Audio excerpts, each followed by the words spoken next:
Mcteague's Story of San Francisco, Part 1, by Frank Norris. Chapter 1. It was Sunday, and, according to his custom on that day, Mcteague took his dinner at 2 in the afternoon at the car conductor's coffee joint on Polk Street. He had a thick gray soup, heavy, underdone meat, very hot, on a cold plate, 2 kinds of vegetables, and a sort of suet pudding, full of strong butter and sugar. On his way back to his office, 1 block above, he stopped at Joe Frenna's saloon and bought a pitcher of steam beer. It was his habit to leave the pitcher there on his way to dinner. Once in his office, or as he called it on his signboard, dental parlors, he took off his coat and shoes, unbuttoned his vest, and, having crammed his little stove full of coke, lay back in his operating chair at the bay window, reading the paper, drinking his beer, and smoking his huge porcelain pipe, while his food digested, crop full, stupid, and warm. By and by, gorged with steam beer, and overcome by the heat of the room, the cheap tobacco, and the effects of his heavy meal, he dropped off to sleep. Late in the afternoon, his canary bird in its gilt cage just over his head began to sing. He woke slowly, finished the rest of his beer very flat and stale by this time, and taking down his concertina from the bookcase, where in weekdays it kept the company of 7 volumes of Allen's Practical Dentist, played upon it some half-dozen very mournful airs. Mcteague looked forward to these Sunday afternoons as a period of relaxation and enjoyment. He invariably spent them in the same fashion. These were his only pleasures: to eat, to smoke, to sleep, and to play upon his concertina. The 6 lugubrious airs that he knew always carried him back to the time when he was a car boy at the Big Dipper mine in Placer County, 10 years before. He remembered the years he had spent there trundling the heavy cars of ore in and out of the tunnel under the direction of his father. For 13 days of each fortnight his father was a steady, hard-working shift boss of the mine. Every other Sunday he became an irresponsible animal, a beast, a brute crazy with alcohol. Mcteague remembered his mother, too, who, with the help of the Chinaman, cooked for 40 miners. She was an overworked drudge, fiery and energetic for all that, filled with the one idea of having her son rise in life and enter a profession. The chance had come at last when the father died, corroded with alcohol, collapsing in a few hours. 2 or 3 years later, a traveling dentist visited the mine and put up his tit near the bunkhouse. He was more or less of a charlatan, but he fired Mrs. Mcteague's ambition, and young Mcteague went away with him to learn his profession. He had learned it after a fashion, mostly by watching the charlatan operate. He had read many of the necessary books, but he was too hopelessly stupid to get much benefit from them. Then one day at San Francisco had come the news of his mother's death. She had left him some money, not much, but enough to set him up in business, so he had cut loose from the charlatan and had opened his dental parlors on Polk Street, an accommodation street of small shops in the residence quarter of the town. Here he had slowly collected a clientele of butcher boys, shop girls, drug clerks, and car conductors. He made but few acquaintances.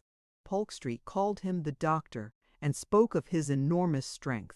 For Mcteague was a young giant, carrying his huge shock of blonde hair 6 feet 3 inches from the ground, moving his immense limbs, heavy with ropes of muscle, slowly, ponderously.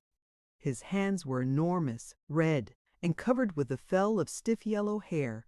They were hard as wooden mallets, strong as vises, the hands of the old-time car boy. Often he dispensed with forceps and extracted a refractory tooth with his thumb and finger. His head was square-cut, angular, the jaw salient, like that of the carnivora. Mcteague's mind was as his body, heavy, slow to act, sluggish. Yet there was nothing vicious about the man. Altogether he suggested the draft horse. Immensely strong, stupid, docile, obedient.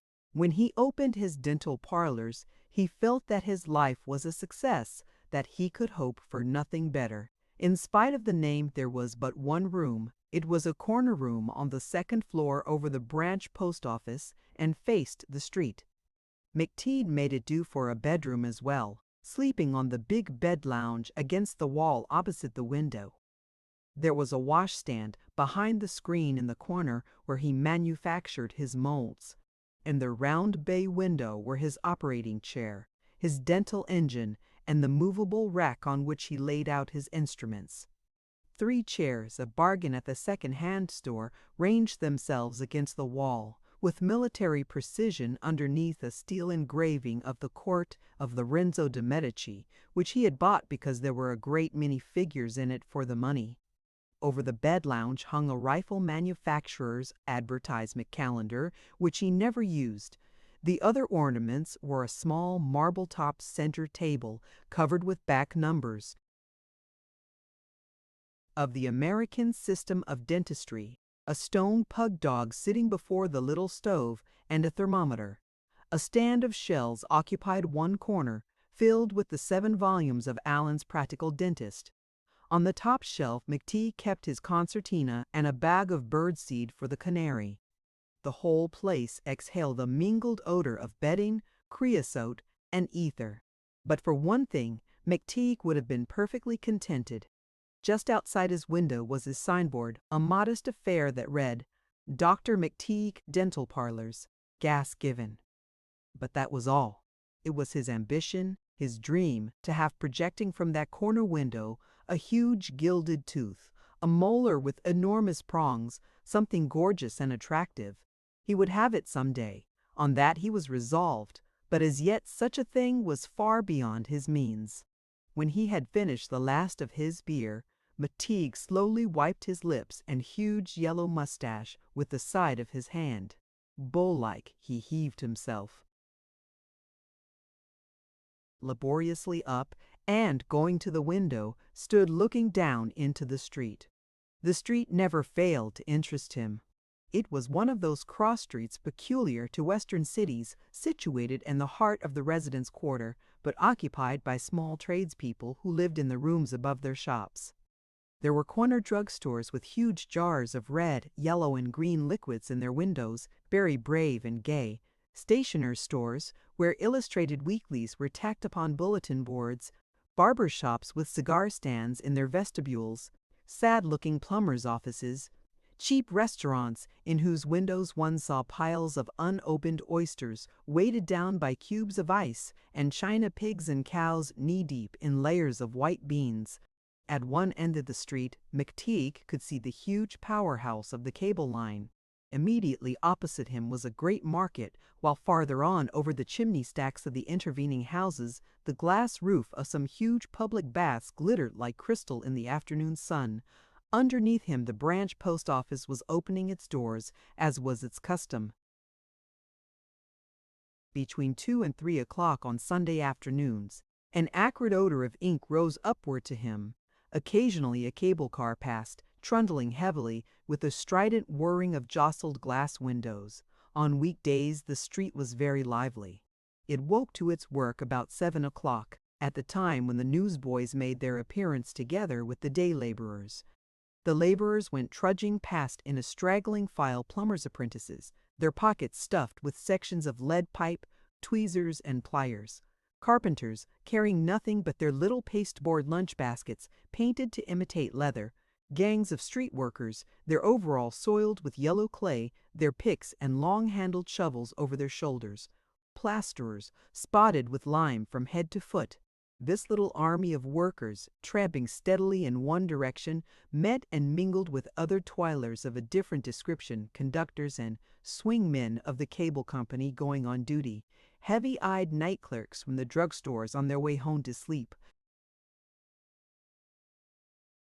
roundsmen returning to the precinct police station to make their night report, and Chinese market gardeners teetering past under their heavy baskets. The cable cars began to fill up. All along the street could be seen the shopkeepers taking down their shutters. Between 7 and 8 the street breakfasted. Now and then a waiter from one of the cheap restaurants crossed from one sidewalk to the other, balancing on one palm a tray covered with a napkin. Everywhere was the smell of coffee and of frying steaks. A little later, following in the path of the day laborers, came the clerks and shop girls, dressed with a certain cheap smartness, always in a hurry, glancing apprehensively at the powerhouse clock. Their employers followed an hour or so later, on the cable cars, for the most part whiskered gentlemen with huge stomachs, reading the morning papers with great gravity, bank cashiers and insurance clerks with flowers in their buttonholes. At the same time, the school children invaded the street, filling the air with a clamor of shrill voices, stopping at the stationers' shops or idling a moment in the doorways of the candy stores. For over half an hour they held possession of the sidewalks, then suddenly disappeared, leaving behind one or two stragglers who hurried along with great strides of their little thin legs, very anxious and preoccupied. Towards 11 o'clock, the ladies from the great avenue a block above Polk Street made their appearance, promenading the sidewalks leisurely, deliberately. They were at their morning's marketing. They were handsome women, beautifully dressed. They knew by name their butchers and grocers and vegetable men. From his window, Mcteague saw them in front of the stalls, gloved and veiled and daintily shod, the subservient provision men at their elbows, scribbling hastily in the order books. They all seemed to know one another, these grand ladies from the fashionable avenue. Meetings took place here and there. Conversation was begun. Others arrived. Groups were formed. Little impromptu receptions were held before the chopping blocks of butcher stalls or on the sidewalk around boxes of berries and fruit. From noon to evening, the population of the street was of a mixed character. The street was busiest at that time. A vast and prolonged murmur arose, the mingled shuffling of feet, the rattle of wheels, the heavy trundling of cable cars. At 4 o'clock, the school children once more swarmed the sidewalks, again disappearing with surprising suddenness. At 6, the great homeward march commenced. The cars were crowded, the laborers thronged the sidewalks, the newsboys chanted the evening papers. Then, all at once, the street fell quiet. Hardly a soul was in sight. The sidewalks were deserted. It was supper hour. Evening began, and one by one a multitude of lights, from the demoniac glare of the druggist's windows to the dazzling blue whiteness of the electric globes, grew thick from street corner to street corner. Once more the street was crowded. Now there was no thought but for amusement. The cable cars were loaded with theater-goers, men in high hats and young girls in furred opera cloaks.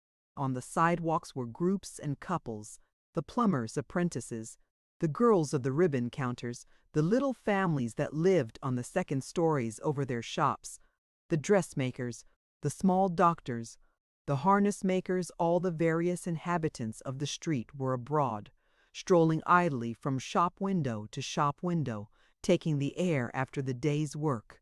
Groups of girls collected on the corners, talking and laughing very loud, making remarks upon the young men that passed them. The tamale men appeared. A band of Salvationists began to sing before a saloon. Then, little by little, Polk Street dropped back to solitude. 11 o'clock struck from the powerhouse clock. Lights were extinguished. At 1 o'clock the cable stopped, leaving an abrupt silence in the air. All at once it seemed very still. The ugly noises were the occasional footfalls of a policeman and the persistent calling of ducks and geese in the closed market. The street was asleep. Day after day, Mcteague saw the same panorama unroll itself. The bay window of his dental parlors was for him a point of vantage from which he watched the world go past. On Sundays, however, all was changed. As he stood in the bay window, after finishing his beer, wiping his lips, and looking out into the street, Mcteague was conscious of the difference. Nearly all the stores were closed. No wagons passed. A few people hurried up and down the sidewalks, dressed in cheap Sunday finery. A cable car went by. On the outside seats were a party of returning picnickers. The mother, the father, a young man and a young girl, and 3 children. The two older people held empty lunch baskets in their laps, while the bands of the children's hats were stuck full of oak leaves. The girl carried a huge bunch of wilting poppies and wild flowers. As the car approached Mcteague's window, the young man got up and swung himself off the platform, waving goodbye to the party. Suddenly, Mcteague recognized him. "There's Marcus Scholler," he muttered behind his mustache. Marcus Scholler was the dentist's one intimate friend. The acquaintance had begun at the car conductor's coffee joint, where the two occupied the same table and met at every meal. Then they made the discovery that they both lived in the same flat, Marcus occupying a room on the floor above Mcteague. On different occasions, Mcteague had treated Marcus for an ulcerated tooth and had refused to accept payment. Soon it came to be an understood thing between them. They were pals. Mcteague, listening, heard Marcus go upstairs to his room above. In a few minutes his door opened again. Mcteague knew that he had come out into the hall and was leaning over the banisters. "Oh, Mac," he called. Mcteague came to his door. "Hello, 'stat you, Mark?" "Sure," answered Marcus. "Come on up. You come on down. No, come on up. Oh, you come on down. Oh, you come on down. Oh, you lazy duck," retorted Marcus, coming down the stairs. "Been out to the Cliff House on a picnic," he explained as he sat down on the bed lounge. "With my uncle and his people, the Seep, you know. By damn it was hot," he suddenly vociferated. "Just look at that! Just look at that!" he cried, dragging at his limp collar. "That's the third one since morning. It is for a fact, and you got your stove going." He began to tell about the picnic, talking very loud and fast, gesturing furiously, very excited over trivial details. Marcus could not talk without getting excited. "You ought have seen, I tell Sheen. I tell you it was out of sight. It was for a fact." Yes, answered Mcteague, bewildered, trying to follow. "Yes, that's so." In recounting a certain dispute with an awkward bicyclist, in which it appeared he had become involved, Marcus quivered with rage. "Say that again," says I to "Just say that once more, and—" Here a rolling explosion of oaths. "You'll go back to the city in the morgue wagon. Ain't I got a right to cross a street even, I'd like to know, without being run down? What? I say it's outrageous. I'd a knifed him in another minute. It was an outrage. I say it was an outrage." "Sure it was," Mcteague hastened to reply. Sure. Oh, and we had an accident," shouted the other, suddenly off on another tack. "It was awful. Trina was in the swing there. That's my cousin Trina, you know who I mean, and she fell out. By damn, I thought she'd killed herself, struck her face on a rock and knocked out her front tooth. It's a wonder she didn't kill herself. It is a wonder. It is, for a fact. Ain't it now? Huh? Ain't it now? Huh? Ain't it? Ya tell scene." Mcteague had a vague idea that Marcus Scholler was stuck on his cousin Trina. They kept company a good deal. Marcus took dinner with the Seeps every Saturday evening at their home at B Street Station across the bay, and Sunday afternoons he and the family usually made little excursions into the suburbs. Mcteague began to wonder dimly how it was that on this occasion Marcus had not gone home with his cousin. As sometimes happens, Marcus furnished the explanation upon the instant. "I promised to duck up here on the avenue I call for his dog at 4 this afternoon." Marcus was old Grannis's assistant in a little dog hospital that the latter had opened in a sort of alley just off Polk Street. Some 4 blocks above old Grannis lived in one of the back rooms of Mcteague's flat. He was an Englishman and an expert dog surgeon, but Marcus Scholler was a bungler in the profession. His father had been a veterinary surgeon who had kept a livery stable nearby on California Street, and Marcus's knowledge of the diseases of domestic animals had been picked up in a haphazard way, much after the manner of Mcteague's education. Somehow he managed to impress old Grannis, a gentle, simple-minded old man, with a sense of his fitness, bewildering him with a torrent of empty phrases that he delivered with fierce gestures and with a manner of greatest conviction. "You'd better come along with me, Mac," observed Marcus. "We'll get the duck's dog, and then we'll take a little walk, huh? You got nothing to do. Come along." Mcteague went out with him, and the two friends proceeded up to the avenue to the house where the dog was to be found. It was a huge mansion-like place, set in an enormous garden that occupied a whole third of the block. And while Marcus tramped up the front steps and rang the doorbell boldly to show his independence, Mcteague remained below on the sidewalk, gazing stupidly at the curtained windows, the marble steps, and the bronze griffins, troubled and a little confused by all this massive luxury. After they had taken the dog to the hospital and had left him to whimper behind the wire netting, they returned to Polk Street and had a glass of beer in the back room of Joe Frinna's corner grocery. Ever since they had left the huge mansion on the avenue, Marcus had been attacking the capitalists, a class which he pretended to execrate. It was a pose which he often assumed, certain of impressing the dentist. Marcus had picked up a few half-truths of political economy, it was impossible to say where, and as soon as the two had settled themselves to their beer in Frenna's back room, he took up the theme of the labor question. He discussed it at the top of his voice, vociferating, shaking his fists, exciting himself with his own noise. He was continually making use of the stock phrases of the professional politician phrases he had caught at some of the ward rallies and ratification meetings. These rolled off his tongue with incredible emphasis, appearing at every turn of his conversation. Outraged constituencies, cause of labor, wage earners, opinions biased by personal interests, eyes blinded by party prejudice. Mcteague listened to him, awestruck. "There's where the evil lies," Marcus would cry.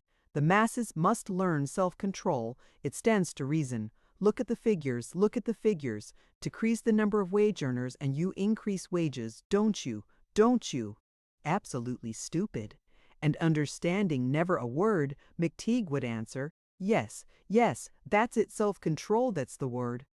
"It's the capitalists that's ruining the cause of labor," shouted Marcus, banging the table with his fist till the beer glasses danced. "White-livered drones, traitors, with their livers white as snow, eaten the bread of widows and orphans. There's where the evil lies." Stupefied with his clamor, Mcteague answered, wagging his head, "Yes, that's it. I think it's their livers." Suddenly Marcus fell calm again, forgetting his pose all in an instant. "Say, Mac, I told my cousin Trina to come round and see you about that tooth of hers. She'll be in tomorrow, I guess." Chapter 2.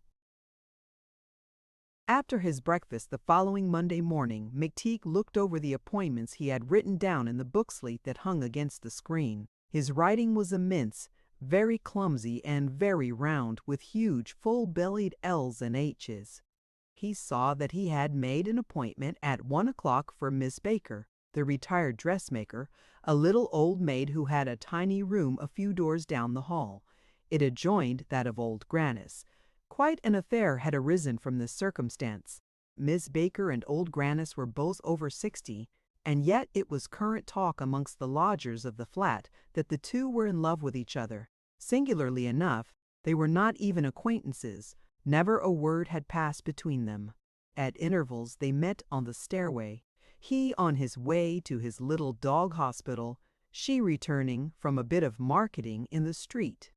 At such times they passed each other with averted eyes, pretending a certain preoccupation, suddenly seized with a great embarrassment, the timidity of a second childhood. He went on about his business, disturbed and thoughtful. She hurried up to her tiny room, her curious little false curls shaking with her agitation, the faintest suggestion of a flush coming and going in her withered cheeks. The emotion of one of these chance meetings remained with him during all the rest of the day. Was it the first romance in the lives of each? Did old Grannis ever remember a certain face amongst those that he had known when he was young? Grannis, the face of some pale-haired girl, such as one sees in the old cathedral towns of England? Did Miss Baker still treasure up in a seldom opened drawer or box some faded daguerreotype, some strange old-fashioned likeness with its curling hair and high stock? It was impossible to say. Maria Macapa, the Mexican woman who took care of the lodgers' rooms, had been the first to call the flat's attention to the affair, spreading the news of it from room to room, from floor to floor. Of late she had made a great discovery. All the womenfolk of the flat were yet vibrant with it. Old Grannis came home from his work at 4 o'clock, and between that time and 6 Miss Baker would sit in her room, her hands idle in her lap, doing nothing, listening, waiting. Old Grannis did the same, drawing his armchair near to the wall, knowing that Miss Baker was upon the other side, conscious, perhaps, that she was thinking of him, and there the two would sit through the hours of the afternoon, listening and waiting. They did not know exactly for what, but near to each other, separated only by the thin partition of their rooms. They had come to know each other's habits. Old Grannis knew that at 4:45 precisely, Miss Baker made a cup of tea over the oil stove on the stand between the bureau and the window. Miss Baker felt instinctively the exact moment when old Grannis took down his little binding apparatus from the second shelf of his clothes closet and began his favorite occupation of binding pamphlets that he never read, for all that. In his parlors, Mcteague began his week's work. He glanced in the glass saucer in which he kept his sponge gold, and noticing that he had used up all his pellets, set about making some more. In examining Miss Baker's teeth at the preliminary sitting, he had found a cavity in one of the incisors. Miss Baker had decided to have it filled with gold. Mcteague remembered now that it was what is called a proximate case, where there is not sufficient room to fill with large pieces of gold. He told himself that he should have to use mats in the filling. He made some dozen of these mats from his tape of non-cohesive gold, cutting it transversely into small pieces that could be inserted edgewise between the teeth and consolidated by packing. After he had made his mats, he continued with the other kind of gold fillings, such as he would have occasion to use during the week. Blocks to be used in large proximal cavities, made by folding the tape on itself a number of times and then shaping it with the soldering pliers. Cylinders for commencing fillings, which he formed by rolling the tape around a needle, called a brooch, cutting it afterwards into different lengths. He worked slowly, mechanically, turning the foil between his fingers with the manual dexterity that one sometimes sees in stupid persons. His head was quite empty of all thought, and he did not whistle over his work as another man might have done. The canary made up for his silence, trilling and chittering continually, splashing about in its morning bath, keeping up an incessant noise and movement that would have been maddening to anyone but Mcteague, who seemed to have no nerves at all. After he had finished his fillings, he made a hook brooch from a bit of piano wire to replace an old one that he had lost. It was time for his dinner then, and when he returned from the car conductor's coffee joint, he found Miss Baker waiting for him. The ancient little dressmaker was at all times willing to talk of old Grannis to anybody that would listen, quite unconscious of the gossip of the flat. Mcteague found her all aflutter with excitement. Something extraordinary had happened. She had found out that the wallpaper in old Grannis's room was the same as that in hers. "It has led me to thinking, Dr. Mcteague," she exclaimed, shaking her little false curls at him. "You know my room is so small anyhow, and the wallpaper being the same, the pattern from my room continues right into his. I declare, I believe at one time that was all one room." Think of it. Do you suppose it was? It almost amounts to our occupying the same room. I don't know why. Really, do you think I should speak to the landlady about it? He bound pamphlets last night until 9:30. They say that he's the younger son of a baronet, that there are reasons for his not coming to the title. His stepfather wronged him cruelly. No one had ever said such a thing. It was preposterous to imagine any mystery connected with old Grannis. Miss Baker had chosen to invent the little fiction, had created the title and the unjust stepfather from some dim memories of the novels of her girlhood. She took her place in the operating chair. Mcteague began the filling. There was a long silence. It was impossible for Mcteague to work and talk at the same time. He was just burnishing the last mat in Miss Baker's tooth when the door of the parlors opened, jangling the bell which he had hung over it and which was absolutely unnecessary. Mcteague turned, one foot on the pedal of his dental engine, the corundum disc whirling between his fingers. It was Marcus Schaller who came in, ushering a young girl of about 20. "Hello, Mac," exclaimed Marcus. "Busy? Brought my cousin round about that broken tooth." Mcteague nodded his head gravely. "In a minute," he answered. Marcus and his cousin Trina sat down in the rigid chairs underneath the steel engraving of the court of Lorenzo de' Medici. They began talking in low tones. The girl looked about the room, noticing the stone pug dog, the rifle manufacturer's calendar, the canary in its little gilt prison, and the tumbled blankets on the unmade bed lounge against the wall. Marcus began telling her about Mcteague. "We're pals," he explained, just above a whisper. "Ah, Mac's all right, you bet. Say, Trina, he's the strongest duck you ever saw. What do you suppose? He can pull out your teeth with his fingers. Yes, he can. What do you think of that? With his fingers, mind you, he can, for a fact. Get on to the size of." Anyhow. Ah, Mac's all right." Maria Macapa had come into the room while he had been speaking. She was making up Mcteague's bed. Suddenly, Marcus exclaimed under his breath, "Now we'll have some fun. It's the girl that takes care of the rooms. She's a greaser and she's queer in the head. She ain't regularly crazy, but I don't know, she's queer. You ought to hear her go on about a gold dinner service she says her folks used to own. Ask her what her name is and see what she'll say." Trina shrank back, a little frightened. "No, you ask," she whispered. "Ah, go on. What you 'fraid of?" urged Marcus. Trina shook her head energetically, shutting her lips together. "Well, listen here," answered Marcus, nudging her, then raising his voice. He said, "How do, Maria?" Maria nodded to him over her shoulder as she bent over the lounge. "Work on hard nowadays, Maria. Pretty hard.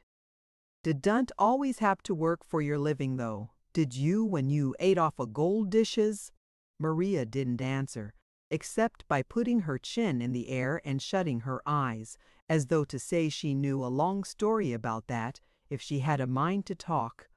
All Marcus's efforts to draw her out on the subject were unavailing. She only responded by movements of her head. "Can't always start her going," Marcus told his cousin. "What does she do, though, when you ask her about her name?" "Oh, sure," said Marcus, who had forgotten. "Say, Maria, what's your name?" "Huh?" asked Maria, straightening up, her hands on he hips. "Tell us your name, per hands on he hips." "Tell us your name," repeated Marcus. "Name is Maria Miranda Macapa." Then, after a pause, she added, as though she had but that moment thought of it, "Had a flying squirrel and let him go." Invariably, Maria Macapa made this answer. It was not always she would talk about the famous service of gold plate, but a question as to her name never failed to elicit the same strange answer, delivered in a rapid undertone. "Name is Maria Miranda Macapa." Then, as if struck with an afterthought, "had a flying squirrel and let him go." Why Maria should associate the release of the mythical squirrel with her name could not be said.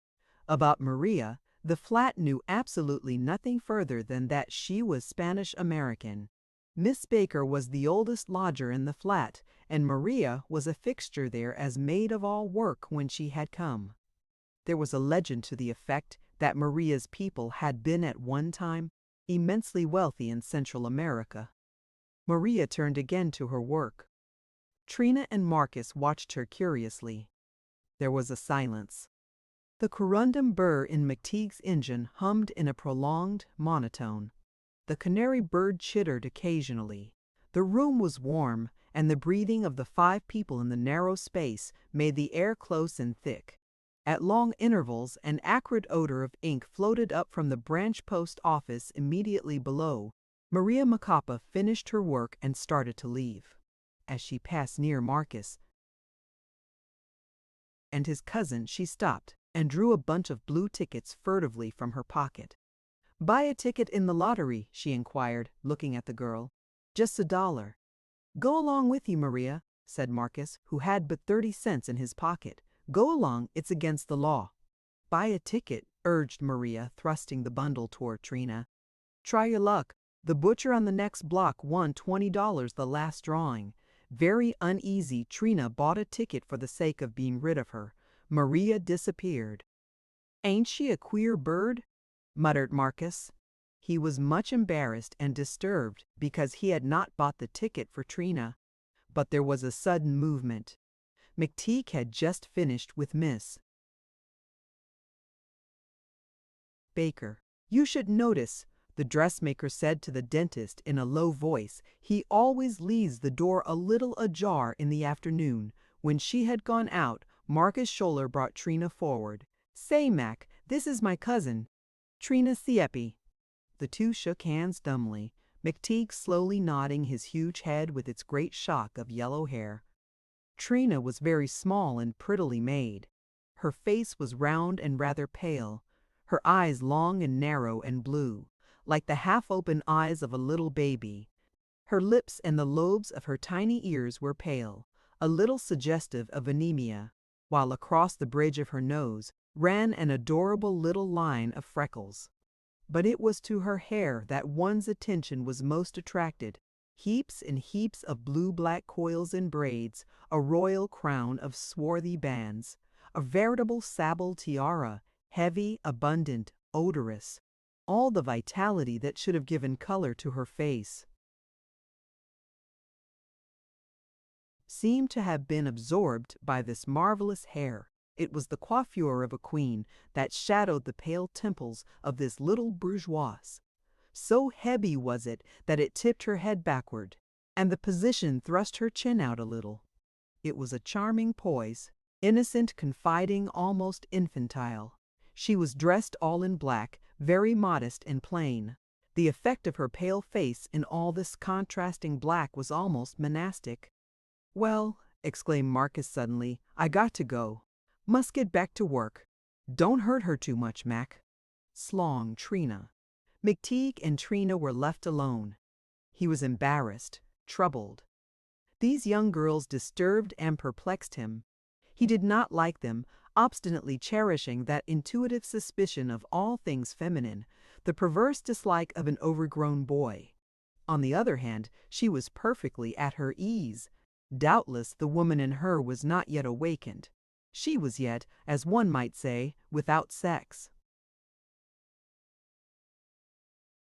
She was almost like a boy, frank, candid, unreserved. She took her place in the operating chair and told him what was the matter, looking squarely into his face.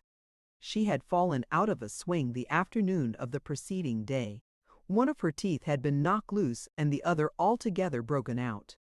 Mcteague listened to her with apparent stolidity, nodding his head from time to time as she spoke. The keenness of his dislike of her as a woman began to be blunted. He thought she was rather pretty, that he even liked her because she was so small, so prettily made, so good-natured and straightforward.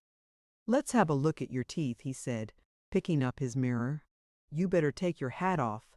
She leaned back in her chair and opened her mouth, showing the rows of little round teeth, as white and even as the kernels on an ear of green corn, except where an ugly gap came at the side. Mcteague put the mirror into her mouth, touching one and another of her teeth with the handle of an excavator. By and by he straightened up, wiping the moisture from the mirror on his coat sleeve. "Well, doctor," said the girl anxiously, "it's a dreadful disfigurement, isn't it?" adding, What can you do about it? Well, answered Mcteague slowly, looking vaguely about on the floor of the room. The roots of the broken tooth are still in the gum. They'll have to come out, and I guess I'll have to pull that other bicuspid. Let me look again.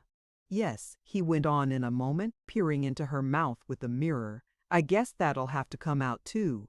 The tooth was loose, discolored, and evidently dead. It's a curious case, Mcteague went on. I don't know as I ever had a tooth like that before. It's what's called necrosis. It don't often happen. It'll have to come out sure. Then a discussion was opened on the subject, Trina sitting up in the chair, holding her hat in her lap. Mcteague leaning against the window frame, his hands in his pockets, his eyes wandering about on the floor. Trina did not want the other tooth removed. One hole like that was bad enough, but two? No, it was not to be thought of. But Mcteague reasoned with her, tried in vain to make her understand that there was no vascular connection between the root and the gum. Trina was blindly persistent, with the persistency of a girl who has made up her mind. Mcteague began to like her better and better, and after a while commenced himself to feel that it would be a pity to disfigure such a pretty mouth. He became interested. Perhaps he could do something in the way of a crown or bridge. Let's look at that again, he said, picking up his mirror. He began to study the situation very carefully, really desiring to remedy the blemish. It was the first bicuspid that was missing, and though part of the root of the second, the loose one would remain after its extraction. He was sure it would not be strong enough to sustain a crown. All at once he grew obstinate, resolving, with all the strength of a crude and primitive man, to conquer the difficulty in spite of everything. He turned over in his mind the technicalities of the case. No, evidently the root was not strong enough to sustain a crown. Besides that, it was placed a little irregularly in the arch. But, fortunately, there were cavities in the two teeth on either side of the gap, one in the first molar and one in the palatine surface of the cuspid. Might he not drill a socket in the remaining root and sockets in the molar and cuspid, and partly by bridging, partly by crowning, fill in the gap?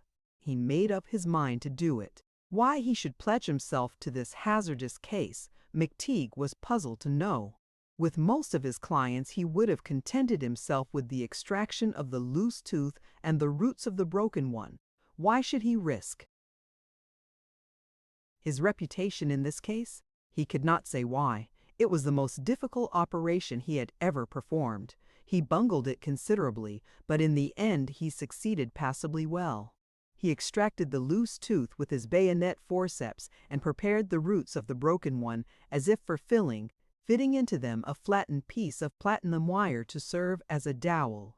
But this was only the beginning. Altogether it was a fortnight's work.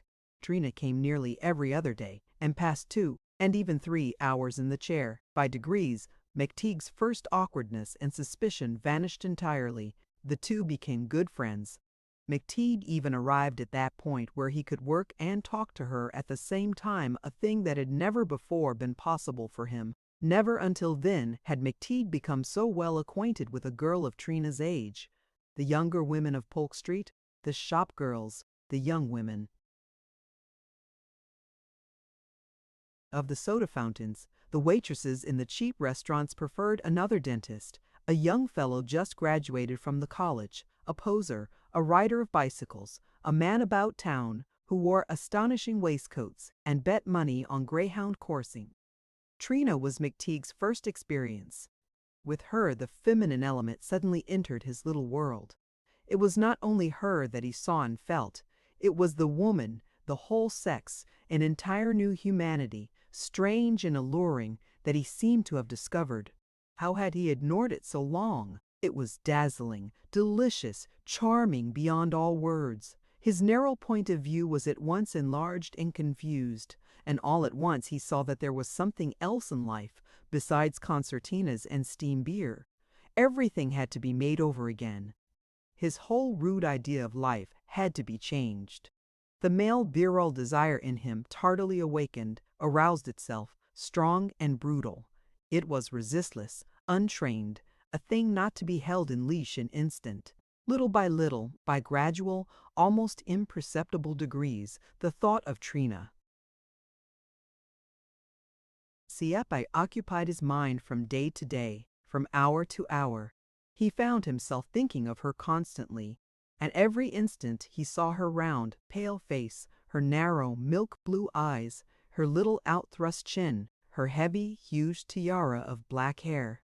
At night he lay awake for hours under the thick blankets of the bed-lounge, staring upward into the darkness, tormented with the idea of her, exasperated at the delicate, subtle mesh in which he found himself entangled. During the forenoons, while he went about his work, he thought of her. As he made his plaster of Paris molds at the washstand in the corner behind the screen, he turned over in his mind all that had happened, all that had been said at the previous sitting. Her little tooth that he had extracted he kept wrapped in a bit of newspaper in his vest pocket.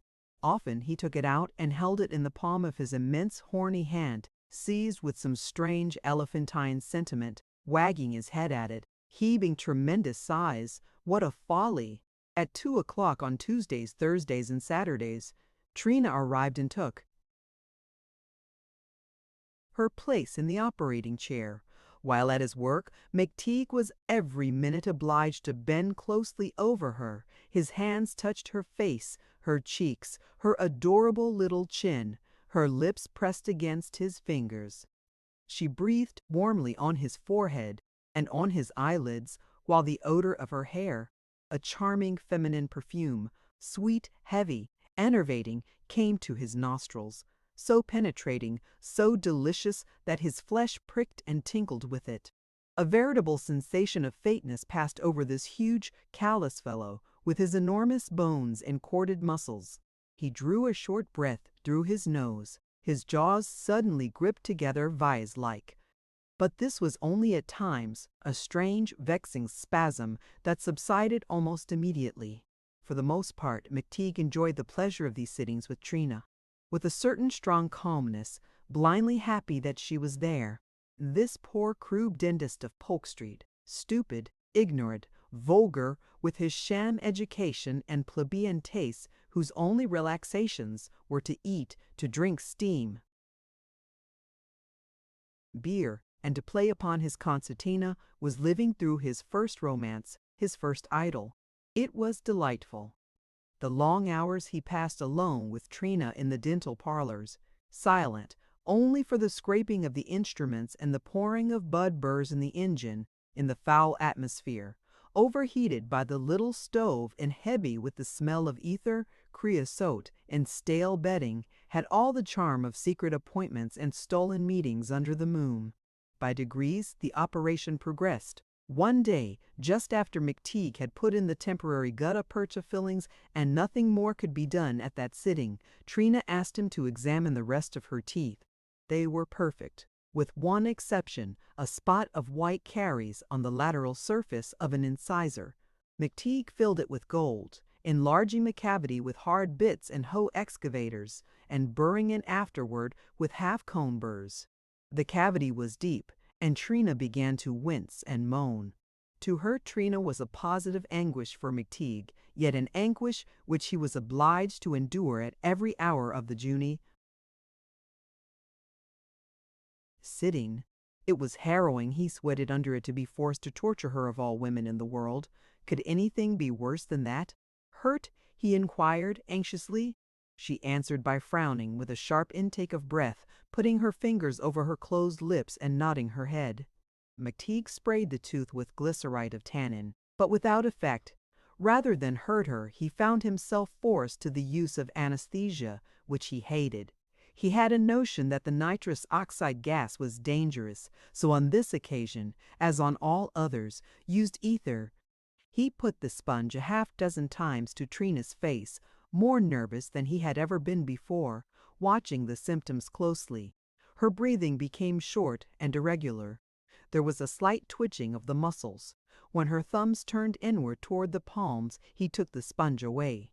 She passed off very quickly and, with a long sigh, sank back into the chair.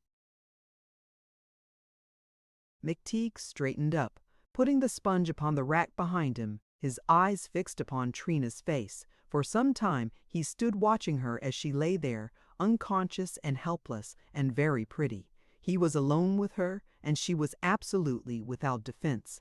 Suddenly, the animal and the man stirred and woke. The evil instincts that in him were so close to the surface leaped to life, shouting and clamoring. It was a crisis that had arisen all in an instant, a crisis for which he was totally unprepared. Blindly, and without knowing why, Mcteague fought against it, moved by an unreasoned instinct of resistance. Within him, a certain second self, another better Mcteague, rose with the brute. Both were strong, with the huge, crude strength of the man himself. The two were at grapples. There in that cheap and shabby dental parlor a dreaded struggle began. It was the old battle, old as the world, wide as the world, the sudden panther leap of the animal, lips drawn, fangs aflash, hideous, monstrous, not to be resisted, and the simultaneous arousing of the other man, the better self that cries, "Down, down," without knowing why, that grips the monster, that fights to strangle it, to thrust it down and back. Dizzied and bewildered with the shock, the like of which he had never known before, Mcteague turned from Trina, gazing bewilderedly about the room. The struggle was bitter. His teeth ground themselves together with a little rasping sound. The blood sang in his ears, his face flushed scarlet, his hands twisted themselves together like the knotting of cables. The fury in him was as the fury of a young bull in the heat of high summer. But for all that he shook his huge head from time to time, muttering, "No, by God! No, by God!" Dimly he seemed to realize that, should he yield now, he would never be able to care for Trina again. She would never be the same to him, never so radiant, so sweet, so adorable. Her charm for him would vanish in an instant. Across her forehead, her little pale forehead, under the shadow of her royal hair, he would surely see the smudge of a foul odor, the footprint of the monster. It would be a sacrilege, an abomination. He recoiled from it, banding all his strength to the issue. No, by God! No, by God! He turned to his work, as if seeking a refuge in it. But as he drew near to her again, the charm of her innocence and helplessness came over him afresh. It was a final protest against his resolution. Suddenly he leaned over and kissed her, grossly, full on the mouth. The thing was done before he knew it. Terrified at his weakness at the very moment he believed himself strong, he threw himself once more into his work with desperate energy. By the time he was fastening the sheet of rubber upon the tooth, he had himself once more in hand. He was disturbed, still trembling, still vibrating with the throes of the crisis, but he was the master. The animal was downed, was cowed for this time at least, but for all that, the brute was there.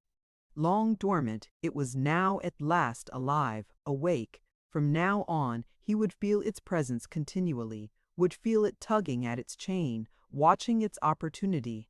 Ah, the pity of it! Why could he not always love her purely, cleanly? What was this perverse, vicious thing that lived within him, knitted to his flesh? Below the fine fabric of all that was good in him ran the foul stream of hereditary evil, like a sewer. The vices and sins of his father and of his father's father, to the third and fourth and 500th generation, tainted him. The evil of an entire race flowed in his veins. Why should it be? He did not desire it. Was he to blame? But Mcteague could not understand this thing.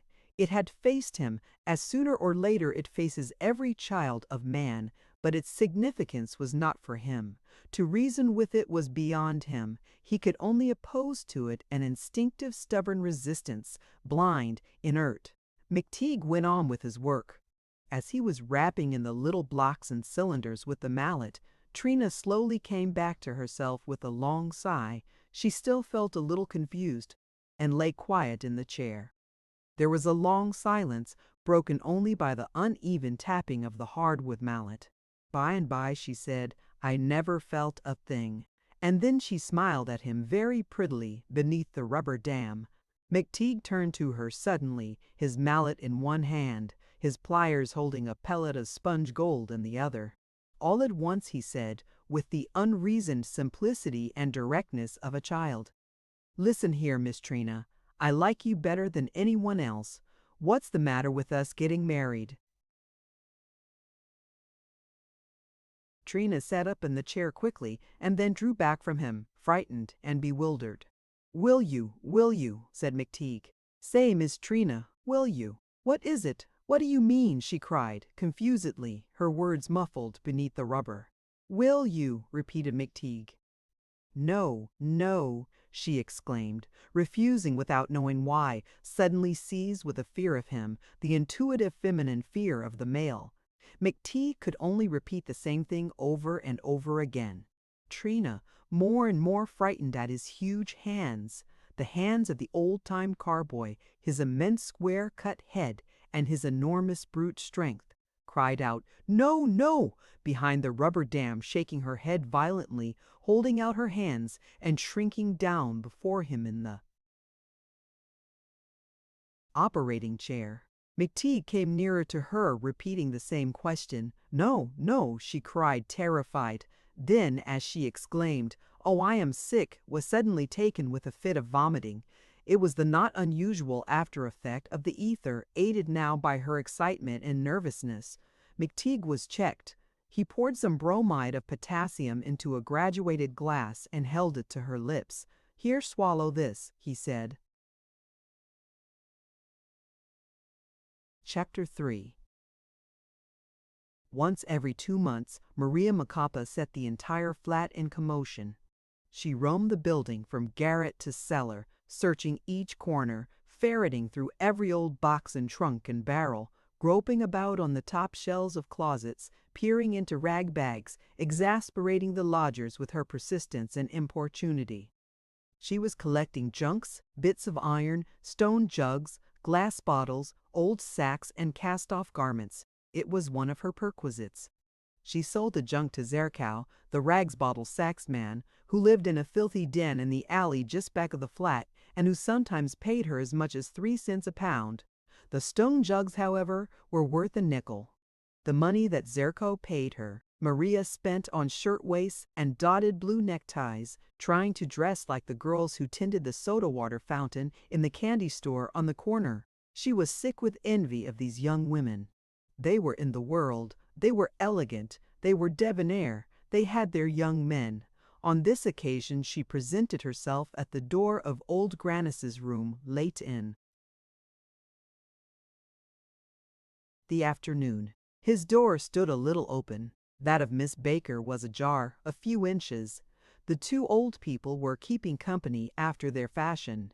"Got any junk, Mr. Grannis?" inquired Maria, standing in the door, a very dirty, half-filled pillowcase over one arm. "No, nothing that I can think of, Maria," replied old Grannis, terribly vexed at the interruption, yet not wishing to be unkind. "Nothing I think of, yet, however, perhaps if you wish to look." He sat in the middle of the room before a small pine table. His little binding apparatus was before him. In his fingers was a huge upholsterer's needle threaded with twine. A brad awl lay at his elbow. On the floor beside him was a great pile of pamphlets, the pages uncut. Old Grannis bought the Nation and the Breeder and Sportsman. In the latter he occasionally found articles on dogs, which interested him. The former he seldom read. He could not afford to subscribe regularly to either of the publications, but purchased their back numbers by the score, almost solely for the pleasure he took in binding them. "What you ella sewing up them books for, Mr. Grannis?" asked Maria, as she began rummaging about in old Grannis's closet shelves. "There's just hundreds of 'em in here on your shelves. They ain't no good to you." "Well, well," answered old Grannis timidly, rubbing his chin. "I'm sure I can't quite say. A little habit, you know. A diversion. It occupies one, you know. I don't smoke. It takes the place of a pipe, perhaps." "Here's this old yellow pitcher," said Maria, coming out of the closet with it in her hand. "The handle's cracked. You don't want it. Better give me it." Old Grannis did want the pitcher. True, he never used it now, but he had kept it a long time, and somehow he held to it as old people hold to, trivial, worthless things that they have had for many years. "Oh, that pitcher? Well, Maria, I don't know. I'm afraid, you see, that pitcher—" "Ah, go long," interrupted Maria Macapa. "What's the good of it?" "If you insist, Maria, but I would much rather—" He rubbed his chin, perplexed and annoyed, hating to refuse and wishing that Maria were gone. "Why, what's the good of it?" persisted Maria. He could give no sufficient answer.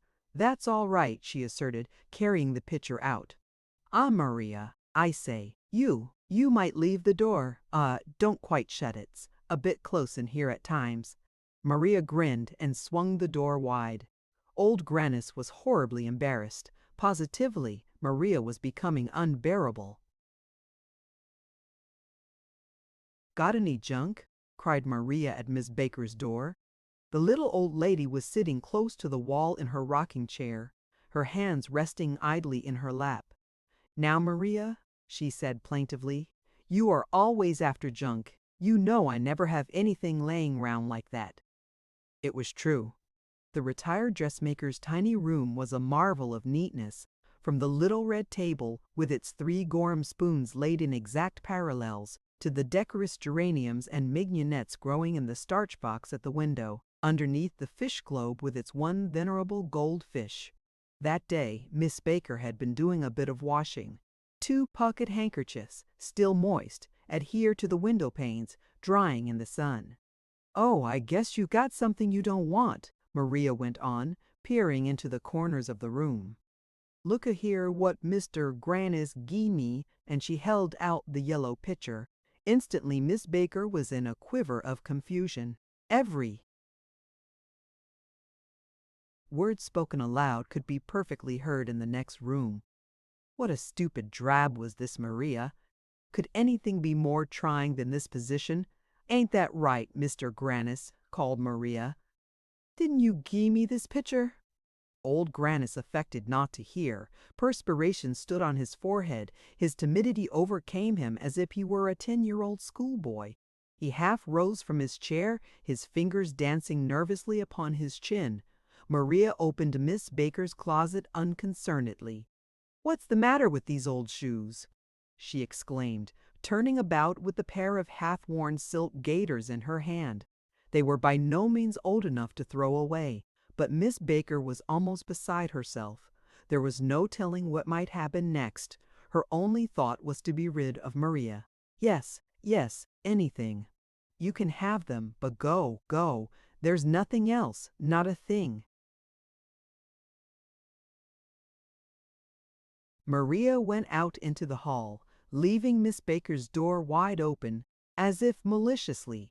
She had left the dirty pillowcase on the floor in the hall, and she stood outside, between the 2 open doors, stowing away the old pitcher and the half-worn silk shoes. She made remarks at the top of her voice, calling now to Miss Baker, now to old Grannis. In a way she brought the 2 old people face to face. Each time they were forced to answer her questions, it was as if they were talking directly to each other. "These here are first-rate shoes, Miss Baker." "Look here, Mr. Grannis, get on to the shoes Miss Baker gie me. You ain't got a pair you don't want, have you? You 2 people have less junk than anyone else in the flat. How do you manage, Mr. Grannis? You old bachelors are just like old maids, just as neat as pins. You 2 are just alike. You and Mr. Grannis, ain't you, Miss Baker?" Nothing could have been more horribly constrained, more awkward. The 2 old people suffered veritable torture. When Maria had gone, each heaved a sigh of unspeakable relief.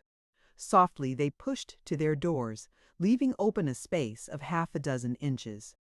Old Grannis went back to his binding. Miss Baker brewed a cup of tea to quiet her nerves. Each tried to regain their composure, but in vain. Old Grannis's fingers trembled so that he pricked them with his needle. Miss Baker dropped her spoon twice. Their nervousness would not wear off. They were perturbed, upset. In a word, the afternoon was spoiled. Maria went on about the flat from room to room. She had already paid Marcus Schola a visit early that morning before he had gone out. Marcus had sworn at her, excitedly vociferating, "No, by damn! No, he hadn't a thing for her. He hadn't, for a fact." It was a positive persecution. Every day his privacy was invaded. He would complain to the landlady, he'd move out of the place. In the end, he had given Maria 7 empty whiskey flasks, an iron grate, and 10 cents the latter because he said she wore her hair like a girl he used to. No. After coming from Miss Baker's room, Maria knocked at Mcteague's door. The dentist was lying on the bed lounge in his stocking feet, doing nothing apparently, gazing up at the ceiling, lost in thought. Since he had spoken to Trina Sieppe, asking her so abruptly to marry him, Mcteague had passed a week of torment. For him there was no going back. It was Trina now, and none other. It was all one with him that his best friend, Marcus, might be in love with the same girl. He must have Trina in spite of everything. He would have her even in spite of herself. He did not stop to reflect about the matter. He followed his desire blindly, recklessly, furious and raging at every obstacle. And she had cried, "No, no," back at him. He could not forget that. She, so small and pale and delicate, had held him at bay, who was so huge, so immensely strong. Besides that, all the charm of their intimacy was gone. After that unhappy sitting, Trina was no longer frank and straightforward. Now she was circumspect, reserved, distant. He could no longer open his mouth. Words failed him. At one sitting in particular, they had said but good day and goodbye to each other. He felt that he was clumsy and ungainly. He told himself that she despised him, but the memory of her was with him constantly. Night after night, he lay broad awake, thinking of Trina, wondering about her, racked with the infinite desire of her. His head burnt and throbbed. The palms of his hands were dry. He dozed and woke and walked aimlessly about the dark room, bruising himself against the 3 chairs drawn up at attention under the steel engraving, and stumbling over the stone pug dog that sat in front of the little stove. Besides this, the jealousy of Marcus Schola harassed him. Maria Macapa, coming into his parlor to ask for junk, found him flung at length upon the bed lounge, gnawing at his fingers in an excess of silent fury. At lunch that day, Marcus had told him of an excursion that was planned for the next Sunday afternoon. Mr. Sieppe, Trina's father, belonged to a rifle club that was to hold a meet at Schuzen Park across the bay. All the Sieppes were going. There was to be a basket picnic. Marcus, as usual, was invited to be one of the party. Mcteague was in agony. It was his first experience, and he suffered all the worse for it because he was totally unprepared. What miserable complication was this in which he found himself involved? It seemed so simple to him, since he loved Trina, to take her straight to himself, stopping at nothing, asking no questions, to have her, and by main strength to carry her far away somewhere. He did not know exactly where, to some vague country, some undiscovered place where every day was Sunday. Got any junk? Huh? What? What is it? Exclaimed Mcteague, suddenly rousing up from the lounge. Often Maria did very well in the dental parlors. Mcteague was continually breaking things which he was too stupid to have mended. For him, anything that was broken was lost. Now it was a cuspidor, now a fire shovel for the little stove, now a china shaving mug. Got any junk? I don't know, I don't remember, muttered Mcteague. Maria roamed about the room, Mcteague following her in his huge stockinged feet. All at once she pounced upon a sheaf of old hand instruments in a coverless cigar box, pluggers, hard bits, and excavators. Maria had long coveted such a find in Mcteague's parlor, knowing it should be somewhere about. The instruments were of the finest tempered steel and really valuable. "Say, doctor, I can have these, can't I?" exclaimed Maria. "You got no more use for them." Mcteague was not at all sure of this. There were many in the sheaf that might be repaired, reshaped. "No, no," he said, wagging his head. But Maria Macapa, knowing with whom she had to deal, at once let loose a torrent of words. She made the dentist believe that he had no right to withhold them, that he had promised to save them for her. She affected a great indignation, pursing her lips and putting her chin in the air as though wounded in some finer sense, changing so rapidly from one mood to another, filling the room with such shrill clamor that Mcteague was dazed and benumbed. "Yes, all right," he said, trying to make himself heard. "It would be mean. I don't want 'em." As he turned from her to pick up the box, Maria took advantage of the moment to steal 3 mats of sponge gold out of the glass saucer. Often she stole Mcteague's gold, almost under his very eyes. Indeed, it was so easy to do so that there was but little pleasure in the theft. Then Maria took herself off. Mcteague returned to the sofa and flung himself upon it face downward. A little before supper time, Maria completed her search. The flat was cleaned of its junk from top to bottom. The dirty pillowcase was full to bursting. She took advantage of the supper hour to carry her bundle around the corner and up into the alley where Zerko lived. When Maria entered his shop, Zerko had just come in from his daily rounds. His decrepit wagon stood in front of his door like a stranded wreck. The miserable horse, with its lamentable swollen joints, fed greedily upon an armful of spoiled hay in a shed at the back. The interior of the junk shop was dark and damp, and foul with all manner of choking odors. On the walls, on the floor, and hanging from the rafters was a world of debris, dust blackened, rust corroded. Everything was there. Every trade was represented, every class of society, things of iron and cloth and wood, all the detritus that a great city slews off in its daily life. Zerko's junk shop was the last abiding place, the almshouse of such articles as had outlived their usefulness. Maria found Zerko himself in the back room, cooking some sort of a meal over an alcohol stove. Zerko was a Polish Jew. Curiously enough, his hair was fiery red. He was a dry, shriveled old man of 60-odd. He had the thin, eager, cat-like lips of the covetous, eyes that had grown keen as those of a lynx from long searching amidst muck and debris, and claw-like, prehensile fingers, the fingers of a man who accumulates but never disburses. It was impossible to look at Zerko and not know instantly that greed, inordinate, insatiable greed, was the dominant passion of the man. He was the man with the rake, groping hourly in the muck heap of the city for gold, for gold, for gold, for gold. It was his dream, his passion. At every instant he seemed to feel the generous solid weight of crude fat metal in his palms. The glint of it was constantly in his eyes. The jangle of it sang forever in his ears as the jangling of cymbals. "Who is it? Who is it?" exclaimed Zerko, as he heard Maria's footsteps in the outer room. His voice was faint, husky, reduced almost to a whisper by his prolonged habit of street crying. "Oh, it's you again, is it?" he added, peering through the gloom of the shop. "Let's see, you've been here before, ain't you?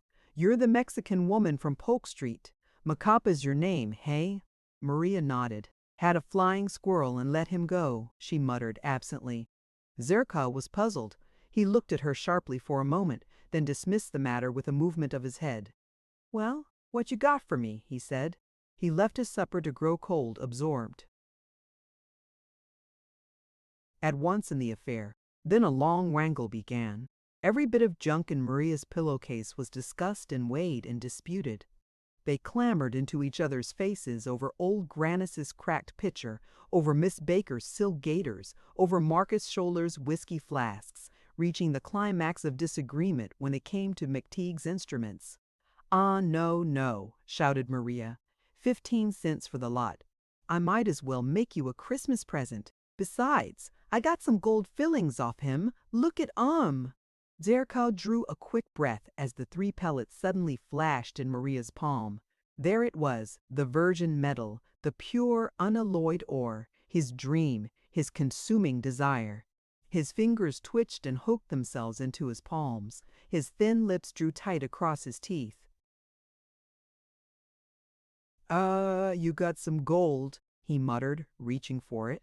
Maria shut her fist over the pellets. The gold goes with the others, she declared. You'll gimme me a fair price for the lot, or I'll take 'em back. In the end, a bargain was struck that satisfied Maria. Zerko was not one who would let gold go out of his house. He counted out to her the price of all her junk, grudging each piece of money as if it had been the blood of his veins. The affair was concluded. But Zerko still had something to say. As Maria folded up the pillowcase and rose to go, the old Jew said, "Well, see here a minute. You'll have a drink before you go, won't you? Just to show that it's all right between us." Maria sat down again. "Yes, I guess I'll have a drink," she answered. Zerko took down a whiskey bottle and a red glass tumbler with a broken base from a cupboard on the wall. The two drank together, Zerko from the bottle, Maria from the broken tumbler. They wiped their lips slowly, drawing breath again. There was a moment's silence. "Say," said Zerko at last, "how about those gold dishes you told me about the last time you were here?" "What gold dishes?" inquired Maria, puzzled. You know," returned the other. "The plate your father owned in Central America a long time ago. Don't you know, it rang like so many bells? Red gold, you know, like oranges." "Ah," said Maria, putting her chin in the air as if she knew a long story about that, if she had a mind to tell it. "Ah, yes, that gold service." "Tell us about it again," said Zerko, his bloodless lower lip moving against the upper, his claw-like fingers feeling about his mouth and chin. "Tell us about it. Go on." He was breathing short, his limbs trembled a little. It was as if some hungry beast of prey had scented a quarry. Maria still refused, putting up her head, insisting that she had to be going. "Let's have it," insisted the Jew. "Take another drink." Maria took another swallow of the whiskey. "Now, go on," repeated Zerko. "Let's have the story." Maria squared her elbows on the deal table, looking straight in front of her with eyes that saw nothing. "Well, it was this way," she began. "It was when I was little. My folks must have been rich. Oh, rich into the millions coffee, I guess. And there was a large house, but I can only remember the plate. Oh, that service of plate! It was wonderful. There were more than 100 pieces, and every one of them gold. You should have seen the sight when the leather trunk was opened. It fair dazzled your eyes. It was a yellow blaze like a fire, like a sunset. Such a glory all piled up together, one piece over the other. Why, if the room was dark, you'd think you could see just the same with all that glitter there. There went a piece that was so much as scratched. Everyone was like a mirror, smooth and bright, just like a little pool when the sun shines into it. There was dinner dishes and soup tureens and pitchers, and great big platters as long as that and wide too, and cream jugs and bowls with carved handles, all vines and things, and drinking mugs, everyone a different shape, and dishes for gravy and sauces, and then a great big punch bowl with a ladle, and the bowl was all carved out with figures and bunches of grapes. Why, just only that punch bowl was worth a fortune, I guess. When all that plate was set out on a table, it was a sight for a king to look at. Such a service as that was! Each piece was heavy, oh, so heavy, and thick, you know. Thick, fat, fat. Gold? Nothing but gold red, shining, pure gold, orange red, and when you struck it with your knuckle, you should have heard. No church bell ever rang sweeter or clearer. It was soft gold, too. You could bite into it and leave the dent of your teeth. Oh, that gold plate! I can see it just as plain solid. Solid, heavy, rich, pure gold. Nothing but gold, gold heaps and heaps of it. What a service that was! Maria paused, shaking her head, thinking over the vanished splendor. Illiterate enough, unimaginative enough on all other subjects, her distorted wits called up this picture with marvelous distinctness. It was plain she saw the plate clearly. Her description was accurate, was almost eloquent. Did that wonderful service of gold plate ever exist outside of her diseased imagination? Was Maria actually remembering some reality of a childhood of barbaric luxury? Were her parents at one time possessed of an incalculable fortune derived from some Central American coffee plantation, a fortune long since confiscated by armies of insurrectionists or squandered in the support of revolutionary governments? It was not impossible. Of Maria Mcteague's past prior to the time of her appearance at the flat, absolutely nothing could be learned. She suddenly appeared from the unknown, a strange woman of a mixed race, sane on all subjects but that of the famous service of gold plate, but unusual, complex, mysterious, even at her best. But what misery Zerko endured as he listened to her tale! Or he chose to believe it, forced himself to believe it, lashed and harassed by a pitiless greed that checked at no tale of treasure, however preposterous. The story ravished him with delight. He was near someone who had possessed this wealth. He saw someone who had seen this pile of gold. He seemed near it. It was there. Somewhere close by, under his eyes, under his fingers. It was red, gleaming, ponderous. He gazed about him wildly. Nothing but the sordid junk shop and the rust-corroded tins. What exasperation, what positive misery, to be so near to it and yet to know that it was irrevocably, irretrievably lost. A spasm of anguish passed through him. He gnawed at his bloodless lips at the hopelessness of it, the rage, the fury of it. Go on, he whispered. Let's have it all over again, polished like a mirror, hey, and heavy? Yes, I know. A punch bowl worth a fortune. Ah, and you saw it, you had it all. Maria rose to go. Zerkow accompanied her to the door, urging another drink upon her. Come again, he croaked. Don't wait till you've got junk. Come anytime you feel like it, and tell me more about the plate. He followed her a step down the alley. How much do you think it was worth? He inquired anxiously. Oh, $1 million, answered Maria vaguely. When Maria had gone, Zerko returned to the back room of the shop and stood in front of the alcohol stove looking down into his cold dinner, preoccupied, thoughtful. $1 million, he muttered in his rasping guttural whisper, his fingertips wandering over his thin, cat-like lips. A golden service worth $1 million, a punch bowl worth a fortune. Red gold plates, heaps and piles. God! Chapter 4. The days passed. Mcteague had finished the operation on Trina's teeth. She did not come any more to the parlors. Matters had readjusted themselves a little between the two during the last sittings.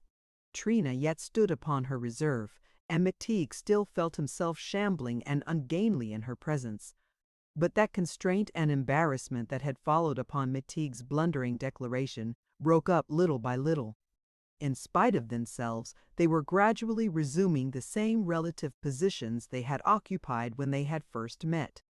But Mcteague suffered miserably for all that. He never would have Trina. He saw that clearly.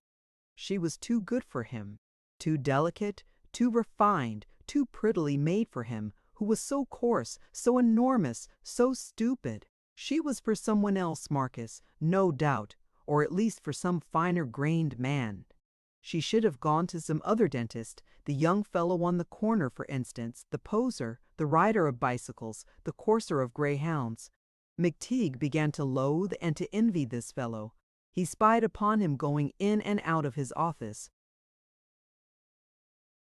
and noted his salmon pink neckties and his astonishing waistcoats. One Sunday, a few days after Trina's last sitting, Mcteague met Marcus Scholler at his table in the car conductor's coffee joint, next to the harness shop.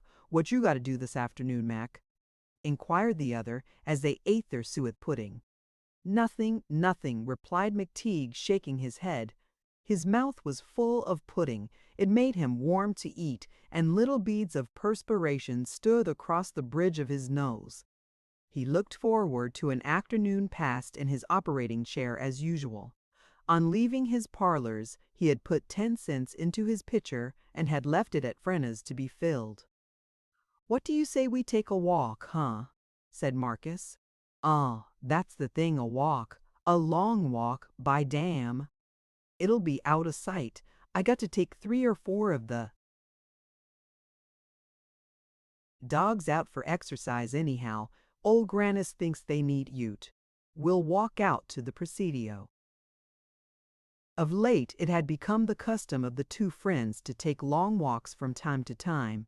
On holidays and on those Sunday afternoons when Marcus was not absent with the Sep-Sav, they went out together, sometimes to the park, sometimes to the Presidio, sometimes even across the bay. They took a great pleasure in each other's company, but silently and with reservation, having the masculine horror of any demonstration of friendship. They walked for upwards of 5 hours that afternoon, out the length of California Street and across the Presidio reservation to the Golden Gate.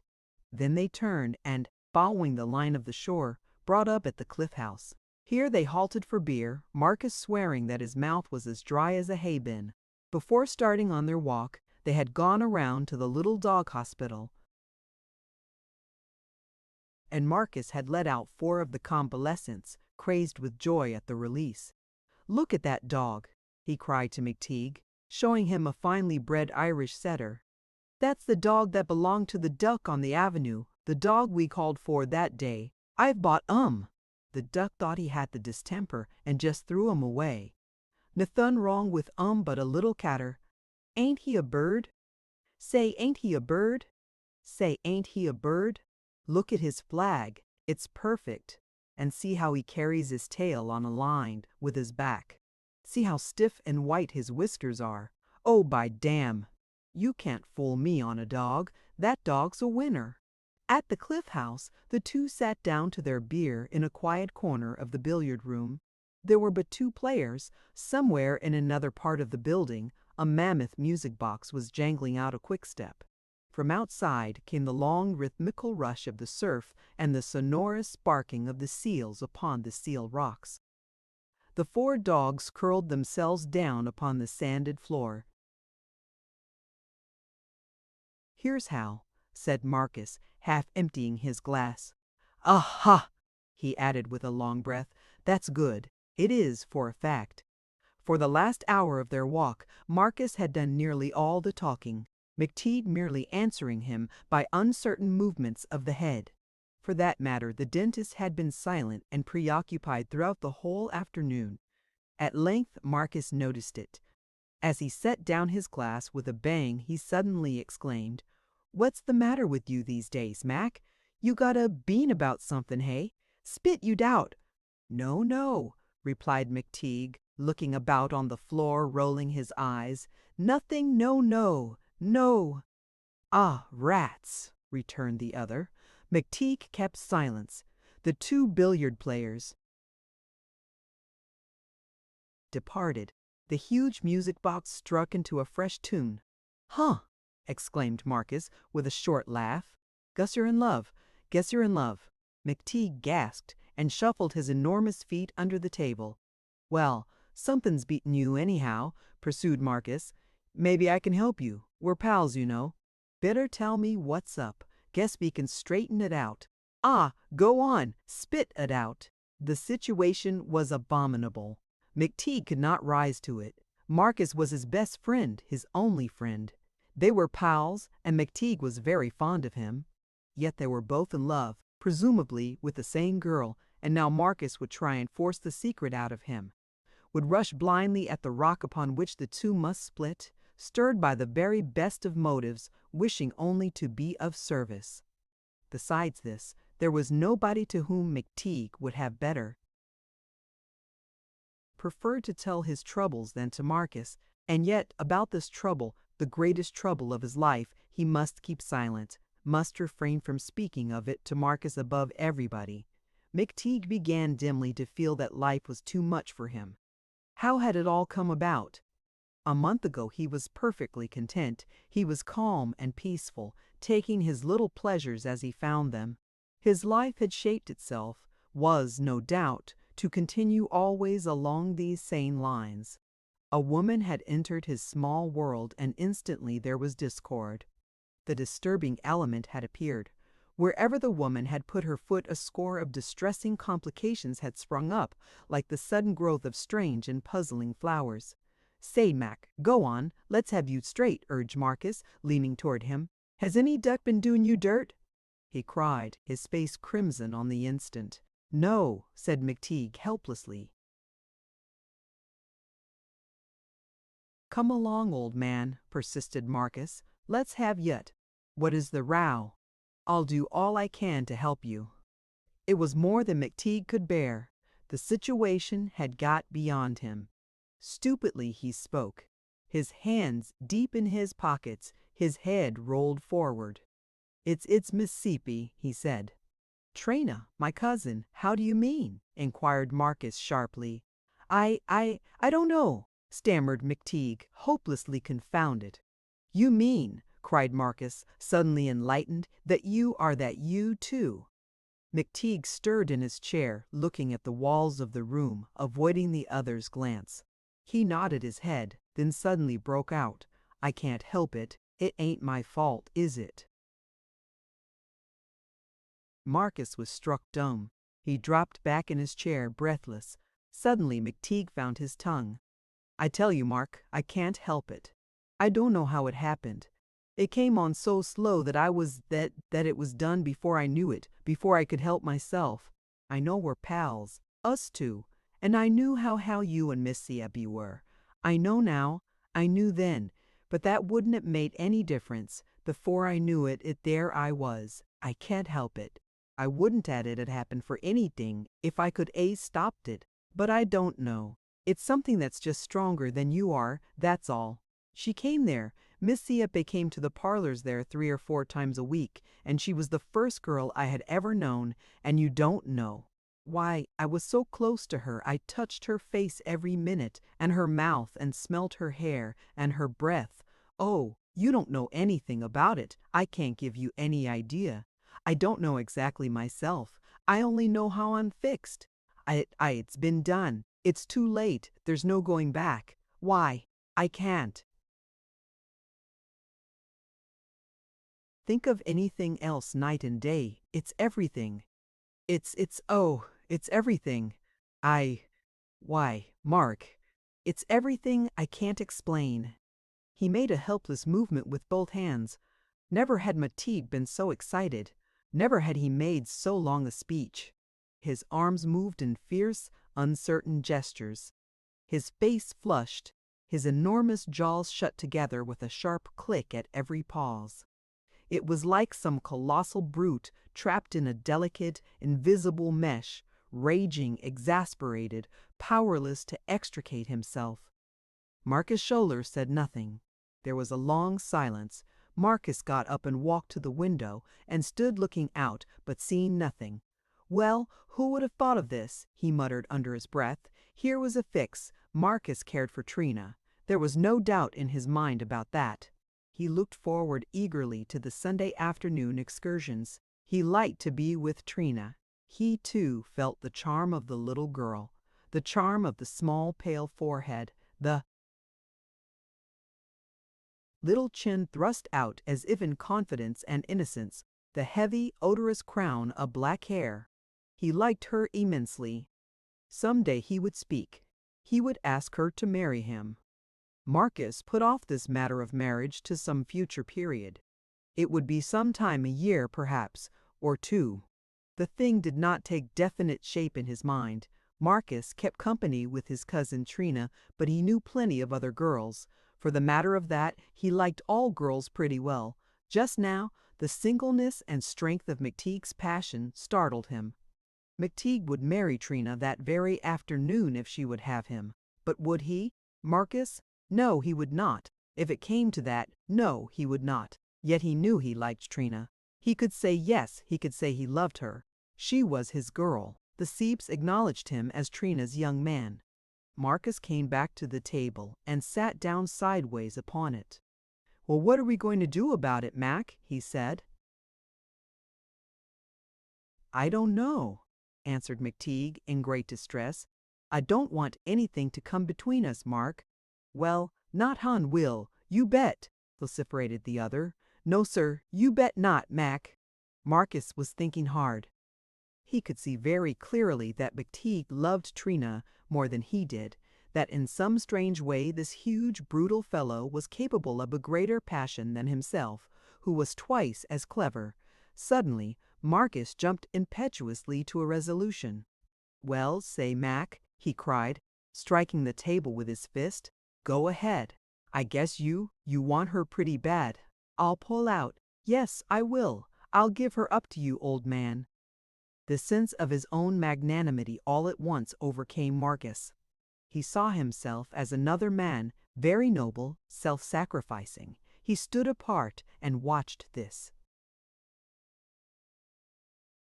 second self with boundless admiration and with infinite pity. He was so good, so magnificent, so heroic that he almost sobbed. Marcus made a sweeping gesture of resignation, throwing out both his arms, crying, "Mac, I'll give her up to you. I won't stand between you." There were actually tears in Marcus's eyes as he spoke. There was no doubt he thought himself sincere.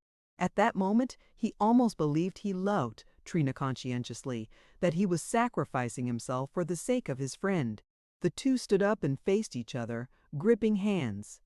It was a great moment. Even Mcteague felt the drama of it. What a fine thing was this friendship between men. The dentist treats his friend for an ulcerated tooth and refuses payment. The friend reciprocates by giving up his girl. This was nobility. Their mutual affection and esteem suddenly increased enormously. It was Damon and Pythias. It was David and Jonathan. Nothing could ever estrange them. Now it was for life or death. "I'm much obliged," murmured Mcteague. He could think of nothing better to say. "I'm much obliged," he repeated. "Much obliged, Mark." That's all right," returned Marcus Scholler bravely, and it occurred to him to add, "You'll be happy together. Tell her for me. Tell her Marcus could not go on." He wrung the dentist's hand silently.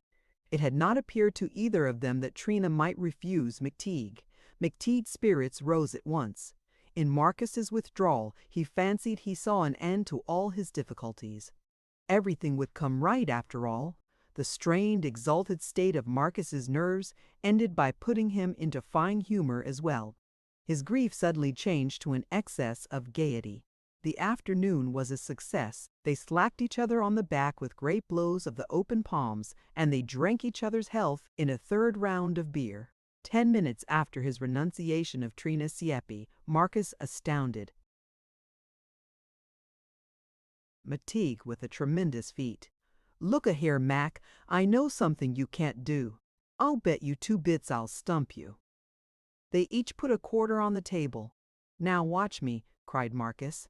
He caught up a billiard ball from the rack, poised it a moment in front of his face, then with a sudden, horrifying distension of his jaws crammed it into his mouth and shut his lips over it. For an instant, Mcteague was stupefied, his eyes bulging. Then an enormous laugh shook him. He roared and shouted, swaying in his chair, slapping his knee. What a josher was this Marcus! Sure, you never could tell what he would do next. Marcus slipped the ball out, wiped it on the tablecloth, and passed it to Mcteague. "Now let's see you do it." Mcteague fell suddenly grave. The matter was serious. He parted his thick mustaches and opened his enormous jaws like an anaconda. The ball disappeared inside his mouth. Marcus applauded vociferously, shouting, "Good work!" Mcteague reached for the money and put it in his vest pocket, nodding his head with a knowing air. Then suddenly his face grew purple, his jaws moved convulsively, he pawed at his cheeks with both hands. The billiard ball had slipped into his mouth easily enough. Now, however, he could not get it out again. It was terrible. The dentist rose to his feet, stumbling about among the dogs, his face working, his eyes starting. Try as he would, he could not stretch his jaws wide enough to slip the ball out. Marcus lost his wits, swearing at the top of his voice. Mcteague sweated with terror. Inarticulate sounds came from his crammed mouth. He waved his arms wildly. All the 4 dogs caught the process. Excitement and began to bark. A waiter rushed in. The 2 billiard players returned. A little crowd formed. There was a veritable scene. All at once the ball slipped out of Mcteague's jaws as easily as it had gone in. What a relief! He dropped into a chair, wiping his forehead, gasping for breath. On the strength of the occasion, Marcus Scholler invited the entire group to drink with him. By the time the affair was over and the group dispersed, it was after 5. Marcus and Mcteague decided they would ride home on the cars. But they soon found this impossible. The dogs would not follow. Only Alexander, Marcus's new setter, kept his place at the rear of the car. The other 3 lost their senses immediately, running wildly about the streets with their heads in the air, or suddenly starting off at a furious gallop directly away from the car. Marcus whistled and shouted and lathered with rage in vain. The 2 friends were obliged to walk. When they finally reached Polk Street, Marcus shut up the 3 dogs in the hospital. Alexander he brought back to the flat with him. There was a minute backyard in the rear where Marcus had made a kennel for Alexander out of an old water barrel. Before he thought of his own supper, Marcus put Alexander to bed and fed him a couple of dog biscuits. Mcteague had followed him to the yard to keep him company. Alexander settled to his supper at once, chewing vigorously at the biscuit, his head on one side. "What you going to do about this, about that, about my cousin now, Mac?" inquired Marcus. Mcteague shook his head helplessly. It was dark by now and cold. The little backyard was grimy and full of odors. Mcteague was tired with their long walk. All his uneasiness about his affair with Trina had returned. No, surely she was not for him. Marcus or some other man would win her in the end. What could she ever see to desire in him, a clumsy giant with hands like wooden mallets? She had told him once that she would not marry him. Was that not final? "I don't know what to do, Mark," he said. "Well, you must make up to her now," answered Marcus. "Go and call on her." Mcteague started. He had not thought of calling on her. The idea frightened him a little. "Of course," persisted Marcus. "That's the proper caper." "What did you expect? Did you think he was never going to see her again?" I don't know, responded the dentist, looking stupidly at the dog. "You know where they live," continued Marcus Scholler, "over at B Street Station, across the bay. I'll take you over there whenever you want to go. I tell you what, we'll go over there. Washington's birthday. That's this next Wednesday. Sure, they'll be glad to see you." It was good of Marcus. All at once, Mcteague rose to an appreciation of what his friend was doing for him. He stammered, "Say, Mark, you're all right anyhow." "Why, pshaw," said Marcus. "That's all right, old man. I'd like to see you 2 fixed, that's all. We'll go over Wednesday, sure." They turned back to the house. Alexander left off eating and watched them go away, first with one eye, then with the other. But he was too self-respecting to whimper. However, by the time the 2 friends had reached the second landing on the back stairs, a terrible commotion was underway in the little yard. They rushed to an open window at the end of the hall and looked down. A thin board fence separated the flat's backyard from that used by the branch post office. In the latter place lived a collie dog. He and Alexander had smelt each other out, blowing through the cracks of the fence at each other. Suddenly, the quarrel had exploded on either side of the fence. The dogs raged at each other, snarling and barking, frantic with hate. Their teeth gleamed. They tore at the fence with their front paws. They filled the whole night with their clamor. "By damn!" cried Marcus. "They don't love each other." Just listen. Wouldn't that make a fight if the two got together? Have to try it someday. Chapter 5. Wednesday morning, Washington's birthday, Mcteague rose very early and shaved himself. Besides the 6 mournful concertina airs, the dentist knew one song. Whenever he shaved, he sung this song, never at any other time. His voice was a bellowing roar, enough to make the window sashes rattle. Just now he woke up all the lodgers in his hall with it. It was a lamentable wail, no one to love, none to caress, left all alone in this world's wilderness. As he paused to strop his razor, Marcus came into his room, half-dressed, a startling phantom in red flannels. Marcus often ran back and forth between his room and the dentist's parlors in all sorts of undress. Old Miss Baker had seen him thus several times through her half-open door as she sat in her room listening and waiting. The old dressmaker was shocked out of all expression. She was outraged, offended, pursing her lips, putting up her head. She talked of complaining to the landlady. And Mr. Grannis right next door, too. You can understand how trying it is for both of us. She would come out in the hall after one of these apparitions, her little false curls shaking, talking loud and shrill to anyone in reach of her voice. "Well," Marcus would shout, "soot your door then, if you don't want to see. Look out, now, here I come again. Not even a porous plaster on me this time."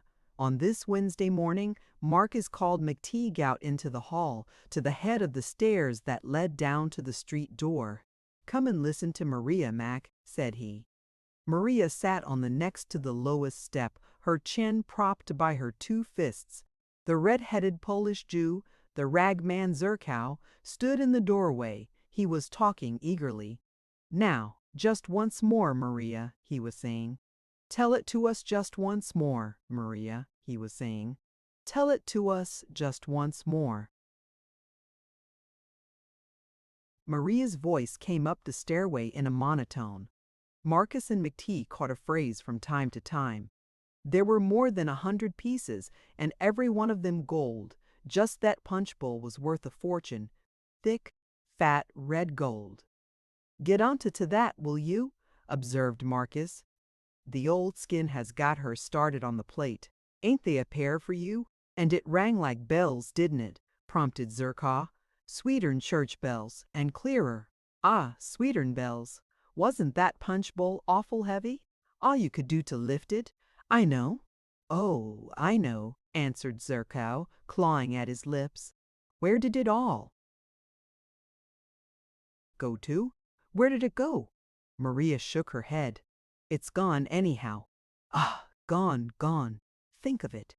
The punch bowl gone, and the engraved ladle and the plates and goblets.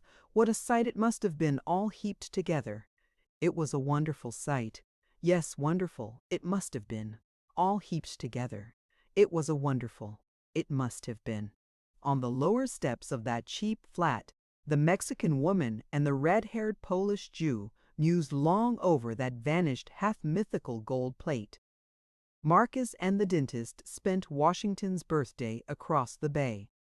The journey over was one long agony to Mcteague. He shook with a formless, wanheri,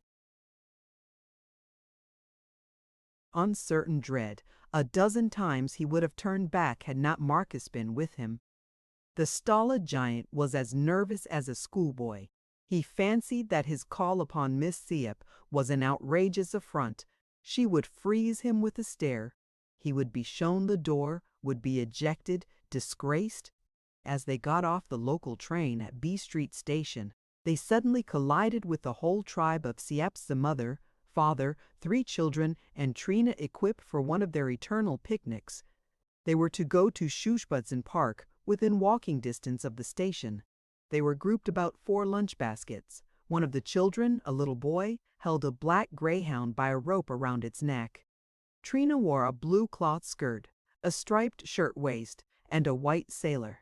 About her round waist was a belt of imitation alligator skin.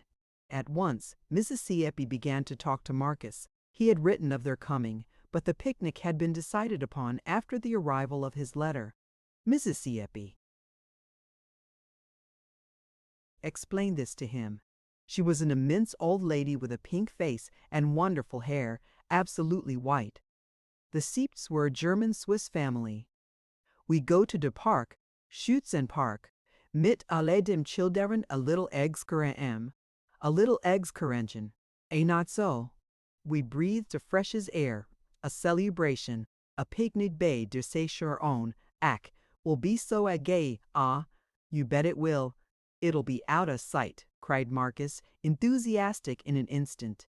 This is Miss friend Dr. Mcteague I wrote you about, Mrs. Sieppe.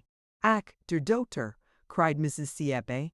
Mcteague was presented, shaking hands gravely as Marcus shouldered him from one to the other.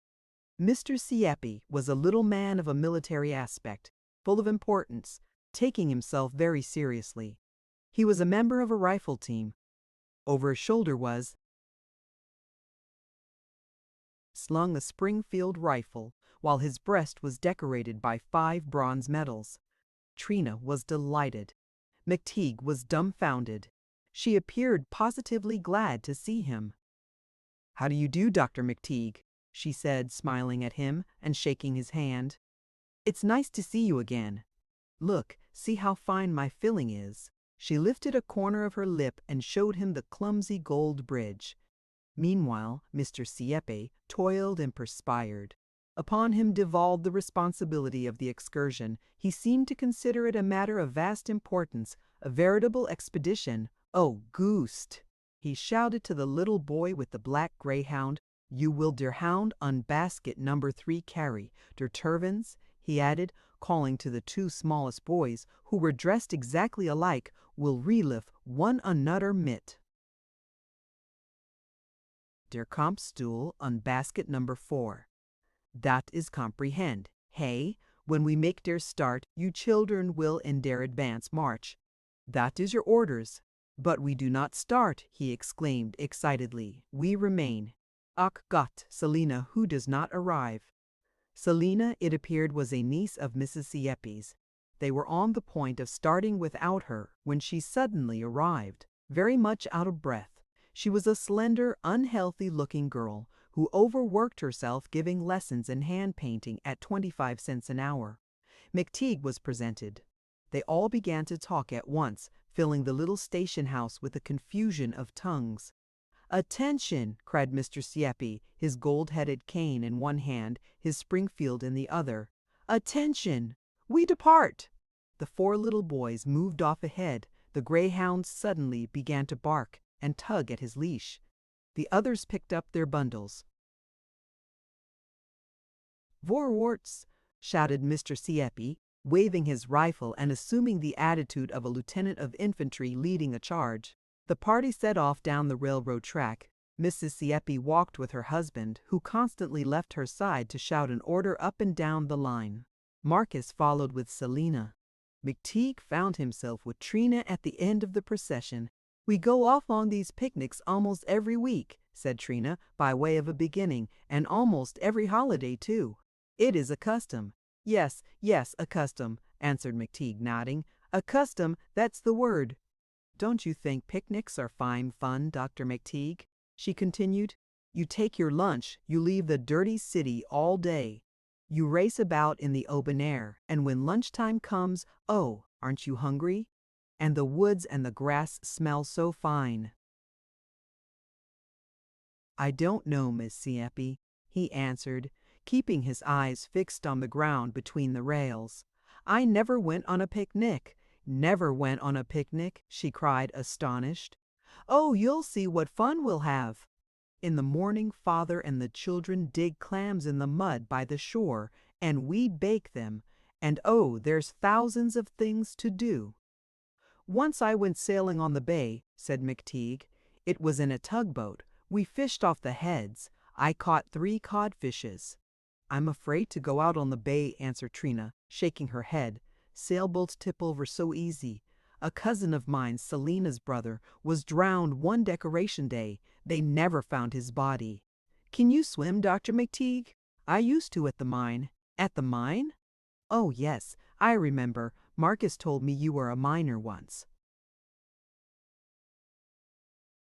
I was a car boy. All the car boys used to swim in the reservoir by the ditch every Thursday evening. One of them was bit by a rattlesnake once while he was dressing. He was a Frenchman named Andrew. He swelled up and began to twitch. Oh, how I hate snakes! They're so crawly and graceful, but just the same, I like to watch them. You know that drugstore over in town that has a showcase full of live ones? We killed the rattler with a cart whip. How far do you think you could swim? Did you ever try? You think you could swim? Did you ever try? You think you could swim a mile? A mile? I don't know. I never tried. I guess I could. I can swim a little. Sometimes we all go out to the crystal baths. The crystal baths, huh? Can you swim across the tank? Oh, I can swim all right, as long as Papa holds my chin up. Soon as he takes his hand away, down I go. Don't you hate to get water in your ears? Bathing's good for you. If the water's too warm, it isn't. It weakens you. Mr. Mcteague came running down the tracks, waving his cane. To one side, he shouted, motioning them off the track. They're drain gomes. A local passenger train was just passing B Street Station, some quarter of a mile behind them. The party stood to one side to let it pass. Marcus put a nickel and 2 cross pins upon the rail, and waved his hat to the passengers as the train roared past. The children shouted shrilly. When the train was gone, they all rushed to see the nickel and the crossed pins. The nickel had been jolted off, but the pins had been flattened out so that they bore a faint resemblance to open scissors. A great contention arose among the children for the possession of these scissors. Mr. Mcteague was obliged to intervene. He reflected gravely. It was a matter of tremendous moment. The whole party halted, awaiting his decision. "Attend now," he suddenly exclaimed. "It will not be so soon. At der end of der day, then we shall have hongi common, then will it be ages, a reward of merit to him who derbes paves. It is in order, vorwarts." "That was the Sacramento train," said Marcus to Selena as they started off. "It was, for a fact." "I know a girl in Sacramento," Trina told Mcteague. "She's forewoman in a glove store, and she's got consumption." "I was in Sacramento once," observed Mcteague, "nearly 8 years ago." "Is it a nice place? As nice as San Francisco?" "It's hot. I practiced there for a while." "I like San Francisco," said Trina, looking across the bay to where the city piled itself upon its hills. "So do I," answered Mcteague.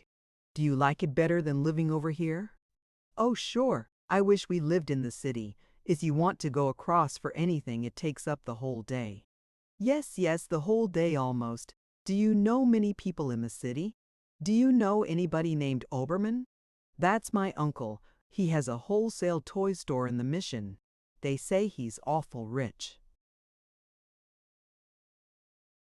"No, I don't know him. His stepdaughter wants to be a nun. Just fancy. And Mr. Oberman won't have it. He says it would be just like burying his child. Yes, she wants to enter the convent of the Sacred Heart. Are you a Catholic, Dr. Mcteague? No? No, I Papa is a Catholic. No, I Papa is a Catholic. He goes to Mass on the feast days once in a while, but Mama's Lutheran. The Catholics are trying to get control of the schools," observed Mcteague, suddenly remembering one of Marcus's political tirades. "That's what Cousin Mark says. We are going to send the twins to the kindergarten next month." "What's the kindergarten?" "Oh, they teach them to make things out of straw and toothpicks. Kind of a play place to keep them off the street. There's one up on Sacramento Street, not far from Polk Street. I saw the sign. I know where. Why, Selena used to play the piano there." "Does she play the piano?" "Oh, you ought to hear her. She plays fine. Selena's very accomplished. She paints, too. I can play on the concertina." "Oh, can you?" I wish you'd brought it along. Next time you will. I hope you'll come often on our picnics. You'll see what fun we'll have. Fine day for a picnic, ain't it? There ain't a cloud. That's so, exclaimed Trina, looking up. Not a single cloud. Oh yes, there is one, just over Telegraph Hill. That's smoke. No, it's a cloud. Smoke isn't white that way. 'Tis a cloud. I knew I was right. I never say a thing unless I'm pretty sure.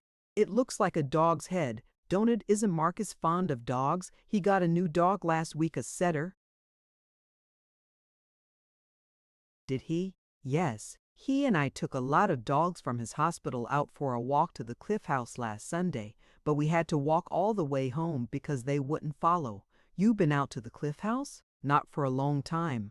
We had a picnic there one 4th of July, but it rained. Don't you love the ocean? Yes, I like it pretty well. Oh, I'd like to go off in one of those big sailing ships. Just away, and away, and away, anywhere. They're different from a little yacht. I'd love to travel. Sure, so would I. Papa and Mama came over in a sailing ship. They were 21 days.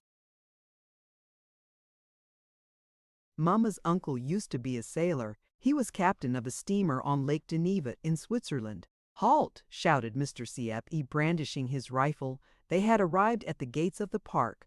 All at once, Mcteague turned cold. He had only a quarter in his pocket.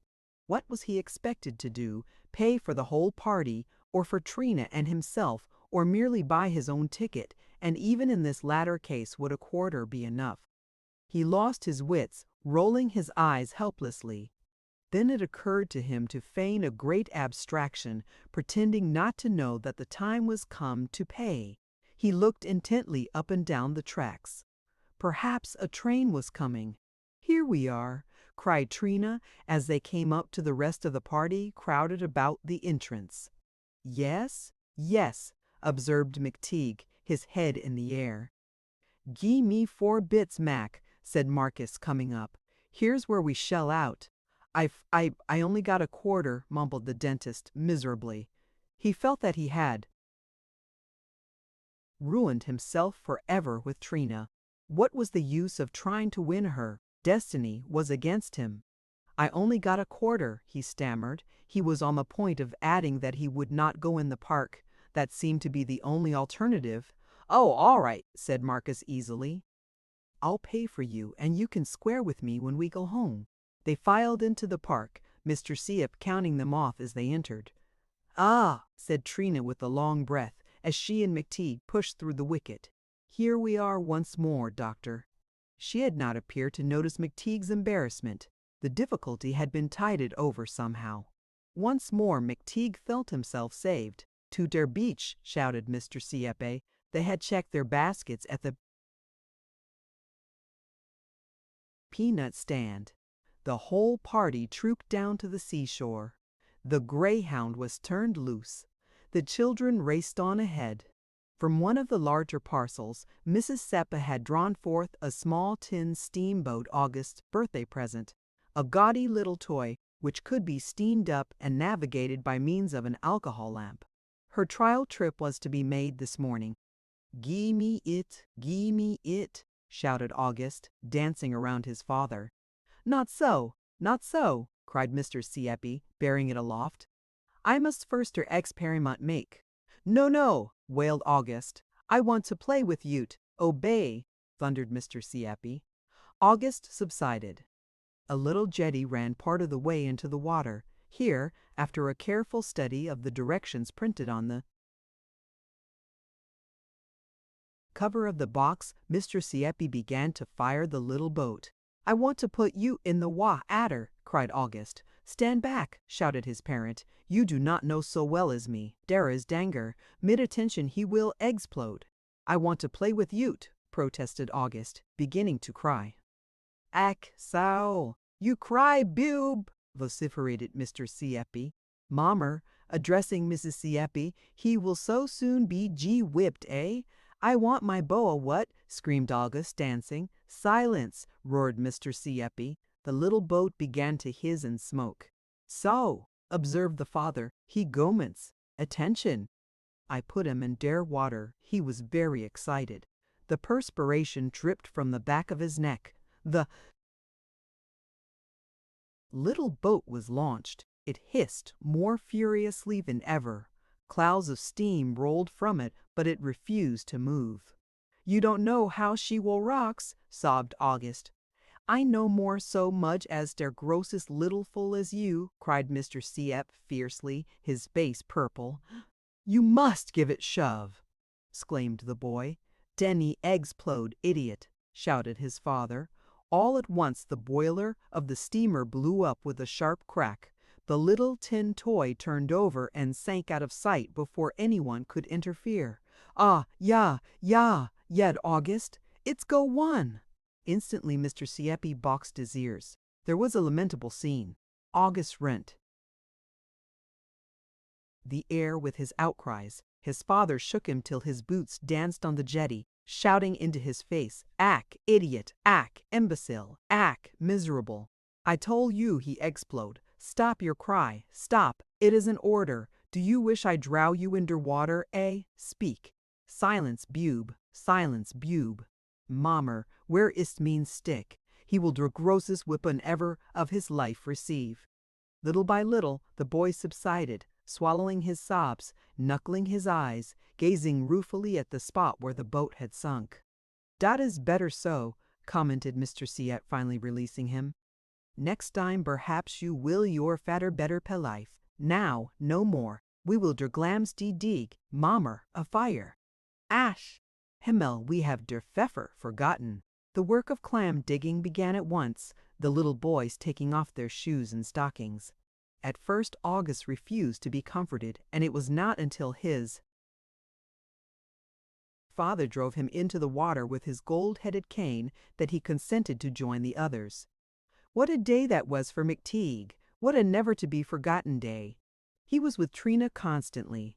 They laughed together, she demurely, her lips closed tight, her little chin thrust out, her small pale nose, with its adorable little freckles, wrinkling. He roared with all the force of his lungs, his enormous mouth distended, striking sledgehammer blows upon his knee with his clenched fist. The lunch was delicious. Trina and her mother made a clam chowder that melted in one's mouth. The lunch baskets were emptied. The party were fully 2 hours eating. There were huge loaves of rye bread full of grains of chickweed. There were Wiener Wurst and Frankfurter sausages. There was unsalted butter. There were pretzels. There was cold underdone chicken, which one ate in slices, plastered with a wonderful kind of mustard that did not sting. There were dried apples that gave Mr. Sieppe the hiccos. There were a dozen bottles of beer, and, last of all, a crowning achievement, a marvelous Gotha truffle. After lunch came tobacco. Stuffed to the eyes, Mcteague drowsed over his pipe, prone on his back in the sun, while Trina, Mrs. Sieppe, and Selina washed the dishes. In the afternoon, Mr. Sieppe disappeared. They heard the reports of his rifle on the range. The others swarmed over the park, now around the swings, now in the casino, now in the museum, now invading the merry-go-round. At 5:30, Mr. Sieppe marshaled the party together. It was time to return home. The family insisted that Marcus and Mcteague should take supper with them at their home and should stay overnight. Mrs. Sieppe argued they could get no decent supper if they went back to the city at that hour, that they could catch an early morning boat and reach their business in good time. The two friends accepted. The Seeps lived in a little box of a house at the foot of B Street, the first house to the right as one went up from the station. It was 2 stories high, with a funny red mansard roof of oval slates. The interior was cut up into innumerable tiny rooms, some of them so small as to be hardly better than sleeping closets. In the backyard was a contrivance for pumping water from the cistern that interested Mcteague at once. It was a dog wheel, a huge revolving box in which the unhappy black greyhound spent most of his waking hours. It was his kennel. He slept in it. From time to time during the day, Mrs. Sieppe appeared on the back doorstep, crying shrilly, "Hoop, hoop!" She threw lumps of coal at him, waking him to his work. They were all very tired and went to bed early. After great discussion it was decided that Marcus would sleep upon the lounge in the front parlor. Trina would sleep with August, giving up her room to Mcteague. Selina went to her home, a block or so above the Seepses. At 9 o'clock, Mr. Sieppe showed Mcteague to his room and left him to himself with a newly lighted candle. For a long time after Mr. Sieppe had gone, Mcteague stood motionless in the middle of the room, his elbows pressed close to his sides, looking obliquely from the corners of his eyes. He hardly dared to move. He was in Trina's room. It was an ordinary little room. A clean white matting was on the floor. Gray paper, spotted with pink and green flowers, covered the walls.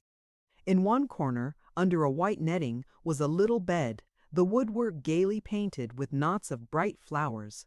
Near it, against the wall, was a black walnut bureau. A work table with spiral legs stood by the window, which was hung with a green and gold window curtain. Opposite the window the closet door stood ajar, while in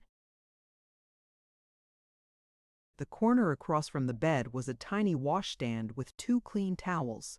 And that was all. But it was Trina's room. Mcteague was in his lady's bower. It seemed to him a little nest, intimate, discreet. He felt hideously out of place. He was an intruder. He, with his enormous feet, his colossal bones, his crude, brutal gestures, the mere weight of his limbs, he was sure, would crush the little bedstead like an eggshell. Then, as this first sensation wore off, he began to feel the charm of the little chamber. It was as though Trina were close by but invisible. Mcteague felt all the delight of her presence without the embarrassment that usually accompanied it. He was near to her, nearer than he had ever been before. He saw into her daily life, her little ways and manners, her habits, her very thoughts. And was there not in the air of that room a certain faint perfume that he knew, that recalled her to his mind with marvelous vividness? As he put the candle down upon the bureau, he saw her hairbrush lying there. Instantly he picked it up, and, without knowing why, held it to his face.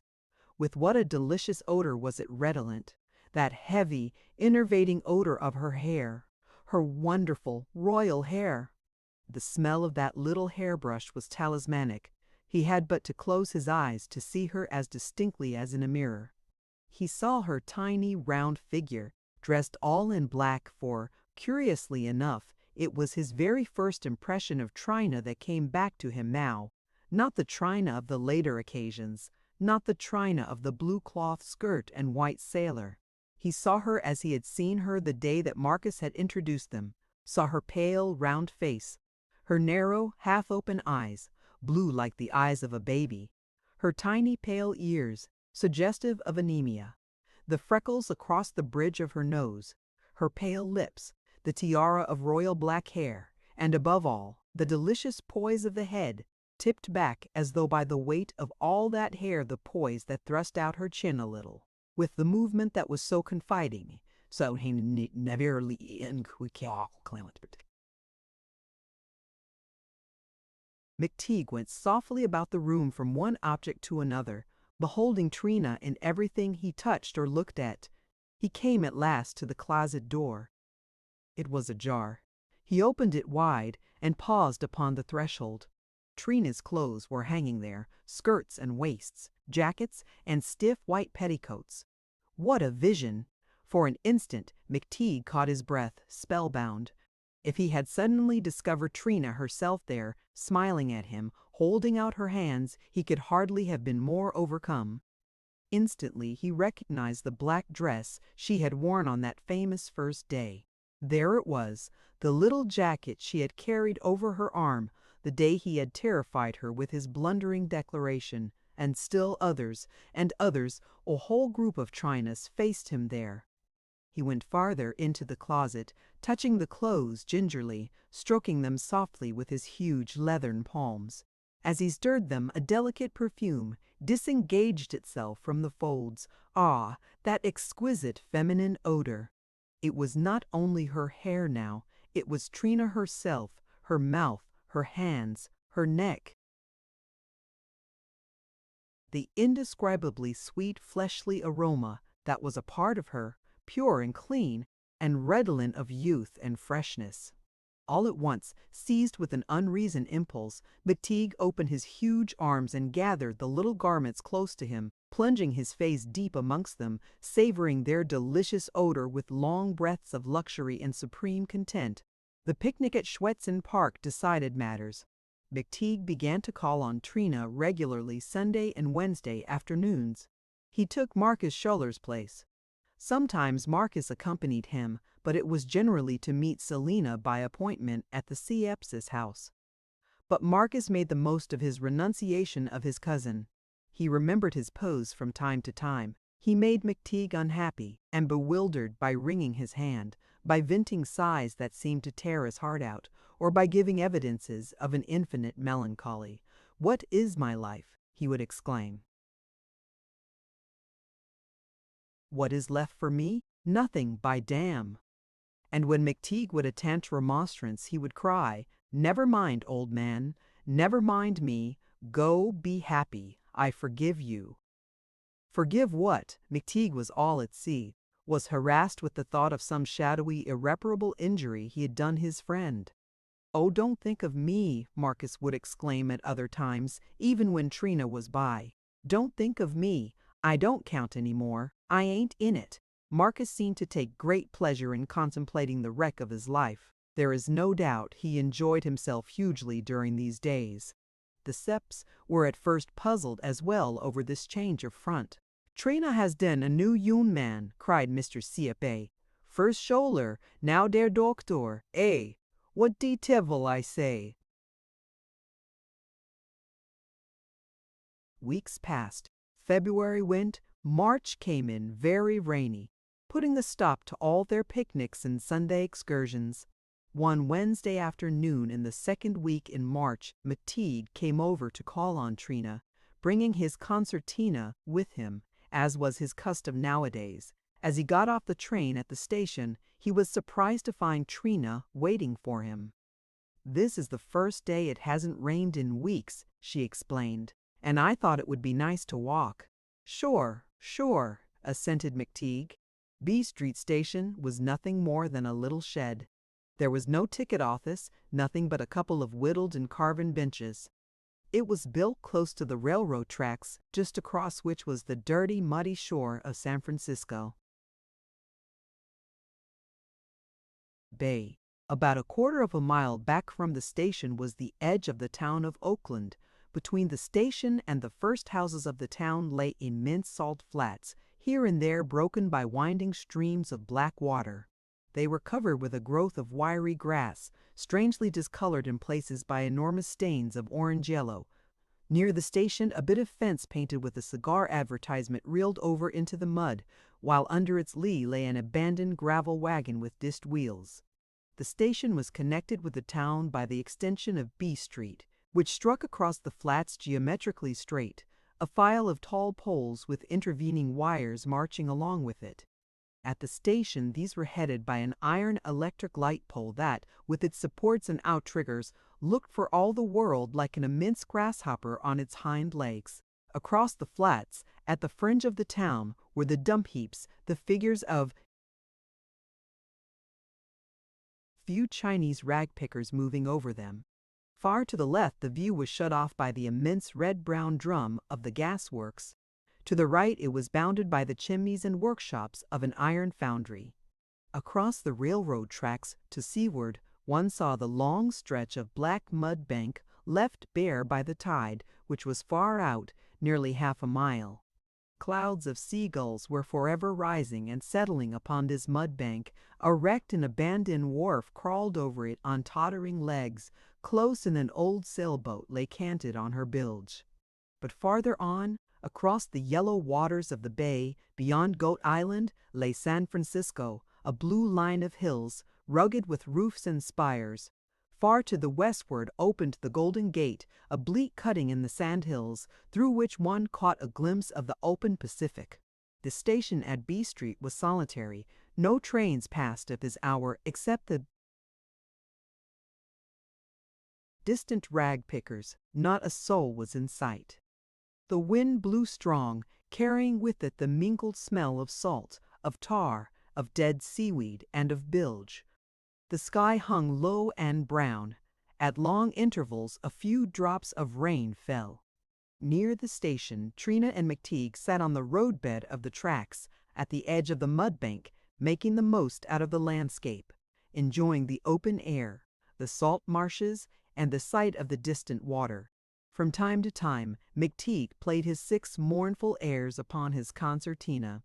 After a while, they began walking up and down the tracks, Mcteague talking about his profession, Trina listening, very interested and absorbed, trying to understand. For pulling the roots of the upper molars, we use the cowhorn forceps, continued the dentist monotonously. We get the inside beak over the palatal roots and the cowhorn beak over the buccal roots. That's the roots on the outside, you see. Then we close the forceps and that breaks right through the alveolus. That's the part of the socket in the jaw, you understand. At another moment he told her of his one unsatisfied desire. Someday I'm going to have a big gilded tooth outside my window for a sign. Those big gold teeth are beautiful, beautiful, only they cost so much I can't afford one just now. Oh, it's raining, suddenly exclaimed Trina, holding out her palm. They turned back and reached the station in a drizzle. The afternoon was closing in dark and rainy. The tide was coming back, talking and lapping for miles along the mudbank. Far off across the flats, at the edge of the town, an electric car went by, stringing out a long row of diamond sparks on the overhead wires. "Say, Miss Trina," said Mcteague after a while, "what's the good of waiting any longer? Why can't us two get married?"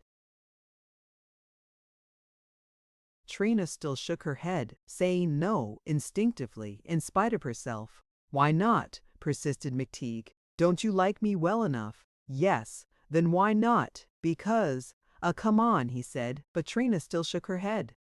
Come on," he said, but Trina still shook her head. Come on," urged Mcteague. He could think of nothing else to say, repeating the same phrase over and over again to all her refusals. Come on. Come on." Suddenly he took her in his enormous arms, crushing down her struggle with his immense strength. Then Trina gave up, all in an instant, turning her head to his. They kissed each other grossly, full in the mouth. A roar and a jarring of the earth suddenly grew near and passed them in a reek of steam and hot air. It was the Overland, with its flaming headlight, on its way across the continent. The passage of the train startled them both. Trina struggled to free herself from Mcteague. "Oh, please, please," she pleaded, on the point of tears. Mcteague released her, but in that moment a slight, a barely perceptible revulsion of feeling had taken place in him. The instant that Trina gave up, the instant she allowed him to kiss her, he thought less of her. She was not so desirable after all. But this reaction was so faint, so subtle, so intangible, that in another moment he had doubted its occurrence. Yet afterward it returned. Was there not something gone from Trina now? Was he not disappointed in her for doing that very thing for which he had longed? Was Trina, the submissive, the compliant, the attainable, just the same, just as delicate and adorable as Trina, the inaccessible? Perhaps he dimly saw that this must be so, that it belonged to the changeless order of things, the man desiring the woman only for what she withholds, the woman worshiping the man for that which she yields up to him. With each concession gained the man's desire cools, with every surrender made the woman's adoration increases. But why should it be so? Trina wrenched herself free and drew back from Mcteague, her little chin quivering, her face, even to the lobes of her pale ears, flushed scarlet, her narrow blue eyes brimming. Suddenly she put her head between her hands and began to sob. Say, Miss Trina, listen here, Miss Trina, cried Mcteague, coming forward a step. Oh, don't, she gasped, shrinking. I must go home, she cried, springing to her feet. It's late. I must. Don't come with me, please. Oh, I'm so. She could not find any words. Let me go alone, she went on. You come Sunday. Goodbye. You come Sunday. Goodbye. Goodbye, said Mcteague, his head in a whirl at this sudden, unaccountable change. Can't I kiss you again? But Trina was firm now. When it came to his pleading, a mere matter of words, she was strong enough. No, you must not, she exclaimed with energy. She was gone in another instant. The dentist, stunned, bewildered, gazed stupidly after her as she ran up the extension of B Street through the rain. But suddenly a great joy took possession of him. He had won her. Trina was to be for him, after all. An enormous smile distended his thick lips. His eyes grew wide and flashed, and he drew his breath quickly, striking his mallet-like fist upon his knee and exclaiming under his breath, I got her, by God! I got her, by God! At the same time, he thought better of himself. His self-respect increased enormously. The man that could win Trina Sieppe was a man of extraordinary ability. Trina burst in upon her mother while the latter was setting a mousetrap in the kitchen. Oh, Mama! Trina? Ach, what has happened? Trina told her in a breath. So soon, was Mrs. Sieppe's first comment. Well, what you cry for then? I don't know, wailed Trina, plucking at the end of her handkerchief. You loaf dare you na doctor? I don't know. Well, what for you kiss him? I don't know. You don't know. You don't know. Where have your senses gone, Trina? You kissed der doctor, you cry, and you don't know. Is yout Marcus den? No, it's not Cousin Mark. Den yout must be der doctor. Trina made no answer. I guess so. You loaf him? I don't know. Mrs. Sieppe set down the mousetrap with such violence that it sprung with a sharp snap. Chapter 6. No, Trina did not know. Do I love him? Do I love him? 1,000 times she put the question to herself during the next 2 or 3 days. At night she hardly slept, but lay broad awake for hours in her little, gaily painted bed with its white netting, torturing herself with doubts and questions. At times she remembered the scene in the station with a veritable agony of shame, and at other times she was ashamed to recall it with a thrill of joy. Nothing could have been more sudden, more unexpected than that surrender of herself.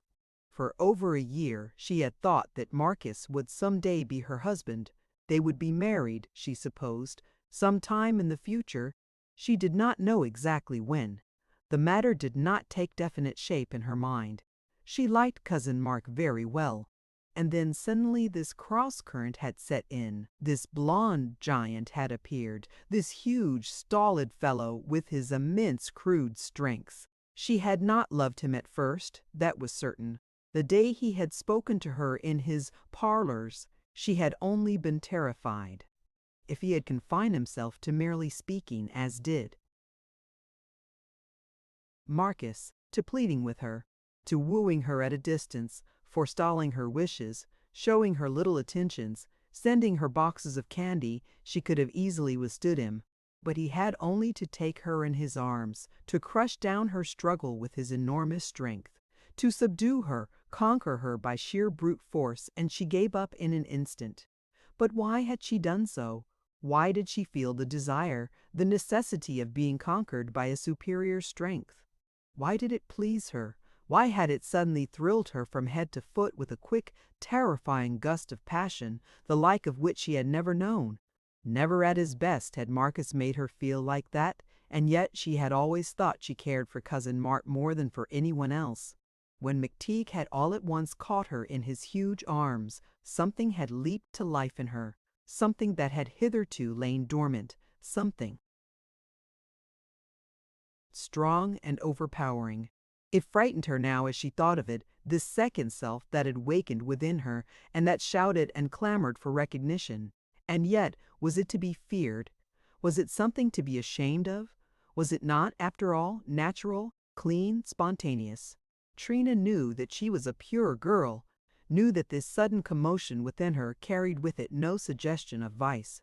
Dimly, as figures seen in a waking dream, these ideas floated through Trina's mind. It was quite beyond her to realize them clearly. She could not know what they meant. Until that rainy day by the shore of the bay, Trina had lived her life with as little self-consciousness as a tree. She was frank, straightforward, a healthy, natural human being, without sex as yet. She was almost like a boy. At once, there had been a mysterious disturbance. The woman within her suddenly awoke.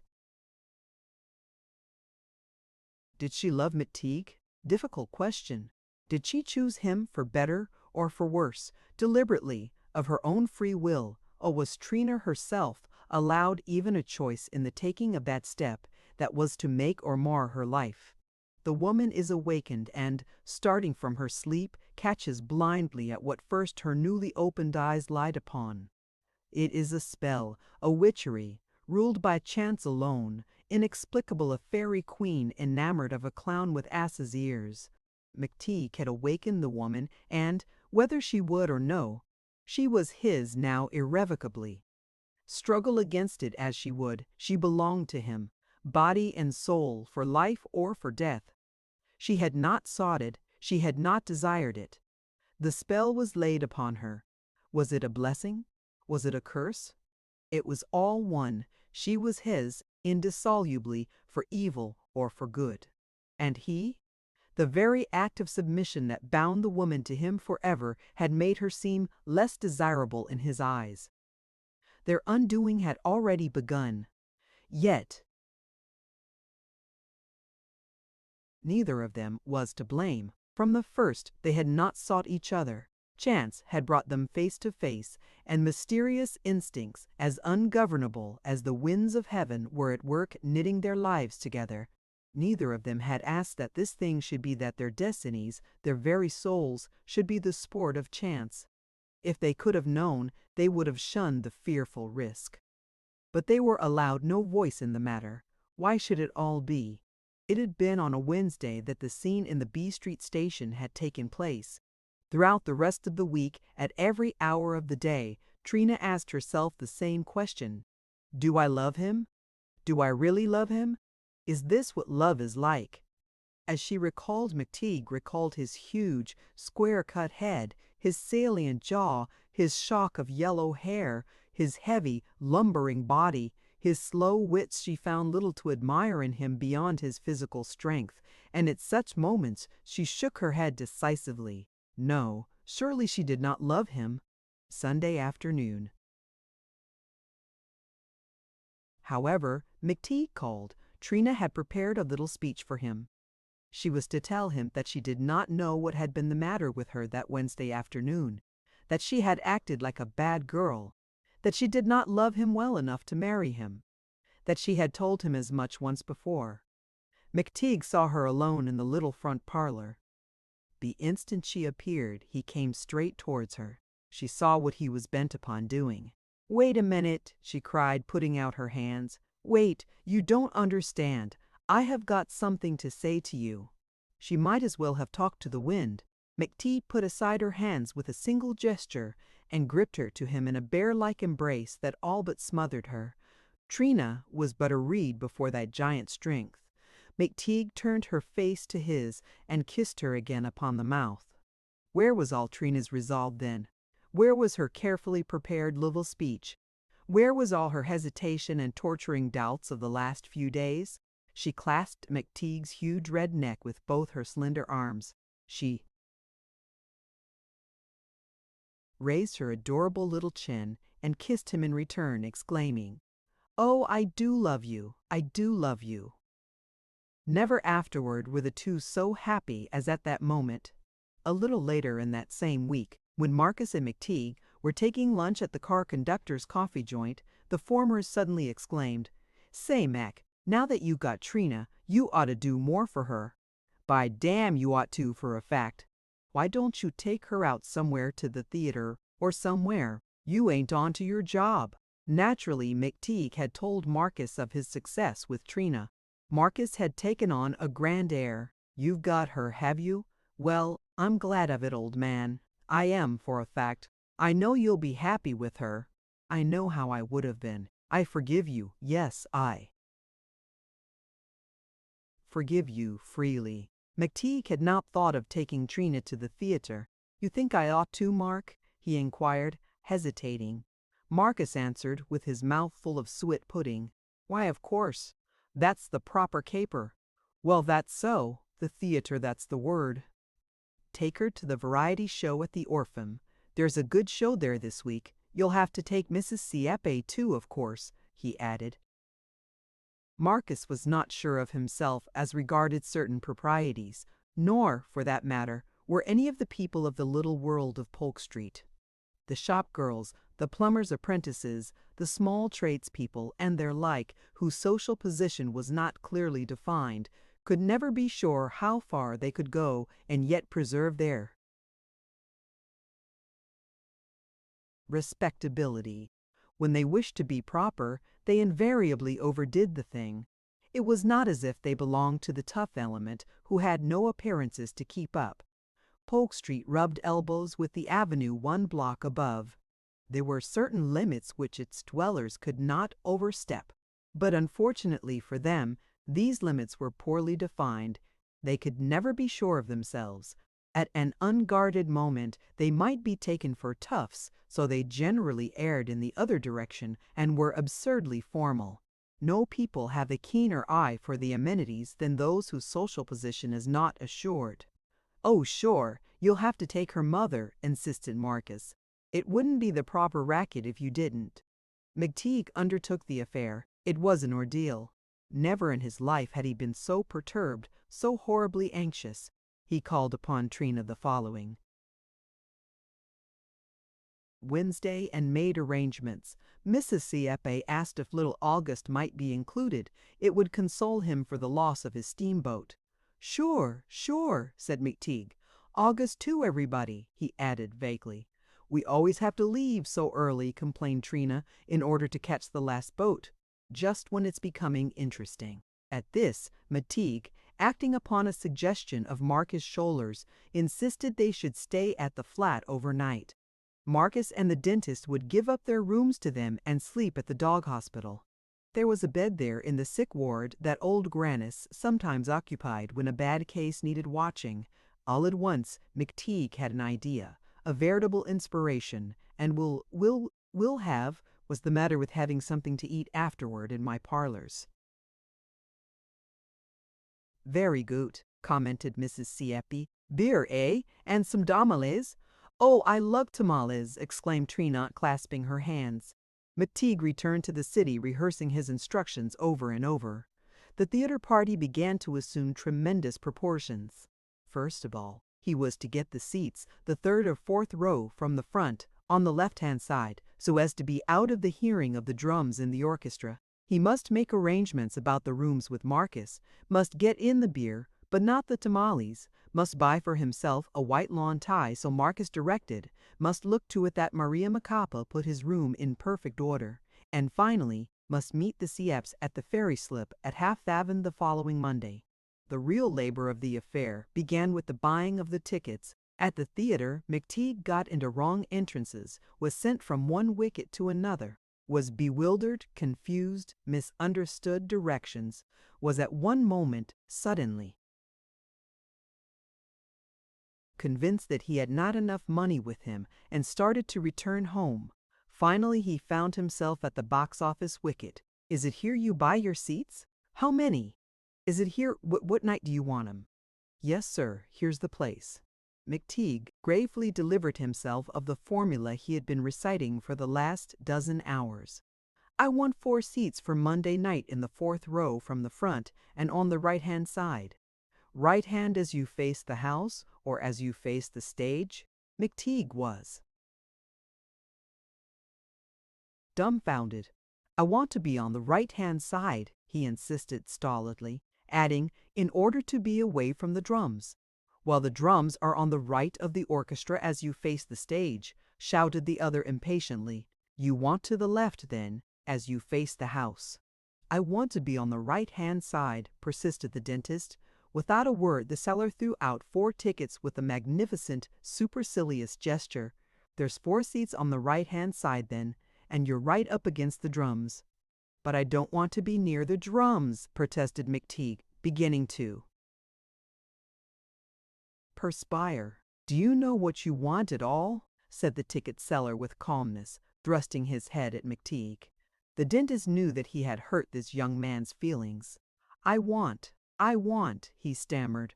The seller slammed down a plan of the house in front of him and began to explain excitedly. It was the one thing lacking to complete Mcteague's confusion. There are your seats, finished the seller, shoving the tickets into Mcteague's hands. They are the 4th row from the front and away from the drums. Now are you satisfied? Are they on the right-hand side? I want on the right, no. I want on the left. I don't know.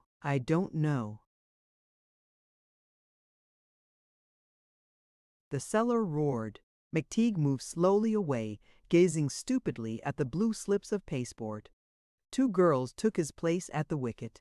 In another moment, Mcteague came back, peering over the girls' shoulders and calling to the seller, Are these for Monday night? The other disdained reply. Mcteague retreated again timidly, thrusting the tickets into his immense wallet. For a moment he stood thoughtful on the steps of the entrance. Then all at once he became enraged. He did not know exactly why. Somehow he felt himself slighted. Once more he came back to the wicket. You can't make small of me, he shouted over the girl's shoulders. You can't make small of me. I'll thump you in the head, you little pup. The ticket seller shrugged his shoulders wearily. $1.50, he said to the 2 girls. Mcteague glared at him and breathed loudly. Finally he decided to let the matter drop. He moved away, but on the steps was once more seized with a sense of injury and outraged dignity. You can't make small of me, he called back a last time, wagging his head and shaking his fist. I will, yes, I will. He went off muttering. At last Monday night came. Mcteague met the Shupps at the ferry, dressed in a black Prince Albert coat and his best slate blue trousers, and wearing the made-up lawn necktie that Marcus had selected for him. Trina was very pretty in the black dress that Mcteague knew so well. She wore a pair of new gloves. Mrs. Siep had on lisle thread mitts and carried 2 bananas and an orange in a net reticule. For Augusta, she confided to him. Auguste was in a Fauntleroy costume, very much too small for him. Already he had been crying. Walt you believe Dopso dat Bube has torn his stocken already? Walk in der. Front, you, stop cryin'. Where is dat burlesman? At the door of the theater, Mcteague was suddenly seized with a panic terror. He had lost the tickets. He tore through his pockets, ransacked his wallet. They were nowhere to be found. All at once he remembered, and with a gasp of relief removed his hat and took them out from beneath the sweatband. The party entered and took their places. It was absurdly early. The lights were all darkened. The ushers stood under the galleries in groups, the empty auditorium echoing with their noisy talk. Occasionally a waiter with his tray and clean white apron sauntered up and down the aisle. Directly in front of them was the great iron curtain of the stage, painted with all manner of advertisements. From behind this came a noise of hammering and of occasional loud voices. While waiting, they studied their programs. First was an overture by the orchestra, after which came the Gleasons and their mirth-moving musical farce, entitled McMonagle's Courtship. This was to be followed by the Lamont Sisters, Winnie and Violet, serio comiques and skirt dancers. And after this came a great array of other artists and specialty performers, musical wonders, acrobats, lightning artists, ventriloquists, and last of all, the feature of the evening, the crowning scientific achievement of the 19th century, the kinetoscope. Mcteague was excited, dazzled. In 5 years, he had not been twice to the theater. Now he beheld himself inviting his girl and her mother to accompany him. He began to feel that he was a man of the world. He ordered a cigar. Meanwhile, the house was filling up. A few side brackets were turned on. The ushers ran up and down the aisles, stubs of tickets between their thumb and finger, and from every part of the auditorium could be heard the sharp clapping of the seats as the ushers flipped them down. A buzz of talk arose. In the gallery, a street gamin whistled shrilly and called to some friends on the other side of the house. "Are they go one to begin pretty soon, ma?" whined Augusta for the 5th or 6th time, adding, "Say, ma, can't I have some candy?" A cadaverous little boy had appeared in their aisle, chanting, "Candies, French mixed candies, popcorn, peanuts and candies. French mixed candies, popcorn, peanuts and candy." The orchestra entered, each man crawling out from an opening under the stage, hardly larger than the gate of a rabbit hutch. At every instant now, the crowd increased. There were but few seats that were not taken. The waiters hurried up and down the aisles, their trays laden with beer glasses. A smell of cigar smoke filled the air, and soon a faint blue haze rose from all corners of the house. "Ma, when are they go one to begin?"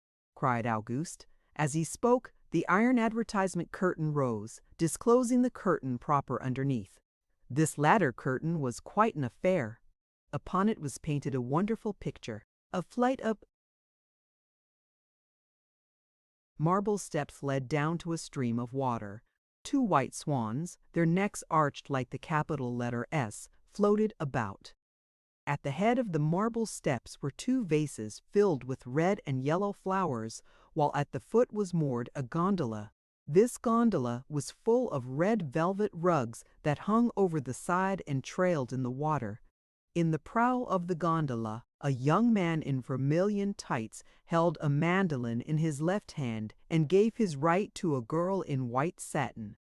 A King Charles spaniel, dragging a leading string in the shape of a huge pink sash, followed the girl. 7 scarlet roses were scattered upon the 2 lowest steps, and 8 floated in the water. "Ain't that pretty, Mac?" exclaimed Trina, turning to the dentist. "Ma, ain't they go one to begin now? Wow," whined Auguste. Suddenly the lights all over the house blazed up. "Ah!" said everybody all at once. "Ain't yout crowded?" murmured Mr. Sieppe. Every seat was taken. Many were even standing up. "I always like it better when there is a crowd," said Trina. She was in great spirits that evening. Her round, pale face was positively pink. The orchestra banged away at the overture, suddenly finishing with a great flourish of violins. A short pause followed. Then the orchestra played a quick step strain, and the curtain rose on an interior furnished with 2 red chairs and a green sofa. A girl in a short blue dress and black stockings entered in a hurry and began to dust the 2 chairs. She was in a great temper, talking very fast, disclaiming against the new lodger. It appeared that this latter never paid his rent, that he was given till late hours. Then she came down to the footlights and began to sing in a tremendous voice, hoarse and flat, almost like a man's. The chorus of a feeble originality ran, "Oh, how happy I will be, when my darling's face I'll see. Oh, tell him for 2. Meet me in the moonlight, down where the golden lilies bloom." The orchestra played the tune of this chorus a second time, with certain variations, while the girl danced to it. She sidled to one side of the stage and kicked, then sidled to the other and kicked again. As she finished with the song, a man, evidently the lodger in question, came in. Instantly, Mcteague exploded in a roar of laughter. The man was intoxicated. His hat was knocked in. One end of his collar was unfastened and stuck up into his face. His watch chain dangled from his pocket, and a yellow satin slipper was tied to a buttonhole of his vest. His nose was vermilion, one eye was black and blue. After a short dialogue with the girl, a third actor appeared. He was dressed like a little boy, the girl's younger brother. He wore an immense turned-down collar and was continually doing handsprings and wonderful back somersaults. The act devolved upon these three people: the lodger making love to the girl in the short blue dress, the boy playing all manner of tricks upon him, giving him tremendous digs in the ribs or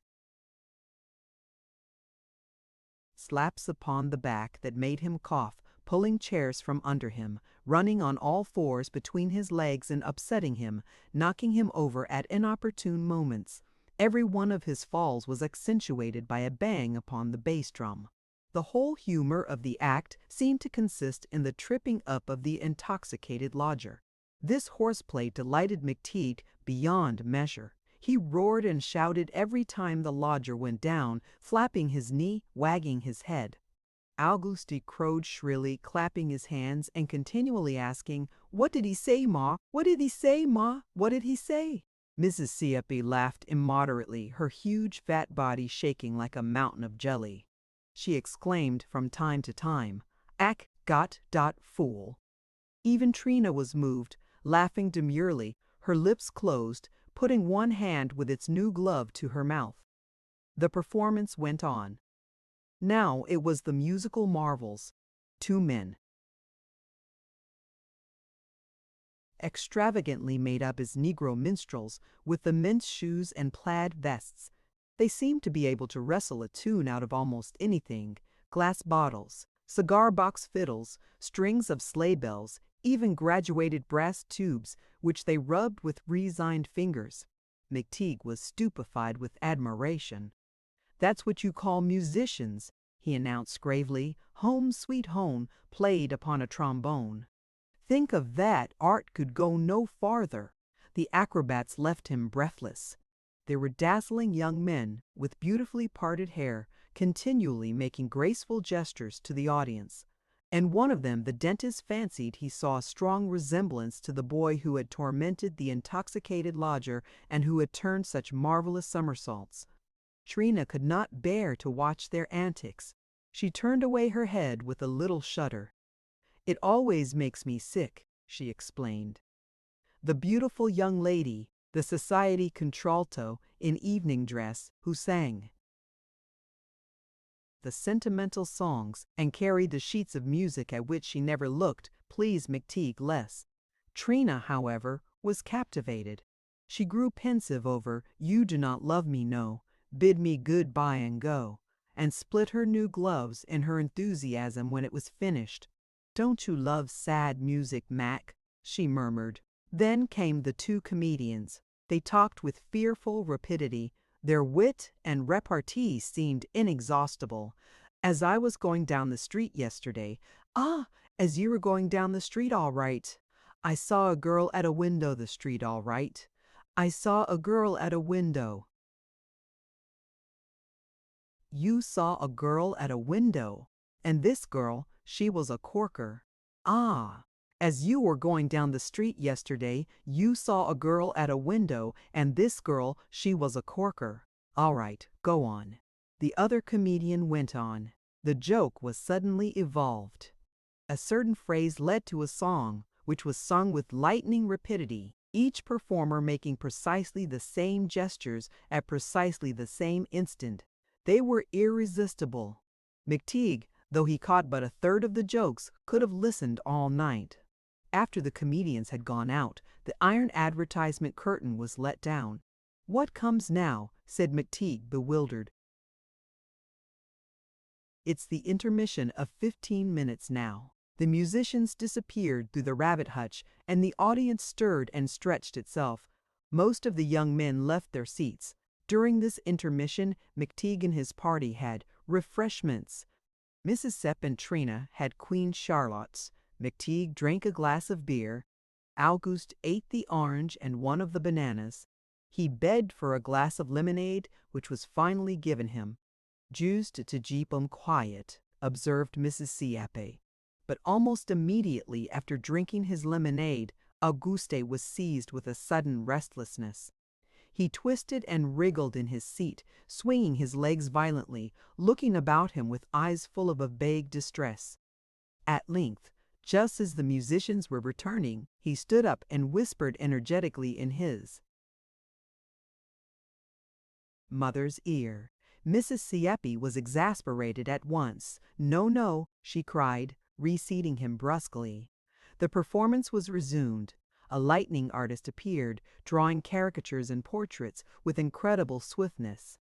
He even went so far as to ask for subjects from the audience, and the names of prominent men were shouted to him from the gallery.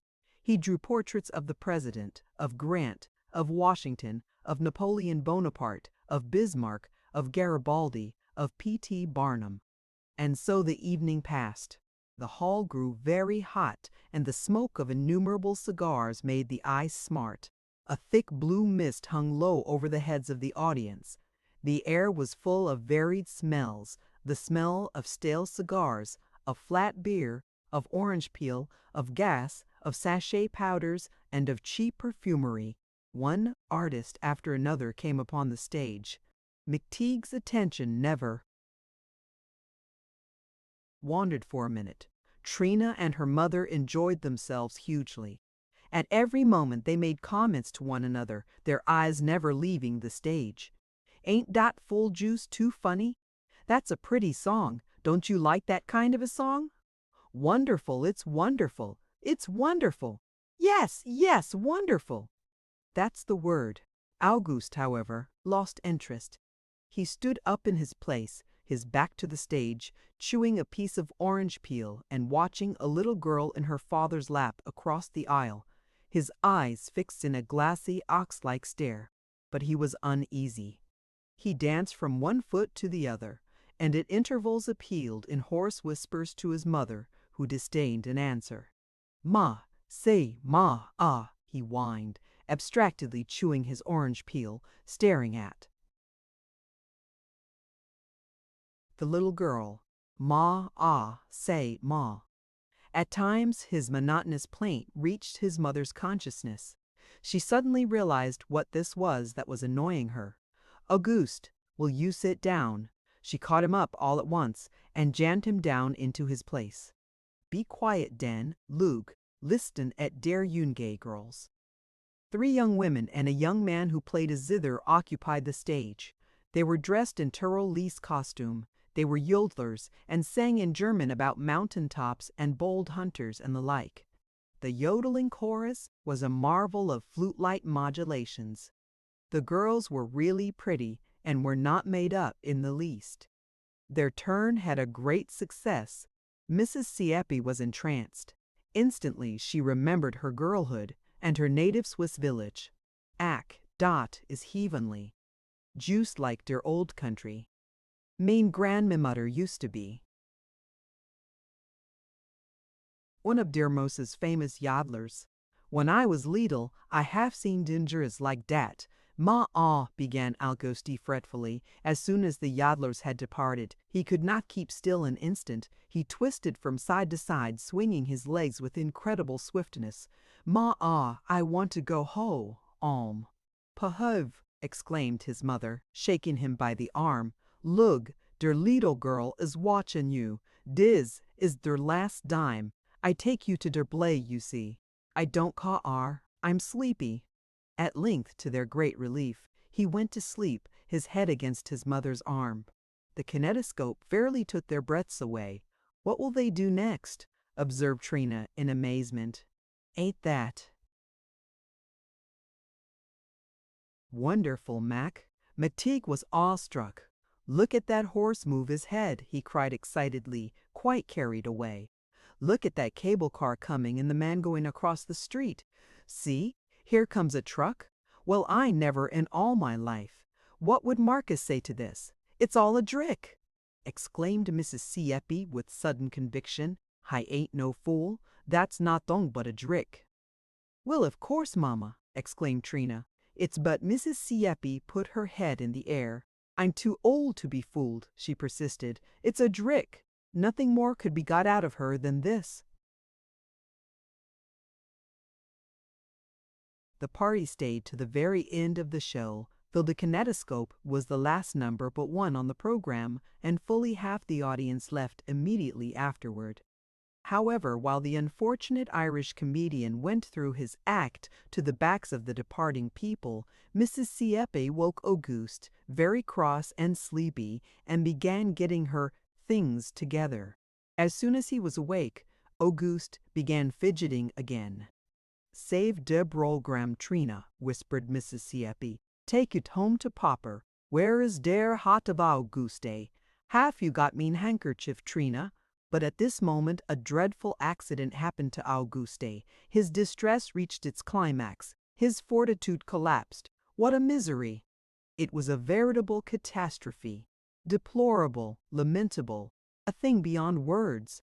For a moment he gazed wildly about him, helpless and petrified with astonishment and terror. Then his grief found utterance, and the closing strains of the orchestra were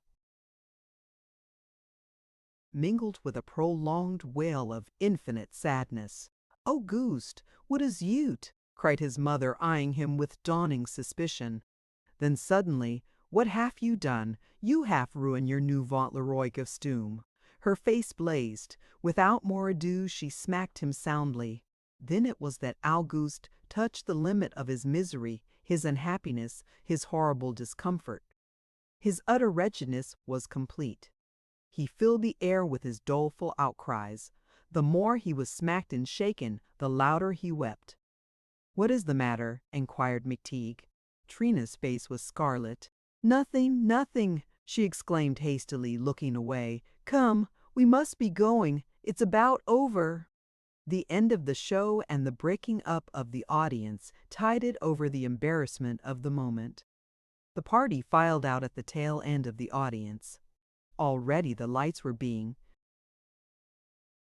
extinguished and the ushers spreading druggeting over the upholstered seats. Mcteague and the Seeps took an uptown car that would bring them near Polk Street. The car was crowded. Mcteague and Auguste were obliged to stand. The little boy fretted to be taken in his mother's lap, but Mrs. Sieppe emphatically refused. On their way home they discussed the performance.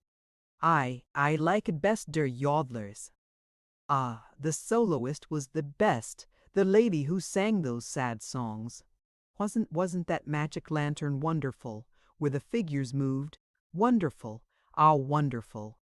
And wasn't that first act funny, where the fellow fell down all the time, and that musical act, and the fellow with the burnt cork face who played nearer, my God, to the fellow with the burnt cork face who played nearer, my God, to the E on the beer bottles. They got off at Polk Street and walked up a block to the flat. The street was dark and empty. Opposite the flat, in the back of the deserted market, the ducks and geese were calling persistently. As they were buying their tamales from the half-breed Mexican at the street corner, Mcteague observed, "Marcus ain't gone to bed yet. See, there's a light in his window. There!" he exclaimed at once. "I forgot the door key. Well, Marcus can let us in." Hardly had he rung the bell at the street door of the flat when the bolt was shot back. In the hall, at the top of the long, narrow staircase, there was the sound of a great scurrying. Maria Mocapa stood there, her hand upon the rope that drew the bolt. Marcus was at her side. Old Grannis was in the background, looking over their shoulders. While little Miss Baker leant over the banisters, a strange man in a drab overcoat at her side. As Mcteague's party stepped into the doorway, a half-dozen voices cried, "Yes, it's them. Is that you, Mac? Is that you, Mac Sieppe? Is your name Trina Sieppe?" Then, shriller than all the rest, Maria Mocapa screamed, "Oh, Miss Sieppe, come up here quick. Your lottery ticket has won $5,000. Chapter 7. "What nonsense," answered Trina. "Ach Gott!" "What is you't?" cried Mrs. Sieppe, misunderstanding, supposing a calamity. What?" stammered the dentist, confused by the lights, the crowded stairway, the medley of voices. The party reached the landing. The others surrounded them. Marcus alone seemed to rise to the occasion. "Let me be the first to congratulate you," he cried, catching Trina's hand. Everyone was talking at once. "Miss Sieppe, Miss Sieppe, your ticket has won $5,000, cried Maria. Don't you remember the lottery ticket I sold you in Dr. Mcteague's office? Trina! Almost screamed her mother. 5,000 thalers! 5,000! Thalers! If Popper were only here! What is it? What is it? Exclaimed Mcteague, rolling his eyes. What are you going to do with it, Trina? Inquired Marcus. You're a rich woman, my dear, said Miss Baker, her little false curls quivering with excitement, and I'm glad for your sake. Let me kiss you. To think I was in the room when you bought the ticket. Oh, interrupted Trina, shaking her head. There is a mistake. There must be. Why should I win $5,000? It's nonsense. No mistake, screamed Maria. Your number was 406 timed. Here 'tis in the paper this evening. I remember it well because I keep an account. But I know you're wrong, answered Trina, beginning to tremble in spite of herself. Why should I win, eh? Why shouldn't you? Cried her mother. In fact, why shouldn't she? The idea suddenly occurred to Trina. After all, it was not a question of effort or merit on her part. Why should she suppose a mistake? What if it were true, this wonderful fillip of fortune striking in there like some chance-driven bolt? Oh, do you think so? She gasped. The stranger in the drab overcoat came forward. It's the agent, cried 2 or 3 voices simultaneously. I guess you're one of the lucky ones, Miss Sieppe, he said. I suppose you have kept your ticket. Yes, 4/3/12, I remember. That's right, admitted the other. Present your ticket at the local branch office as soon as possible. The address is printed on the back of the ticket, and you'll receive a check on our bank for $5,000. Your number will have to be verified on our official list, but there's hardly a chance of a mistake. I congratulate you. All at once, a great shrill of gladness surged up in Trina. She was to possess $5,000. She was carried away with the joy of her good fortune, a natural, spontaneous joy, the gaiety of a child with a new and wonderful toy.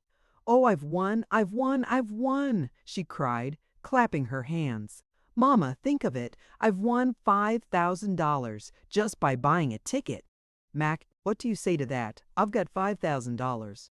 August, do you hear what's happened to sister?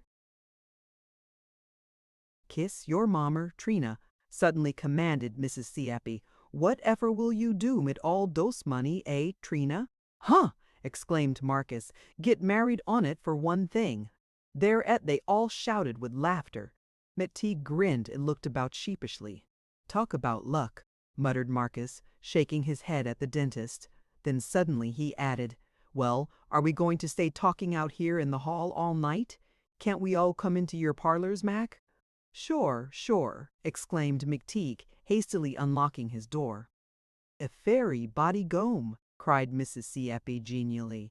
Ain't you so, doctor? Everybody, repeated the dentist. There's some beer.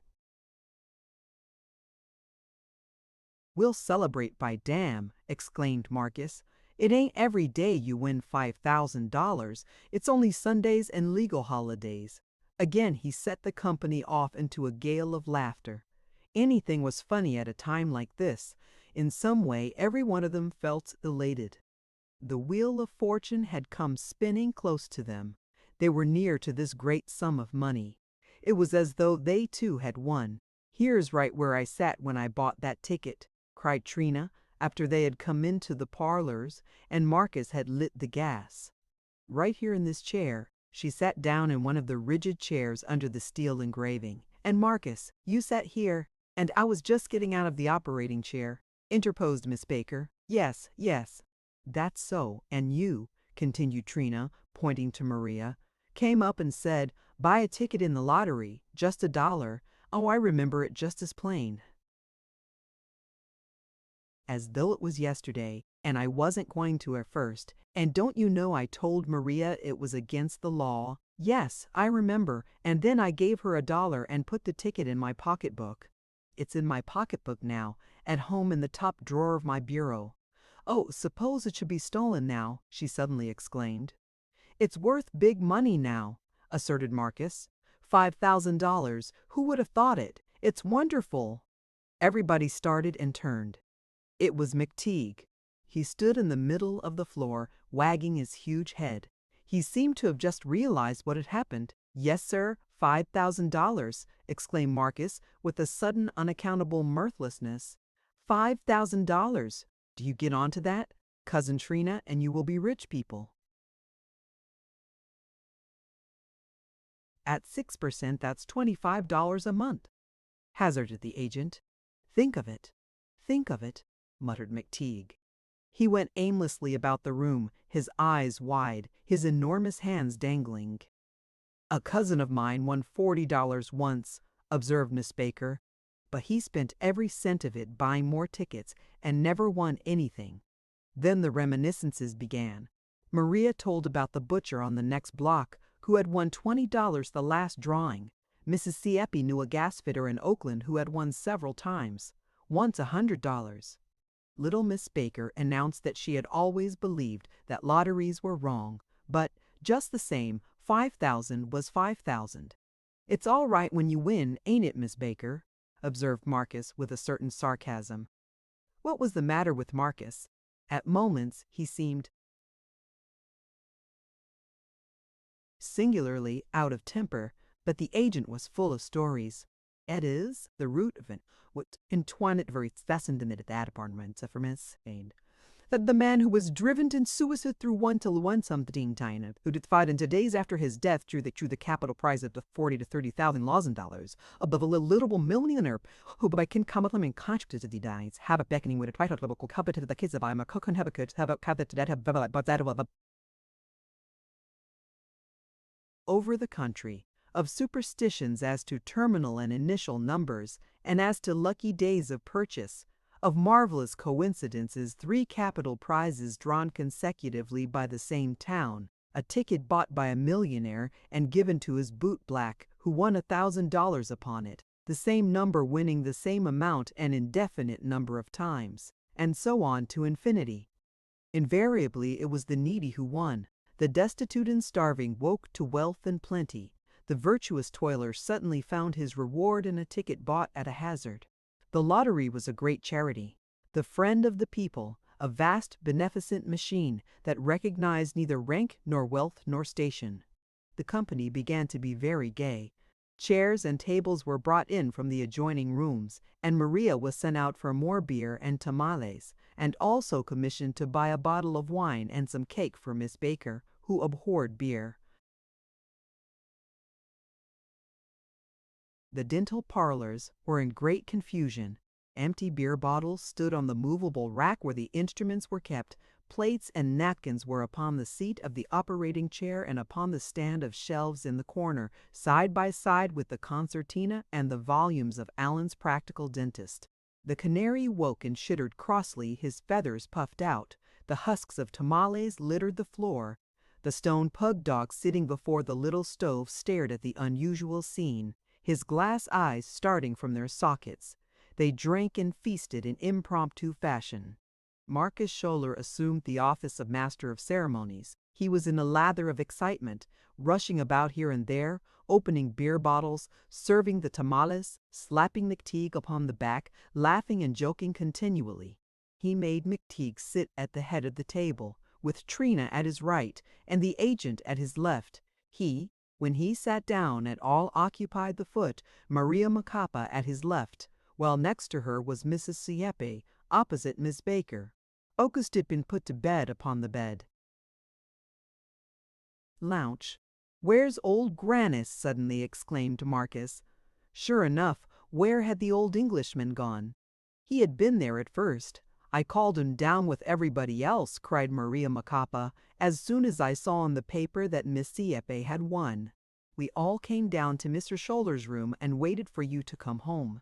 I think he must have gone back to his room. I'll bet you'll find him sewing up his books." "No, no," observed Miss Baker, "not at this hour." Evidently the timid old gentleman had taken advantage of the confusion to slip unobtrusively away. "I'll go bring him down," shouted Marcus. "He's got to join us." Miss Baker was in great agitation. I hardly think you'd better, she murmured. I don't think he drinks beer. He takes his amusement in saying up books, cried Maria. Marcus brought him down nevertheless, having found him just preparing for bed. I must apologize, stammered old Grannis, as he stood in the doorway. I had not quite expected. I find myself a little unprepared. He was without collar and cravat, owing to Marcus Schuller's precipitate haste. He was annoyed beyond words that Miss Baker saw him thus. Could anything be more embarrassing? Old Grannis was introduced to Mrs. Siep and to Trina as Marcus's employer. They shook hands solemnly. I don't believe that he and Miss Baker have ever been introduced, cried Maria Macapa shrilly, and they've been living side by side for years. The two old people were speechless, avoiding each other's gaze. It had come at last. They were to know each other, to talk together, to touch each other's hands. Marcus brought old Grannis around the table to little Miss Baker, dragging him by the coat sleeve, exclaiming, "Well, I thought you two people knew each other long ago. Miss Baker, this is Mr. Grannis. Mr. Grannis, this is Miss Baker." Neither spoke. Like two little children they faced each other, awkward, constrained, tongue-tied with embarrassment. Then Miss Baker put out her hand shyly. Old Grannis touched it for an instant and let it fall. "Now you know each other," cried Marcus, "and it's about time. For the first time their eyes met. Old Grannis trembled a little, putting his hand uncertainly to his chin. Miss Baker flushed ever so slightly, but Maria Macapa passed suddenly between them, carrying a half-empty beer bottle. The two old people fell back from one another, Miss Baker resuming her seat. "Here's a place for you over here, Mr. Grannis," cried Marcus, making room for him at his side. Old Grannis slipped into the chair, withdrawing at once from the company's notice. He stared fixedly at his plate and did not speak again. Old Miss Baker began to talk volubly across the table to Mrs. Siep about hothouse flowers and medicated flannels. It was in the midst of this little impromptu supper that the engagement of Trina and the dentist was announced. In a pause in the chatter of conversation, Mrs. Sieppe leaned forward and, speaking to the agent, said, "Well, you know also my daughter Trina get married pretty soon. She ender May." "Didst Dr. Mcteague, eh? Yes?" There was a general exclamation. "I thought so all along," cried Miss Baker excitedly. "The first time I saw them together, I said, 'What a pair!'" "Delightful," exclaimed the agent, "to be married and win a snug little fortune at the same time." So, murmured old Grannis, nodding at his plate. "Good luck to you," cried Maria. "He's lucky enough already," growled Marcus under his breath, relapsing for a moment into one of those strange moods of sullenness which had marked him throughout the evening. Trina flushed crimson, drawing shyly nearer her mother. Mcteague grinned from ear to ear, looking around from one to another, exclaiming, "Huh, huh!" But the agent rose to his feet, a newly filled beer glass in his hand. He was a man of the world, this agent. He knew life. He was suave and easy. A diamond was on his little finger. "Ladies and gentlemen," he began. There was an instant silence. "This is indeed a happy occasion. I am glad to be here tonight, to be a witness to such good fortune, to partake in this celebration. Why, I feel almost as glad as if I had held 4 3/8 12 myself, as if the 5,000 were mine instead of belonging to our charming hostess. The good wishes of my humble self go out to Miss Sieppe in this moment of her good fortune. And I think, in fact, I am sure I can speak for the great institution, the great company I represent. The company congratulates Miss Sieppe. They wish her every happiness her new fortune can procure her. It has been my duty, my cheerful duty, to call upon the winners of large prizes and to offer the felicitation of the company. I have, in my experience, called upon many such, but never have I seen fortune so happily bestowed as in this case. The company have dowered the prospective bride. I am sure I but echo the sentiments of this assembly when I wish all joy and happiness to this happy pair. Happy in the possession of a snug little fortune, and happy, and he finished with a sudden inspiration, in the possession of each other. I drink to the health, wealth, and happiness of the future bride and groom. Let us drink standing up. They drank with enthusiasm. Marcus was carried away with the excitement of the moment. Out of sight, he vociferated, clapping his hands. Very well said. To the health of the bride. Mcteague, speech, speech. In an instant, a whole table was clamoring for the dentist to speak. Mcteague was terrified. He gripped the table with both hands, looking wildly about him. Speech, speech, shouted Marcus, running around the table and endeavoring to drag Mcteague up. No, no, muttered the other. No speech. The company rattled upon the table with their beer glasses, insisting upon a speech. Mcteague settled obstinately into his chair, very red in the face, shaking his head energetically. Ah, go on, he exclaimed. No speech. Ah, get up and say something anyhow, persisted Marcus. You ought to do it. It's the proper caper. Mcteague heaved himself up. There was a burst of applause. He looked slowly about him, then suddenly sat down again, shaking his head hopelessly. Oh, go on, Mac, cried Trina. Get up, say something anyhow, cried Marcus, tugging at his arm. You got to. Once more Mcteague rose to his feet. Ha! He exclaimed, looking steadily at the table. Then he began. I don't know what to say. I ain't never made a speech before. But I'm glad Trina's won the prize. Yes, I'll bet you are, muttered Marcus. I'm glad Trina's won, and I want to say that you're all welcome and drink hearty, and I'm much obliged to the agent. Trina and I are going to be married, and I'm glad everybody's here tonight. And you're all welcome and drink hearty, and I hope you'll come again. And you're always welcome in Anne's. That's about all I gotta say. He sat down, wiping his forehead, amidst tremendous applause. Soon after that, the company pushed back from the table and relaxed into couples and groups. The men, with the exception of old Grannis, began to smoke, the smell of their tobacco mingling with the odors of ether, creosote, and stale bedding which pervaded the parlors. Soon the windows had to be lowered from the top. Mrs. Sieppe and old Miss Baker sat together in the bay window exchanging confidences. Miss Baker had turned back the overskirt of her dress. A plate of cake was in her lap. From time to time she sipped her wine with the delicacy of a white cat. The two women were much interested in each other. Miss Baker told Mrs. Sieppe all about old Grannis, not forgetting the fiction of the title and the unjust stepfather. He's quite a personage, really, said Miss Baker. Mrs. Sieppe led the conversation around to her children.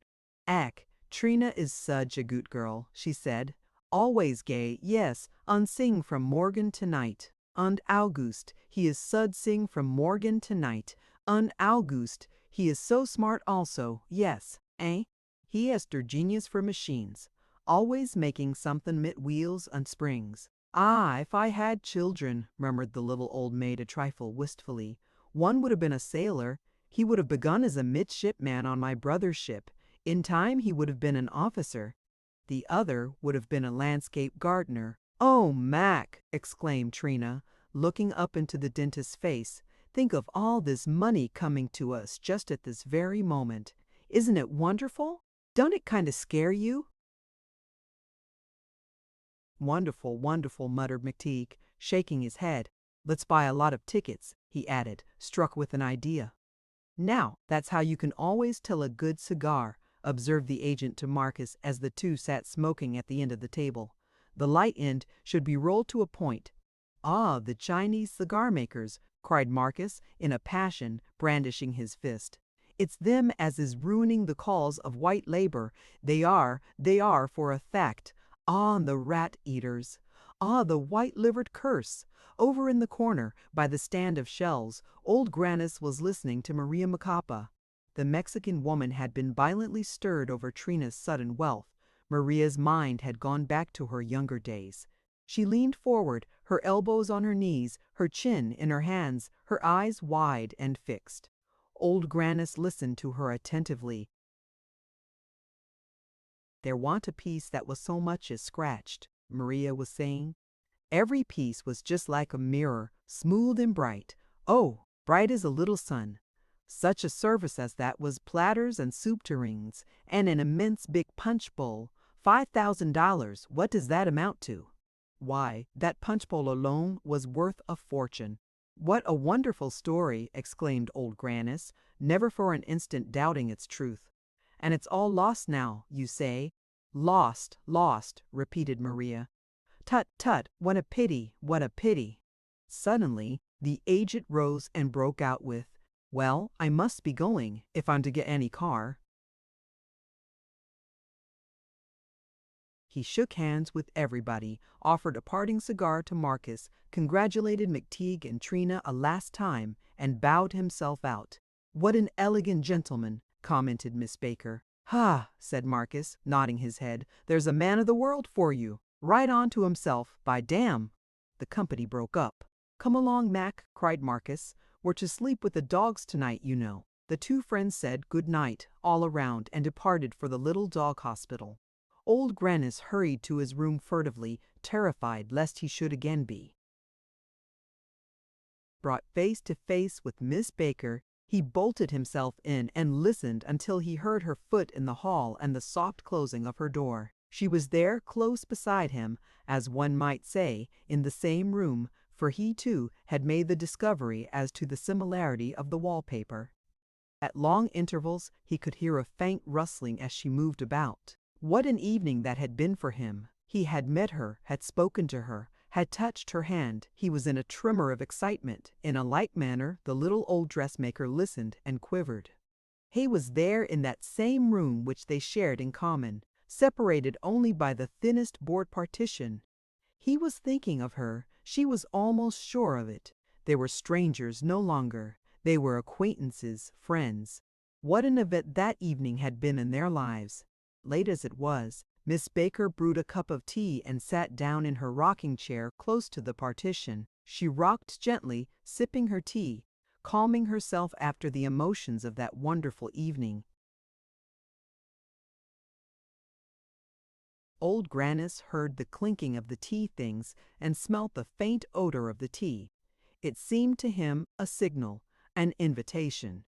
He drew his chair close to his side of the partition before his work table. A pile of half-bound nations was in the little binding apparatus.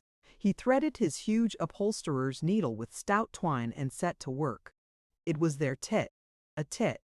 Instinctively, they felt each other's presence, felt each other's thought coming to them through the thin partition. It was charming. They were perfectly happy. There in the stillness that settled over the flat in the half-hour after midnight, the two old people kept company, enjoying after their fashion their little romance that had come so late into the lives of each. On the way to her room in the garret, Maria Macapa paused under the single gas jet that burned at the top of the well of the staircase. She assured herself that she was alone, and then drew from her pocket one of Mcteague's tapes of Nanine. Cohesive gold. It was the most valuable steel she had ever yet made in the dentist's parlors. She told herself that it was worth at least a couple of dollars. Suddenly an idea occurred to her, and she went hastily to a window at the end of the hall and, shading her face with both hands, looked down into the little alley just back of the flat. On some nights Zerkal, the red-headed Polish Jew, sat up late, taking account of the week's rag-picking. There was a dim light in his window now. Maria went to her room, threw a shawl around her head, and descended into the little backyard of the flat by the back stairs. As she let herself out of the back gate into the alley, Alexander, Marcus's Irish setter, woke suddenly with a gruff bark. The collie who lived on the other side of the fence and the backyard of the branch post office answered with a snarl. Then in an instant the endless feud between the two dogs was resumed. They dragged their respective kennels to the fence, and through the cracks raged at each other in a frenzy of hate. Their teeth snapped and gleamed. The hackles on their backs rose and stiffened. Their hideous clamor could have been heard for blocks around. What a massacre should the two ever meet! Meanwhile, Maria was knocking at Zerkow's miserable hovel. "Who is it? Who is it?" cried the rag picker from within in his hoarse voice that was half whisper, starting nervously and sweeping a handful of silver into his drawer. "It's me, Maria Macapa." Then in a lower voice, and as if speaking to herself, had a flying squirrel and let him go. "Ah, Maria," cried Zerkow, obsequiously opening the door. Come in, my girl. You're always welcome, even as late as this. No junk, hey? But you're welcome for all that. You'll have a drink, won't you?" He led her into his back room and got down the whiskey bottle and the broken red tumbler.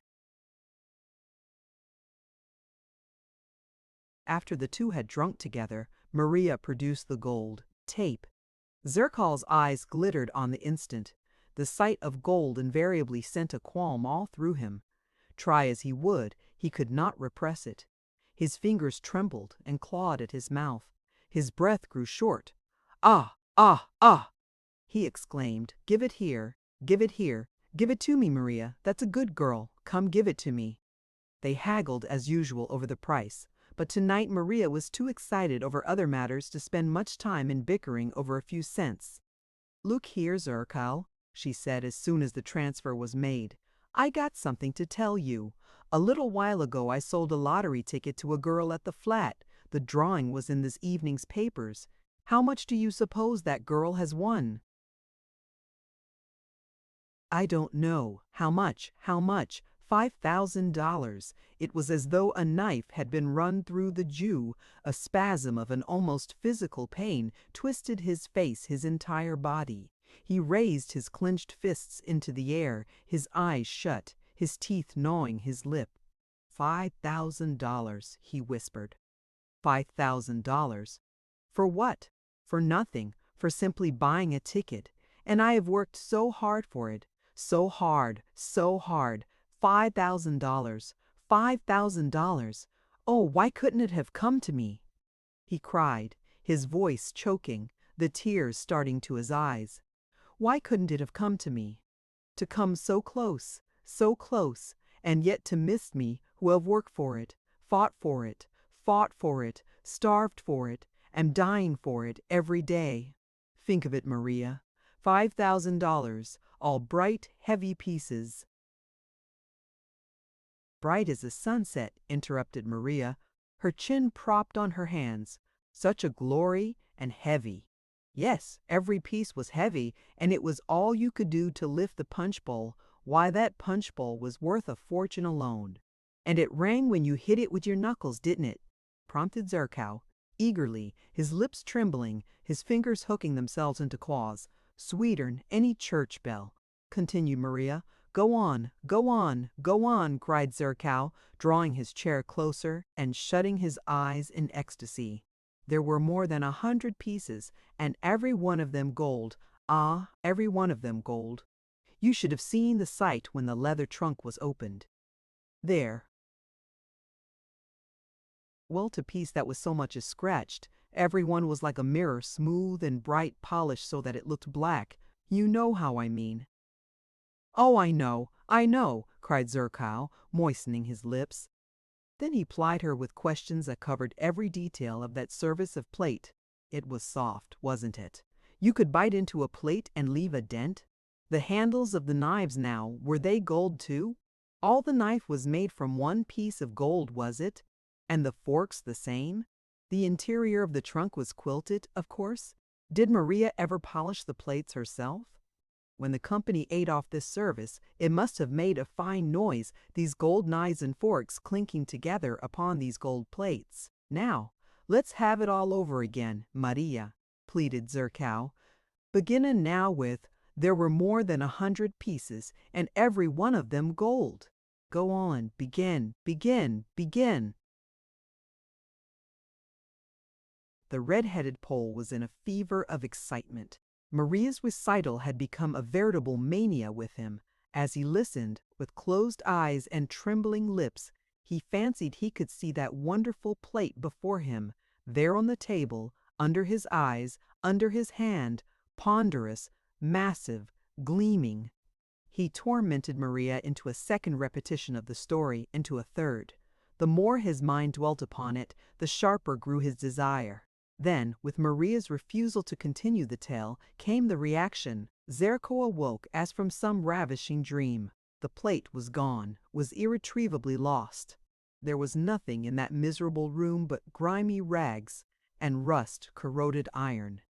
What torment, what agony, to be so near, to see it in one's distorted fancy as plain as in a mirror, to know every individual piece as an old friend, to feel its weight, to be dazzled by its glitter, to call it one's own, to have it to oneself, hugged to the breast, and then to start, to wake, to come down to the horrible reality. And you had it once, gasped Zerko, clawing at her arm. You had it. Once all your own. Think of it, and now it's gone. Gone for good and all. Perhaps it's buried near your old place somewhere.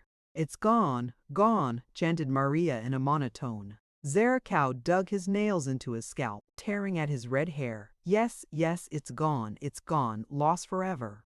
Lost forever. Marcus and the dentist walked up the silent street and reached the little dog hospital. They had hardly spoken on the way. Mcteague's brain was in a whirl. Speech failed him. He was busy thinking of the great thing that had happened that night, and was trying to realize what its effect would be upon his life and Trina's.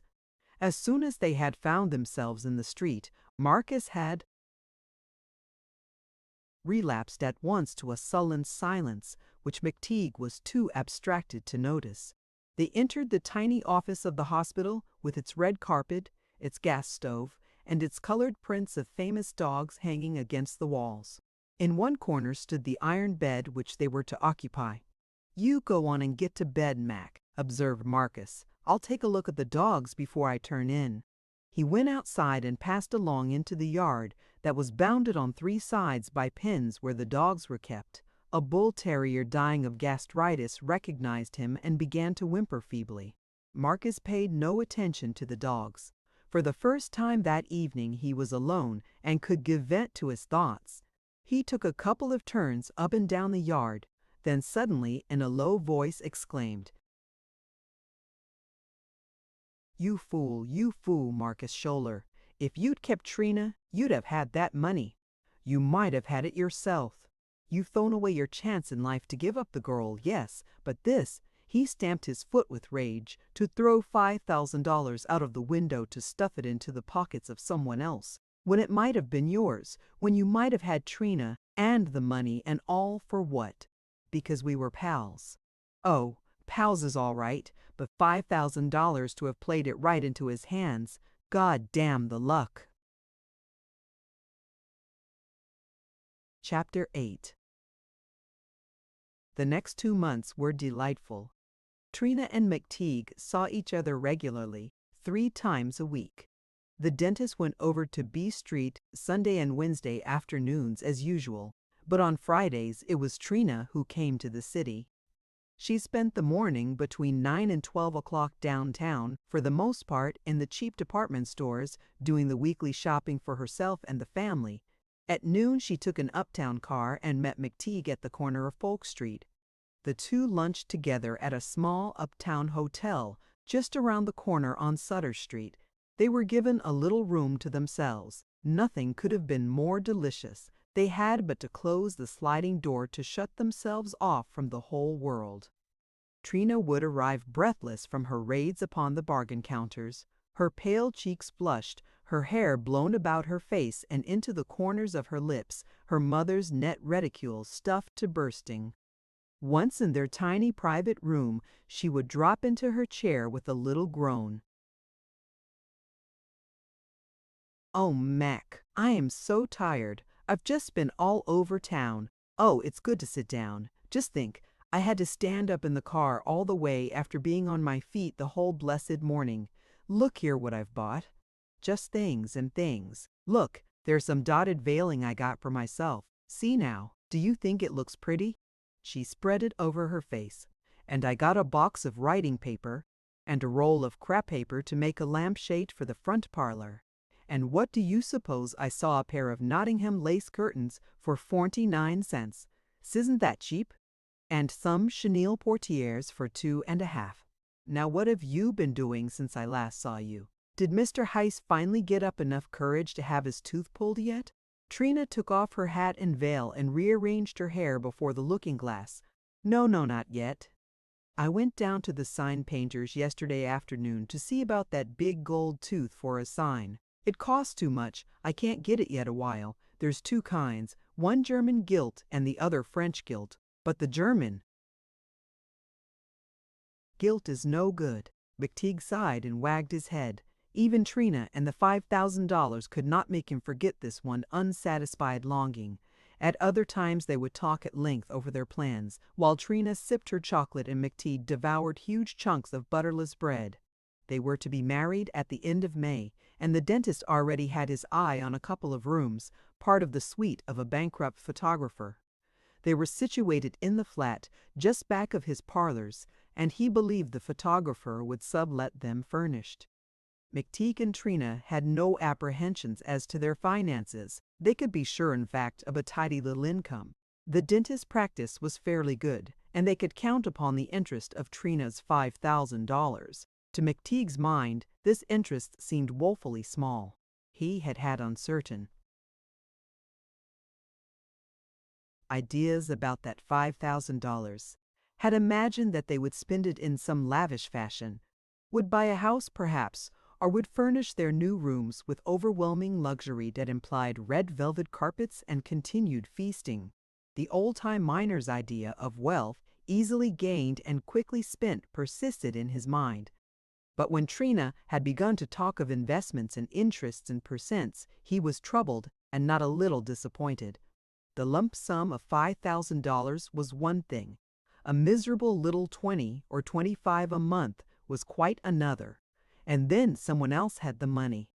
But don't you see, Mac, explained Trina, it's ours just the same.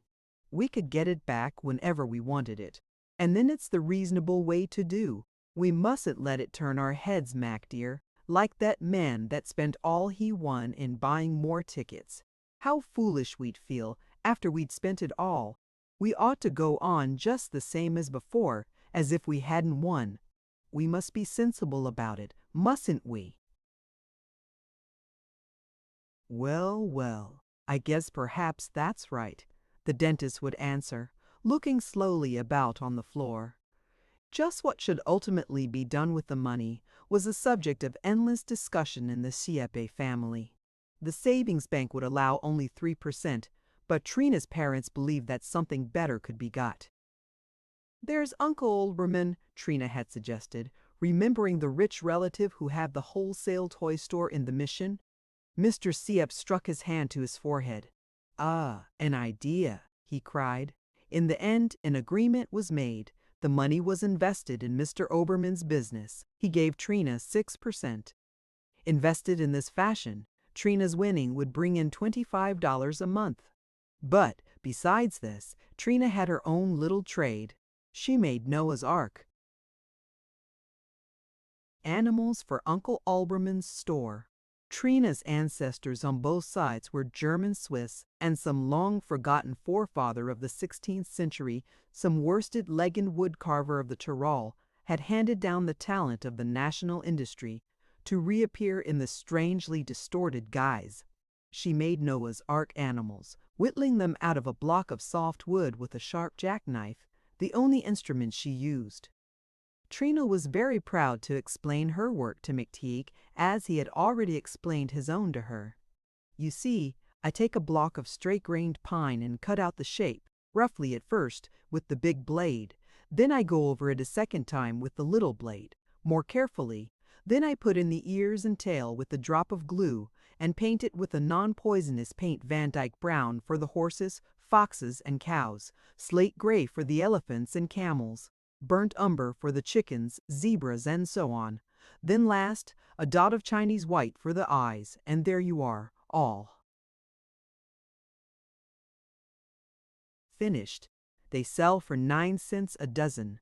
Only I can't make the mannequins. The mannequins, the little figures, you know, Noah and his wife, and Shem and all the others. It was true. Trina could not whittle them fast enough and cheap enough to compete with the turning lathe that could throw off whole tribes and peoples of mannequins while she was fashioning one family. Everything else, however, she made the ark itself, all windows and no door, the box in which the whole was packed, even down to pasting on the label which read, "Made in France." She earned from $3 to $4 a week. The income from these 3 sources, Mcteague's profession, the interest of the $5,000, and Trina's whittling, made a respectable little sum taken altogether. Trina declared they could even lay by something, adding to the $5,000 little by little. It soon became apparent that Trina would be an extraordinarily good housekeeper. Economy was her strong point. A good deal of peasant blood still ran undiluted in her veins, and she had all the instinct of a hardy and penurious mountain race, the instinct which saves without any thought, without idea of consequence, saving for the sake of saving, hoarding without knowing why. Even Mcteague did not know how closely Trina held to her newfound wealth, but they did not always pass their luncheon hour in this discussion of incomes and economies. As the dentist came to know his little woman better, she grew to be more and more of a puzzle and a joy to him. She would suddenly interrupt a grave discourse upon the rents of rooms and the cost of light and fuel with a brusque outburst of affection that set him all a-tremble with delight.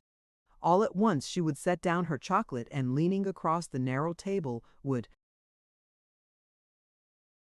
exclaim, "Never mind all that. Oh, Mac, do you truly really love me by-di-dee?"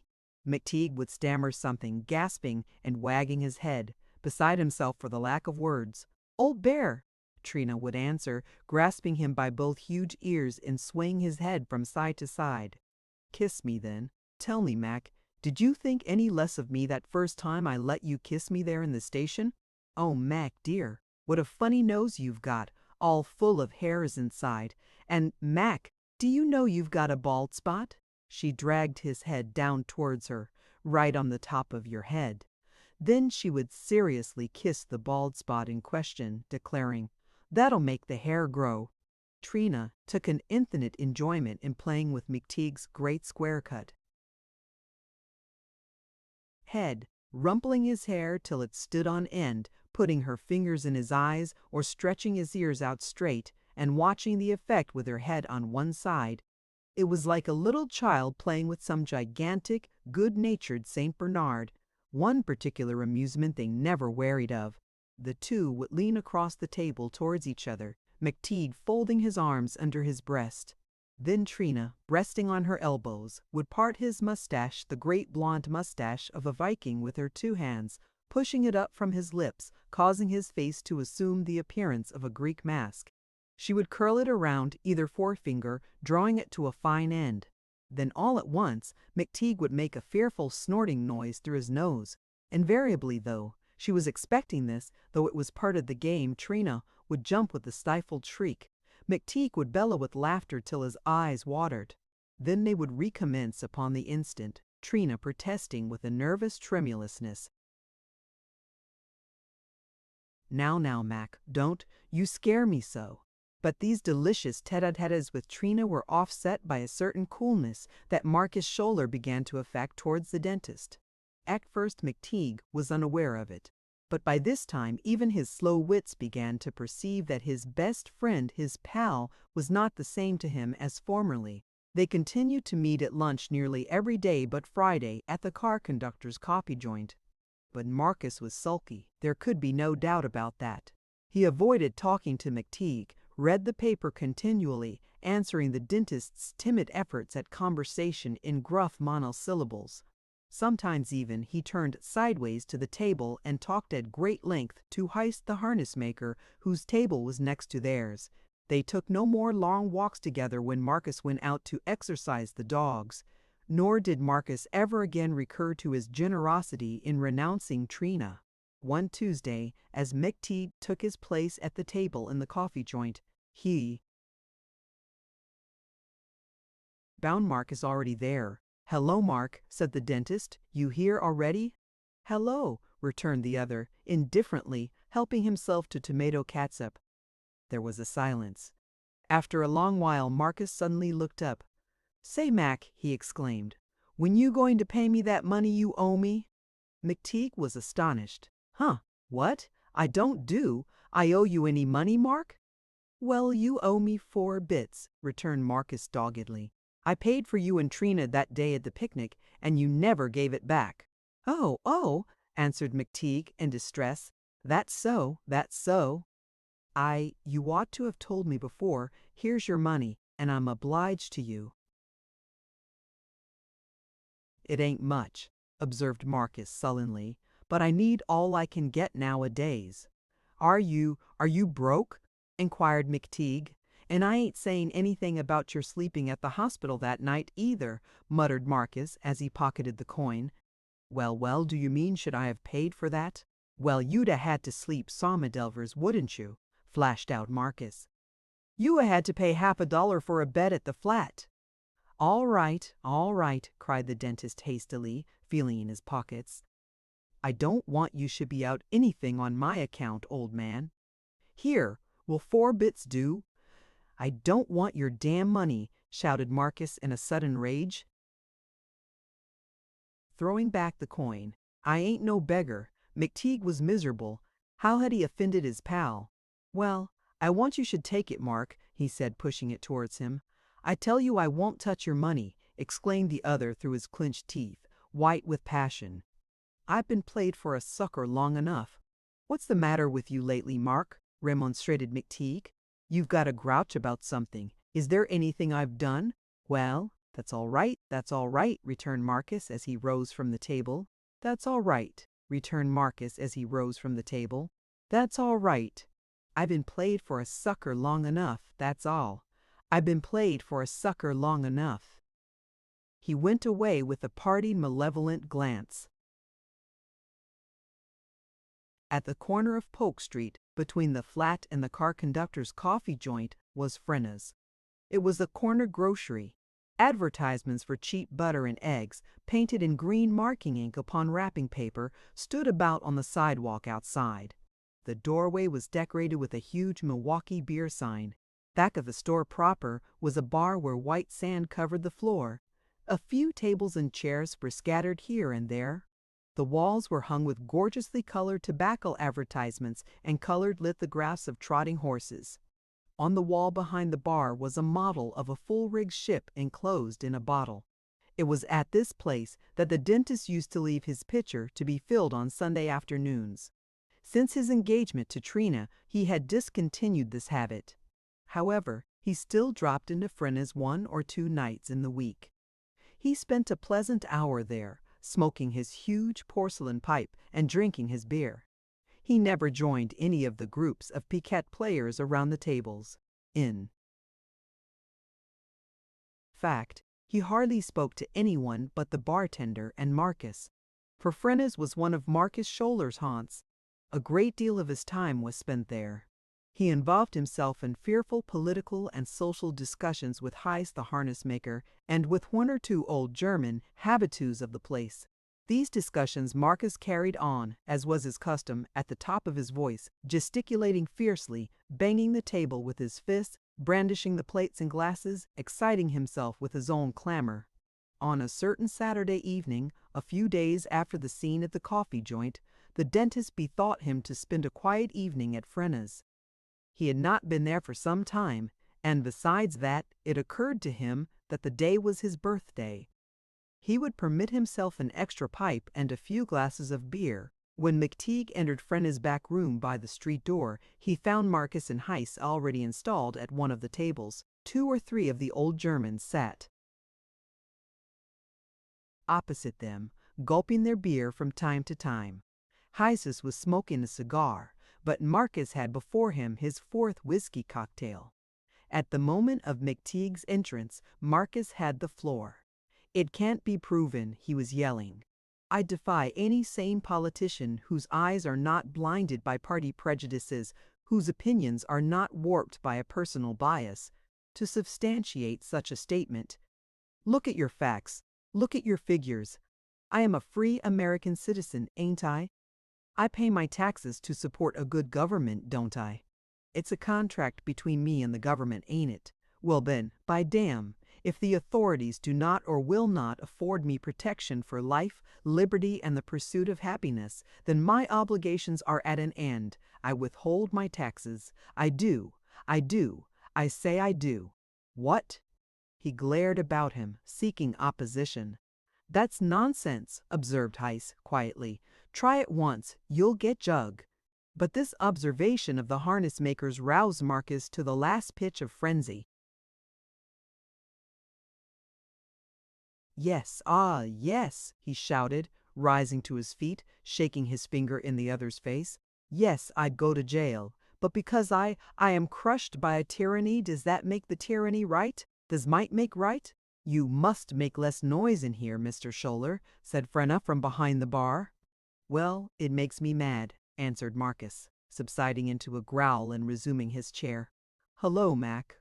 "Hello, Mark." But Mcteague's presence made Marcus uneasy, rousing in him at once a sense of wrong. He twisted to and fro in his chair, shrugging first one shoulder and then another. Quarrelsome at all times, the heat of the previous discussion had awakened within him all his natural combativeness. Besides this, he was drinking. His fourth cocktail. Mcteague began filling his big porcelain pipe. He lit it, blew a great cloud of smoke into the room, and settled himself comfortably in his chair. The smoke of his cheap tobacco drifted into the faces of the group at the adjoining table, and Marcus strangled and coughed. Instantly his eyes flamed. "Say, for God's sake," he vociferated, "choke off on that pipe.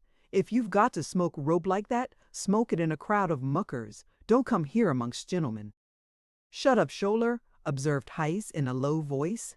Mcteague was stunned by the suddenness of the attack. He took his pipe from his mouth and stared blankly at Marcus. His lips moved, but he said no word. Marcus turned his back on him, and the dentist resumed his pipe. But Marcus was far from being appeased. Mcteague could not hear the talk that followed between him and the harness maker, but it seemed to him that Marcus was telling Heiss of some injury, some grievance, and that the latter was trying to pacify him. All at once their talk grew louder. Izzy laid a retaining hand upon his companion's coat sleeve, but Marcus swung himself around in his chair, and fixing his eyes on Mcteague, cried as if in answer to some protestation on the part of Heiss, "All I know is that I've been soldiered out of $5,000. Mcteague gaped at him, bewildered. He removed his pipe from his mouth a second time, and stared at Marcus with eyes full of trouble and perplexity. "If I had my rights," cried Marcus bitterly, "I'd have part of that money. It's my due. It's only justice." The dentist still kept silence. "If it hadn't been for me," Marcus continued, addressing himself directly to Mcteague, "you wouldn't have had a cent of it. No, not a cent. Where's my share, I'd like to know? Where do I come in? No, I ain't in it anymore. I've been played for a sucker, and now that you've got all you can out of me, now that you've done me out of my girl and out of my money, you give me the go-by. Why, where would you have been today if it hadn't been for me?"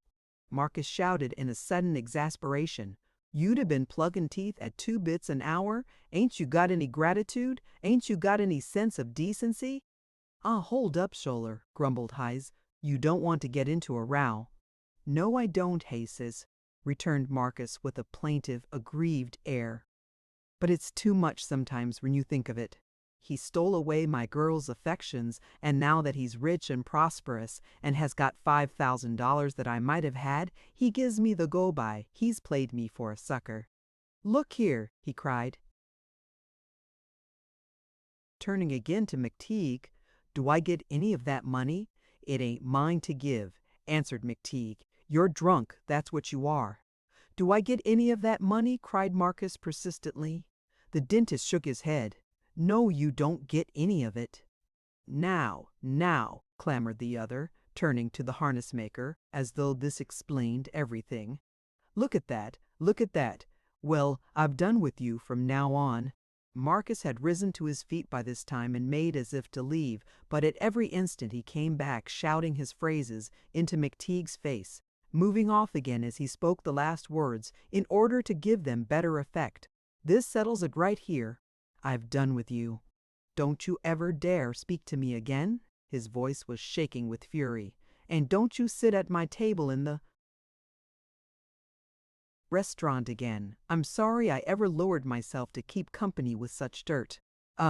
One-horse dentist, a 10-cent zinc plugger hoodlum euchre, get your damn smoke out of my face."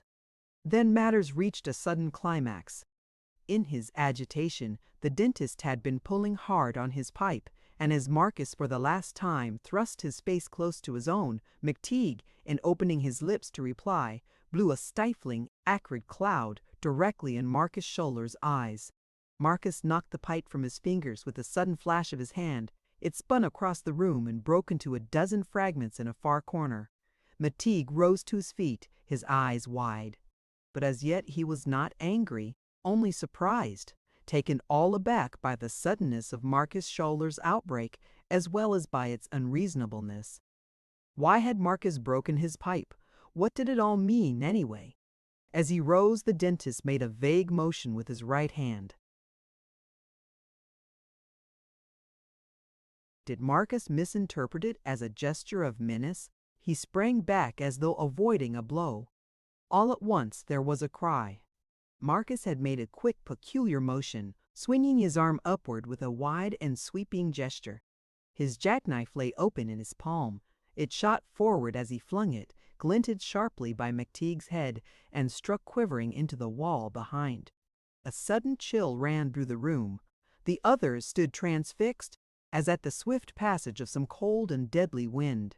Death had stooped there for an instant, had stooped and passed, leaving a trail of terror and confusion. Then the door leading to the street slammed. Marcus had disappeared. Thereon a great babel of exclamation arose. The tension of that all but fatal instant snapped, and speech became once more possible. "He would have knifed you." Narrow escape. What kind of a man do you call that? "'Tain't his fault he ain't a murderer. I'd have him up for it. And they two have been the greatest kind of friends. He didn't touch you, did he? No, no. What devil? What treachery? A regular greaser trick. Look out he don't stab you in the back. If that's the kind of man he is, you never can tell." Frenna drew the knife from the wall. "Guess I'll keep this toad stabber," he observed. "That fellow won't come round for it in a hurry. Good-sized blade, too." The group examined it with intense interest. "Big enough to let the life out of any man," observed Heisey. What did he do it for?" stammered Mcteague. "I got no quarrel with him." He was puzzled and harassed by the strangeness of it all. Marcus would have killed him, had thrown his knife at him in the true uncanny greaser style. It was inexplicable.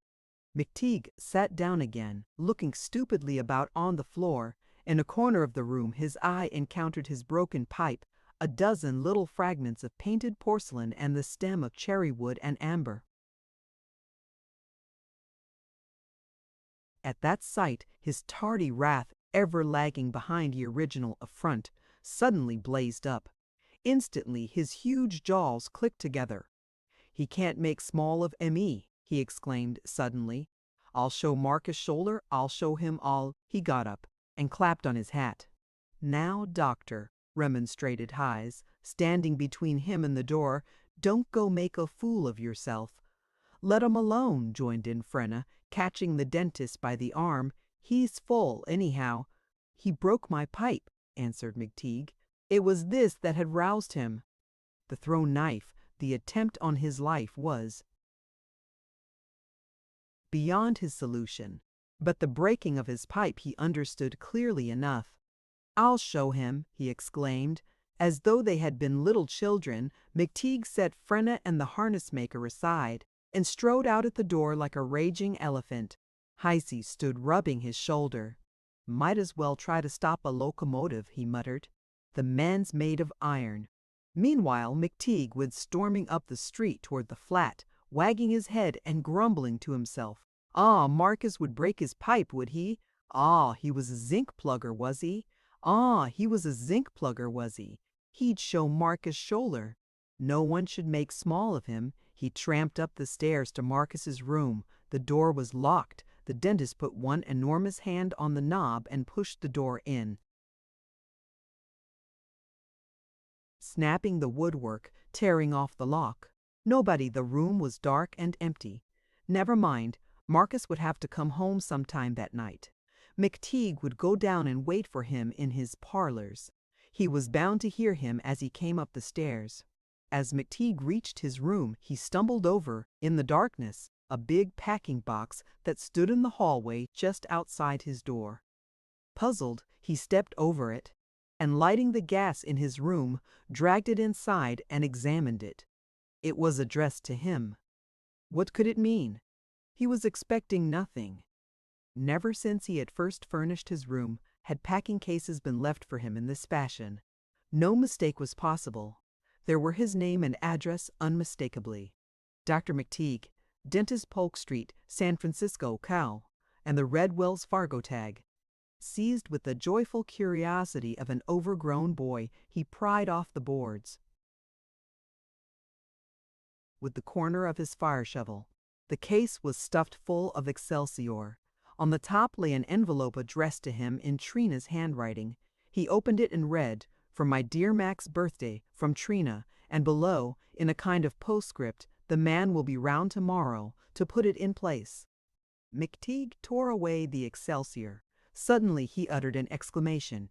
It was the famous golden molar with its huge prongs. His sign, his ambition, the one unrealized dream of his life. And it was French gilt, too, not the cheap German gilt that was no good. Ah, what a dear little woman was this Trina, to keep so quiet, to remember his birthday. Ain't she just a J-E-W," exclaimed Mcteague under his breath. "A J-E-W, yes, just a J-E-W, that's the word." Very carefully he removed the rest of the Excelsior and, lifting the ponderous tooth from its box, set it upon the marble-topped center table. How immense it looked in that little room! The thing was tremendous, overpowering the tooth of a gigantic fossil, golden and dazzling.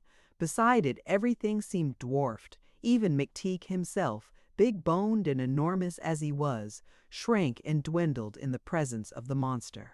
As for an instant he bore it in his hands, it was like a puny Gulliver struggling with the molar of some vast Brobdingnag. The dentist circled about that golden wonder, gasping with delight and stupefaction, touching it gingerly with his hands as if it were something sacred, and every moment his thought returned to Trina. No, never was there such a little woman as his, the very thing he wanted. How had she remembered? And the money, where had that come from? No one knew better than he how expensive were these signs.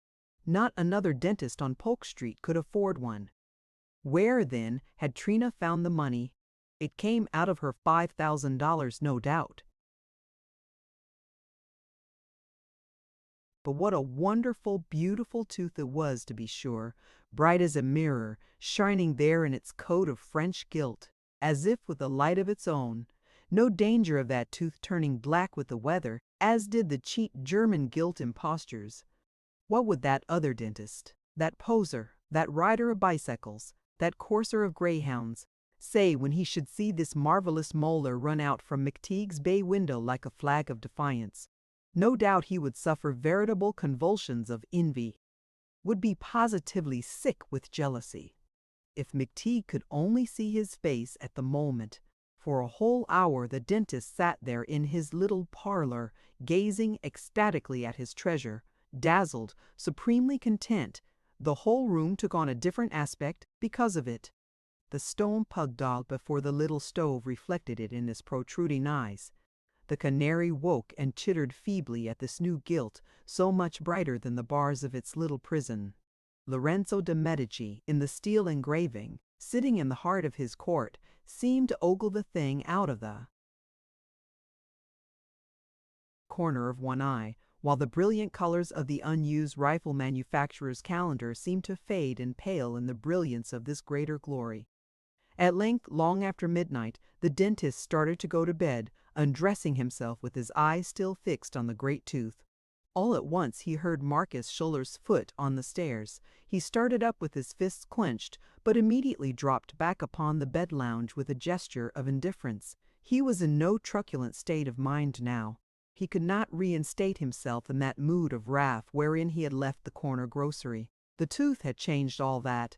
What was Marcus Schuller's hatred to him, who had Trina's affection?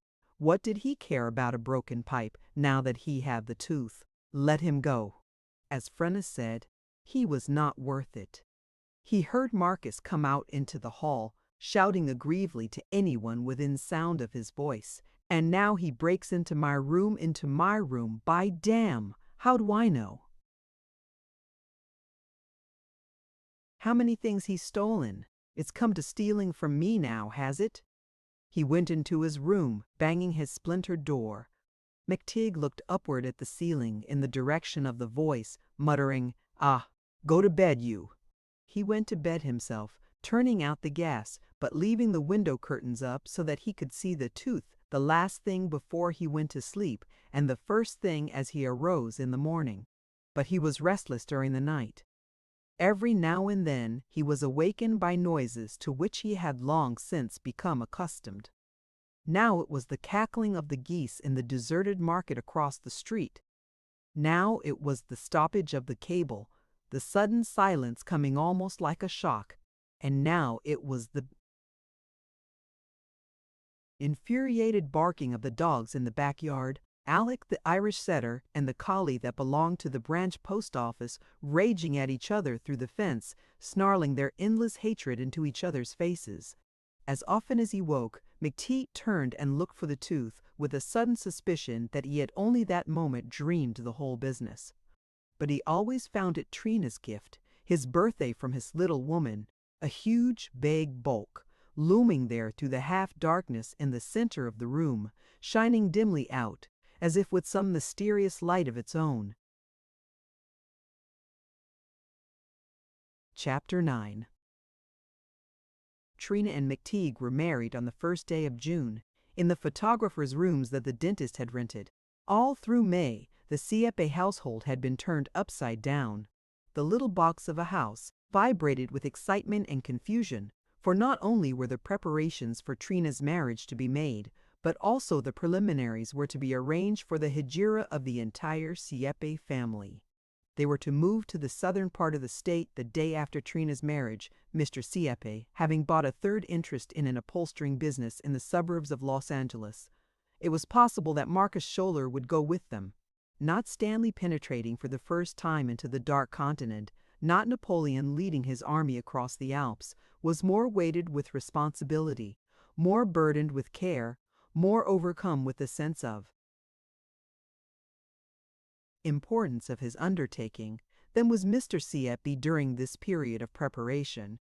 From dawn to dark, from dark to early dawn, he toiled and planned and fretted, organizing and reorganizing, projecting and devising. The trunks were lettered A, B, and C, the packages in smaller bundles numbered. Each member of the family had his especial duty to perform, his particular bundles to oversee. Not a detail was forgotten.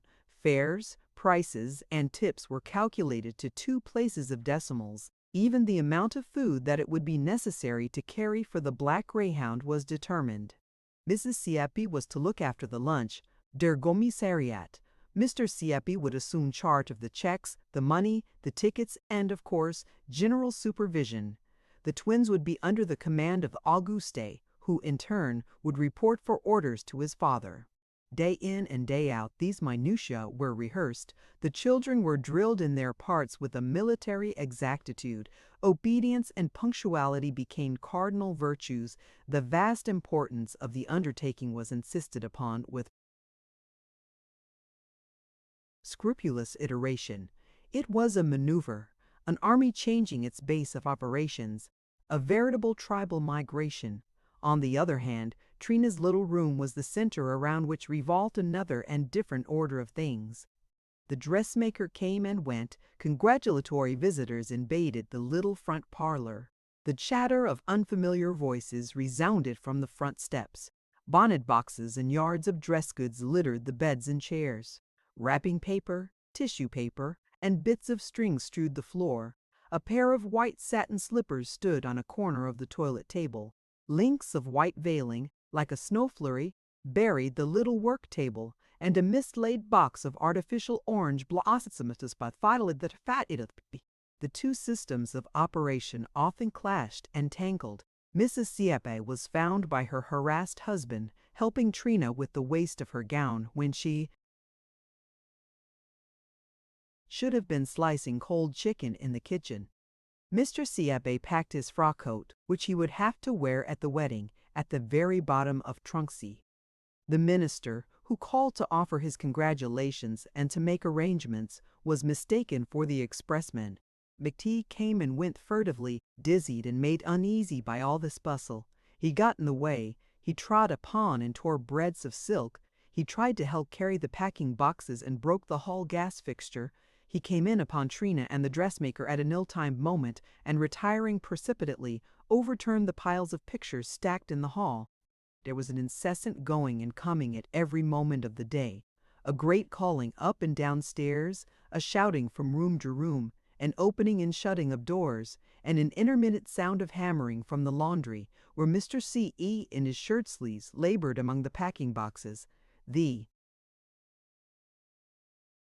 twins clattered about on the carpetless floors of the denuded rooms. Auguste was smacked from hour to hour, and wept upon the front stairs. The dressmaker called over the banisters for a hot flat-iron. Expressmen tramped up and down the stairway. Mrs. Sieppe stopped in the preparation of the lunches to call "Hoop, hoop" to the greyhound, throwing lumps of coal. The dog wheel creaked, the front doorbell rang. Delivery wagons rumbled away. Windows rattled, the little house was in a positive uproar. Almost every day of the week now Trina was obliged to run over to town and meet Mcteague. No more philandering over their lunch nowadays. It was business now.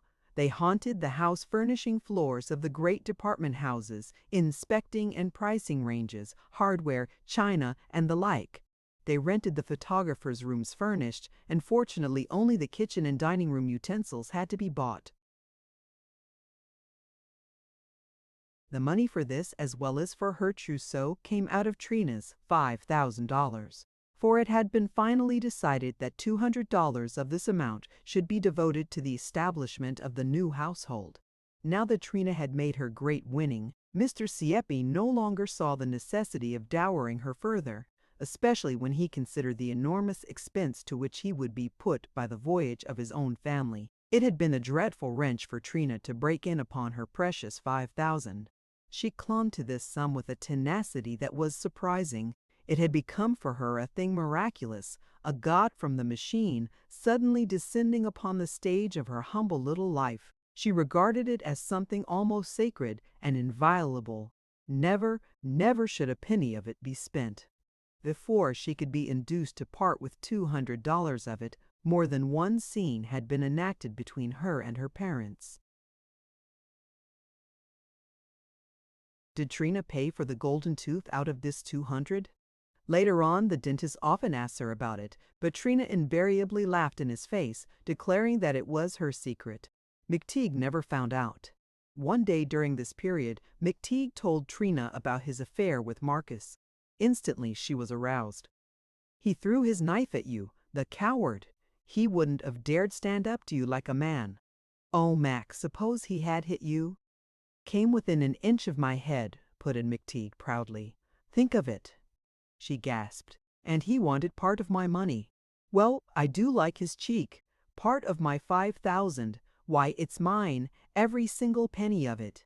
Marcus hasn't the least bit of right to it. It's mine, mine.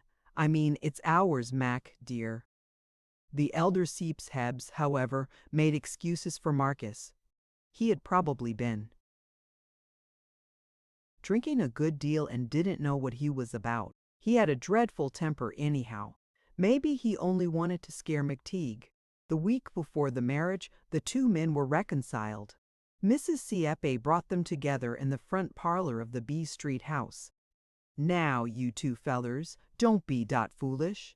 Shake hands and my get oop so," Marcus muttered in apology. Mcteague, miserably embarrassed, rolled his eyes about the room, murmuring, "That's all right, that's all right, that's all right." However, when it was proposed that Marcus should be Mcteague's best man, he flashed out again with renewed violence. Ah no, ah no. He'd make up with the dentist now that he was going away. But he'd be damn guess. He would before he'd be his best man. That was rubbing it in. Let him get old. Grannis, I'm friends with all right, vociferated Marcus, but I'll not stand up with I'll not be anybody's best man. I won't. The wedding was to be very quiet. Trina preferred it that way. Mcteague would invite only Miss Baker and Heisey, the harness maker. The Seeps sent cards to Selina, who was counted on to furnish the music, to Marcus, of course, and to Uncle Obermann. At last the great day, the 1st of June, arrived. The Seeps had packed their last box and had strapped the last trunk. Trina's 2 trunks had already been sent to her new home, the remodeled photographer's rooms. The B Street house was deserted. The whole family came over to the city on the last day of May and stopped overnight at one of the cheap downtown hotels. Trina would be married the following evening, and immediately after the wedding supper, the Seeps would leave for the South. Mcteague spent the day in a fever of agitation, frightened out of his wits each time that old Grannis left his elbow. Old Grannis was delighted beyond measure at the prospect of acting the part of best man in the ceremony. This wedding in which he was to figure filled his mind with vague ideas and half-formed thoughts. He found himself continually wondering what Miss Baker would think of it. During all that day he was in a reflective mood. "Marriage is a noble institution, is it not, Doctor?"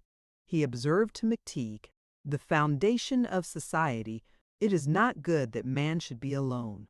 "No, no," he added pensively, "it is not good." "Huh? Yes," Mcteague answered, his eyes in the air, hardly hearing him. "Do you think the rooms are all right? Let's go in and look at them again."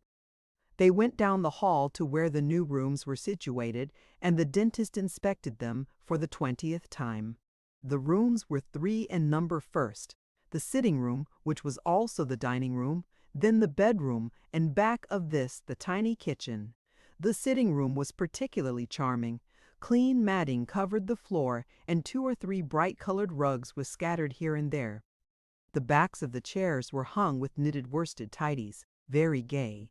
The bay window should have been occupied by Trina's sewing machine, but this had been moved to the other side of the room to give place to a little black walnut table with spiral legs, before which the pair were to be married. In one corner stood the parlor melodeon, a family possession of the Seeps, but given now to Trina as one of her parents' wedding presents. 3 pictures hung upon the walls. 2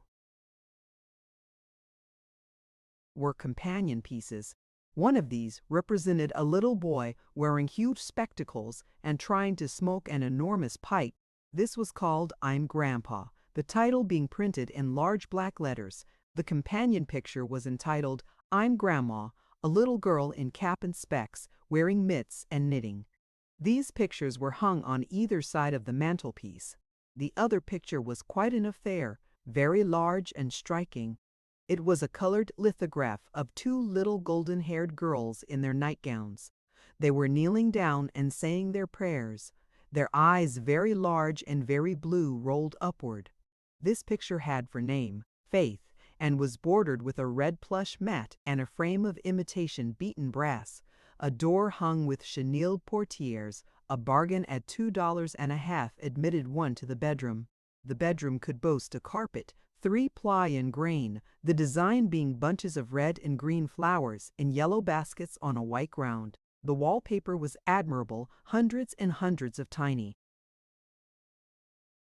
Japanese mandarins, all identically alike, helping hundreds of almond-eyed ladies into hundreds of impossible junks, while hundreds of bamboo palms overshadowed the pair, and hundreds of long-legged storks trailed contemptuously away from the scene.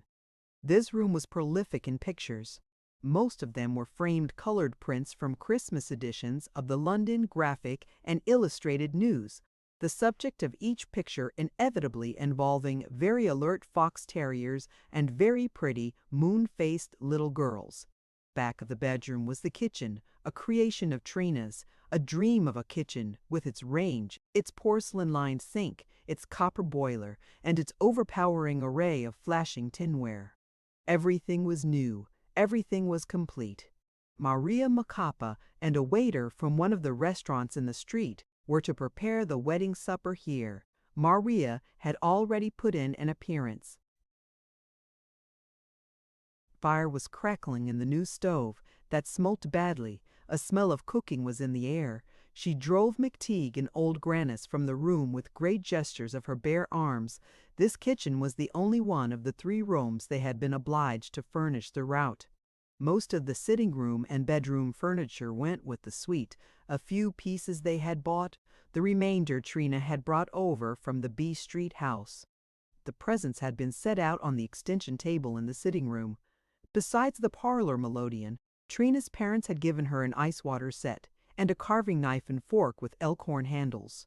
Selina had painted a view of the Golden Gate upon a polished slice of redwood that answered the purposes of a paperweight. Marcus Scholler, after impressing upon Trina that his gift was to her and not to Mcteague, had sent a chatelaine watch of German silver. Uncle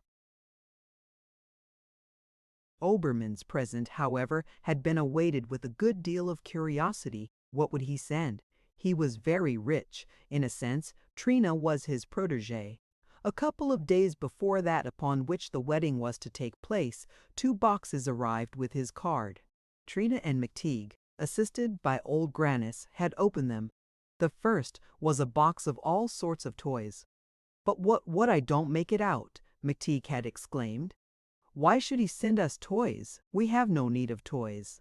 Scarlet to her hair, Trina dropped into a chair and laughed till she cried behind her handkerchief.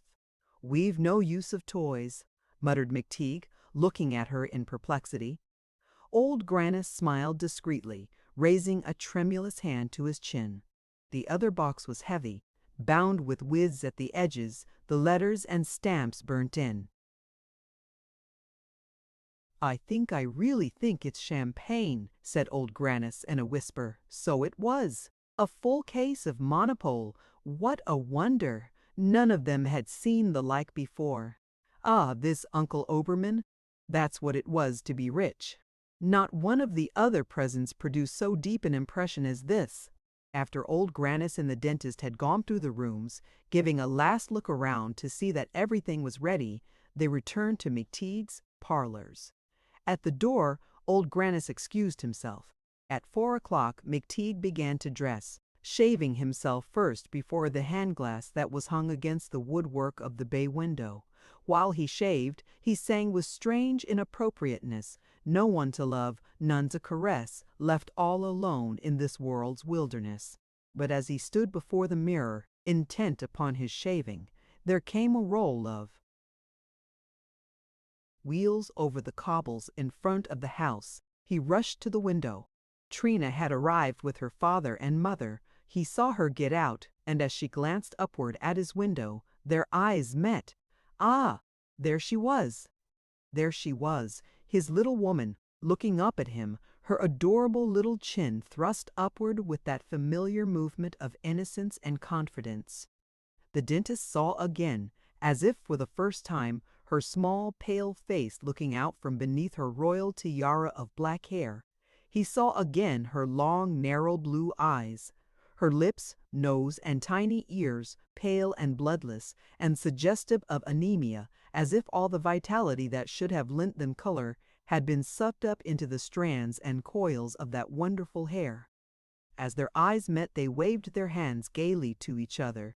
Then Mcteague heard Trina and her mother come up the stairs and go into the bedroom of the photographer's suite, where Trina was to dress. No, no, surely there could be no longer any hesitation. He knew that he loved her. What was the matter with him, that he should have doubted it for an instant? The great difficulty was that she was too good, too adorable, too sweet, too delicate for him, who was so huge, so clumsy, so brutal. There was a knock at the door. It was old Grannis. He was dressed in his one black suit of broadcloth, much wrinkled. His hair was carefully brushed over his bald forehead.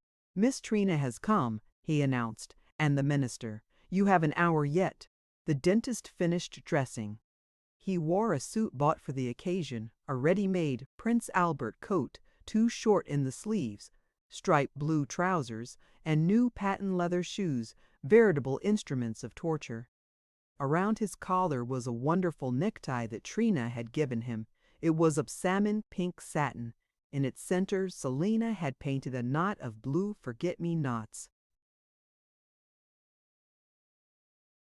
At length, after an interminable period of waiting, Mr. Siep appeared at the door. "Are you ready?" he asked in a sepulchral whisper. Gum, den. It was like King Charles summoned to execution. Mr. Sieppe preceded them into the hall, moving at a funereal pace. He paused. Suddenly, in the direction of the sitting room, came the strains of the parlor melodeon. Mr. Sieppe flung his arm in the air. "Vowarts!" he cried. He left them at the door of the sitting room, he himself going into the bedroom where Trina was waiting, entering by the hall door. He was in a tremendous state of nervous tension, fearful lest something should go wrong. He had employed the period of waiting in going through his part for the 50th time, repeating what he had to say in a low voice. He had even made chalk marks on the matting in the bow. Places where he was to take positions. The dentist and old Grannis entered the sitting room. The minister stood behind the little table in the bay window holding a book, one finger marking the place. He was rigid, erect, impassive. On either side of him, in a semicircle, stood the invited guests. A little pock-marked gentleman in glasses, no doubt the famous Uncle Obermann, Miss Baker, in her black grenadine, false curls, and coral brooch, Marcus Scholler, his arms folded, his brows bent, grand and gloomy, Hayes the harness maker in yellow gloves, intently studying the pattern of the matting, and Auguste, in his Fauntleroy costume, stupefied and a little frightened, rolling his eyes from face to face. Selina sat at the parlor melodeon, fingering the keys, her glance wandering to the Chanel portieres. She stopped playing as Mcteague and old Grannis entered and took their places. A profound silence ensued. Uncle Obermann's shirt front could be heard creaking as he breathed. The most solemn expression pervaded every face. All at once the portieres were shaken violently. It was a signal. Selina pulled open the stops and swung into the wedding march. Trina entered. She was dressed in white silk. A crown of orange blossoms was around her swarthy hair. Dressed high for the first time, her veil reached to the floor. Her face was pink, but otherwise she was calm. She looked quietly around the room as she crossed it, until her glance rested on Mcteague, smiling at him. Then very prettily and with perfect self-possession, she was on her father's arm. The twins, dressed exactly alike, walked in front, each carrying an enormous bouquet of cut flowers and a lace paper holder. Mrs. Sepp followed in the rear. She was crying. Her handkerchief was rolled into a wad. From time to time she looked at the train of Trina's dress through her tears. Mr. Ten. Sieppe marched his daughter to the exact middle of the floor, wheeled at right angles, and brought her up to the minister. He stepped back 3 paces and stood planted upon one of his chalk marks. his face glistening with perspiration. Then Trina and the dentist were married. The guests stood in constrained attitudes, looking furtively out of the corners of their eyes. Mr. Sieppe never moved a muscle. Mrs. Sieppe cried into her handkerchief all the time. At the melodeon Selina played Call Me Thine Own. Very softly, the tremolo stop pulled out. She looked over her shoulder from time to time. Between the pauses of the music, one could hear the low tones of the minister, the responses of the participants, and the suppressed sounds of Mrs. Sieppe's weeping. Outside, the noises of the street rose to the windows in muffled undertones. A cable car rumbled past. A newsboy went by chanting the evening papers. From somewhere in the building itself came a persistent noise of sawing. Trina and Mcteague knelt. The dentist's knees thudded on the floor, and he presented to view the soles of his shoes, painfully new and unworn, the leather still yellow, the brass nail heads still glittering. Trina sank at his side very gracefully, setting her dress in train with a little gesture of her free hand. The company bowed their heads, Mr. Sieppe shutting his eyes tight. But Mrs. Sieppe took advantage of the moment to stop crying and make furtive gestures towards August, signing him to pull down his coat. But August gave no heed. His eyes were starting from their sockets. His chin had dropped upon his lace collar, and his head turned vaguely from side to side with a continued and maniacal motion. All at once the ceremony was over before anyone expected it. The guests kept their positions for a moment, eyeing one another, each fearing to make the first move, not quite certain as to whether or not everything were finished. But the couple faced the room, Trina throwing back her veil. She, perhaps Mcteague as well, felt that there was a certain inadequateness about the ceremony. Was that all there was to it? Did just those few muttered phrases make them man and wife? It had been over in a few moments, but it had bound them for life. Had not something been left out? Was not the whole affair cursory, superficial? It was disappointing. But Trina had no time to dwell upon this. Marcus Schouler, in the manner of a man of the world who knew how to act in every situation, stepped forward and, even before Mr. or Mrs. Sieppe took Trina's hand, "Let me be the first to congratulate Mrs. Mcteague," he said, feeling very noble and heroic. The strain of the previous moments was relaxed immediately. The guests crowded around the pair. Shaking hands, a babel of talk arose. "Augusti, will you pull down your goat den? Well, my dear, now you're married and happy. When I first saw you two together, I said, 'What a pair!' We're to be neighbors now. You must come up and see me very often, and we'll have tea together. Did you hear that sawing going on all the time? I declare it regularly got on my nerves." Trina kissed her father and mother, crying a little herself as she saw the tears in Mrs. Sieppe's eyes. Marcus came forward a second time, and with an air of great gravity kissed his cousin upon the forehead. Heisey was introduced to Trina and Uncle Obermann to the dentist. For upwards of half an hour the guests stood about in groups, filling the little sitting room with a great chatter of talk. Then it was time to make ready for supper. This was a tremendous task, in which nearly all the guests were obliged to assist. The sitting room was transformed into a dining room, the presents were removed from the extension table and the table drawn out to its full length.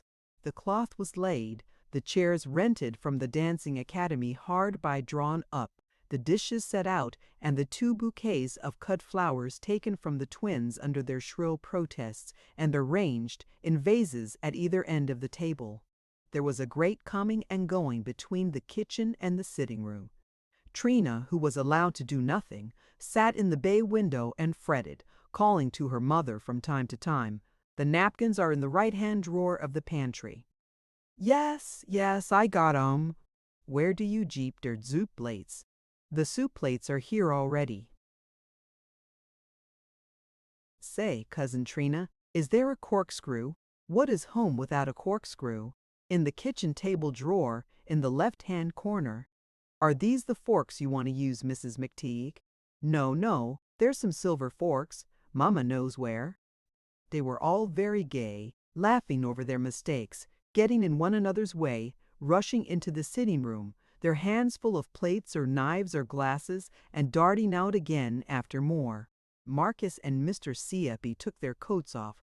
Old Grannis and Miss Baker passed each other in the hall in a constrained silence, her grenadine brushing against the elbow of his wrinkled frock coat.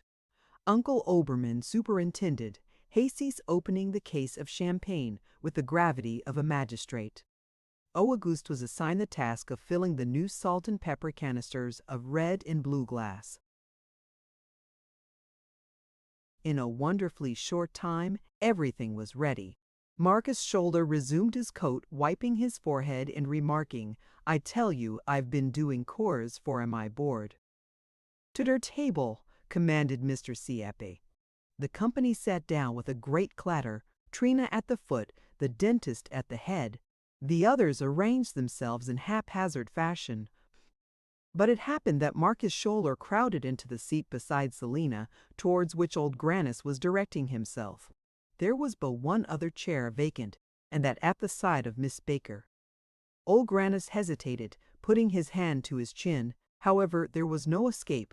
In great trepidation he sat down beside the retired dressmaker. Neither of them spoke. Old Grannis dared not move, but sat rigid, his eyes riveted on his empty soup plate. All at once there was a report like a pistol. The men started in their places. Mrs. Seepy uttered a muffled shriek. The waiter from the cheap restaurant, hired as Maria's assistant, rose from a bending posture, a champagne bottle frothing in his hand. He was grinning from ear to ear. "Don't get scared," he said reassuringly. "It ain't loaded." When all their glasses had been filled, Marcus proposed the health of the bride, standing up. The guests rose and drank. Hardly one of them had ever tasted champagne before. The moment's silence after the toast was broken by Mcteague exclaiming with a long breath of satisfaction, "That's the best beer I ever drank." There was a roar of laughter.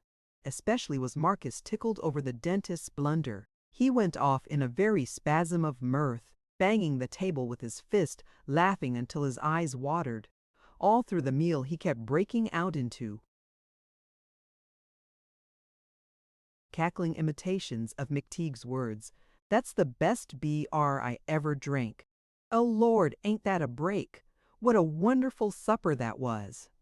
There was oyster soup. There were sea bass and barracuda. There was a gigantic roast goose stuffed with chestnuts. There were eggplant and sweet potatoes. Miss Baker called them yams. There was calf's head in oil, over which Mr. Sieppe went into ecstasies. There was lobster salad.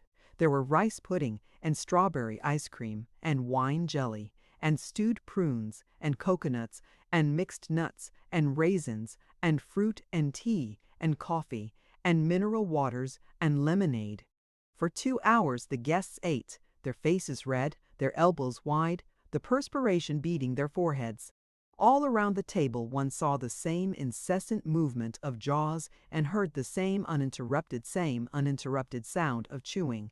3 times Hyses passed his plate for more roast goose. Mr. Sieppe devoured the calves head with long breaths of contentment. Mcteague ate for the sake of eating without choice. Everything within reach of his hands found its way into his enormous mouth. There was but little conversation, and that only of the food. One exchanged opinions with one's neighbor as to the soup, the eggplant, or the stewed prunes. Soon the room became very warm. A faint moisture appeared upon the windows. The air was heavy with the smell of cooked food. At every moment Trina or Mrs. Sieppe urged someone of the company to have his or her plate refilled. They were constantly employed in dishing potatoes or carving the goose or ladling gravy. The hired waiter circled around the room, his limp napkin over his arm, his hands full of plates and dishes. He was a great joker. He had names of his own for different articles of food that sent gales of laughter around the table. When he spoke of a bunch of parsley as scenery, Haysas all but strangled himself over a mouthful of potato. Out in the kitchen, Maria Macapa did the work of 3. Her. face scarlet, her sleeves rolled up. Every now and then, she uttered shrill but unintelligible outcries, supposedly addressed to the waiter. "Uncle Oberman," said Trina, "let me give you another helping of prunes." The Seps paid great deference to Uncle Oberman, as indeed did the whole company. Even Marcus Scholar lowered his voice when he addressed him. At the beginning of the meal, he had nudged the harness maker and had whispered behind his hand, nodding his head, toward the wholesale toy dealer. "Got $30,000 in the bank. Has, for a fact. Don't have much to say," observed Heiss. "No, no, that's his way, never opens his face." As the evening wore on, the gas and 2 lamps were lit. The company were still eating. The men, gorged with food, had unbuttoned their vests, Mcteagues. Cheeks were distended, his eyes wide, his huge, salient jaw moved with a machine-like regularity. At intervals, he drew a series of short breaths through his nose. Mrs. Sieppe wiped her forehead with her napkin. "Hey, dairy, poi, give me some more oaf, dat what you call bubble water." That was how the waiter had spoken of the champagne bubble water. The guests had shouted applause, out of sight. He was a heavy josher, was that waiter. Bottle after bottle was opened, the women stopping their ears as the corks were drawn. All of a sudden the dentist uttered an exclamation, clapping his hand to his nose, his face twisting sharply. "Mac, what is it?" cried Trina in alarm. "That champagne came to my nose," he cried, his eyes watering.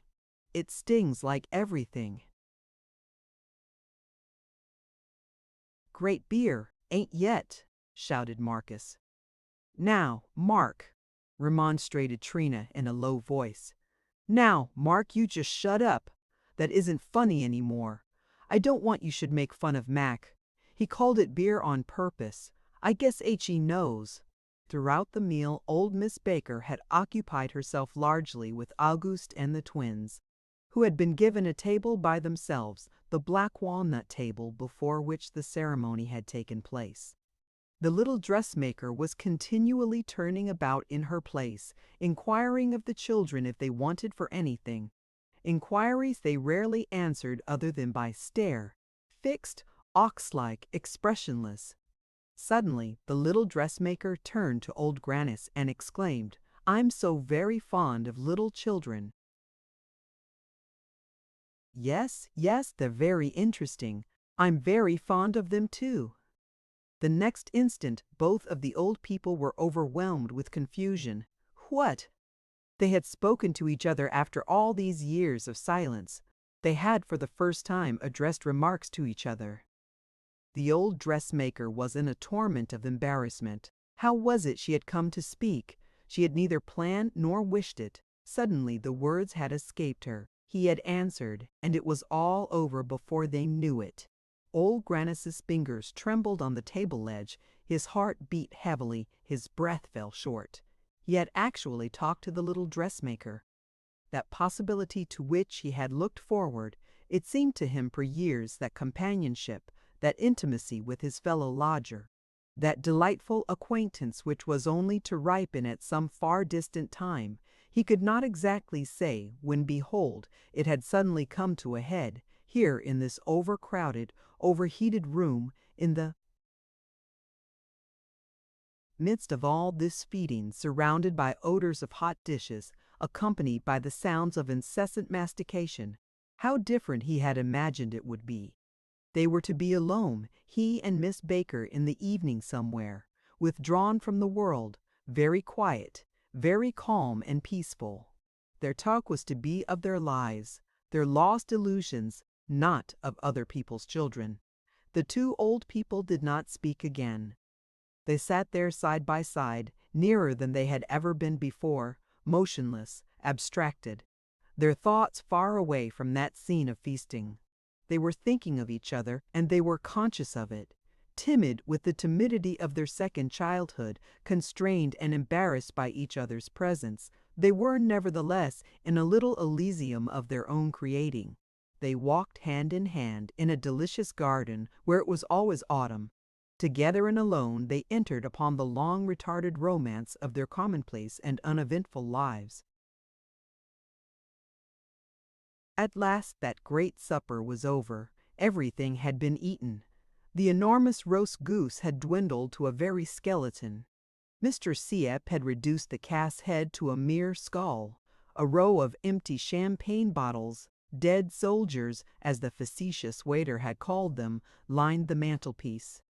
Nothing of the stewed prunes remained but the juice, which was given to Auguste and the twins. The platters were as clean as if they had been washed. Crumbs of bread, potato parings, nutshells, and bits of cake littered the table. Coffee and ice cream stains and spots of congealed gravy marked the position of each plate. It was a devastation, a pillage. The table presented the appearance of an abandoned battlefield. "Oaf!" cried Mrs. Sieppe, pushing back. "I have eaten an eaten. How have eaten? I have eaten rove. Oh, calf have eaten," murmured her husband, passing his tongue over his lips. The facetious waiter had disappeared. He and Maria Macapa forgathered in the kitchen. They drew up to the washboard of the sink, feasting off the remnants of the supper, slices of goose, the remains of the lobster salad, and half a bottle of champagne. They were obliged to drink the latter from teacups. "Here's how," said the waiter gallantly, as he raised his teacup, bowing to Maria across the sink. "Hark," he added, "they're singing inside." The company had left the table and had assembled about the melodeon, where Selina was seated. At first they attempted some of the popular songs of the day, but were obliged to give over as none of them knew any of the words beyond the first line of the chorus. Finally they pitched upon "Nearer, My God, to Thee," as the only song which they all knew. Selina sang the alto, very much off the key. Marcus intoned the bass, scowling fiercely, his chin drawn into his collar. They sang in very slow time. The song became a dirge, a lamentable, prolonged wail of distress. "Ni ra, my God, to be me ra to thee I." At the end of the song, Uncle Obermann put on his hat without a word of warning. Instantly there was a hush. The guests rose. "Not going so soon, Uncle Obermann," protested Trina politely. He only nodded. Marcus sprang forward to help him with his overcoat. Mr. Sieppe came up and the two men shook hands. Then Uncle Obermann delivered himself of an oracular phrase. No doubt he had been meditating it during the supper. Addressing Mr. Sieppe, he said, "You have not lost a daughter, but have gained a son." These were the only words he had spoken the entire evening. He departed. The company was profoundly impressed. About 20 minutes later, when Marcus Scholler was entertaining the guests by eating almonds, shells and all, Mr. Sieppe started to his feet, watch in hand. "Half bast, Elevan," he shouted. "Attention, der dime half. Arrive, shop ferreting. We depart." This was a signal for tremendous confusion. Mr. Sieppe immediately threw off his previous air of relaxation. The calf's head was forgotten. He was once again the leader of vast enterprises. To me," he cried. "Mammer, der Tervins, Augusti." He marshaled his tribe together with tremendous commanding gestures. The sleeping twins were suddenly shaken into a dazed consciousness.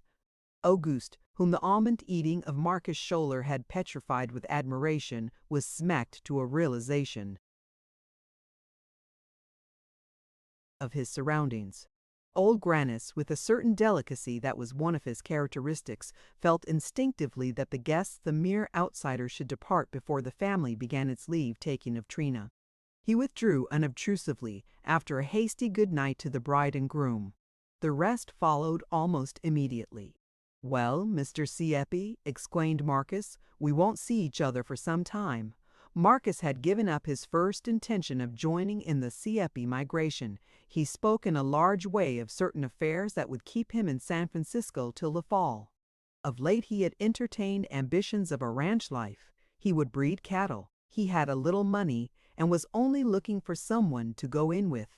He dreamed of a cowboy's life and saw himself in an entrancing vision. involving silver spurs and untamed broncos. He told himself that Trina had cast him off, that his best friend had played him for a sucker, that the proper caper was to withdraw from the world entirely. If you hear of anybody down there, he went on, speaking to Mr. Sieppe, that wants to go in for ranching, why just let me know.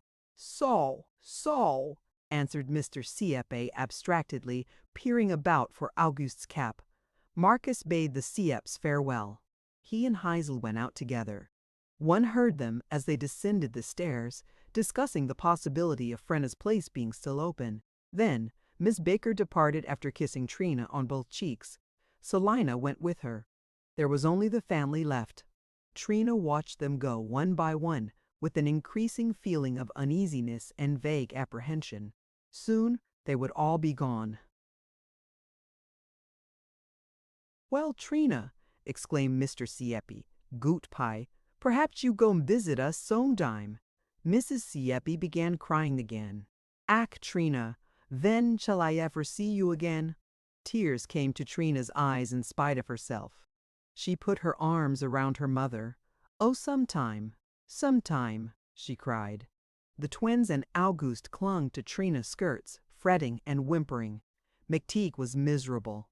He stood apart from the group in a corner. None of them seemed to think of him. He was not of them.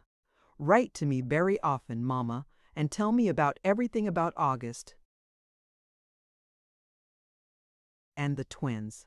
"It is dime," cried Mr. Sieppe nervously. "Goot pie, Trina. Mommer Auguste say goot pie, den we must go. Goot pie, Trina." He kissed her. Auguste and the twins were lifted up. "Goot pie, Auguste," and the twins were lifted up. "Goo mo," insisted Mr. Sieppe, moving toward the door.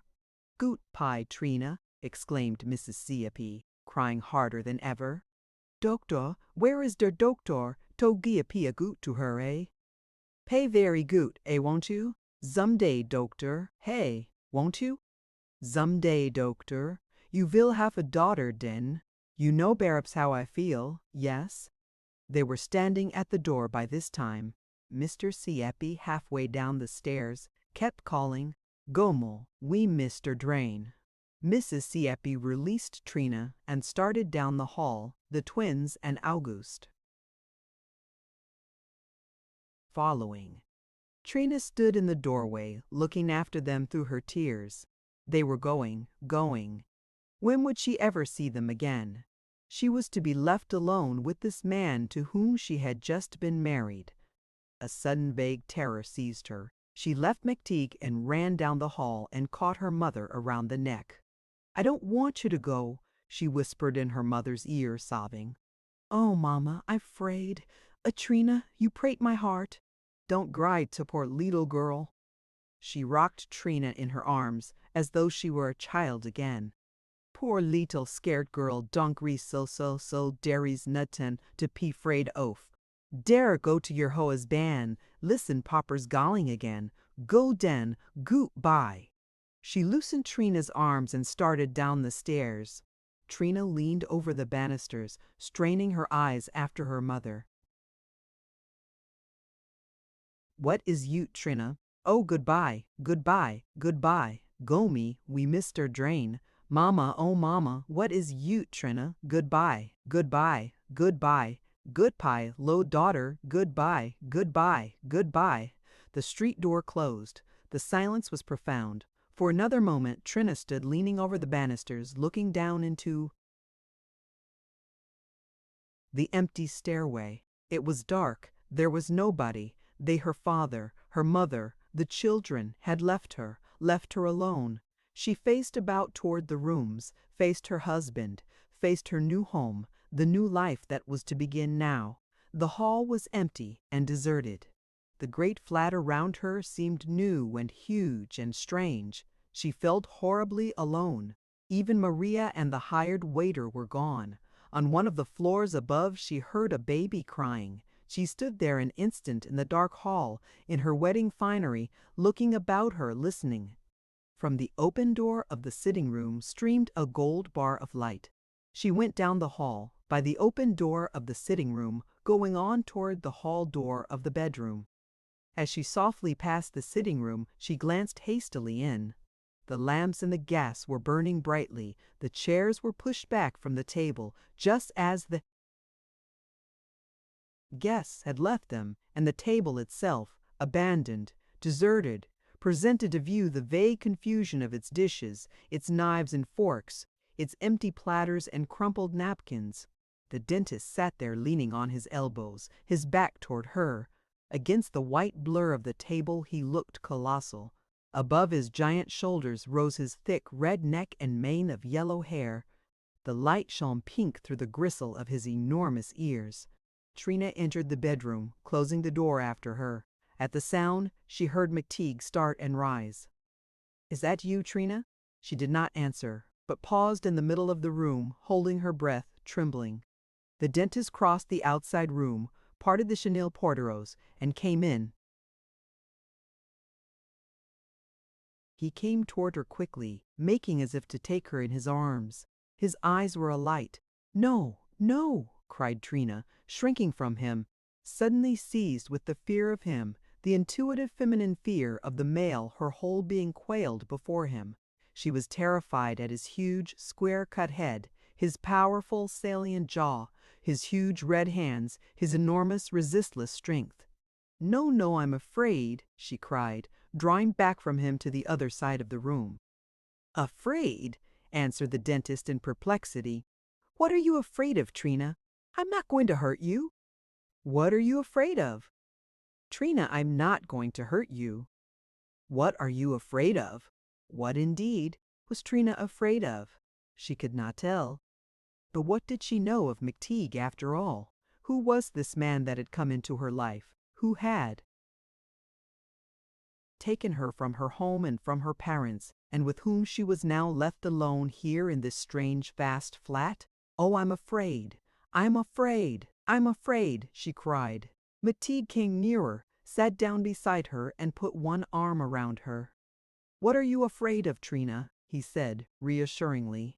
"I don't want to frighten you." She looked at him wildly, her adorable little chin quivering, the tears brimming in her narrow blue eyes. Then her glance took on a certain intentness, and she peered curiously into his face, saying almost in a whisper, "I'm afraid of you." But the dentist did not heed her. An immense joy seized upon him, the joy of possession. Trina was his very own now. She lay there in the hollow of his arm, helpless and very pretty. Those instincts that in him were so close to the surface suddenly leaped to life, shouting and clamoring, not to be resisted. He loved her. Ah, did he not love her? The smell of her hair, of her neck, rose to him. Suddenly he caught her in both his huge arms, crushing down her struggle with his immense strength, kissing her full upon the mouth. Then her great love for Mcteague suddenly flashed up in Trina's breast. She gave up to him as she had done before, yielding all at once to that strange desire of being conquered and subdued. She clung to him, her hands clasped behind his neck, whispering in his ear, "Oh, you must be good to me. Very, very good to me, dear, for you're all that I have in the world now." Chapter 10. That summer passed, then the winter. The wet season began in the last days of September and continued all through October, November, and December.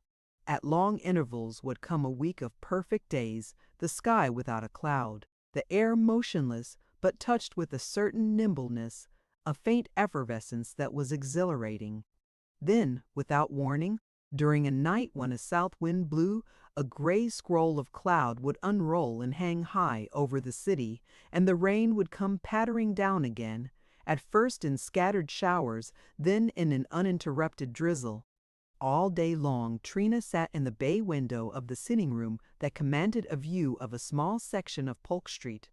As often as she raised her head, she could see the big market, a confectionery store, a bell-hanger's shop, and farther on, above the roofs, the glass skylights and water tanks of the big public baths. In the nearer foreground ran the street itself, the cable cars trundled up and down, thumping heavily over the joints of the rails. Market carts by the score came and went, driven at a great rate by preoccupied young men in their shirt sleeves with pencils behind their ears, or by reckless boys in blood-stained butcher's aprons. Upon the sidewalks, the little world of Polk Street swarmed and jostled through its daily round of life. On fine days, the great ladies from the avenue, one block above, invaded the street, appearing before the butcher stalls intent upon their day's marketing. On rainy days, their servants, the Chinese cooks, or the second girls took their places. These servants gave themselves great airs, carrying their big cotton umbrellas as they had seen their mistresses carry their parasols, and haggling in supercilious fashion with the market men, their chins in the air. The rain persisted. Everything in the range of Trina's vision, from the tarpaulins on the market cart horses to the panes of glass in the roof of the public baths, looked glazed and varnished. The asphalt of the sidewalks shone like the surface of a patent leather boot. Every hollow in the street held its little puddle that winked like an eye each time a drop of rain struck into it. Trina still continued to work for Uncle Oberman. In the morning she busied herself about the kitchen, the bedroom, and the sitting room, but in the afternoon, for 2 or 3 hours after lunch, she was occupied with the Noah's Ark animals. She took her work to the bay window, spreading out a great square of canvas underneath her chair, to catch the chips and shavings, which she used afterwards for lighting fires. One after another she caught up the little blocks of straight-grained pine. The knife flashed between her fingers.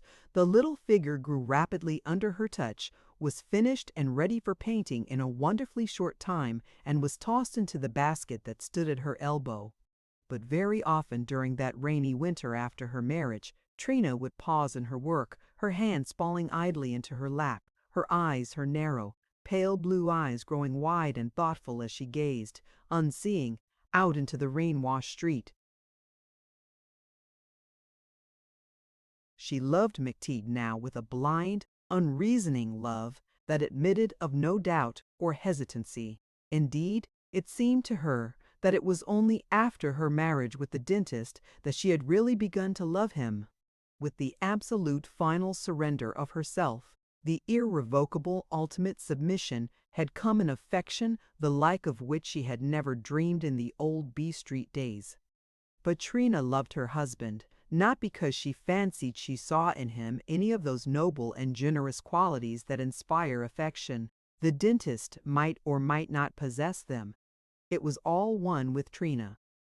She loved him because she had given herself to him freely, unreservedly, had merged her individuality into his. She was his. She belonged to him forever and forever. Nothing that he could do so, she told herself, nothing that she herself could do, could change her in this respect. Mcteague might cease to love her, might leave her, might even die. It would be all the same. She was his. But it had not been so at first. During those long, rainy days of the fall, days when Trina was left alone for hours, at that time when the excitement and novelty of the honeymoon were dying down, when the new household was settling into its grooves, she passed through many an hour of misgiving, of doubt, and even of actual regret. Never would she forget one Sunday afternoon in particular. She had been married but 3 weeks. After dinner, she and little Miss Baker had gone for a bit of a walk to take advantage of an hour's sunshine and to look at some wonderful geraniums in a florist's window on Sutter Street. They had been caught in a shower, and on returning to the flat, the little dressmaker had insisted on fetching Trina up to her tiny room and brewing her a cup of strong tea to take the chill off. The two women had chatted over their teacups the better part of the afternoon. Then Trina had returned to her rooms. For nearly 3 hours Mcteague had been out of her thoughts, and as she came through their little suite, singing softly to herself, she suddenly came upon him quite unexpectedly. Her husband was in the dental parlors, lying back in his operating chair, fast asleep. The little stove was crammed with coke, the room was overheated, the air thick and foul with the odors of ether, of coke gas, of stale beer, and cheap tobacco.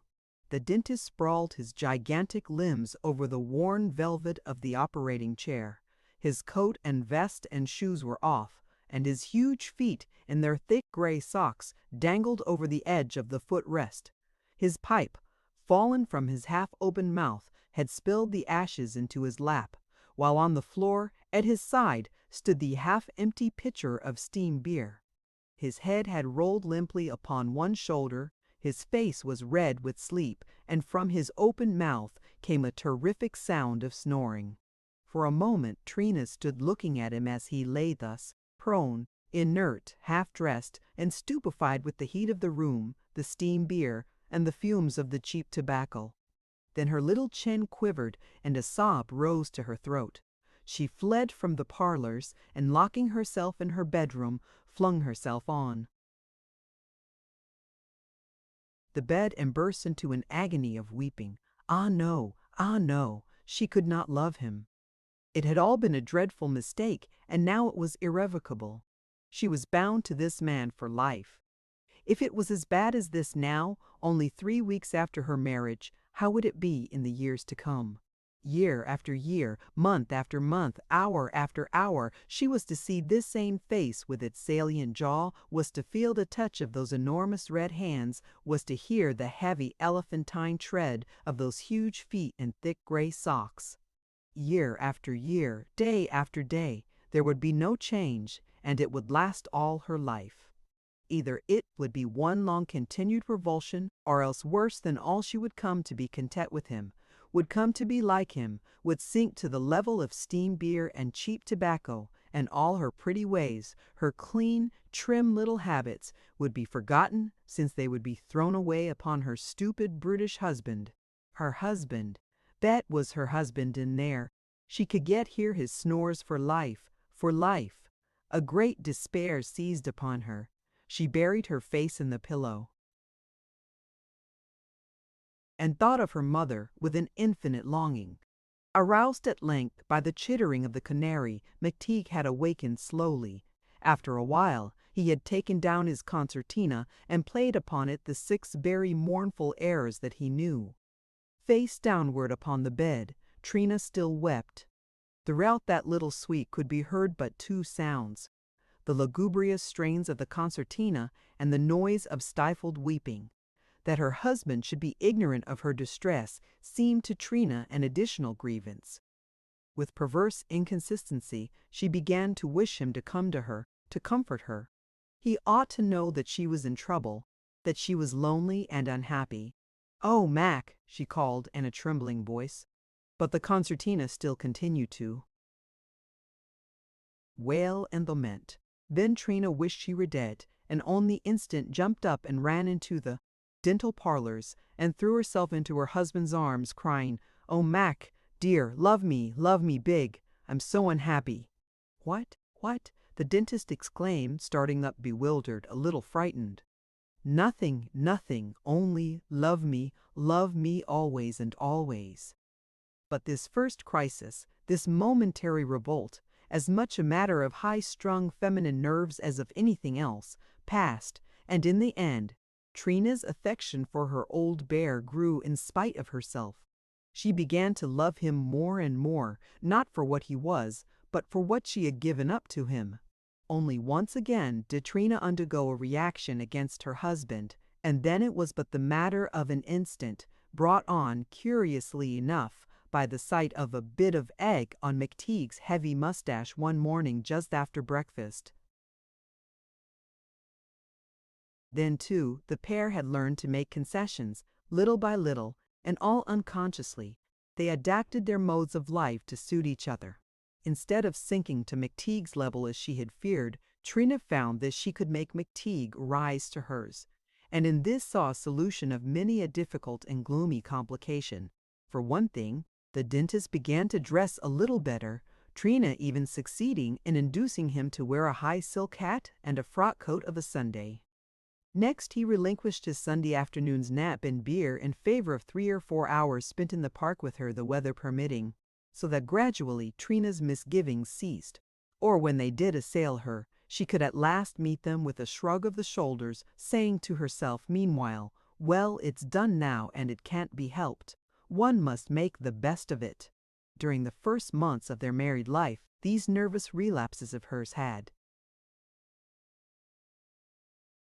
alternated with brusque bursts of affection when her only fear was that her husband's love did not equal her own.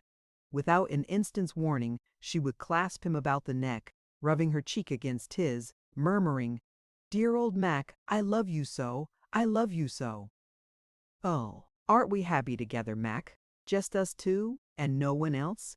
You love me as much as I love you, don't you, Mac?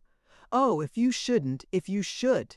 But by the middle of the winter Trina's emotions, oscillating at first from one extreme to another, commenced to settle themselves to an equilibrium of calmness and placid quietude.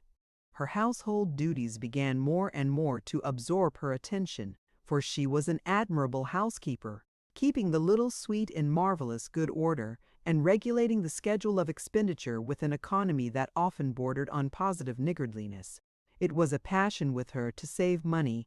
In the bottom of her trunk, in the bedroom, she hid a brass match safe that answered the purposes of a savings bank. Each time she added a quarter or a $half to the little store she laughed and sang with a veritable childish delight, whereas if the butcher or milkman compelled her to pay an overcharge, she was unhappy for the rest of the day. She did not save this money for any ulterior purpose. She hoarded instinctively without knowing why, responding to the dentist's remonstrances with, "Yes, yes, I know I'm a little miser, I know it." Trina had always been an economical little body, but it was only since her great winning in the lottery that she had become especially penurious. No doubt in her fear lest their great good luck should demoralize them and lead to habits of extravagance, she had recoiled too far in the other direction. Never, never, never should a penny of that miraculous fortune be spent. Rather should it be added to. It was a nest egg, a monstrous rock-like nest egg, not so large, however, but that it could be made larger. Already by the end of that winter, Trina had begun to make up the deficit of $200 that she had been forced to expend on the preparations for her marriage. Mcteague, on his part, never asked himself now a days whether he loved Trina, the wife, as much as he had loved Trina, the young girl. There had been a time when to kiss Trina, to take her in his arms, had thrilled him from head to heel with a happiness that was beyond words. Even the smell of her wonderful odorous hair had sent a sensation of faintness all through him. That time was long past now. Those sudden outbursts of affection on the part of his little woman, outbursts that only increased in vehemence the longer they lived together, puzzled rather than pleased him. He had come to submit to them good-naturedly, answering her passionate inquiries with a, "Sure, sure, Trina, sure I love you. What's the matter with you?" There was no passion in the dentist's regard for his wife. He dearly liked to have her near him. He took an enormous pleasure in watching her as she moved about their rooms, very much at home, gay and singing from morning till night, and it was his great delight to call her into the dental parlors when a patient was in the chair and, while he held the plugger, to have her rap in the gold fillings with a little boxwood mallet as he had taught her. But that tempest of passion, the overpowering desire that had suddenly taken possession of him that day when he had given her ether, again when he had caught her in his arms in the B Street station, and again during the early days of their married life, rarely stirred him now. On the other hand, he was never assailed with doubts as to the wisdom of his marriage. Mcteague had relapsed to his wonted stolidity. He never questioned himself, never looked for motives, never went to the bottom of things. The year following upon the summer of his marriage was a time of great contentment for him. After the novelty of the honeymoon had passed, he slipped easily into the new order of things without a question. Thus his life would be for years to come. Trina was there. He was married and settled. He accepted the situation. The little animal comforts which for him constituted the enjoyment of life were ministered to at every turn, or when they were interfered with, as in the case of his Sunday afternoon's nap and beer, some agreeable substitute was found. In her attempts to improve Mcteague, to raise him from the stupid animal life to which he had been accustomed in his bachelor days, Trina was tactful enough to move so cautiously and with such slowness that the dentist was unconscious of any process of change. In the matter of the high silk hat, it seemed to him that the initiative had come from himself. Gradually, the dentist improved under the influence of his little wife. He no longer went abroad with frayed cuffs about his huge red wrists, or worse, without any cuffs at all. Trina kept his linen clean and mended, doing most of his washing herself and insisting that he should change his flannels, thick red flannels. They were with enormous bone buttons once a week, his linen shirts twice a week, and his collars and cuffs every second day. She broke him of the habit of eating with his knife. She caused him to substitute bottled beer in the place of steam beer, and she induced him to take off his hat to Miss Baker, to Heisey's wife, and to the other women of his acquaintance. Mcteague no longer spent an evening at Frenna's. Instead of this, he brought a couple of bottles of beer up to the rooms and shared it with Trina. In his parlors, he was no longer gruff and indifferent to his female patients. He arrived at that stage where he could work and talk to them at the same time. He even accompanied them to the door and held it open for them when the operation was finished, bowing them out with great nods of his huge square-cut head. Besides all this, he began to observe the broader, larger interests of life, interests that affected him not as an individual, but as a member of a class, a profession, or a political party. He read the papers. He subscribed to a dental magazine. On Easter, Christmas, and New Year's, he went to church with Trina. He commenced to have opinions, convictions. It was not fair to deprive tax-paying women of the privilege to vote. A university education should not be a prerequisite for admission to a dental college. The Catholic priests were to be restrained in their efforts to gain control of the public schools. But most wonderful of all, Mcteague began to have ambitions very vague, very confused. Ideas of something better, ideas for the most part borrowed from Trina. Someday, perhaps, he and his wife would have a house of their own. What a dream! A little home all to themselves, with 6 rooms and a bath, with a grass plat in front and calla lilies. Then there would be children. He would have a son whose name would be Daniel, who would go to high school and perhaps turn out to be a prosperous plumber or house painter. Then this son Daniel would marry a wife, and they would all live together in that 6-room and bath house. Daniel would have little children. Mcteague would grow old among them all. The dentist saw himself as a venerable patriarch, surrounded by children and grandchildren. So the winter passed. It was a season of great happiness for the Mcteagues. The new life jostled itself into its grooves. A routine began. On weekdays they rose at 6:30, being awakened by the boy who brought the bottled milk, and who had instructions to pound upon the bedroom door in passing. Trina made breakfast coffee, bacon and eggs, and a roll of Vienna bread from the bakery. The breakfast was eaten in the kitchen on the round deal table covered with the shiny oilcloth table spread tacked on. After breakfast, the dentist immediately betook himself to his parlors to meet his early morning appointments, those made with the clerks and shop girls who stopped in for half an hour on their way to their work. Trina, meanwhile, busied herself about the suite, clearing away the breakfast, sponging off the oilcloth table spread, making the bed, pottering about with a broom or duster or cleaning rag. Towards 10 o'clock she opened the windows to air the rooms, then put on her drab jacket, her little round turban with its red wing, took the butcher's and grocer's books from the knife basket in the drawer of the kitchen table, and descended to the street, where she spent a delicious hour now, in the huge market across the way, now in the grocer's store with its fragrant aroma of coffee and spices, and now before the counters of the haberdashers, intent on a bit of shopping, trimming over ends of elastic,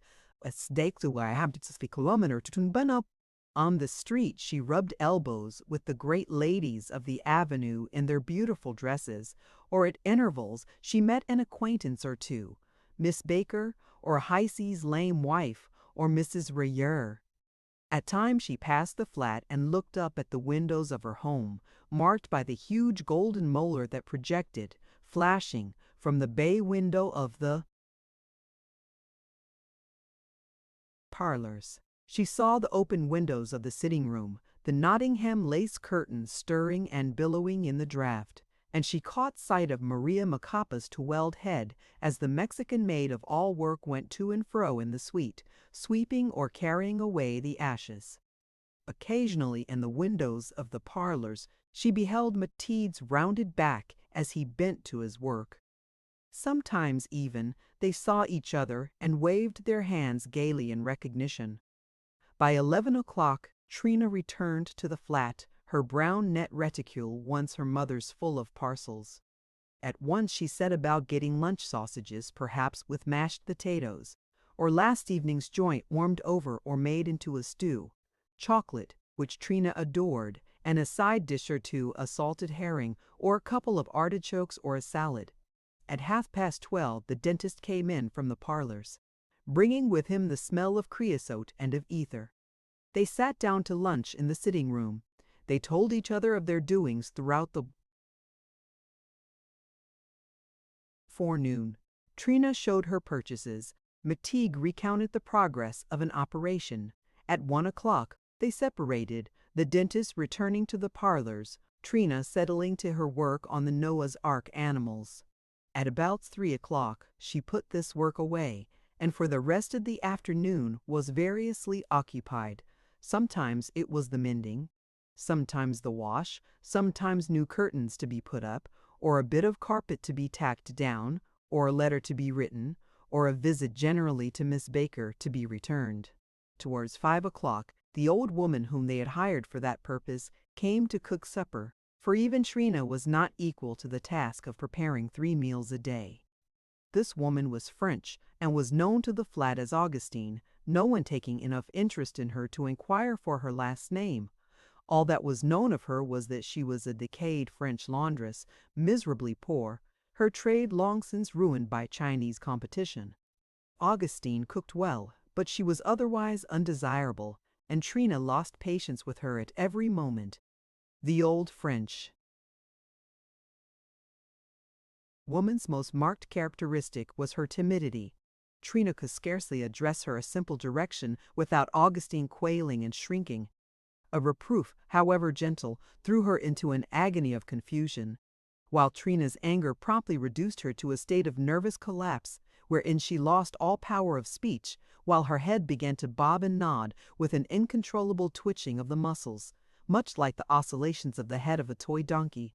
Her timidity was exasperating. Her very presence in the room unstrung the nerves mildequeams, while hers the moise. More than once Trina had decided that she could no longer put up with Augustine, but each time she had retained her as she reflected upon her admirably cooked cabbage soups and tapioca puddings, and which in Trina's eyes was her chiefest recommendation, the pittance for which she was contented to work. Augustine had a husband. He was a spirit medium, a professor. At times he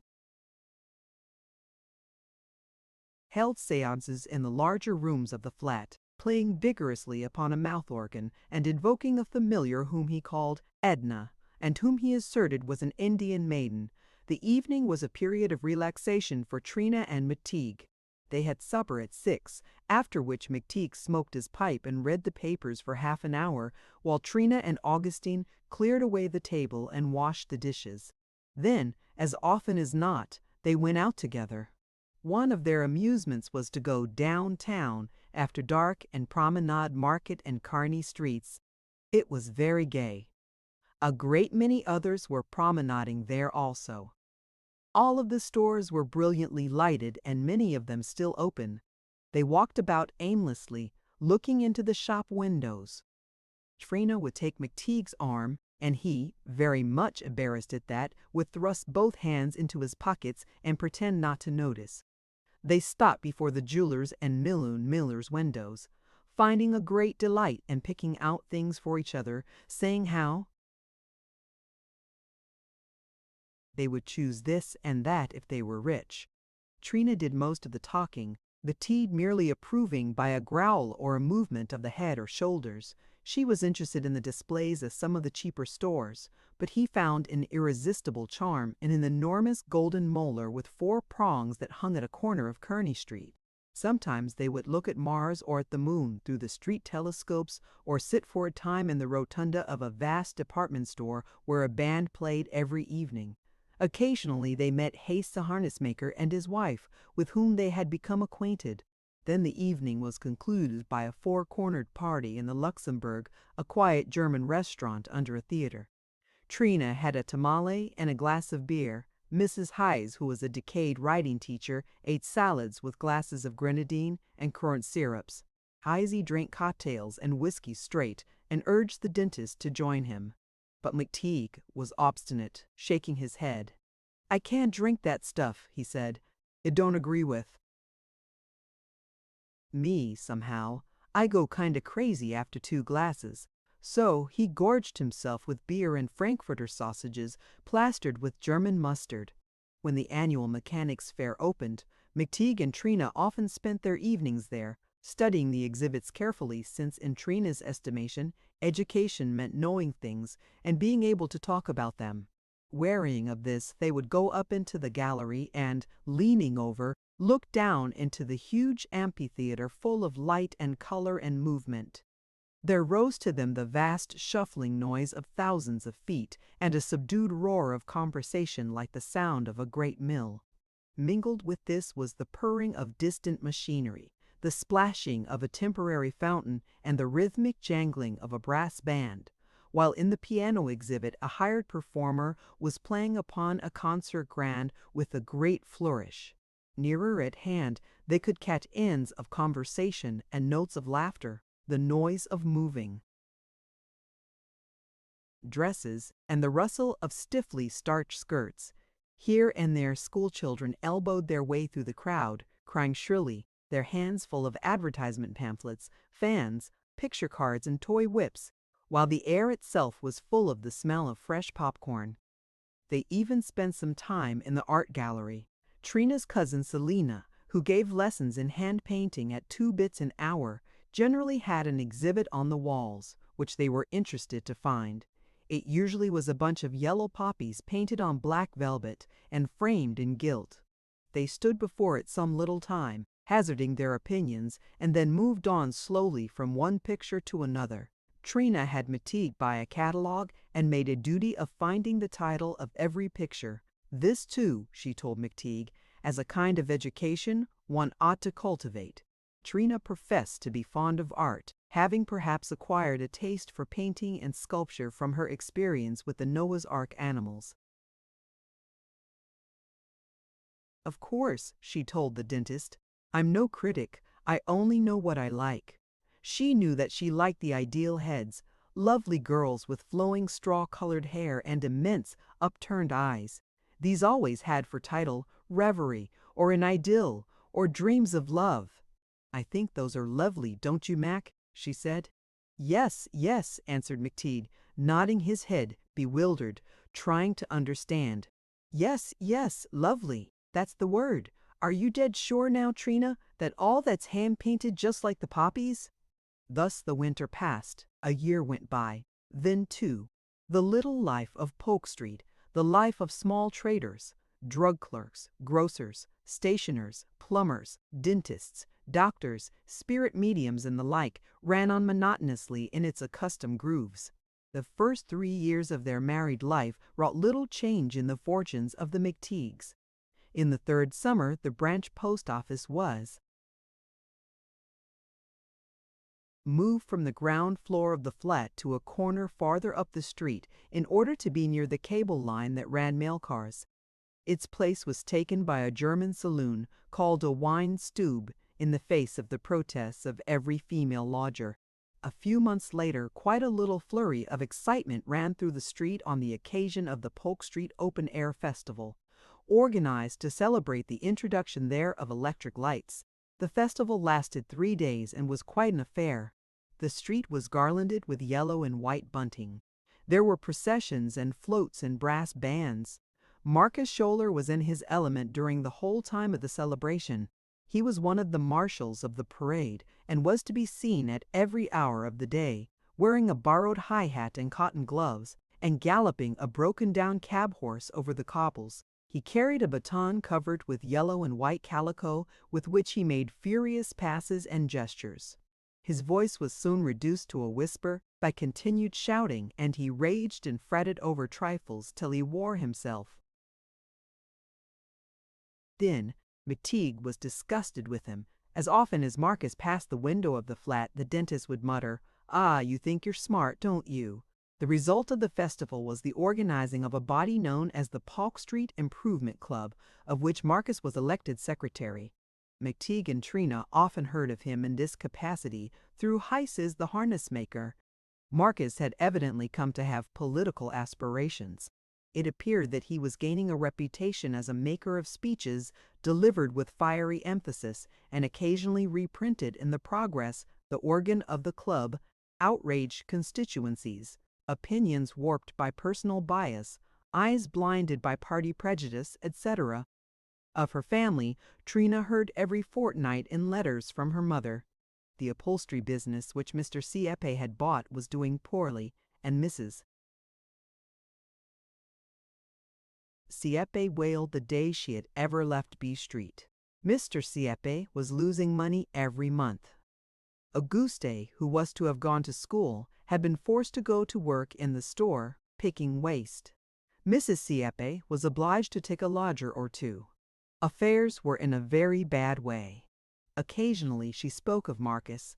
Mr. Sieppe had not forgotten him despite his own troubles, but still had an eye out for someone whom Marcus could go in with on a ranch. It was toward the end of this period of 3 years that Trina and Mcteague had their first serious quarrel.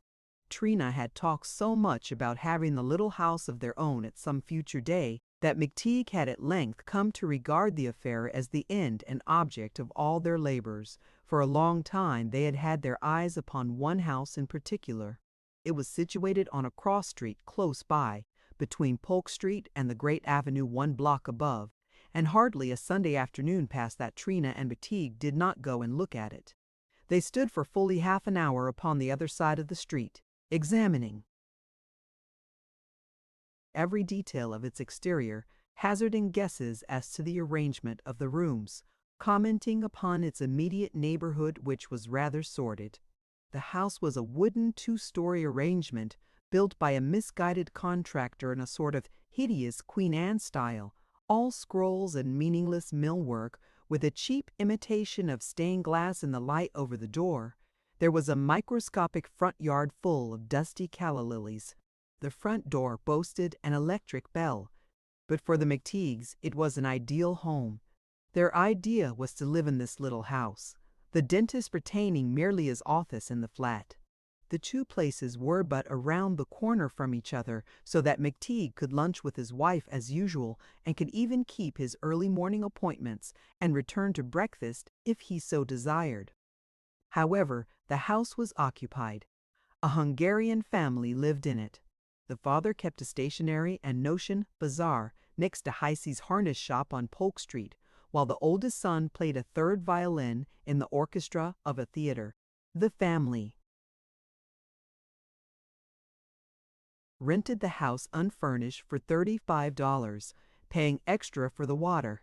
But one Sunday, as Trina and Mcteague, on their way home from the usual walk, turned into the cross street on which the little house was situated, they became promptly aware of an unwonted bustle going on upon the sidewalk in front of it. A dray was back against the curb, and express wagon drove away loaded with furniture. Bedsteads, looking-glasses, and wash-bowls littered the sidewalks. The Hungarian family were moving out. "Oh, Mac, look!" gasped Trina. "Sure, sure," muttered the dentist. After that they spoke but little. For upwards of an hour the two stood upon the sidewalk opposite, watching intently all that went forward. absorbed, excited. On the evening of the next day, they returned and visited the house, finding a great delight in going from room to room and imagining themselves installed therein. Here would be the bedroom, here the dining room, here a charming little parlor. As they came out upon the front steps once more, they met the owner, an enormous red-faced fellow, so fat that his walking seemed merely a certain movement of his feet by which he pushed his stomach along in front of him. Trina talked with him a few moments, but arrived at no understanding, and the two went away after giving him their address. At supper that night, Mcteague said, What do you think, Trina?" Trina put her chin in the air, tilting back her heavy tiara of swarthy hair. "I am not so sure yet. $35 in the water extra. I don't think we can afford it, Mac." So," growled the dentist. "Sure we can." "It isn't only that," said Trina, "but it'll cost so much to make the change." You talks though we were paupers. Ain't we got $5,000? Trina flushed on the instant, even to the lobes of her tiny pale ears, and put her lips together. "Now, Mac, you know I don't want you should talk like that. That money's never, never to be touched. And you've been saving up a good deal besides," went on Mcteague, exasperated at Trina's persistent economies. "How much money have you got in that little brass match safe in the bottom of your trunk?" "Pretty near $100, I guess." "Ah, sure." He shut his eyes and nodded his great head in a knowing way. Trina had more than that in the brass match safe in question, but her instinct of hoarding had led her to keep it a secret from her husband. Now she lied to him with prompt fluency. $100? What are you talking of, Mac? I've not got 50. I've not got 30. I've not got 50. "Oh, let's take that little house," broke in Mcteague. "We got the chance now, and it may never come again. Come on, Trina, shall we? Say, come on, shall we? Say, come on, shall we, huh?" "We'd have to be awful saving if we did, Mac." "Well, sure, I say let's take it." "I don't know," said Trina, hesitating. "Wouldn't it be lovely to have a house all to ourselves? But let's not decide until tomorrow." The next day, the owner of the house called. Trina was out at her morning's marketing, and the dentist, who had no one in the chair at the time, received him in the parlors. Before he was well aware of it, Mcteague had concluded the bargain. The owner bewildered him with a world of phrases, made him believe that it would be a great saving to move into the little house, and finally offered it to him, water-free. All right," said Mcteague. "I'll take it." The other immediately produced a paper. "Well then, suppose you sign for the first month's rent, and we'll call it a bargain." "That's business, you know," and Mcteague, hesitating, signed. "I'd like to have talked more with my wife about it first," he said dubiously. "Oh, that's all right," answered the owner easily. "I guess if the head of the family wants a thing, that's enough." Mcteague could not wait until lunchtime to tell the news to Trina. As soon as he heard her come in, he laid down the plaster of Paris mold he was making and went out into the kitchen and found her chopping up onions. "Well, Trina," he said, "we got that house." "I've taken it." "What do you mean?" she answered quickly. The dentist told her. "And you signed a paper for the first month's rent?" Sure. That's business, you know." "Well, why did you do it?" cried Trina. "You might have asked Emmy something about it." "Now, what have you done?" "I was talking with Mrs. Ryer about that house while I was out this morning, and she said the Hungarians moved out because it was absolutely unhealthy. There's water been standing in the basement for months. And she told me too," Trina went on indignantly, "that she knew the owner and she was sure we could get the house for 30 if we bargained for it. Now what have you gone and done?" "I hadn't made up my mind about taking the house at all, and now I won't take it, with the water in the basement and all." Well, stammered Mcteague helplessly, "we needn't go in if it's unhealthy." "But you signed a paper." cried Trina, exasperated. "You've got to pay that first month's rent anyhow to forfeit it." "Oh, you are so stupid. There's $35 just thrown away." "I shan't go into that house. We won't move a foot out of here. I've changed my mind about it, and there's water in the basement besides." "Well, I guess we can stand $35, mumbled the dentist, "if we've got to." $35 just thrown out of the window, cried Trina, her teeth clicking, every instinct of her parsimony aroused. "Oh, you, the thick-whitedest man that I ever knew. Do you think we're millionaires? Oh, to think of losing $35 like that." Tears were in her eyes, tears of grief as well as of anger. Never had Mcteague seen his little woman so aroused. Suddenly she rose to her feet and slammed the chopping bowl down upon the table. "Well, I won't pay a nickel of it," she exclaimed. "Huh! What?" stammered the dentist, taken all aback by her outburst. "I say that you will find that money, that $35, yourself." "Why?" "It's your stupidity got us into this fix, and you'll be the one that'll suffer by it." "I can't do it. I won't do it. We'll share, and share alike." "Why, you said you told me you'd take the house if the water was free." "I never did. I never did. I never did. How can you stand there and say such a thing?" "You did tell me that," vociferated Mcteague, beginning to get angry in his turn. "Mac, I didn't, and you know it. And what's more, I won't pay a nickel. Mr. Hyes pays his bill next week. It's $43, and you can just pay the $35 out of that." "Why, you got a whole $100 saved up in your match safe," shouted the dentist, throwing out an arm with an awkward gesture. "You pay half and I'll pay half. That's only fair." "No, no, no," exclaimed Trina. "It's not $100. You won't touch it. You won't touch my money, I tell you." "Ah, how does it happen to be yours, I'd like to know?" "It's mine. It's mine. It's mine." "It ain't any more yours than it is mine. Every penny of it is mine."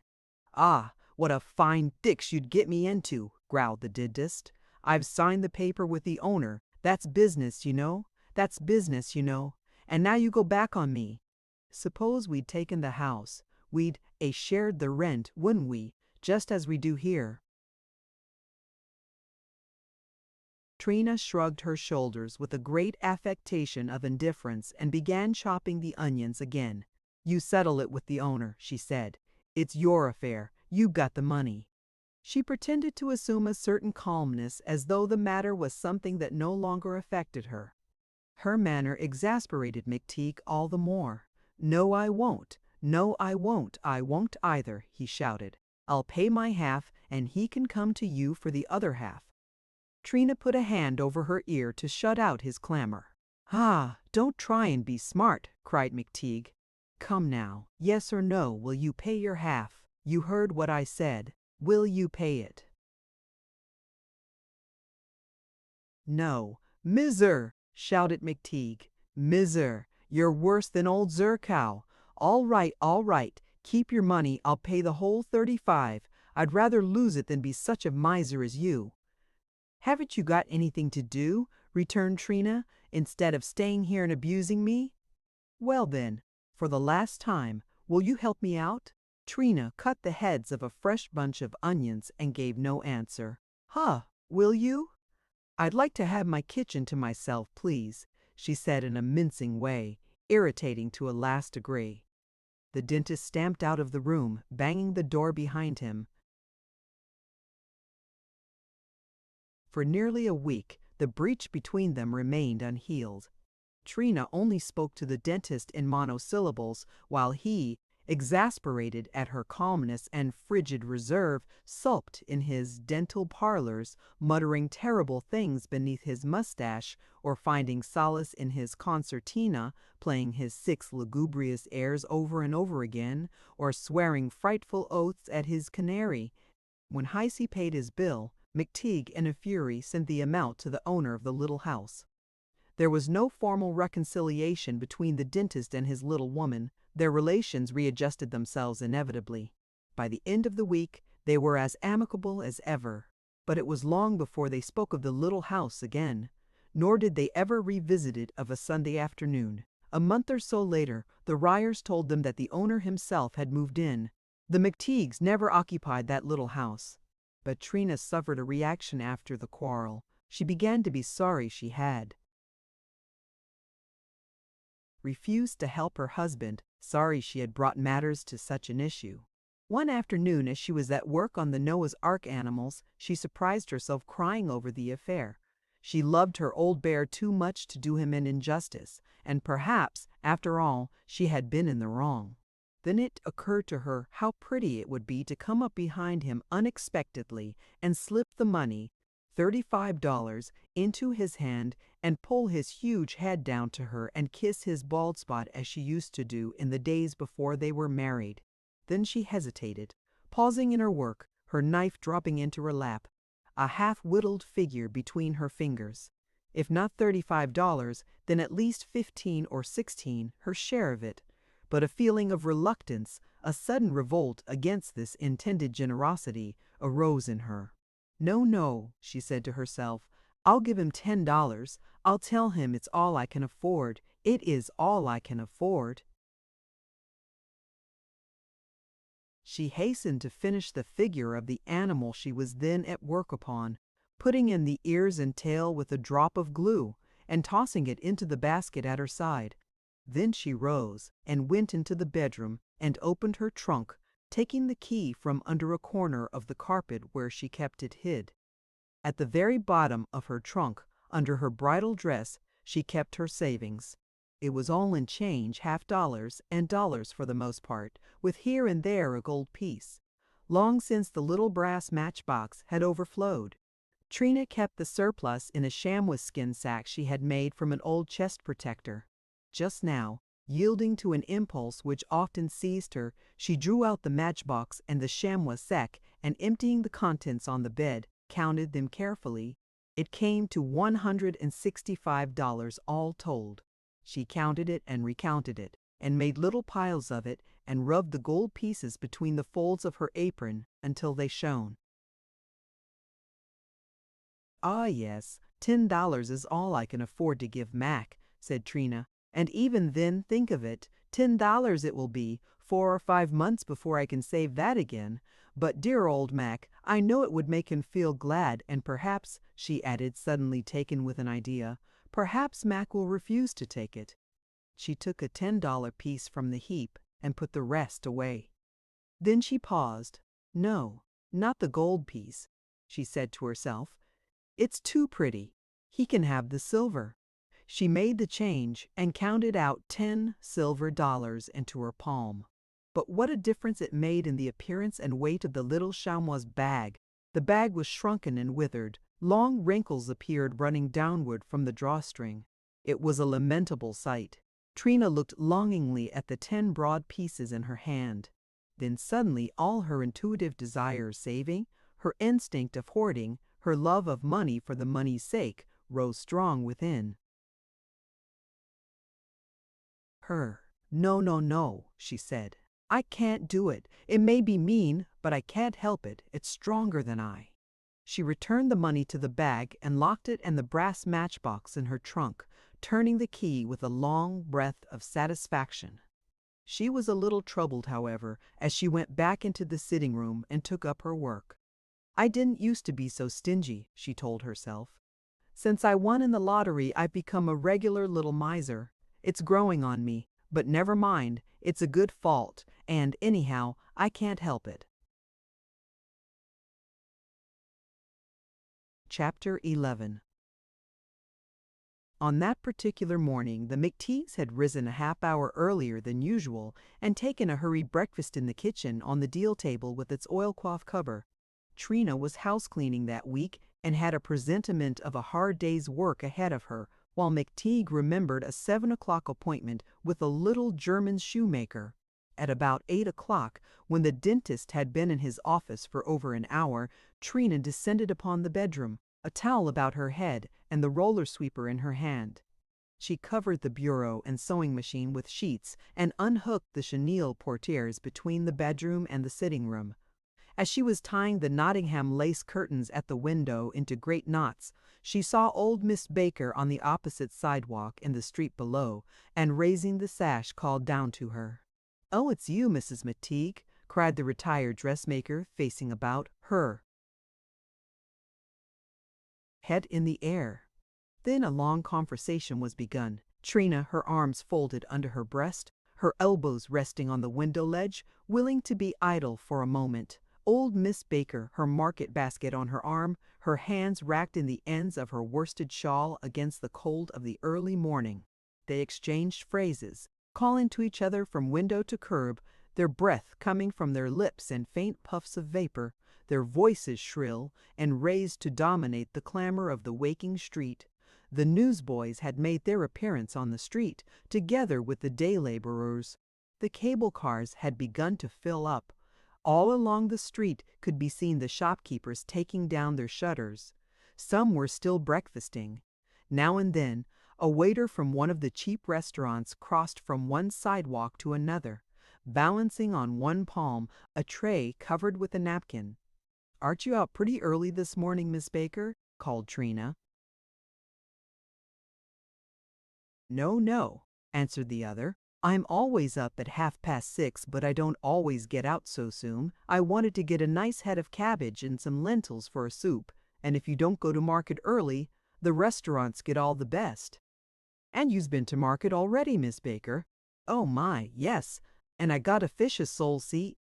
She drew the sole in question from her basket. "Oh, the lovely sole!" exclaimed Trina.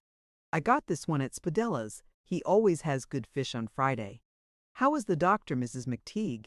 "Ah, Mac is always well, thank you, Miss Baker."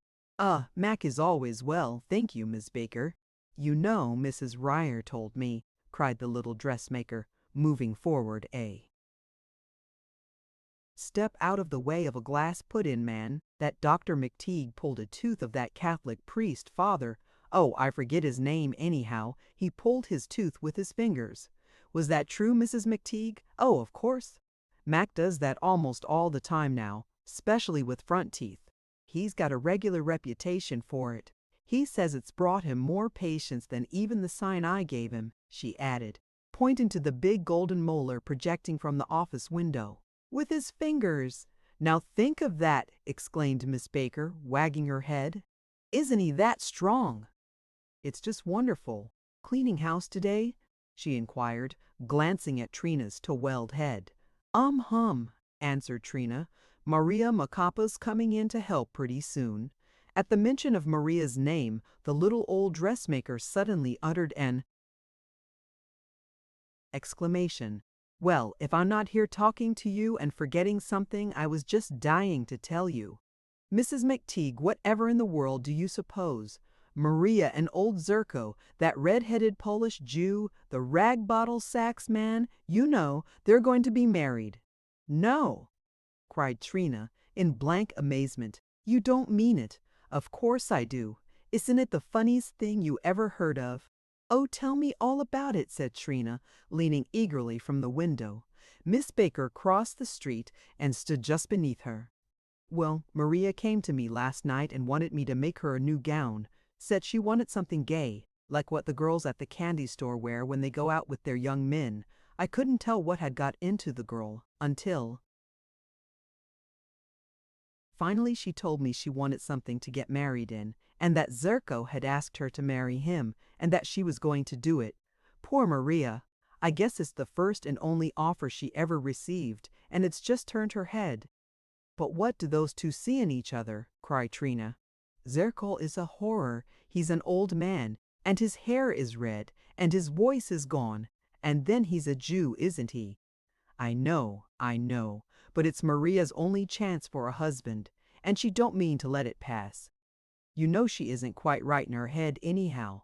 I'm awfully sorry for poor Maria. But I can't see what Zerko wants to marry her for. It's not possible that he's in love with Maria. It's out of the question. Maria hasn't a sou either, and I'm just positive that Zerko has lots of money." "I'll bet I know why," exclaimed Trina with sudden conviction. "Yes, I know just why. See here, Miss Baker, you know how crazy old Zerko is after money and gold and those sort of things. Yes, I know, but you know Maria hasn't now. Just listen. You've heard Maria tell about that wonderful service of gold dishes she says her folks used to own in Central America. She's crazy on that subject, don't you know? She's all right on everything else, but just start her on that service of gold plate and she'll talk you deaf. She can describe it just as though she saw it, and she can make you see it too, almost. Now, you see, Maria and Zerko have known each other pretty well. Maria goes to him every 2 weeks or so to sell him junk. They got acquainted that way, and I know Maria's been dropping in to see him pretty often this last year. And sometimes he comes here to see her. He's made Maria tell him the story of that plate over and over and over again, and Maria does it and is glad to because he's the only one that believes it. Now he's going to marry her just so's he can hear that story every day. Every hour. He's pretty near as crazy on the subject as Maria is. They're a pair for you, aren't they? Both crazy over a lot of gold dishes that never existed. Perhaps Maria'll marry him because it's her only chance to get a husband. But I'm sure it's more for the reason that she's got someone to talk to now who believes her story. Don't you think I'm right? Yes, I guess you're right, admitted Miss Baker. But it's a queer match, any way you put it, said Trina, musingly. Ah, you may well say that, returned the other, nodding her head. There was a silence. For a long moment, the dentist's wife and the retired dressmaker, the one at the window, the other on the sidewalk, remained lost in thought, wondering over the strangeness of the affair. But suddenly there was a diversion. Alexander, Marcus Schouler's Irish setter, whom his master had long since allowed the liberty of running untrammeled about the neighborhood, turned the corner briskly and came trotting along the sidewalk where Miss Baker stood. At the same moment the Scotch collie who had at one time belonged to the branch post office issued from the side door of a house not 50 feet away. In an instant the two enemies had recognized each other. They halted abruptly, their 4 feet planted rigidly. Trina uttered a little cry. "Oh, look out, Miss Baker. Those two dogs hate each other just like humans. You best look out, they'll fight sure." Miss Baker sought safety in a nearby vestibule. When she peered forth at the scene, very interested and curious, Maria Macapa's head thrust itself from one of the top-story windows of the flat with a shrill cry. Even Mcteague's huge form appeared above the half-curtains of the parlor windows, while over his shoulder could be seen the face of the patient, a napkin tucked in his collar, the rubber dam depending from his mouth. All the flat knew of the feud between the dogs, but never before had the pair been brought face to face. Meanwhile, the collie and the setter had drawn near to each other. 5 feet apart, they paused as if by mutual consent. The collie turned sidewise to the setter. The setter instantly wheeled himself flank onto the collie. Their tails rose and stiffened. They raised their lips over their long white fangs. The napes of their necks bristled, and they showed each other the vicious whites of their eyes, while they drew in their breaths with prolonged and rasping snarls. Each dog seemed to be the personification of fury and unsatisfied hate. They began to circle about each other with infinite slowness, walking stiff-legged and upon the very points of their feet.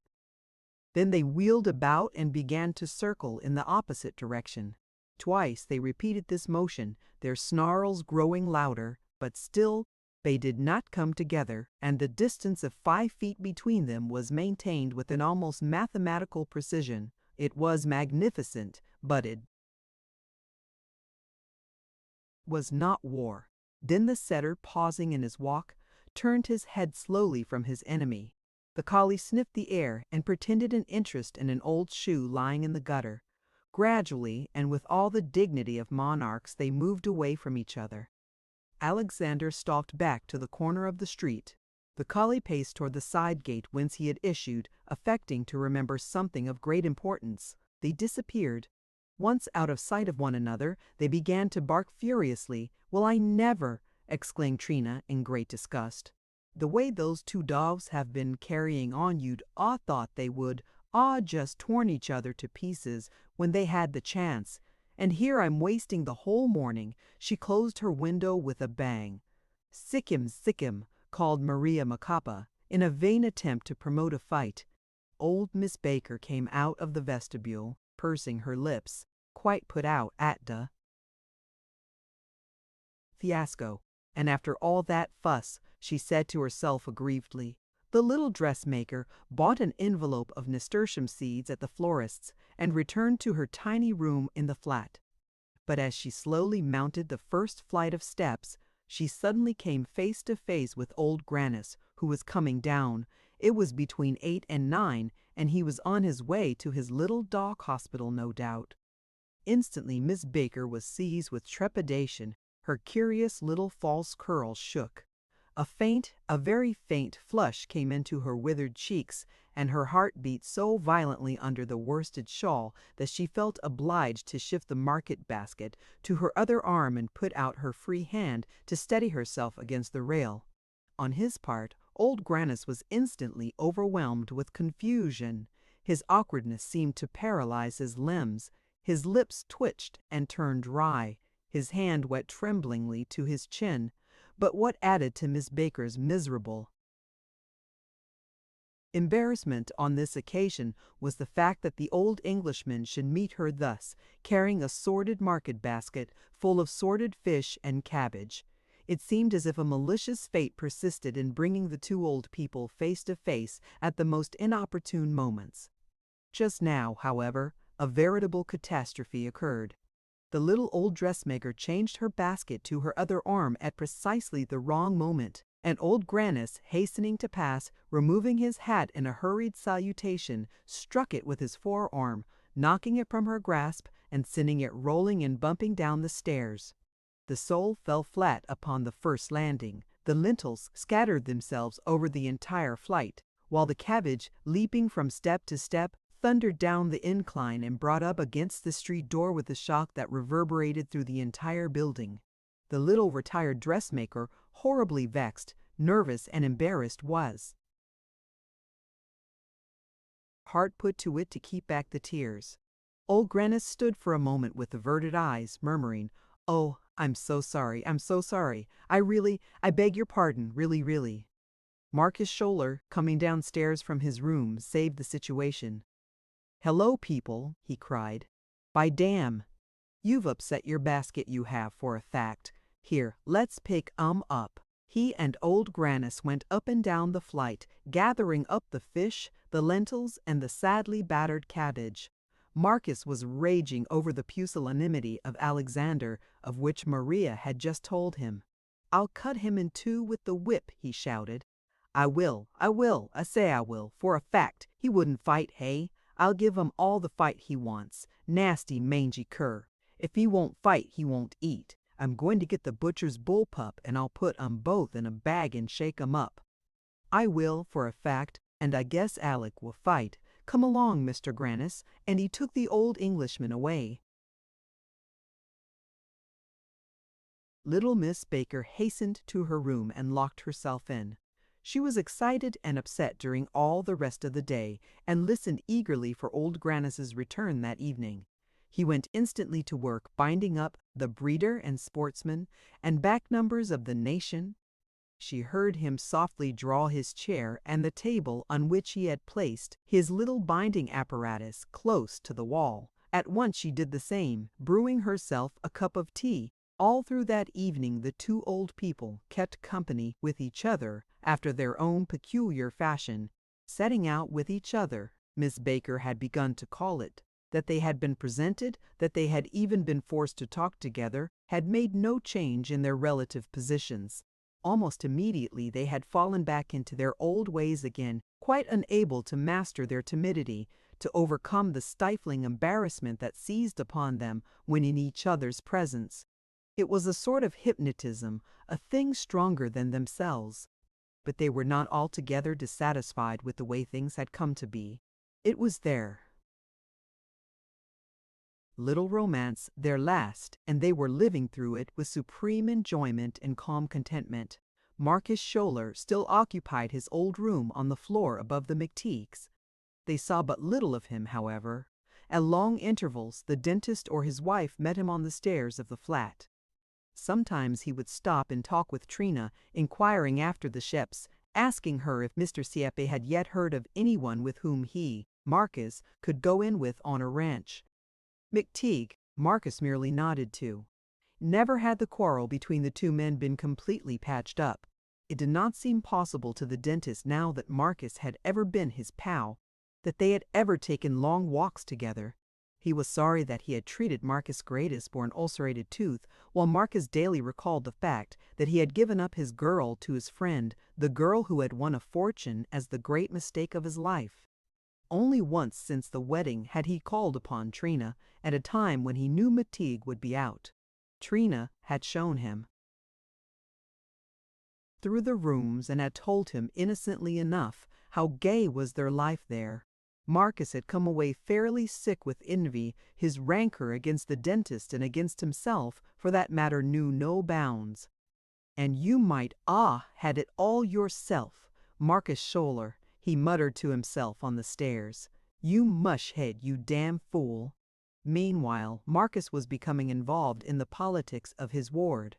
As secretary of the Polk Street Improvement Club, which soon developed into quite an affair and began to assume the proportions of a Republican political machine, he found he could make a very little more than enough, to live on.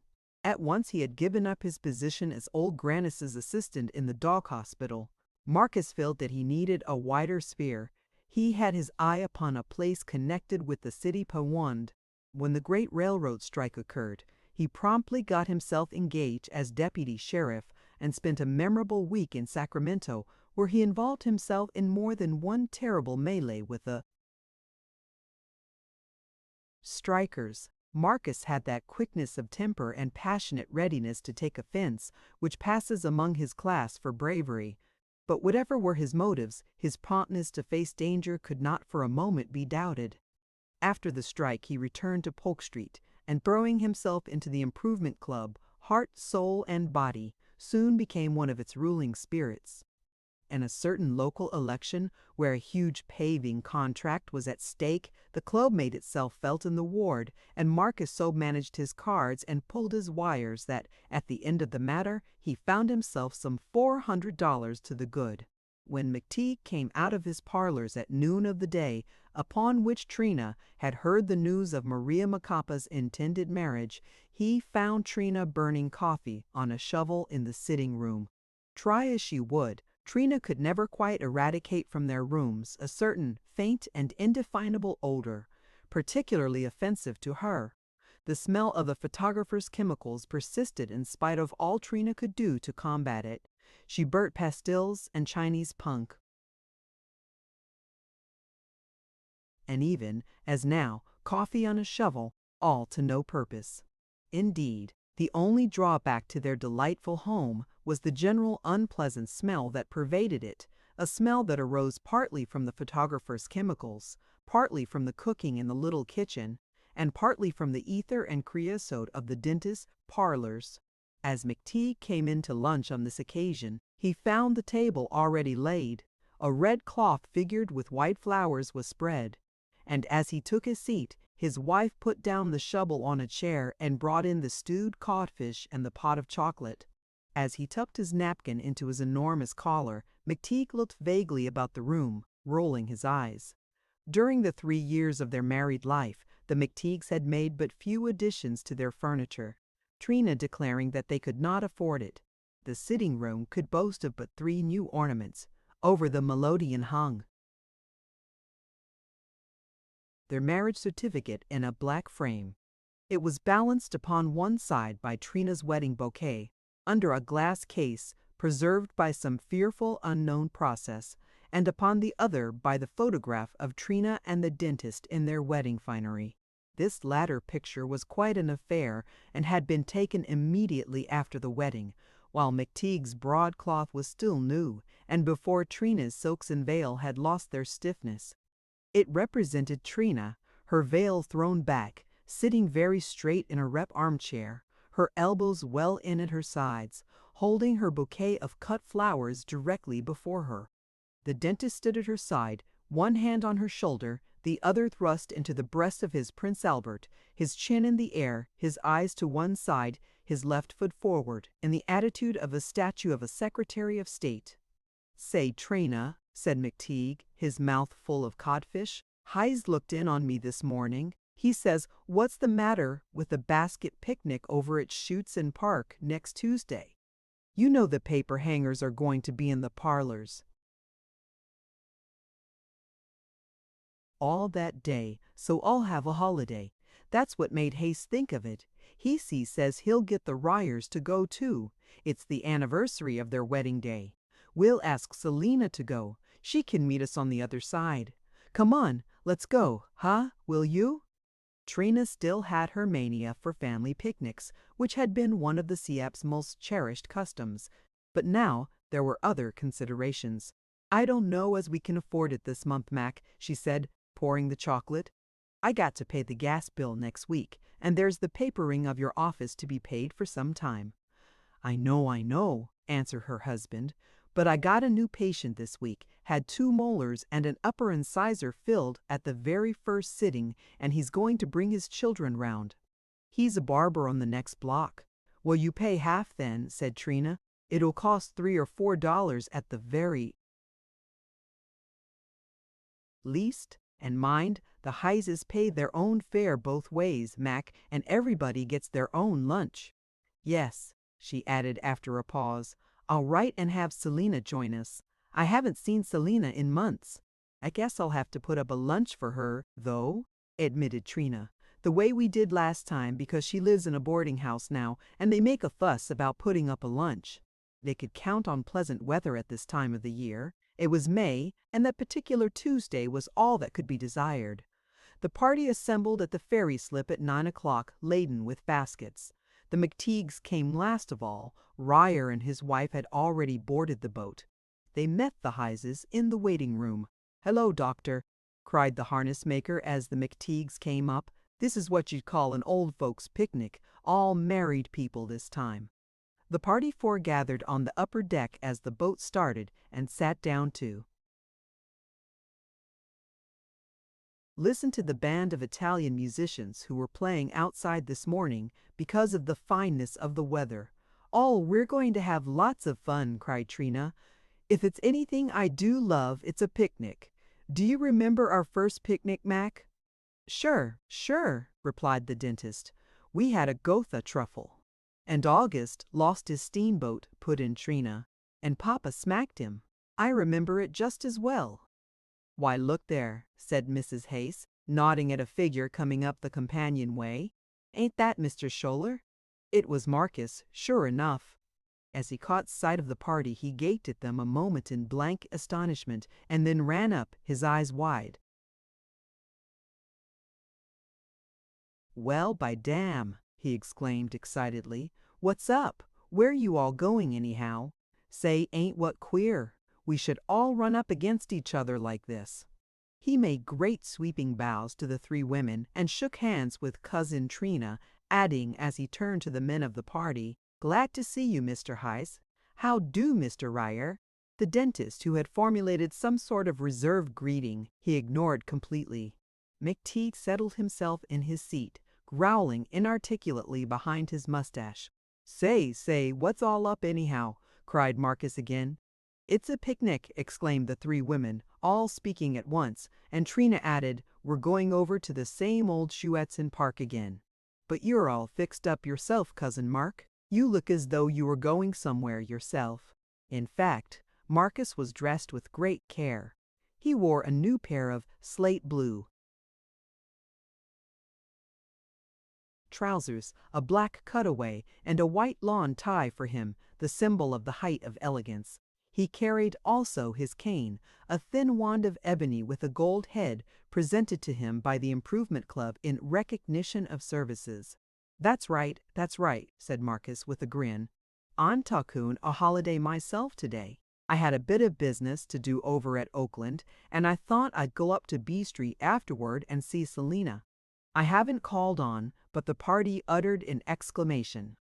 Why, Selina is going with us. She's going to meet us at the Schuetzen Park station, explained Trina. Marcus's business in Oakland was a fiction. He was crossing the bay that morning solely to see Selina. Marcus had taken up with Selina a little after Trina had married and had been rushing her ever since, dazzled and attracted by her accomplishments, for which he pretended a great respect. At the prospect of missing Selina on this occasion, he was genuinely disappointed. His vexation at once assumed the form of exasperation against Mcteague. It was all the dentist's fault. Mcteague was coming between him and Selina now, as he had come between him and Trina.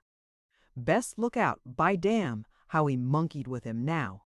Instantly his face flamed and he glanced over furiously at the dentist, who, catching his eye, began again to mutter behind his mustache. "Well, say," began Mrs. Ryer, with some hesitation, looking to Ryer for approval, "why can't Marcus come along with us?" "Why, of course," exclaimed Mrs. Heiss, disregarding her husband's vigorous nudges. "I guess we got lunch enough to go round all right. Don't you say so, Mrs. Mcteague?" Thus appealed to, Trina could only concur. "Why, of course, Cousin Mark," she said. "Of course come along with us if you want to." "Why, you bet I will," cried Marcus, enthusiastic in an instant. "Say, this is out of sight. It is, for a fact. A picnic, sure, and we'll meet Selina at the station." Just as the boat was passing Goat Island, the harness maker proposed that the men of the party should go down to the bar on the lower deck and shake for the drinks. The idea had an immediate success. "Have to see you on that," said Ryer. "By damn, we'll have a drink." "Yes, sir, we will, for a fact." Sure, drinks, that's the word. At the bar, Haze and Ryer ordered cocktails. Marcus called for a cream yvette, in order to astonish the others. The dentist spoke for a glass of beer. "Say, look here," suddenly exclaimed Hases as took their glasses. "Look here, you fellas." He had turned to Marcus and the dentist. "You two fellas have had a grouch at each other for the last year or so. Now what's the matter with your shaking hands and calling quits?" Mcteague was at once overcome with a great feeling of magnanimity. He put out his great hand. "I got nothing against Marcus," he growled. "Well, I don't care if I shake," admitted Marcus a little shamefacedly as their palms touched. "I guess that's all right." "That's the idea," exclaimed Heisey, delighted at his success. "Come on, boys, now let's drink." Their elbows crooked, and they drank silently. Their picnic that day was very jolly. Nothing had changed at Schuetzen Park since the day of that other memorable CFB picnic 4 years previous. After lunch, the men took themselves off to the rifle range, while Selina, Trina, and the other 2 women put away the dishes. An hour later, the men joined them in great spirits. Ryer had won the impromptu match which they had arranged, making quite a wonderful score, which included 3 clean bullseyes, while Mcteague had not been able even to hit the target itself. Their shooting match had awakened a spirit of rivalry in the men, and the rest of the afternoon was passed in athletic exercises between them. The women sat on the slope of the grass, their hats and gloves laid aside, watching the men as they strove together. Aroused by the little feminine cries of wonder and the clapping of their ungloved palms, these latter began to show off at once. They took off their coats and vests, even their neckties and collars, and worked themselves into a lather of perspiration for the sake of making an impression on their wives. They ran 100-yard sprints on the cinder path and executed clumsy feats on the rings and on the parallel bars. They even found a huge round stone on the beach and put the shot for a while. As long as it was a question of agility, Marcus was easily the best of the 4, but the dentist's enormous strength, his crude, untutored brute force, was a matter of wonder for the entire party. Mcteague cracked English walnuts taken from the lunch baskets in the hollow of his arm and tossed the round stone a full 5 feet beyond their best mark. Hayes believed himself to be particularly strong in the wrists, but the dentist, using but one hand, twisted a cane out of Hayes's two with a wrench that all but sprained the harness maker's arm. Then the dentist raised weights and chinned himself on the rings till they thought he would never tire. His great success quite turned his head. He strutted back and forth in front of the women, his chest thrown out and his great mouth perpetually expanded in a triumphant grin. As he felt his strength more and more, he began to abuse it. He domineered over the others, gripping suddenly at their arms till they squirmed with pain and slapping Marcus on the back so that he gasped and gagged for breath. The childish vanity of the great fellow was as undisguised as that of a schoolboy.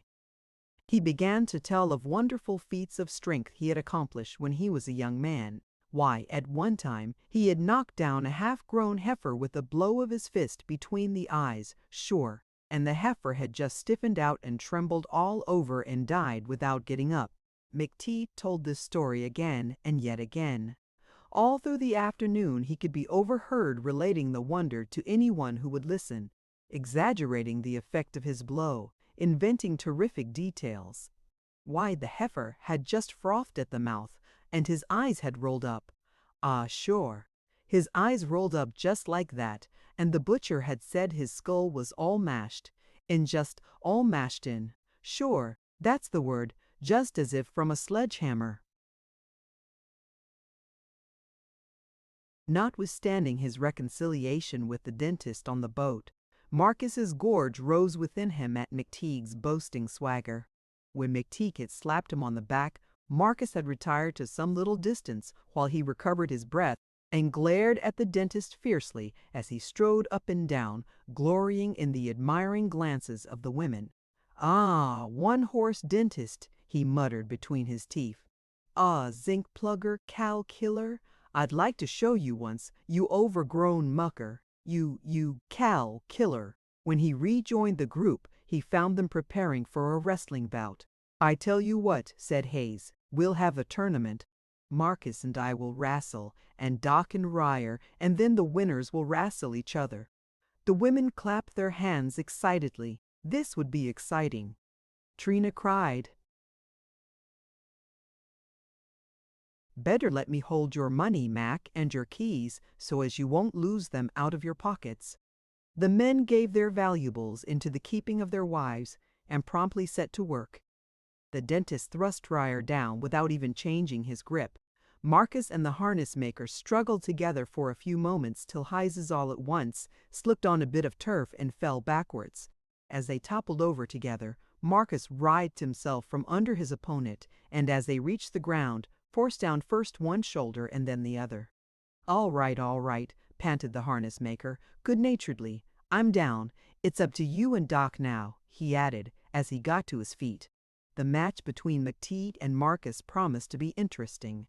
The dentist, of course, had an enormous advantage in point of strength, but Marcus prided himself on his wrestling, and knew something about strangleholds, and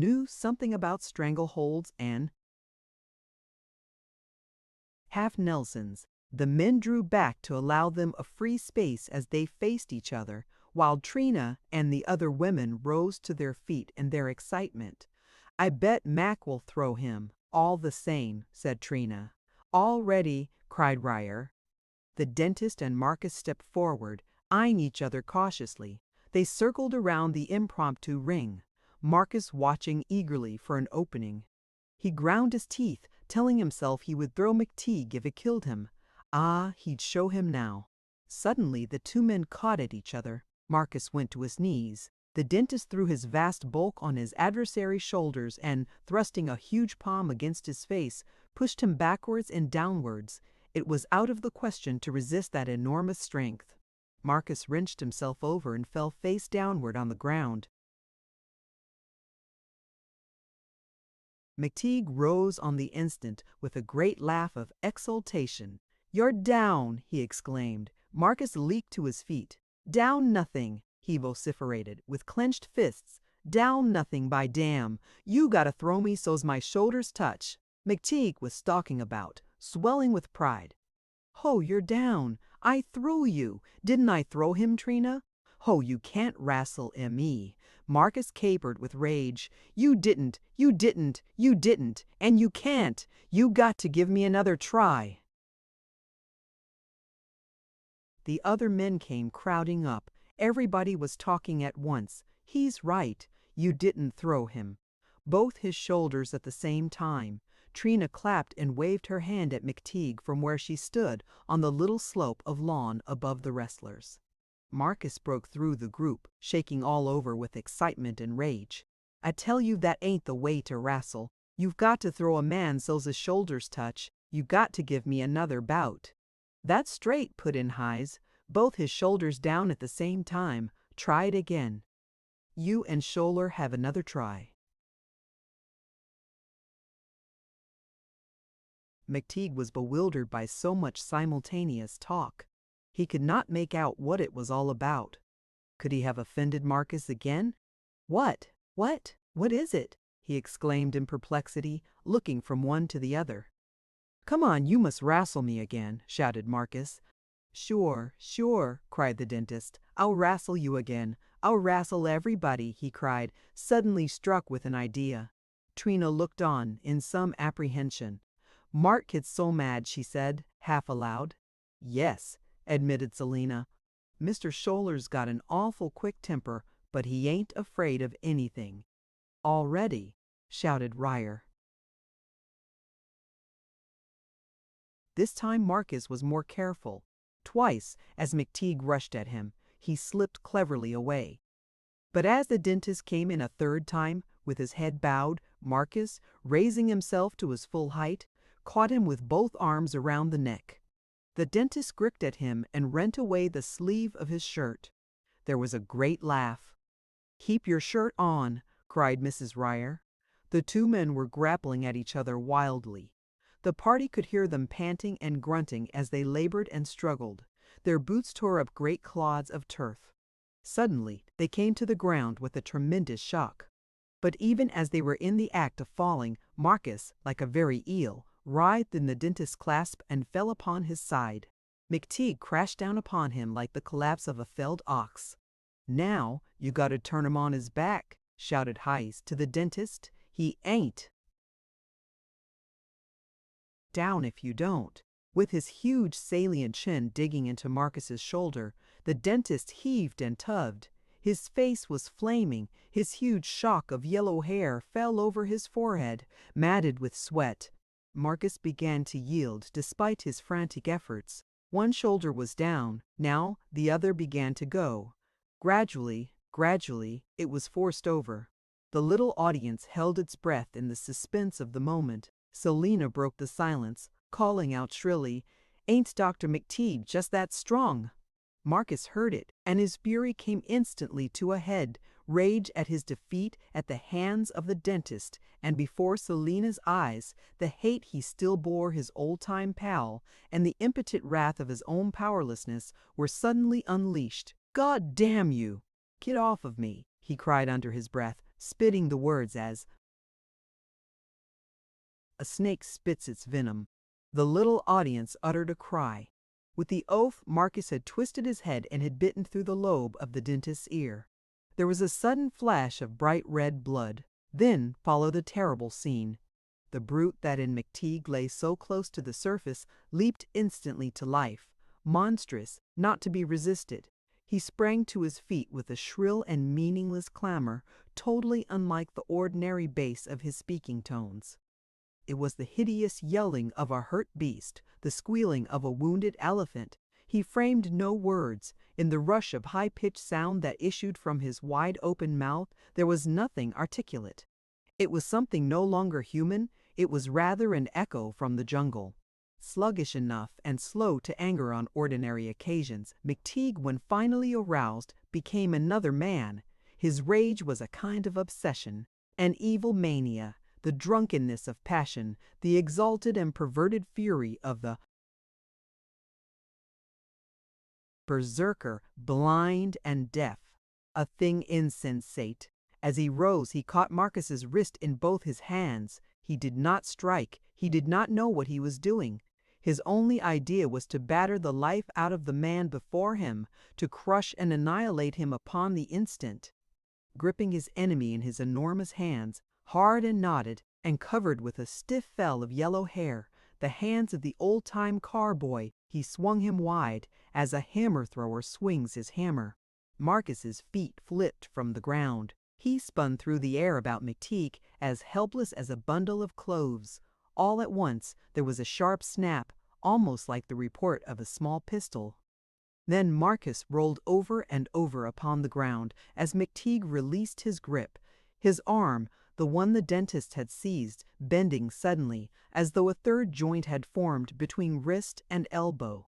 The arm was broken, but by this time, everyone was crying out at once. Heises and Ryan ran in.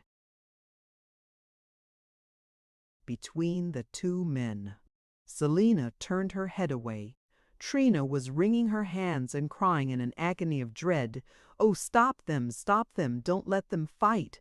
Oh, it's too awful." Here, Doc, quit. Don't make a fool of yourself," cried Hayes, clinging to the dentist. "That's enough now. Listen to me, will you?" "Oh, Mac, cried Trina, running to her husband. "Mac, dear, listen. It's me, it's Trina, look at me. You get hold of his other arm, will you, Ryer?" panted Heises. "Quick, Mac, cried Trina, her arms about his neck. "For God's sake, hold up, Doc, will you?" shouted the harness maker. "You don't want to kill him, do you?" Mrs. Ryer and Heise's lame wife were filling the air with their outcries. Selina was giggling with hysteria. Marcus, terrified but too brave to run, had picked up a jagged stone with his left hand and stood on the defensive. His swollen right arm, from which the shirt sleeve had been torn, dangled at his side, the back of the hand twisted where the palm should have been. The shirt itself was a mass of grass stains and was spotted with the dentist's blood.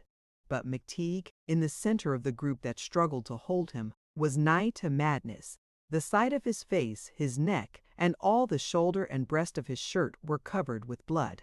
He had ceased to cry out, but kept muttering between his gripped jaws as he labored to tear himself free of the retaining hands. "Ah, I'll kill him! Ah, I'll kill him! I'll kill him! I'll kill him! I'll kill him! Damn you, he says," he exclaimed suddenly, trying to strike the harness maker. "Let go of me, will you?" Little by little, they pacified him, or rather, for he paid but little attention to what was said to him, his bestial fury lapsed by degrees. He turned away and let fall his arms, drawing long breaths and looking stupidly about him, now searching helplessly upon the ground, now gazing vaguely into the circle of faces about him. His ear bled as though it would never stop. "Say, doctor," asked Hayes, "what's the best thing to do?" "Huh," answered Mcteague. What do you mean? What is it? What'll we do to stop this bleeding here?" Mcteague did not answer, but looked intently at the blood-stained bosom of his shirt. "Mac," cried Trina, her face close to his, "tell us something the best thing we can do to stop your ear bleeding." "Collodium," said the dentist, "but we can't get to that right away. There's some ice in our lunch basket," broke in Heiss. "We brought it for the beer, and take the napkins and make a bandage." "Ice," muttered the dentist. "Sure, ice, that's the word." Mrs. Heiss and the Ryers were looking after Marcus's broken arm. Selina sat on the slope of the grass, gasping and sobbing. Trina tore the napkins into strips and, crushing some of the ice, made a bandage for her husband's head. The party resolved itself into two groups, the Ryers and Mrs. Hayes, bending over Marcus, while the harness maker and Trina came and went about Mcteague, sitting on the ground, his shirt, a mere blur of red and white, detaching itself violently from the background of pale green grass. Between the two groups was the torn and trampled bit of turf, the wrestling ring, the picnic baskets, together with empty beer bottles, broken eggshells, and discarded sardine tins, were scattered here and there. In the middle of the improvised wrestling ring, the sleeve of Marcus's shirt fluttered occasionally in the sea breeze. Nobody was paying any attention to Zelina. All at once, she began to giggle hysterically again, then cried out with a peal of laughter, "Oh, what a way for our picnic to end!" Chapter 12. "Now then, Maria," said Zerkow, his cracked, strained voice just rising above a whisper, hitching his chair closer to the table. "Now then, my girl, let's have it all over again. Tell us about the gold plate, the service." "Begin with, there were over 100 pieces and every one of them gold." "I don't know what you're talking about, Zerkow," answered Maria. "There never was no gold plate, no gold service. I guess you must have dreamed it." Maria and the red-headed Polish Jew had been married about a month after the Mcteague's picnic, which had ended in such lamentable fashion. Zerkow had taken Maria home to his wretched hovel in the alley back of the flat, and the flat had been obliged to get another maid of all work. Time passed. A month, 6 months, a whole year went by. At length Maria gave birth to a child, a wretched, sickly child, with not even strength enough nor wits enough to cry. At the time of its birth, Maria was out of her mind and continued in a state of dementia for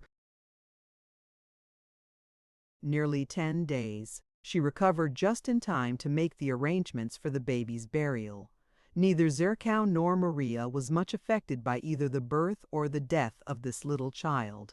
Zerkow had welcomed it with pronounced disfavor, since it had a mouth to be fed and wants to be provided for. Maria was out of her head so much of the time that she could scarcely remember how it looked when alive. The child was a mere incident in their lives, a thing that had come undesired and had gone unregretted. It had not even a name, a strange hybrid little being, come and gone within a fortnight's time, yet combining in its puny little body the blood of the Hebrew, the Pole, and the Spaniard. But the birth of this child had peculiar consequences. Maria came out of her dementia, and in a few days the household settled itself again to its sordid regime, and Maria went about her duties as usual. Then one evening, about a week after the child's burial, Zerkow had asked Maria to tell him the story of the famous service of gold plate for the 100th time. Zerkow had come to believe in this story infallibly. He was immovably persuaded that at one time Maria or Maria's people had possessed these 100 golden dishes. In his perverted mind, the hallucination had developed still further. Not only had that service of gold plate once existed, but it existed now, entire, intact. Not a single burnished golden piece of it was missing. It was somewhere, somebody had it, locked away in that leather trunk with its quilted lining and round brass locks. It was to be searched for and secured, to be fought for, to be gained at all hazards. Maria must know where it was. By dint of questioning, Zerkow would surely get the information from her. Some day, if only he was persistent, he would hit upon the right combination of questions, the right suggestion that would disentangle Maria's confused recollections. Maria would tell him where the thing was kept, was concealed, was buried, and he would go to that place and secure it, and all that wonderful gold would be his forever and forever. This service of plate had come to be Zerkow's mania. On this particular evening, about a week after the child's burial, in the wretched back room of the junk shop, Zerkow had made Maria sit down to the table opposite him, the whiskey bottle and the red glass tumbler with its broken base between them, and had said, "Now then, Maria, tell us that story of the gold dishes again." Maria stared at him, an expression of perplexity coming into her face. "What gold dishes?" said she. "The ones your people used to own in Central America. Come on, Maria, begin, begin." The Jew craned himself forward, his lean fingers clawing eagerly at his lips. "What gold plate?" said Maria, frowning at him as she drank her whiskey. "What gold plate? I don't know what you're talking about, Zerkow." Zerkow sat back in his chair, staring at her. "Why, your people's gold dishes, what they used to eat off of. You've told me about it 100 times. You're crazy, Zerkal, said Maria. Push the bottle here, will you?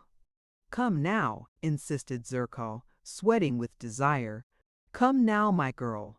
Don't be a fool. Let's have it, let's have it. Begin now. There were more'n 100 pieces, and every one of 'em gold. Oh, you know. Come on, come on. I don't remember nothing of the kind, protested Maria, reaching for the bottle. Zerkal snatched it from her. You fool, he wheezed, trying to raise his broken voice to a shout. You fool, don't you dare try and cheat me, or I'll do for you. You know about the gold plate, and you know where it is. Suddenly he pitched his voice at the prolonged, rasping shout with which he made his street cry. He rose to his feet, his long prehensile fingers curled into fists. He was menacing, terrible in his rage. He leaned over Maria, his fists in her face. I believe you've got it, he yelled. I believe you've got it, he yelled. I believe you've got it, and are hiding it from me. Where is it? Where is it? Is it here? He rolled his eyes wildly about the room. Hey, hey, he went on, shaking Maria by the shoulders. Where is it? Is it here? Tell me where it is. Tell me, or I'll do for you. It ain't here, cried Maria, wrenching from him. It ain't anywhere. What gold plate? What are you talking about? I don't remember nothing about. No gold plate at all. No, Maria did not remember.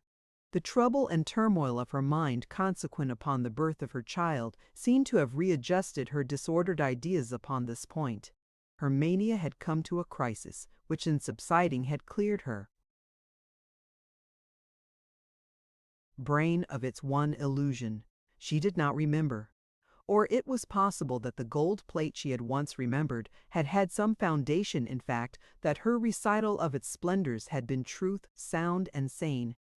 It was possible that now her F4H fullness of it was some form of brain trouble, a relic of the dementia of childbirth. At all events, Maria did not remember. The idea of the gold plate had passed entirely out of her mind, and it was now Zerkal who labored under its hallucination. It was now Zerkal, the raker of the city's muck heap, the searcher after gold, that saw that wonderful service in the eye of his perverted mind. It was he who could now describe it in a language almost eloquent. Maria had been content merely to remember it, but Zerkal's avarice goaded him to a belief that it was still in existence, hid somewhere, perhaps in that very house, stowed away there by Maria. For it stood to reason, didn't it, that Maria could not have described it with such wonderful accuracy and such careful detail unless she had seen it recently the day before, perhaps, or that very day, or that very hour, that very or. Look out for yourself, he whispered hoarsely to his wife. Look out for yourself, my girl. I'll hunt for it, and hunt for it, and hunt for it, and someday I'll find it. I will, you'll see, I'll find it, I'll find it, I'll find it, and if I don't, I'll find a way that'll make you tell me where it is. I'll make you speak, believe me. I will, my girl, trust me for that. And at night Maria would sometimes wake to find Zerko gone from the bed, and would see him burrowing into some corner by the light of his dark lantern, and would hear him mumbling to himself. There were more'n 100 pieces, and every one of 'em gold. When the leather trunk was opened it fair dazzled your eyes. Why, just that punch bowl was worth a fortune, I guess. Solid, heavy, rich, pure gold. Not hunk, but gold, heaps and heaps of it. What a glory! I'll find it yet. I'll find it. It's here somewheres, hid somewheres in this house. At length his continued ill success began to exasperate him. One day he took his whip from his junk wagon and thrashed Maria with it, gasping the while, "Where is it, you beast? Where is it? Tell me where it is. I'll make you speak." I don't know, cried Maria, dodging his blows. I tell you, Zerkal, if I knew, but I don't know nothing about it. How can I tell you if I don't know? Then one evening matters reached a crisis. Marcus Scholler was in his room, the room in the flat just over Mcteague's parlors, which he had always occupied. It was between 11 and 12 o'clock.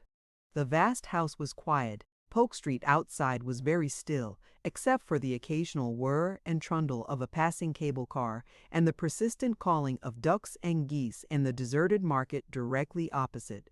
Marcus was in his shirt sleeves, perspiring and swearing with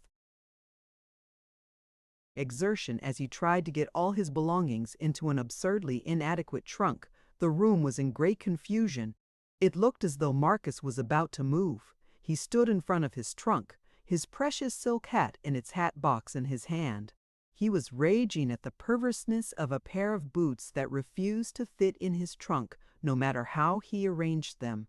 "I've tried USO, and I've tried USO," he exclaimed fiercely between his teeth, "and you won't go."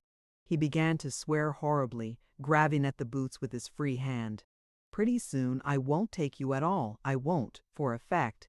He was interrupted by a rush of feet upon the back stairs and a clamorous pounding upon his door. He opened it to let in Maria Macapa, her hair disheveled and her eyes starting with terror. "Oh, Mr. Shoulder," she gasped, "lock the door quick. Don't let him get me. He's got a knife, and he says sure he's going to do for me if I don't tell him where it is." "Who has? What has? Where is what?" shouted Marcus, flaming with excitement upon the instant. He opened the door and peered down the dark hall, both fists clenched, ready to fight, he did not know whom, and he did not know why. "It's Zerko," wailed Maria, pulling him back into the room and bolting the door. "And he's got a knife as long as that. Oh, my Lord, here he comes now. Ain't that him? Listen." Zerko was coming up the stairs calling for Maria. "Don't you let him get me, will you, Mr. Schuler?" gasped Maria. "I'll break him in two," shouted Marcus, livid with rage. "Think I'm afraid of his knife?" "I know where you are," cried Zerko on the landing outside. "You're in Scholar's room. What are you doing in Scholar's room at this time of night? Come out of there. You ought to be ashamed. I'll do for you yet, my girl. Come out of there once and see if I don't." "I'll do for you myself, you dirty Jew," shouted Marcus, unbolting the door and running out into the hall. "I want my wife," exclaimed the Jew, backing down the stairs. "What's she mean by running away from me and going into your room? Look out, he's got a knife," cried Maria through the crack of the door. "Ah, there you are. Come out of that and come back home," exclaimed Zerko. "Get out of here yourself," cried Marcus, advancing on him angrily. "Get out of here." "Maria's gotta come too. Get out of here," vociferated Marcus, "and put up that knife. I see it. You needn't try and hide it behind your leg. Give it to me anyhow," he shouted suddenly, and before Zerko was aware, Marcus had wrenched it away. "Now, get out of here." Zerko backed away, peering and peeping over Marcus's shoulder. "I want Maria. Get out of here. Get along out, or I'll put you out." The street door closed. The Jew was gone. "Huh," snorted Marcus, swelling with arrogance. "Huh, think I'm afraid of his knife? I ain't afraid of anybody," he shouted pointedly, for Mcteague and his wife, roused by the clamor, were peering over the banisters from the landing above. "Not of anybody," repeated Marcus. Maria came out into the hall. "Is he gone? Is he sure gone? What was the trouble?" inquired Marcus suddenly. "I woke up about an hour ago," Maria explained, "and Zerko wasn't in bed. Maybe he hadn't come to bed at all. He was down on his knees by the sink, and he pried up some boards off the floor and was digging there. He had his dark lantern. He was digging with that knife, I guess, and all the time he kept mumbling to himself, 'More'n 100 pieces, and every one of 'em gold. More'n 100 pieces, and every one of 'em gold.' Then all of a sudden he caught sight of me. I was sitting up in bed, and he jumped up and came at me with his knife, and he says, 'Where is it? Where is it? I know you got it hid somewhere. Where is it? Tell me or I'll knife you.' I kind of fooled him and kept him off till I got my wrapper on, and then I run out. I didn't dare stay." "Well, what did you tell him about your gold dishes for in the first place?" cried Marcus. "I never told him," protested Maria with the greatest energy. "I never told him. I never heard of any gold dishes.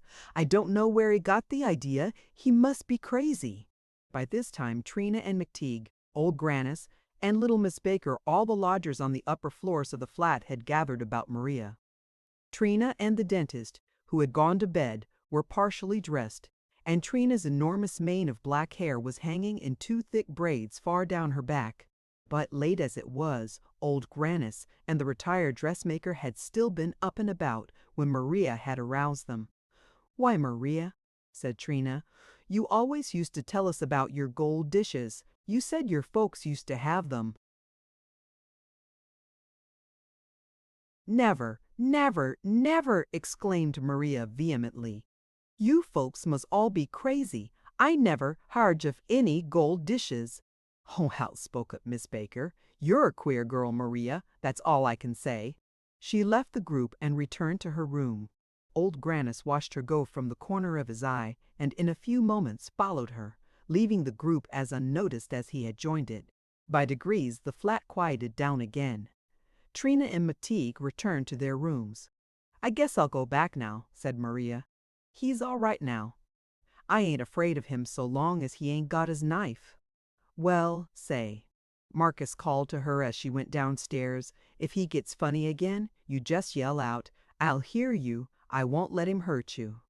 Marcus went to his room again and resumed his wrangle with the refractory. Boots. His eye fell on Zerkow's knife, a long, keen-bladed hunting knife with a buckhorn handle. "I'll take you along with me," he exclaimed suddenly. "I'll just need you where I'm going." Meanwhile, old Miss Baker was making tea to calm her nerves after the excitement of Maria's incursion. This evening she went so far as to make tea for two, laying an extra place on the other side of her little tea table, setting out a cup and saucer and one of the Gorham silver spoons. Close upon the other side of the partition, old Grannis bound uncut numbers of The Nation. "Do you know what I think, Mac?" said Trina when the couple had returned to their rooms. "I think Marcus is going away." "What? What?" muttered the dentist, very sleepy and stupid. "What you saying? What's that about Marcus?" "I believe Marcus has been packing up the last 2 or 3 days. I wonder if he's going away." "Who's going away?" said Mcteague, blinking at her. "Oh, go to bed," said Trina, pushing him good-naturedly. "Mac, you're the stupidest man I ever knew." But it was true. Marcus was going away. Trina received a letter the next morning from her mother. The carpet cleaning and upholstery business in which Mr. Sieppe had involved himself was going from bad to worse. Mr. Sieppe had even been obliged to put a mortgage upon their house. Mrs. Sieppe didn't know what was to become of them all. Her husband had even begun to talk of immigrating to New Zealand. Meanwhile, she informed Trina that Mr. Sieppe had finally come across a man with whom Marcus could go in with on a ranch, a cattle ranch in the southeastern portion of the state. Her ideas were vague upon this subject, but she knew that Marcus was wildly enthusiastic at the prospect and was expected down before the end of the month. In the meantime, could Trina send them $50? "Marcus is going away after all, Mac," said Trina to her husband that day as he came out of his parlors and sat down to the lunch of sausages, mashed potatoes, and chocolate in the sitting room. "Huh," said the dentist, a little confused. "Who's going away? Scholler going away?" "Why Scholler going away?" Trina explained. "Oh," growled Mcteague behind his thick mustache. "He can go far before I'll stop him." "And, say, Mac," continued Trina, pouring the chocolate, "what do you think? Mama wants us to send her $50. She says they're hard up." "Well," said the dentist after a moment, "well, I guess we can send it, can't we?" "Oh, that's easy to say," complained Trina, her little chin in the air, her small pale lips pursed. "I wonder if Mama thinks we're millionaire?" "Trina, you're getting to be regular stingy," muttered Mcteague. You're getting worse and worse every day. But $50 is $50, Mac. Just think how long it takes you to earn $50. $50, that's 2 months of our interest." "Well," said Mcteague easily, his mouth full of mashed potato, "you got a lot saved up." Upon every reference to that little hoard in the brass match safe and chamois skin bag at the bottom of her trunk, Trina bridled on the instant. "Don't talk that way, Mac. A lot of money. What do you call a lot of money? I don't believe I've got $50 saved." "Ho!" exclaimed Mcteague. "Ho! I guess you got near 150. That's what I guess you got." I've not, declared Trina. "And you know I've not. I wish Mama hadn't asked me for any money. Why can't she be a little more economical? I manage all right. No, I can't possibly afford to send her 50. "Oh, pshaw!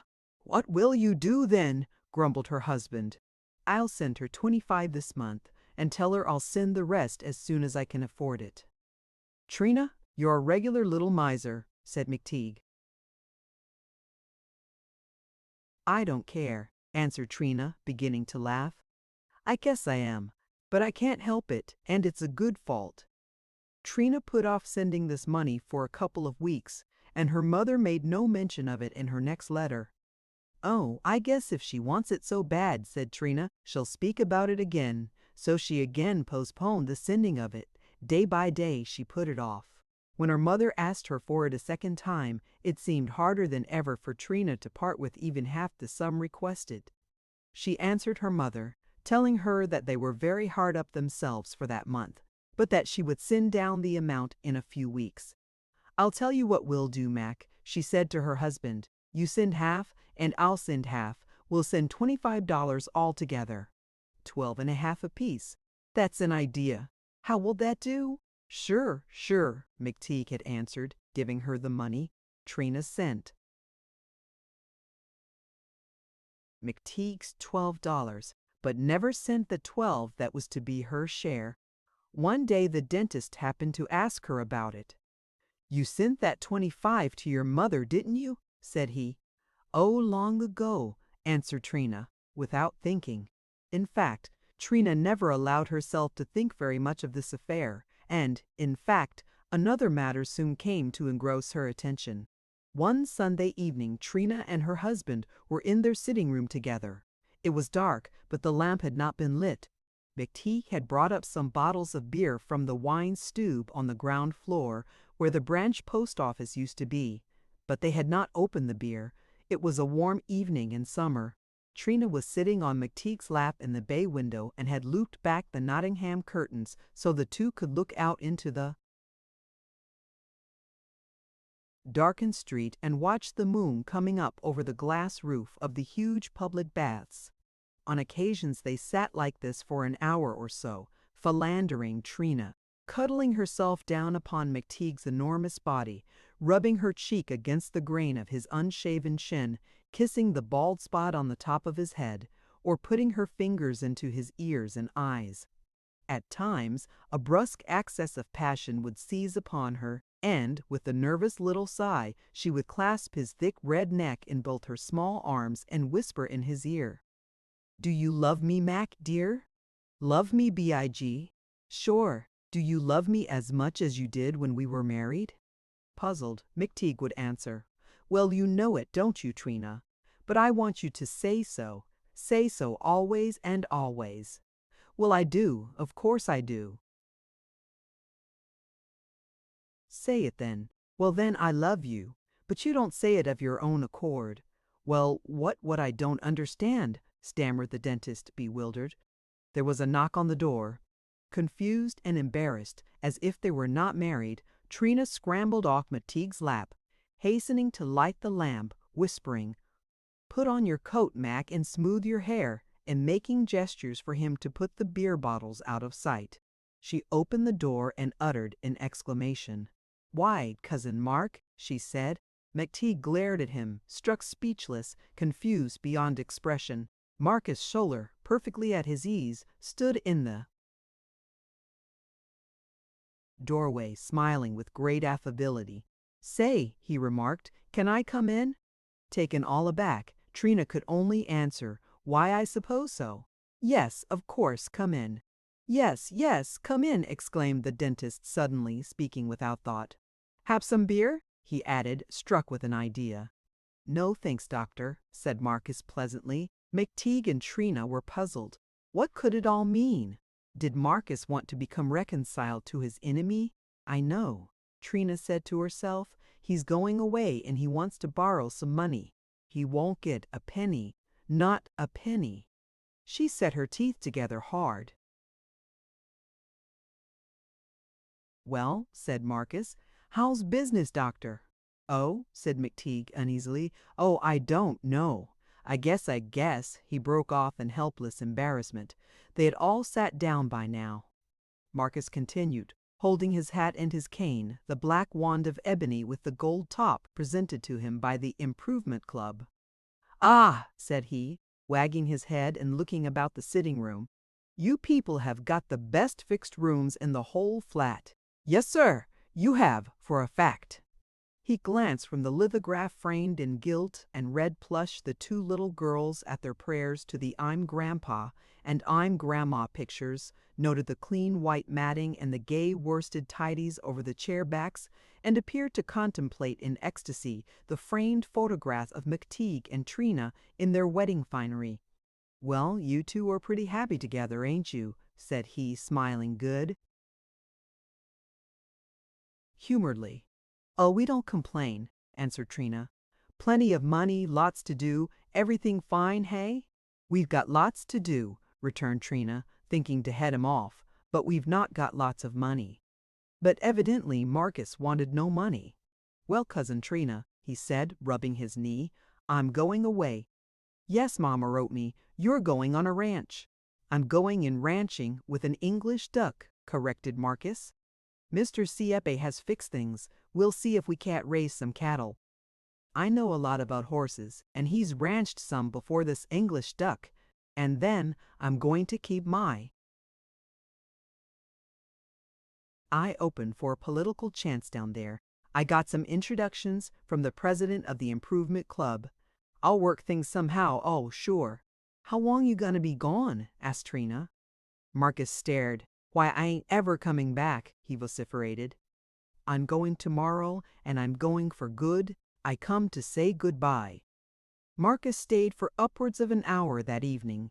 He talked on easily and agreeably, addressing himself as much to McTeague as to Trina. At last he rose. "Well, goodbye, Doc. Goodbye, Marcus," returned McTeague. The two shook hands. "Guess we won't ever see each other again," continued Marcus. "But good luck to you, Doc. Hope someday you'll have the patients standing in line on the stairs." "Huh, I guess so. I guess so," said the dentist. "Goodbye, Cousin Trina." "Goodbye, Marcus," answered Trina. "You be sure to remember me to Mama and Papa and everybody. I'm going to make 2 great big sets of Noah's Ark animals for the twins on their next birthday. August is too old for toys, but you can tell the twins that I'll make them some great big animals. Goodbye, success to you, Marcus." "Goodbye, success to you, Marcus." "Goodbye, goodbye, good luck to you both." "Goodbye, Cousin Mark." Goodbye, Marcus. He was gone. Chapter 13. One morning, about a week after Marcus had left for the southern part of the state, McTeague found an oblong letter thrust through the letter drop of the door of his parlors. The address was typewritten. He opened it. The letter had been sent from the city hall and was stamped in one corner with the seal of the state of California, very official. The form and file numbers superscribed.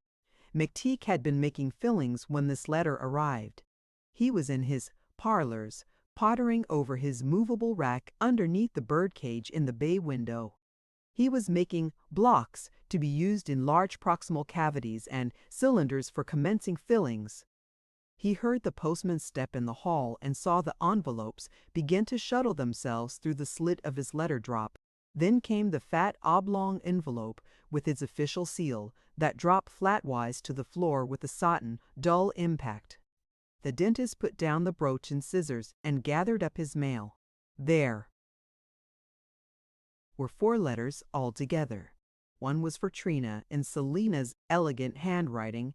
Another was an advertisement of a new kind of operating chair for dentists. The third was a card from a milliner on the next block announcing an opening, and the fourth, contained in the fat oblong envelope, was a printed form with blanks left for names and dates and addressed to Mcteague from an office in the city hall. Mcteague read it through laboriously. I don't know, he muttered, looking stupidly at the rifle manufacturer's calendar. Then he heard Trina, from the kitchen, singing as she made a clattering noise with the breakfast dishes. I guess I'll ask Trina about it, he muttered. He went through the suite, by the sitting room, where the sun was pouring in through the looped-backed Nottingham curtains upon the clean white matting and the varnished surface of the melodeon, passed on through the bedroom with its framed lithographs of round-cheeked English babies and alert fox terriers, and came out into the brick-paved kitchen. The kitchen was clean as a new whistle. The freshly blackened cook stove glowed like a Negro's hide. The tins and porcelain-lined stew pans might have been of silver and of ivory. Trina was in the center of the room, wiping off with a damp sponge the oilcloth table cover on which they had breakfasted. Never had she looked so pretty.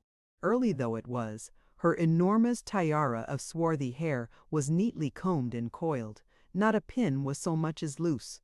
She wore a blue calico skirt with a white figure and a belt of imitation alligator skin clasped around her small, firmly corseted waist. Her shirt-waist was of pink linen, so new and crisp that it crackled with every movement, while around the collar, tied in a neat knot, was one of Mcteague's lawn ties, which she had appropriated.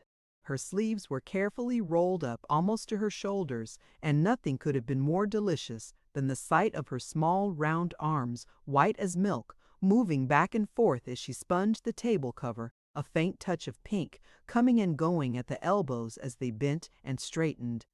She looked up quickly as her husband entered, her narrow eyes alight, her adorable little chin in the air, her lips rounded and opened with the last words of her song so that one could catch a glint of gold in the fillings of her upper teeth. The whole scene, the clean kitchen and its clean brick floor, the smell of coffee that lingered in the air, Trina herself, fresh as if from a bath, and singing at her work, the morning sun striking obliquely through the white muslin half-curtain of the window and spanning the little kitchen with a bridge of golden mist, gave off, as it were, a note of gaiety that was not to be resisted. Through the open top of the window came the noises of Polk Street, already long awake. One heard the chanting of street cries, the shrill calling of children on their way to school, the merry rattle of a butcher's cart, the brisk noise of hammering, or the occasional prolonged roll of a cable car trundling heavily past, with a vibrant whirring of its jostled glass and the joyous clanging of its bells. "What is it, Mac, dear?" said Trina. Mcteague shut the door behind him with his heel and handed her the letter. Trina read it through. Then suddenly her small hand gripped tightly upon the sponge so that the water started from it and dripped in a little pattering deluge upon the bricks. The letter, or rather printed notice, informed Mcteague that he had never received a diploma from a dental college and that in consequence he was forbidden to practice his profession any longer. A legal extract bearing upon the case was attached in small type. "Why, what's all this?" said Trina calmly, without thought as yet. I don't know, answered her husband. "You can't practice any longer," continued Trina, "is herewith prohibited and enjoined from further continuing." She reread the extract, her forehead lifting and puckering.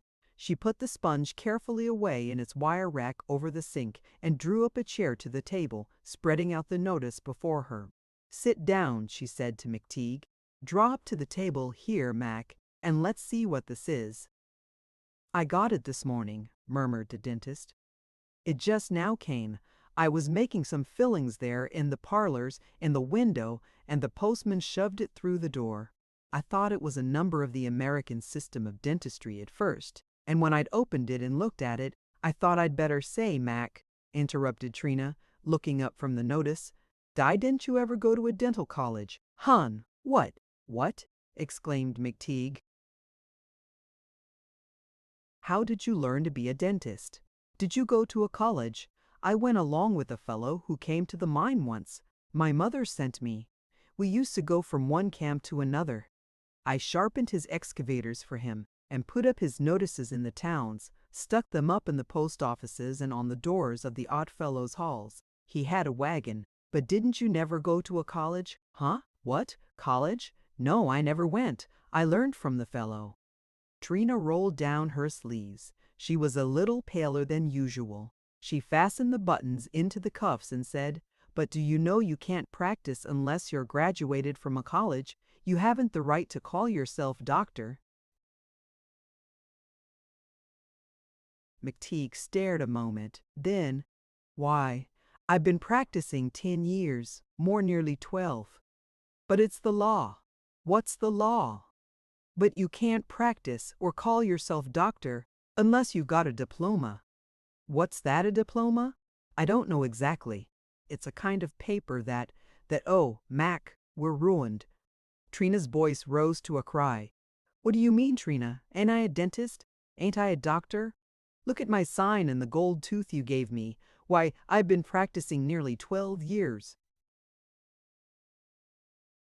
Trina shut her lips tightly, cleared her throat, and pretended to resettle a hairpin at the back of her head. "I guess it isn't as bad as that," she said very quietly. "Let's read this again. Herewith prohibited and enjoined from further continuing." She read to the end. "Why, it isn't possible," she cried. "They can't mean, oh, Mac, I do believe, pshaw," she exclaimed, her pale face flushing. "They don't know how good a dentist you are. What difference does a diploma make if you're a first-class dentist? I guess that's all right." "Mac, didn't you ever go to a dental college?" "No," answered Mcteague doggedly. "What was the good? I learned how to operate. Wasn't that enough?" "Hark," said Trina suddenly. "Wasn't that the bell of your office?" They had both heard the jangling of the bell that Mcteague had hung over the door of his parlors. The dentist looked at the kitchen clock. "That's Vanovich," said he. "He's a plumber around on Sutter Street. He's got an appointment with me to have a bicuspid pulled. I got to go back to work." He rose. "But you can't," cried Trina, the back of her hand upon her lips, her eyes brimming.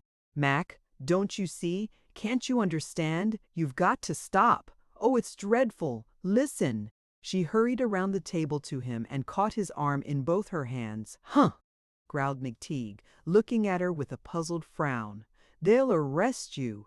You'll go to prison. You can't work any more. We're ruined." Vanovich was pounding on the door of the sitting room. "He'll be gone in a minute," exclaimed Mcteague. "We'll let him go. Tell him to go. Tell him to come. Again. Why, he's got an appointment with me," exclaimed Mcteague, his hand upon the door. Trina caught him back. "But, Mac, you ain't a dentist any longer. You ain't a doctor. You haven't the right to work. You never went to a dental college." "Well, suppose I never went to a college. Ain't I a dentist just the same?" "Listen, he's pounding there again." "No, I'm going, sure." "Well, of course, go," said Trina with sudden reaction. "It ain't possible they'll make you stop. If you're a good dentist, that's all that's wanted. Go on, Mac." "Hurry, before he goes." Mcteague went out, closing the door. Trina stood for a moment, looking intently at the bricks at her feet. Then she returned to the table and sat down again before the notice and, resting her head in both her fists, read it yet another time. Suddenly the conviction seized upon her that it was all true. Mcteague would be obliged to stop work, no matter how good a dentist he was. But why had the authorities at the city hall waited this long before serving the notice? All at once, Trina snapped her fingers with a quick flash of intelligence. "It's Marcus that's done it," she cried. It was like a clap of thunder. Mcteague was stunned, stupefied. He said nothing. Never in his life had he been so taciturn. At times he did not seem to hear Trina when she spoke to him, and often she had to shake him by the shoulder to arouse his attention. He would sit apart in his parlors, turning the notice about in his enormous, clumsy fingers, reading it stupidly over and over again. He couldn't understand. What had a clerk at the city hall to do with him? Why couldn't they let him alone? "Oh, what's to become of us now?" wailed Trina. "What's to become of us now?" wailed Trina.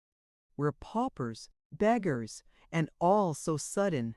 And once, in a quick, inexplicable fury, totally unlike anything that Mcteague had noticed in her before, she had started up with fists and teeth shut tight and had cried, "Oh, if you'd only killed Marcus Scholler that time he fought you!"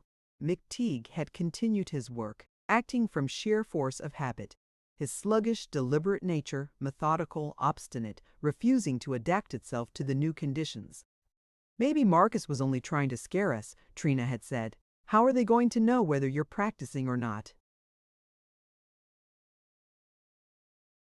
"I got a mold to make tomorrow," Mcteague said, "and Vanovich, that plumber round on Sutter Street, he's coming again at 3. "Well, you go right ahead," Trina told him decisively. "You go right ahead and make the mold, and pull every tooth in Vanovich's head if you want to. Who's going to know? Maybe they just sent that notice as a matter of form. Maybe Marcus got that paper and filled it in himself." The two would lie awake all night long, staring up into the dark, talking.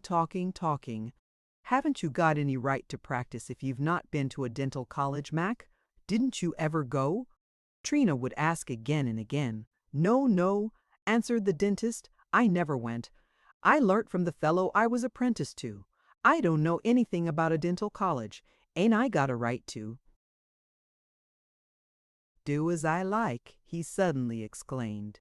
"If you know your profession, isn't that enough?" cried Trina. Sure, growled Mcteague. "I ain't going to stop for them. You go right on," Trina said, "and I bet you won't hear another word about it."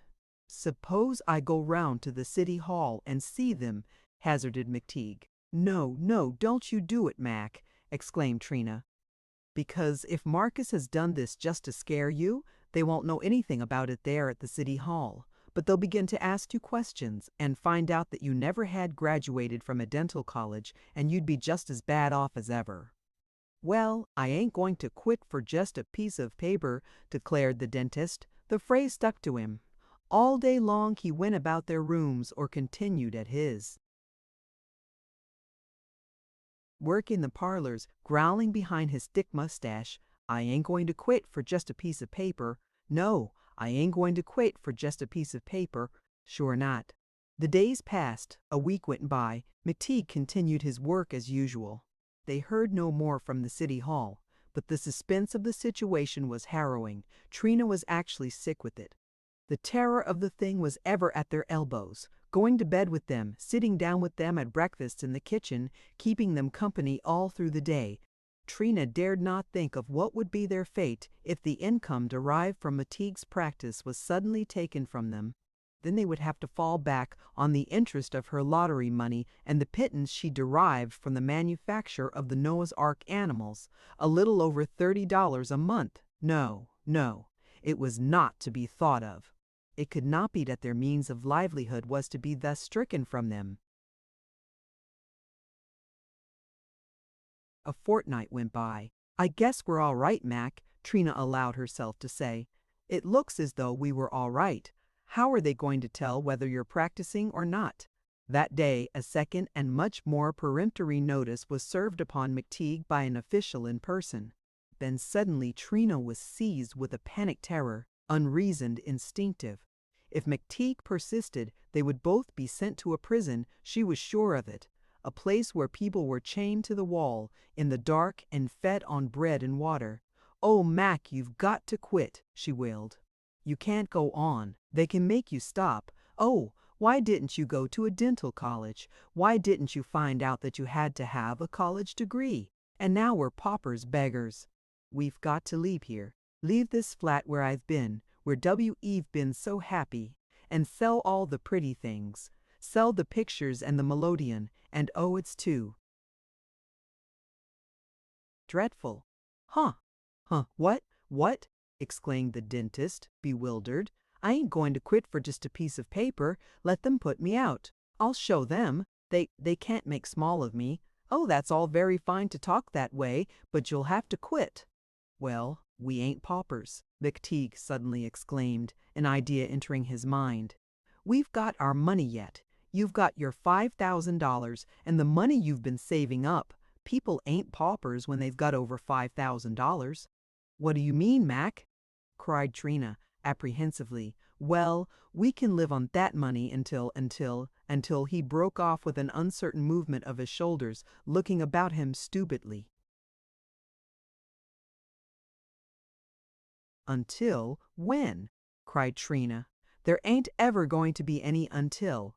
We've got the interest of that 5,000, and we've got what Uncle Alberman gives me, a little over $30 a month, and that's all we've got. You'll have to find something else to do. What will I find to do? What, indeed? Mcteague was over 30 now, sluggish and slow-witted at best. What new trade could he learn at this age? Little by little, Trina made the dentist understand the calamity that had befallen them, and Mcteague at last began canceling his appointments. Trina gave it out that he was sick. Not a soul need know what's happened to us, she said to her husband, but it was only by slow degrees that Mcteague abandoned his profession. Every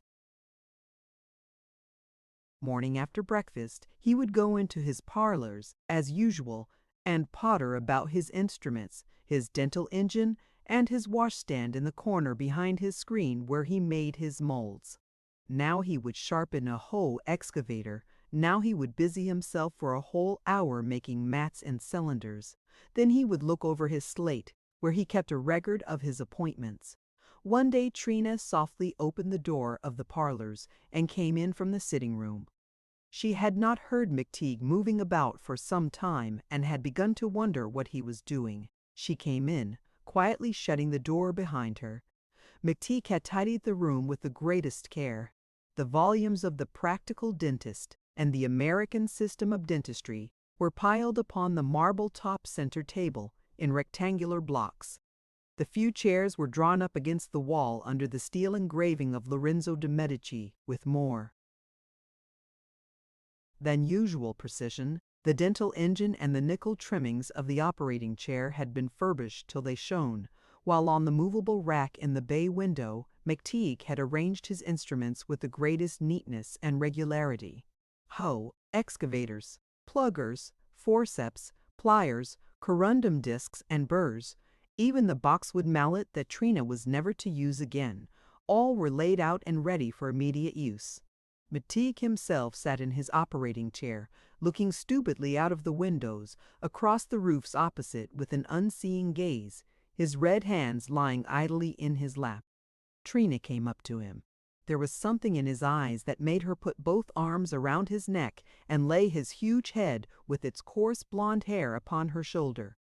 I got everything fixed, he said. I got everything fixed and ready. See, everything ready and waiting, and nobody comes and nobody's ever going to come any more. Oh, Trina! He put his arms about her and drew her down closer to him. Never mind, dear, never mind, cried Trina through her tears. It'll all come right in the end, and we'll be poor together if we have to. You can sure find something else to do. We'll start in again. Look at the slate there, said Mcteague, pulling away from her and reaching down the slate on which he kept a record of his appointments. Look at them. There's Vanovich at 2 on Wednesday, and Loughhead's wife Thursday morning, and Heiss's little girl Thursday afternoon at 1:30. Mrs. Watson on Friday, and Vanovich again Saturday morning, early at 7. That's what I was to have had, and they ain't going to come. They ain't ever going to come any more. Trina took the little slate from him and looked at it ruefully. Rub them out, she said, her voice trembling. Rub it all out.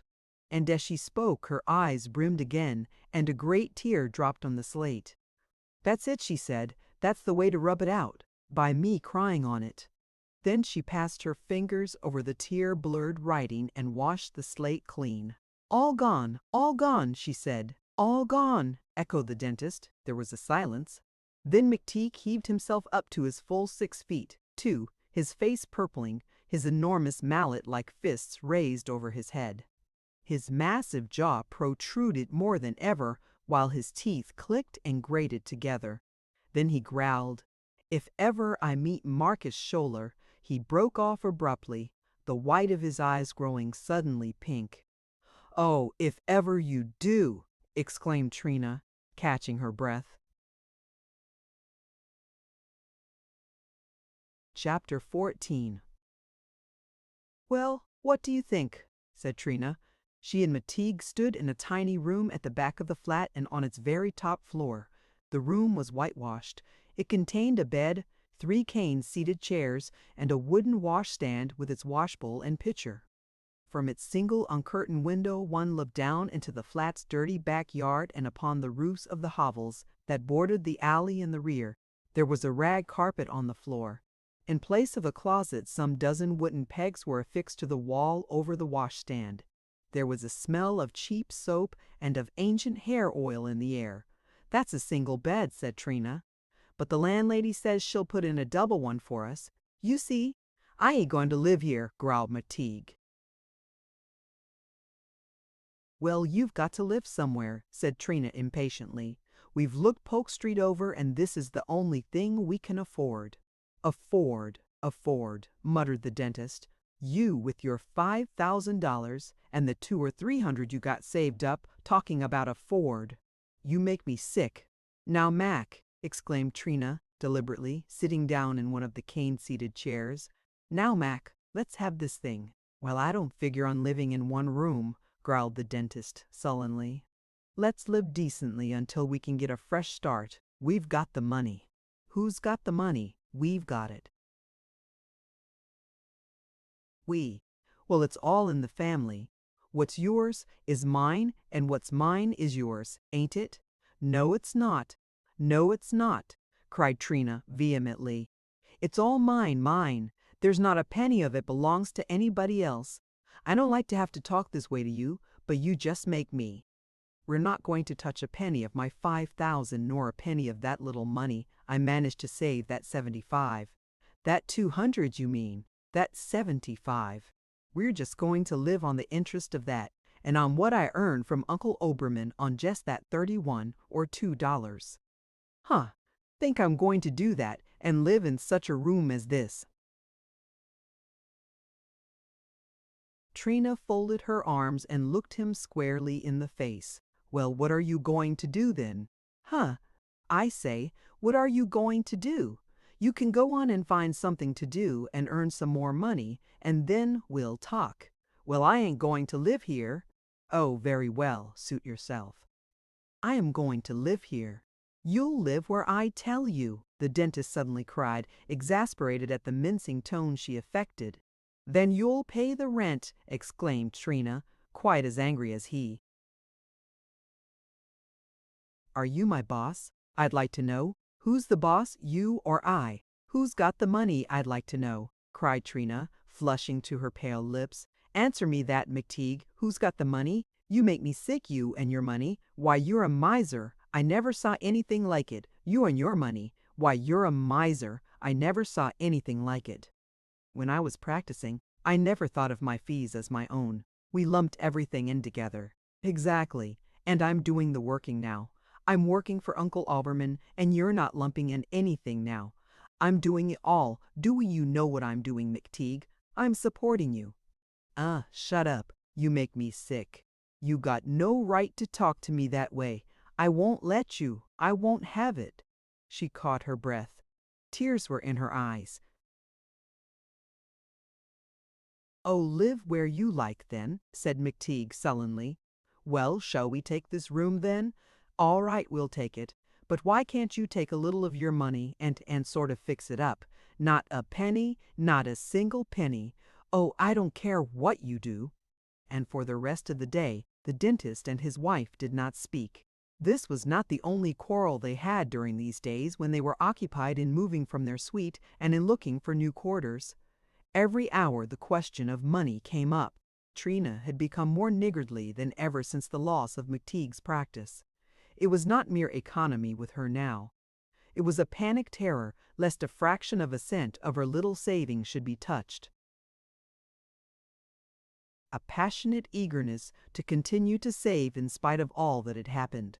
Trina could have easily afforded better quarters than the single whitewashed room at the top of the flat, but she made Mcteague believe that it was impossible. "I can still save a little," she said to herself after the room had been engaged. "Perhaps almost as much as ever. I'll have $300 pretty soon, and Mac thinks it's only $200. It's almost $250, and I'll get a good deal out of the sale." But this sale was a long agony. It lasted a week. Everything but the few big pieces that went with the suite, and that belonged to the photographer. The melodeon, the chairs, the black walnut table before which they were married, the extension table in the sitting room, the kitchen table with its oilcloth cover, the framed lithographs from the English illustrated papers, the very carpets on the floors. But Trina's heart nearly broke when the kitchen, utensils and furnishings began to go. Every pot, every stewpan, every knife and fork was an old friend. How she had worked over them, how clean she had kept them. What a pleasure it had been to invade that little brick-paved kitchen every morning and to wash up and put to rights after breakfast, turning on the hot water at the sink, raking down the ashes in the cook stove, going and coming over the warm bricks, her head in the air, singing at her work, proud in the sense of her proprietorship and her independence. How happy had she been the day after her marriage when she had first entered that kitchen and knew that it was all her own, and how well she remembered her raids upon the bargain counters in the house furnishing departments of the great downtown stores. And now it was all to go. Someone else would have it all, while she was relegated to cheap restaurants and meals cooked by hired servants. Night after night she sobbed herself to sleep at the thought of her past happiness and her present wretchedness.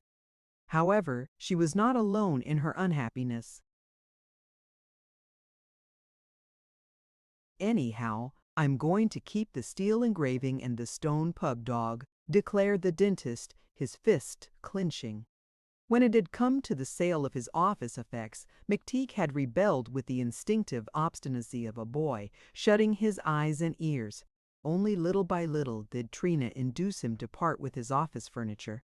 He fought over every article, over the little iron stove, the bed lounge, the marble-topped center table, the whatnot in the corner, the bound volumes of Allen's Practical Dentist, the rifle manufacturer's calendar, and the prim military chairs. A veritable scene took place between him and his wife before he could bring himself to part with the steel engraving of Lorenzo de' Medici and his court, and the stone pug dog with its goggle eyes. "Why," he would cry, "I've had him ever since I began, long before I knew you, Trina. That steel engraving I bought in Sacramento one day when it was raining. I saw it in the window of a second-hand store, and a fellow gave me that stone pug dog. He was a druggist. It was in Sacramento, too. We traded. I gave him a shaving mug and a razor, and he gave me the pug dog." There were, however, two of his belongings that even Trina could not induce him to part with. "And your concertina, Mac?" she prompted, as they were making out the list for the second-hand dealer. "The concertina, and oh yes, the canary and the birdcage. No. Mac, you must be reasonable. The concertina would bring quite a sum, and the birdcage is as good as new. I'll sell the canary to the bird store man on Kearney Street. No. If you're going to make objections to every single thing, we might as well quit. Come now, Mac, the concertina and the birdcage, we'll put them in Lotte D. No. You'll have to come to it sooner or later. I'm giving up everything. I'm going to put them down, see?" No. And she could get no further than that. The dentist did not lose his temper as in the case of the steel engraving or the stone pug dog. He simply opposed her entreaties and persuasions with a passive, inert obstinacy that nothing could move. In the end, Trina was obliged to submit. Mcteague kept his concertina and his canary, even going so far as to put them both away in the bedroom, attaching to them tags on which he had scrawled in immense round letters, "Not for sale." One evening during that same week, the dentist and his wife were in the dismantled sitting room.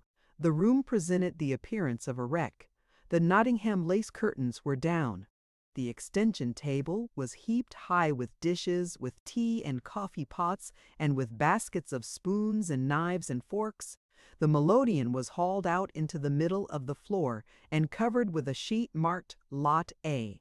The pictures were in a pile in a corner. The chenille portieres were folded on top of the black walnut table. The room was desolate, lamentable. Trina was going over the inventory. Mcteague, in his shirt sleeves, was smoking his pipe, looking stupidly out of the window. All at once there was a brisk rapping at the door. "Come in," called Trina, apprehensively. Nowadays, at every unexpected visit, she anticipated a fresh calamity. The door opened to let in a young man wearing a checked suit, a gay cravat, and a marvelously figured waistcoat. Trina and Mcteague recognized him at once. It was the other dentist, the debonair fellow, whose clients were the barbers and the young women of the candy stores and soda-water fountains, the pulser, the wearer of waistcoats, who bet money on greyhound races. "Howdo," said this one, bowing gracefully to the Mcteagues as they stared at him distrustfully. "Howdo! They tell me, doctor, that you are going out of the profession." Mcteague muttered indistinctly behind his mustache and glowered at him. "Well, say," continued the other cheerily, "I'd like to talk business with you. That sign of yours, that big golden tooth that you got outside of your window, I don't suppose you'll have any further use for it. Maybe I'd buy it if we could agree on terms." Trina shot a glance at her husband. Mcteague began to glower again. "What do you say?" said the other dentist. "I guess not," growled Mcteague. "What do you say to $10? $10, cried Trina, her chin in the air. "Well, what figure do you put on it?" Trina was about to answer when she was interrupted by Mcteague. "You go out of here." The other retreated toward the door. "You can't make small of me. Go out of here." Mcteague came forward a step, his great red fist clenching. The young men fled. But halfway down the stairs, he paused long enough to call back, "You don't want to trade anything for a diploma, do you?" Mcteague and his wife exchanged looks. "How did he know?" exclaimed Trina sharply. They had invented and spread the fiction that Mcteague was merely retiring from business, without assigning any reason. But evidently everyone knew the real cause. The humiliation was complete now. Old Miss Baker confirmed their suspicions on this point the next day.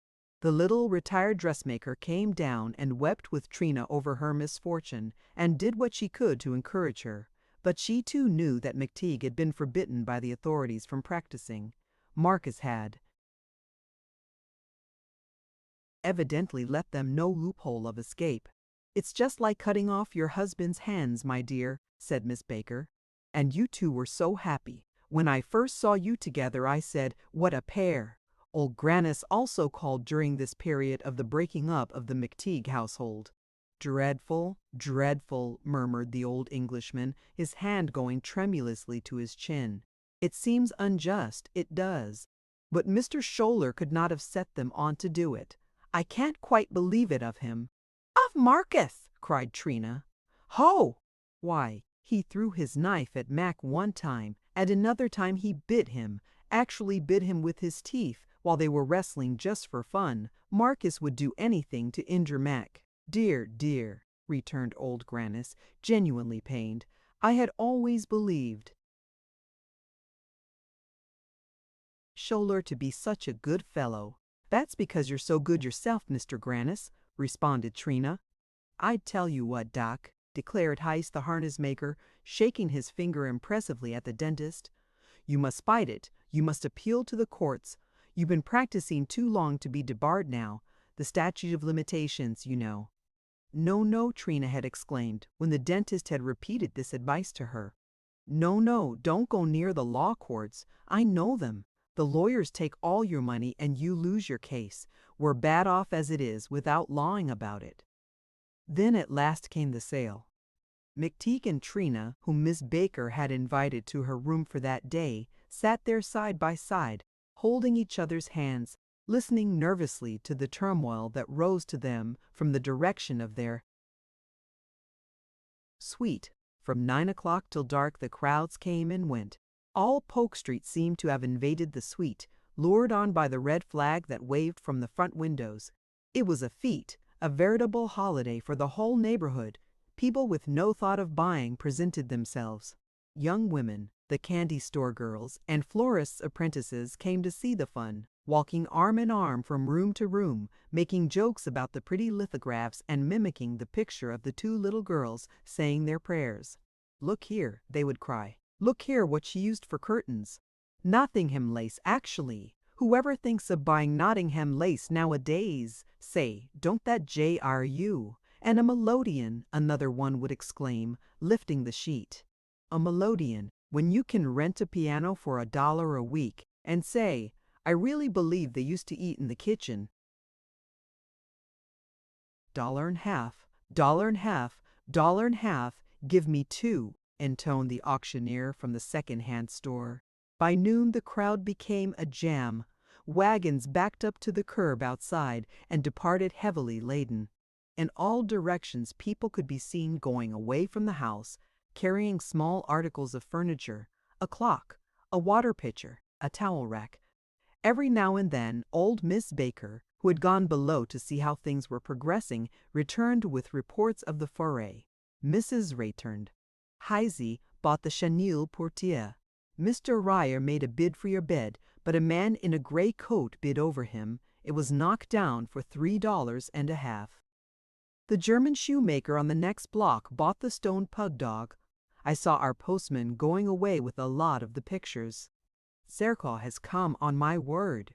The rags bottles sacks man. He's buying lots. He bought all Dr. Mcteague's gold tape and some of the instruments. Marie is there too. That dentist on the corner took the dental engine and wanted to get the sign, the big gold tooth, and so on and so on. Cruelest of all, however, at least to Trina, was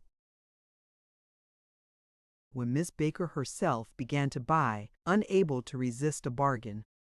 The last time she came up, she carried a bundle of the gay tidies that used to hang over the chair backs. He offered them, 3 for a nickel, she explained to Trina, and I thought I'd spend just a quarter. You don't mind, now do you, Mrs. Mcteague? Why, no, of course not, Miss Baker, answered Trina bravely. They'll look very pretty on some of my chairs, went on the little old dressmaker innocently. See, she spread one of them on a chair back for inspection. Trina's chin quivered. Oh, buried pretty, she answered. At length that dreadful day was over. The crowd dispersed. Even the auctioneer went at last, and as he closed the door with a bang, the reverberation that went through the suite gave evidence of its emptiness. "Come," said Trina to the dentist, "let's go down and take a last look." They went out of Miss Baker's room and descended to the floor below. On the stairs, however, they were met by old Grannis. In his hands he carried a little package. Was it possible that he too had taken advantage of their misfortunes to join in the raid upon the suite? "I went in," he began timidly, "for a few moments. This," he indicated the little package he carried, "this was put up. It was of no value but to you. I ventured to bid it in.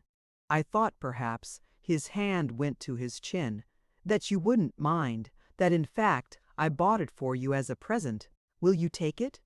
He handed the package to Trina and hurried on. Trina tore off the wrappings. It was the framed photograph of Mcteague and his wife in their wedding. Fannery, the one that had been taken immediately after the marriage.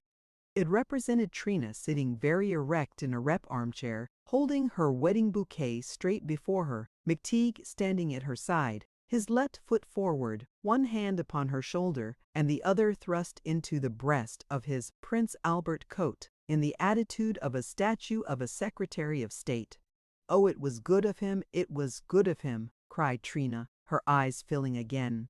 "I had forgotten to put it away. Of course it was not for sale." They went on down the stairs, and arriving at the door of the sitting room, opened it and looked in. It was late in the afternoon, and there was just light enough for the dentist and his wife to see the results of that day of sale. Nothing was left, not even the carpet. It was a pillage, a devastation, the barrenness of a field after the passage of a swarm of locusts. The room had been picked and stripped till only the bare walls and floor remained, here where they had been. Married, where the wedding supper had taken place, where Trina had bade farewell to her father and mother, here, where she had spent those first few hard months of her married life, where afterward she had grown to be happy and contented, where she had passed the long hours of the afternoon at her work of whittling, and where she and her husband had spent so many evenings looking out of the window before the lamp was lit here, in what had been her home. Nothing was left but echoes and the emptiness of complete desolation. Only one thing remained, on the wall between the windows and its oval glass frame, preserved by some unknown and fearful process, a melancholy relic of a vanished happiness, unsold, neglected, and forgotten, a thing that nobody wanted, hung Trina's wedding bouquet. Chapter 15. Then the grind began. It would have been easier for the Mcteagues to have faced their misfortunes had they befallen them immediately after their marriage, when their love for each other was fresh and fine, and when they could have found a certain happiness in helping each other and sharing each other's privations. Trina, no doubt, loved her husband more than ever, in the sense that she felt she belonged to him. But Mcteague's affection for his wife was dwindling a little every day. Had been dwindling for a long time, in fact. He had become used to her by now. She was part of the order of the things with which he found himself surrounded. He saw nothing extraordinary about her. It was no longer a pleasure for him to kiss her and take her in his arms. She was merely his wife. He did not dislike her. He did not love her. She was his wife. That was all. But he sadly missed and regretted all those little animal comforts which in the old prosperous life Trina had managed to find for him. He missed the cabbage soups and steaming chocolate that Trina had taught him to like. He missed his good tobacco that Trina had educated him to prefer. He missed the Sunday afternoon walks that she had caused him to substitute in place of his nap in the operating chair. And he missed the bottled beer that she had induced him to drink in place of the steamed beer from Frenna's. In the end he grew morose and sulky, and sometimes neglected to answer his wife when she spoke to him. Besides this, Trina's avarice was a perpetual annoyance to him. Oftentimes, when a considerable alleviation of this unhappiness could have been obtained at the expense of a nickel or a dime, Trina refused the money with a pettishness that was exasperating. "No, no," she would exclaim. "To ride to the park Sunday afternoon, that means 10 cents, and I can't afford it." "Let's walk there then. I've got to work." "But you've worked morning and afternoon every day this week." "I don't care. I've got to work." There had been a time when Trina had hated the idea of Mcteague drinking steam beer as common and vulgar. "Say, let's have a bottle of beer tonight. We haven't had a drop of beer in 3 weeks. We can't afford it. It's 15 cents a bottle. But I haven't had a swallow of beer in 3 weeks.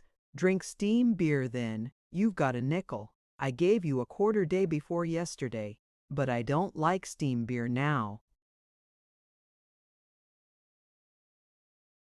It was so with everything. Unfortunately, Trina had cultivated tastes in Mcteague which now could not be gratified. He had come to be very proud of his silk hat and Prince Albert coat, and liked to wear them on Sundays.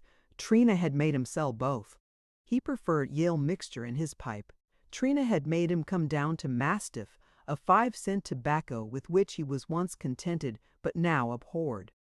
He liked to wear clean cuffs. Trina allowed him a fresh pair on Sundays only. At first these deprivations angered Mcteague. Then, all of a sudden, he slipped back into the old habits that had been his before he knew Trina with an ease that was surprising.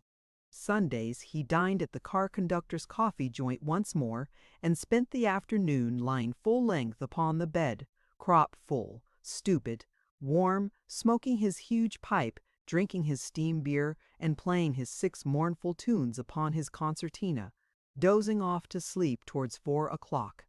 The sale of their furniture had, after paying the rent and outstanding bills, netted about $130. Trina believed that the auctioneer from the second-hand store had swindled and cheated them, and had made a great outcry to no effect. But she had arranged the affair with the auctioneer herself, and offset her disappointment in the matter of the sale by deceiving her husband as to the real amount of the returns. It was easy to lie to Mcteague, who took everything for granted, and since the occasion of her trickery with the money that was to have been sent to her mother, Trina had found falsehood easier than ever. $70 is all the auctioneer gave me, she told her husband, and after paying the balance due on the rent and the grocer's bill, there's only 50 left.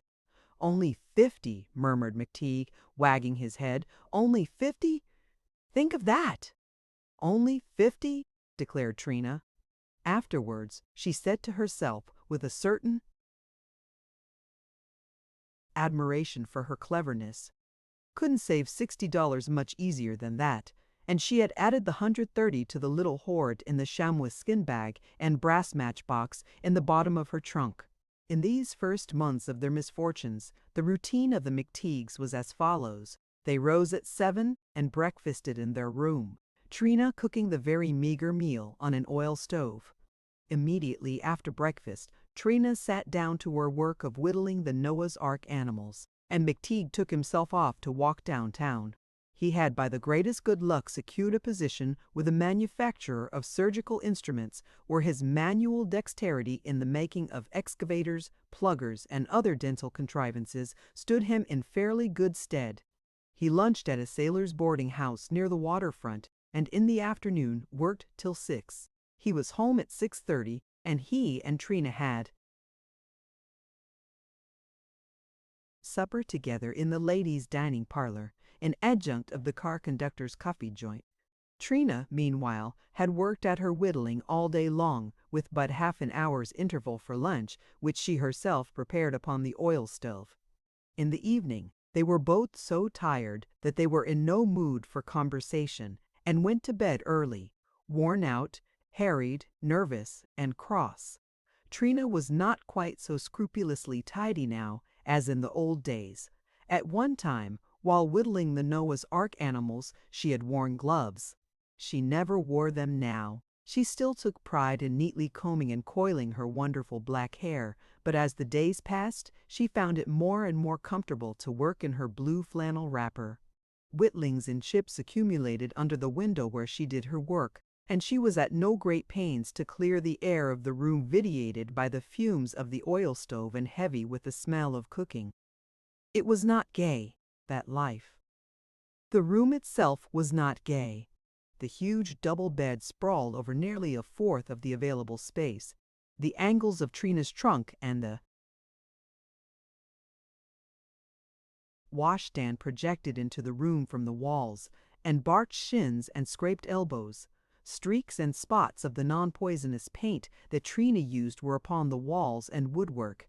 However, in one corner of the room, next the window, monstrous, distorted, brilliant, shining with a light of its own, stood the dentist's sign, the enormous golden tooth, the tooth of a Brobdingnag.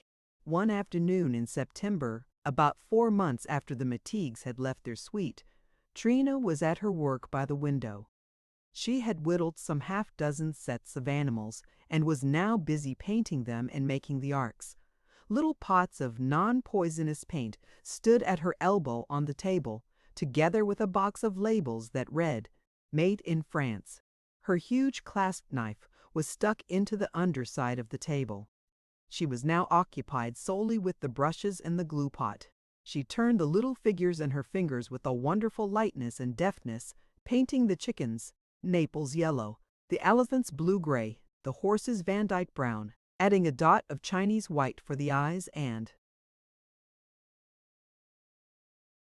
sticking in the ears and tail with a drop of glue. The animals once done, she put together and painted the arcs, some dozen of them, all windows and no doors, each one opening only by a lid which was half the roof. She had all the work she could handle these days, for, from this time till a week before Christmas, Uncle Obermann could take as many Noah's Ark sets as she could make. Suddenly Trina paused in her work, looking expectantly toward the door. Mcteague came in. "Why, Mac," exclaimed Trina, "it's only 3 o'clock. What are you home so early for? Have they discharged you?" "They've fired me," said Mcteague, sitting down on the bed. "Fired you? What for?" "I don't know. Said the times were getting hard, and they had to let me go." Trina let her paint-stained hands fall into her lap. "Oh," she cried, "if we don't have the hardest luck of any two people I ever heard of. What can you do now? Is there another place like that where they make surgical instruments?" "Huh, no, I don't know. There's 3 more." "Well, you must try them right away. Go down there right now." "Huh, right now?" "No, I'm tired. I'll go down in the morning." "Mac," cried Trina in alarm, "what are you thinking of? You talk as though we were millionaires. You must go down this minute. You're losing money every second you sit there." She goaded the huge fellow to his feet again, thrust his hat into his hands, and pushed him out of the door, he obeying the while, docile and obedient as a big cart horse. He was on the stairs when she came running after. Mac, they paid you off, didn't they, when they discharged you?" "Yes." "Then you must have some money." "Give it to me." The dentist heaved a shoulder uneasily. "No, I don't want to. I've got to have that money. There's no more oil for the stove, and I must buy some more meal tickets tonight." "Always after me about money," muttered the dentist. But he emptied his pockets for her nevertheless. You've taken it all," he grumbled. "Better leave me something for car fare. It's going to rain." "Pshaw! You can walk just as well as not. A big fellow like you, 'fraid of a little walk, and it ain't going to rain." Trina had lied again, both as to the want of oil for the stove and the commutation ticket for the restaurant. But she knew by instinct that Mcteague had money about him, and she did not intend to let it go out of the house. She listened intently until she was sure Mcteague was gone. Then she hurriedly opened her trunk and hid the money in the chamois bag at the bottom. The dentist presented himself at every one of the makers of surgical instruments that afternoon and was promptly turned away in each case. Then it came on to rain, a fine cold drizzle that chilled him and wet him to the bone. He had no umbrella, and Trina had not left him even 5 cents for car fare. He started to walk home through the rain. It was a long way to Polk Street, as the last manufactory he had visited was beyond even Folsom Street, and not far from the city front. By the time Mcteague reached Polk Street, his teeth were chattering with the cold. He was wet from head to foot. As he was passing Heiss's harness shop, a sudden deluge of rain overtook him, and he was obliged to dodge into the vestibule for shelter. He, who loved to be warm, to sleep and to be well fed, was icy cold, was exhausted and footsore from tramping the city. He could look forward to nothing better than a badly cooked supper at the coffee joint, hot meat on a cold plate, half-done suet pudding, muddy coffee, and bad bread, and he was cold, miserably cold, and wet to the bone. All at once a sudden rage against Trina took possession of him. It was her fault. She knew it was going to rain, and she had not let him have a nickel for car fare, she who had $5,000. She let him walk the streets in the cold and in the rain. he growled behind his mustache. "Mister, nasty little old miser. You're worse than old Zerkal, always nagging about money, money, and you got $5,000. You got more. And you live in that stinking hole of a room, and you won't drink any decent beer. I ain't going to stand it much longer." She knew it was going to rain. She knew it. Didn't I tell her? And she drives me out of my own home in the rain for me to get money for her. More money, and she takes it. She took that money from me that I earned. 'Twasn't hers, it was mine. I earned it, and not a nickel for car fare. She don't care if I get wet and get it cold, and die. No, she don't, as long as she's warm and's got her money. He became more and more indignant at the picture he made of himself. "I ain't going to stand it much longer," he repeated. "Why, hello, Doc, is that you?" exclaimed Hayes, opening the door at the harness shop behind him. "Come in out of the wet. Why, you're soaked through," he added as he and Mcteague came back into the shop that reeked of oiled leather. "Didn't you have any umbrella? Ought to have taken a car." I guess so, murmured the dentist, confused. His teeth were chattering. "You are going to catch your death a cold," exclaimed Hayes. "Tell you what," he said, reaching for his hat, "come in next door to Frenna's and have something to warm you up. I'll get the old lady to mind the shop." He called Mrs. Hayes down from the floor above and took Mcteague into Joe Frenna's saloon, which was 2 doors above his harness shop. "Whiskey and gum twice, Joe," said he to the barkeeper as he and the dentist approached the bar. "Huh? What?" said Mcteague. "Whiskey. No, I can't drink whiskey. It kind of disagrees with me." "Oh, the hell," returned Heisey easily. "Take it as medicine. You'll get your death a cold if you stand round soaked like that. 2 whiskey and gum, Joe." Mcteague emptied the pony glass at a single enormous gulp. "That's the way," said Heisey approvingly. "Do you good." He drank his off slowly. I'd ask you to have a drink with me, Hayes," said the dentist, who had an indistinct idea of the amenities of the barroom. "Only," he added shamefacedly, "only you see, I don't believe I got any change." His anger against Trina, heated by the whiskey he had drank, flamed up afresh. What a humiliating position for Trina to place him in, not to leave him the price of a drink with a friend, she who had $5,000. "Pshaw! That's all right, Doc," returned Hayes, nibbling on a grain of coffee. "Want another? Hey? This. My treat. 2 more of the same, Joe." Mcteague hesitated. It was lamentably true that whiskey did not agree with him. He knew it well enough. However, by this time he felt very comfortably warm at the pit of his stomach. The blood was beginning to circulate in his chilled fingertips and in his soggy, wet feet. He had had a hard day of it. In fact, the last week, the last month, the last 3 or 4 months had been hard. He deserved the little consolation, nor could Trina object to this. It wasn't costing a cent. He drank again with Heisey. "Get up here to the stove and warm yourself," urged Heisey, drawing up a couple of chairs and cocking his feet upon the guard. The two fell to talking while Mcteague's draggled coat and trousers smoked. "What a dirty turn that was that Marcus Schouler did you," said Hayes, wagging his head. "You ought to have fought that, Doc, sure. You'd been practicing too." Long.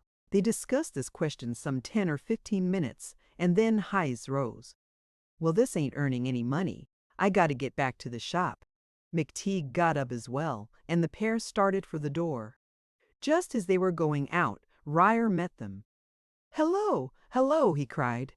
"Lord, what a wet day. You two are going the wrong way. You're going to have a drink with me. 3 whiskey punches, Joe." "No, no," answered Mcteague, shaking his head. "I'm going back home. I've had 2 glasses of whiskey already." "Pshaw!" cried Hayes, catching his arm. "A strappin' big chap like you ain't afraid of a little whiskey." "Well, I got to go right afterwards," protested Mcteague. About half an hour after the dentist had left to go downtown, Maria Macapa had come in to see Trina. Occasionally, Maria dropped in on Trina in this fashion and spent an hour or so chatting with her while she worked. At first, Trina had been inclined to resent these intrusions of the Mexican woman, but of late she had begun to tolerate them. Her day was long and cheerless at the best, and there was no one to talk to. Trina even fancied that old Miss Baker had come to be less cordial since their misfortune.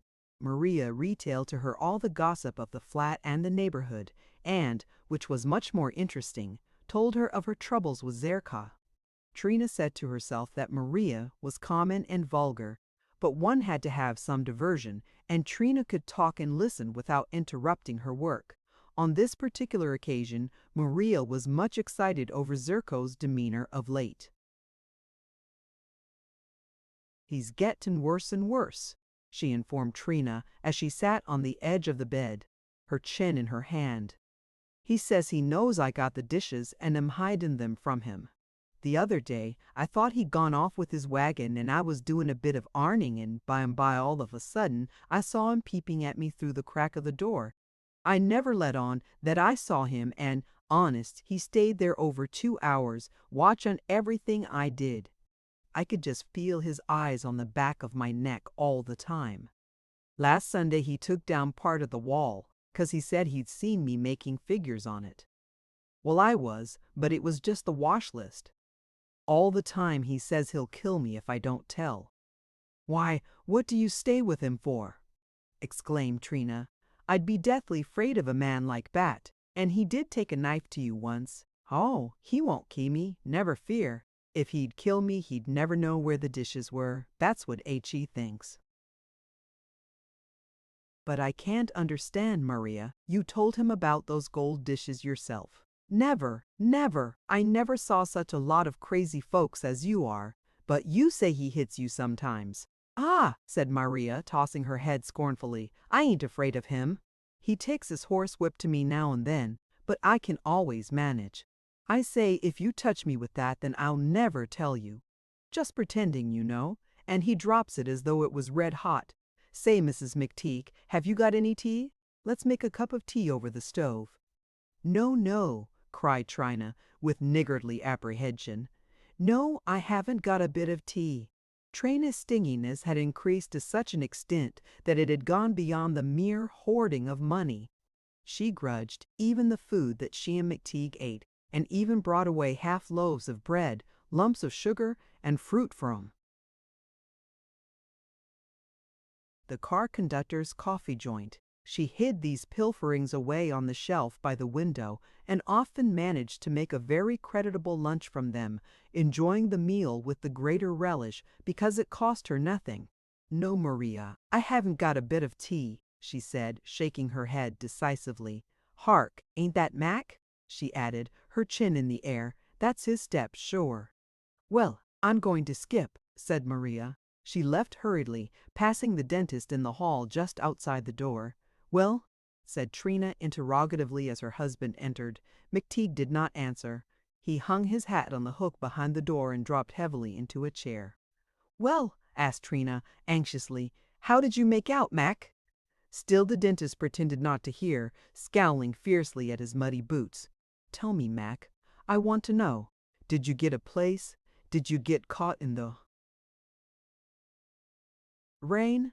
"Did I? Did I?" cried the dentist, sharply, an alacrity in his manner and voice that Trina had never observed before. Look at me, he went on, speaking with an unwonted rapidity, his wits sharp, his ideas succeeding each other quickly. "Look at me, drenched through, shivering cold. I've walked the city over, caught in the rain. Yes, I guess I did get caught in the rain, and it ain't your fault I didn't catch my death a cold. Wouldn't even let me have a nickel for car fare."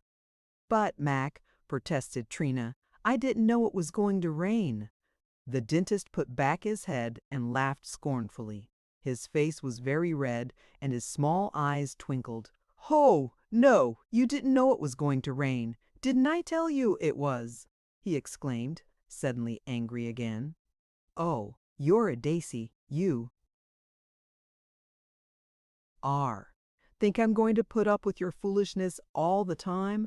Who's the boss, you or I? Why, Mac, I never saw you this way before. You talk like a different man." "Well, I am a different man," retorted the dentist savagely. "You can't make small of me always." "Well, never mind that. You know I'm not trying to make small of you, but never mind that. Did you get a place?" "Give me my money!" exclaimed Mcteague, jumping up briskly.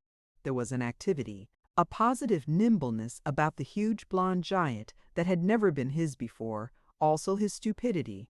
The sluggishness of his brain seemed to be unusually stimulated. "Give me my money, the money I gave you as I was going away." "I can't," exclaimed Trina. "I paid the grocer's bill with it while you were gone." "Don't believe you.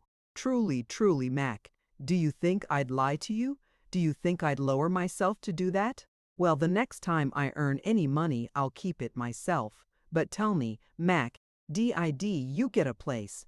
Mcteague turned his back on her. "Tell me, Mac, please, did you?" The dentist jumped up and thrust his face close to hers, his heavy jaw protruding, his little eyes twinkling meanly. "No," he shouted. "No, no, no! Do you hear? No!" Trina cowered before him. Then suddenly she began to sob aloud, weeping partly at his strange brutality, partly at the disappointment of his failure to find employment. Mcteague cast a contemptuous glance about him, a glance that embraced the dingy, cheerless room, the rain streaming down the panes of the one window and the figure of his weeping wife. "Oh, ain't this all fine?" he exclaimed. "Ain't it lovely?" "It's not my fault," sobbed Trina. "It is too," vociferated Mcteague. "It is too. We could live like Christians and decent people if you wanted to. You got more'n $5,000 and you're so damn stingy that you'd rather live in a rat hole and make me live there, too, before you'd part with a nickel of it. I tell you I'm sick and tired of the whole business." An allusion to her lottery money never failed to rouse Trina. "And I'll tell you this much, too," she cried, winking back the tears. "Now that you're out of a job, we can't afford even to live in your rat hole, as you call it. We've got to find a cheaper place than this even." "What?" exclaimed the dentist, purple with rage. "What, get into a worse hole in the wall than this? Well, we'll see if we will. We'll just see about that. You're going to do just as I tell you after this, Trina Mcteague." And once more he thrust his face close to hers. "I know what's the matter," cried Trina with a half sob. "I know, I can smell it on your breath. You've been drinking whiskey." "Yes, I've been drinking whiskey," retorted her husband. "I've been drinking whiskey. Have you got anything to say about it? Ah, yes, you're right, I've been drinking whiskey. What have you got to say about my drinking whiskey? What have you got to say about my drinking whiskey? Let's hear it." "Oh, oh, oh!" sobbed Trina, covering her face with her hands. Mcteague caught her wrists in one palm and pulled them down. Trina's pale face was streaming with tears. Her long, narrow blue eyes were swimming, her adorable little chin upraised and quivering. "Let's hear what you got to say," exclaimed Mcteague. "Nothing, nothing," said Trina between her sobs. "Then stop that noise. Stop it. Do you hear me? Stop it." He threw up his open hand threateningly. "Stop!" he exclaimed. Trina looked at him fearfully, half blinded with weeping. Her husband's thick mane of yellow hair was disordered and rumpled upon his great square-cut head. His big red ears were redder than ever. His face was purple. The thick eyebrows were knotted over the small, twinkling eyes. The heavy yellow mustache that smelt of alcohol drooped over the massive, protruding chin, salient like that of the carnivora. The veins were swollen and throbbing on his thick red neck, while over her head Trina saw his upraised palm called enormous. "Stop!" he exclaimed, and Trina, watching fearfully, saw the palm suddenly contract into a fist that was hard as a wooden mallet, the fist of the old-time car boy. And then her ancient terror of him, the intuitive fear of the male, leaped to life again. She was afraid of him. Every nerve of her quailed and shrank from him. She choked back her sobs, catching her breath. "There," growled the dentist, releasing her. "That's more like. Now," he went on, fixing her with his little eyes, "now listen to me. I'm beat out. I've walked the city over 10 miles, I guess, and I'm going to bed, and I don't want to be bothered. You understand? I want to be let alone." Trina was silent. "Do you hear?" he snarled. "Yes, Mac." The dentist took off his coat, his collar and necktie, unbuttoned his vest, and slipped his heavy-soled boots from his big feet. Then he stretched himself upon the bed and rolled over towards the wall. In a few minutes, the sound of his snoring filled the room. Trina craned her neck and looked at her husband over the footboard of the bed. She saw his red, congested face, the huge mouth wide open, his uncleaned shirt with its frayed wristbands, and his huge feet encased in thick woolen socks.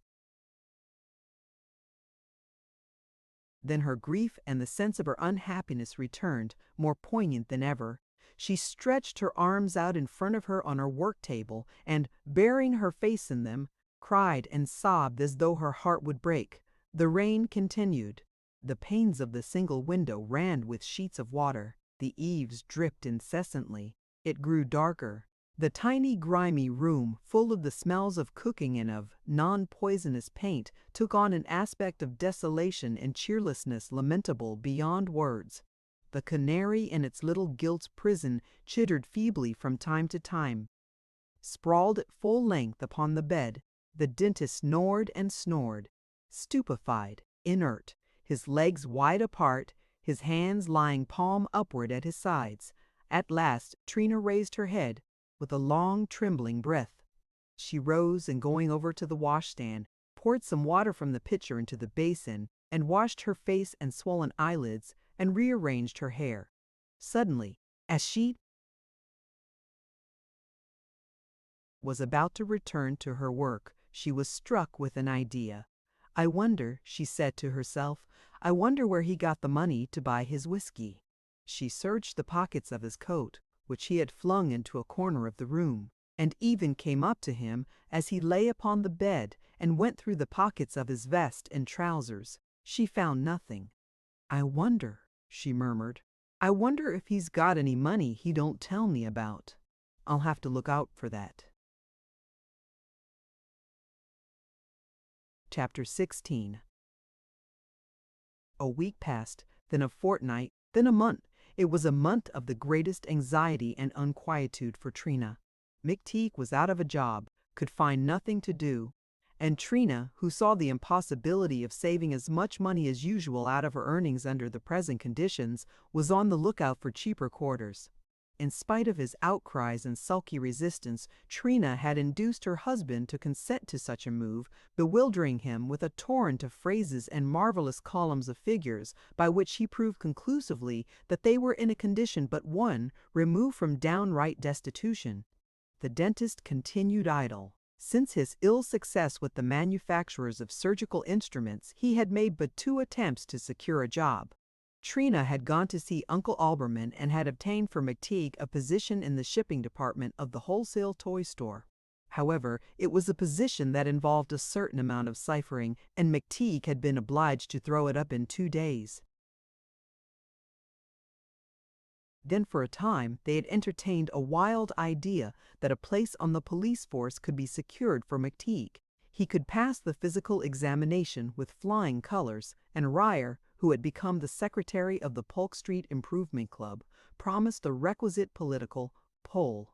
If Mcteague had shown a certain energy in the matter, the attempt might have been successful, but he was too stupid, or of late had become too listless to exert himself greatly, and the affair resulted only in a violent quarrel with Ryer. Mcteague had lost his ambition. He did not care to better his situation.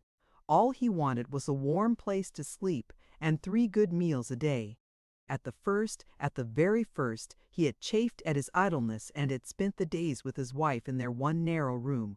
walking back and forth with the restlessness of a caged brute, or sitting motionless for hours, watching Trina at her work, feeling a dull glow of shame at the idea that she was supporting him. This feeling had worn off quickly, however. Trina's work was only hard when she chose to make it so, and as a rule she supported their misfortunes with a silent fortitude. Then, wearied at his inaction and feeling the need of movement and exercise, Mcteague would light his pipe and take a turn upon the great avenue 1 block above Polk Street. A gang of laborers were digging the foundations for a large brownstone house, and Mcteague found interest and amusement in leaning over the barrier that surrounded the excavations and watching the progress of the work. He came to see it every afternoon. By and by he even got to know the foreman who superintended the job, and the two had long talks together. Then Mcteague would return to Polk Street and find Heise in the back room of the harness shop, and occasionally the day ended with some half-dozen drinks of whiskey at Joe Frenna's saloon. It was curious to note the effect of the alcohol upon the dentist. It did not make him drunk, it made him vicious. So far from being stupefied, he became, after the fourth glass, active, alert, quick-witted, even talkative. A certain wickedness stirred in him then. He was intractable, mean, and when he had drunk a little more heavily than usual, he found a certain pleasure in annoying and exasperating Trina, even in abusing and hurting her. It had begun on the evening of Thanksgiving Day, when Heise had taken Mcteague out to dinner with him. The dentist on this occasion had drunk very freely. He and Heise had returned to Polk Street towards 10 o'clock, and Heise at once suggested a couple of drinks at Frenna's. All right, said Mcteague. Drinks, that's the word. I'll go home and get some money and meet you at Joe's. Trina was awakened by her husband pinching her arm.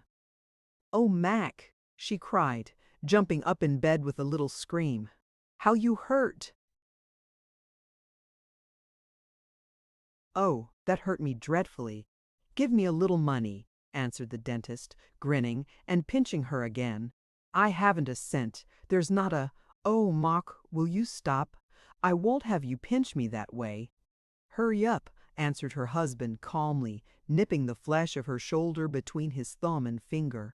"Heise's waiting for me." Trina wrenched from him with a sharp intake of breath, frowning with pain, and caressing her shoulder. "Mac, you've no idea how that hurts. Mac, stop!"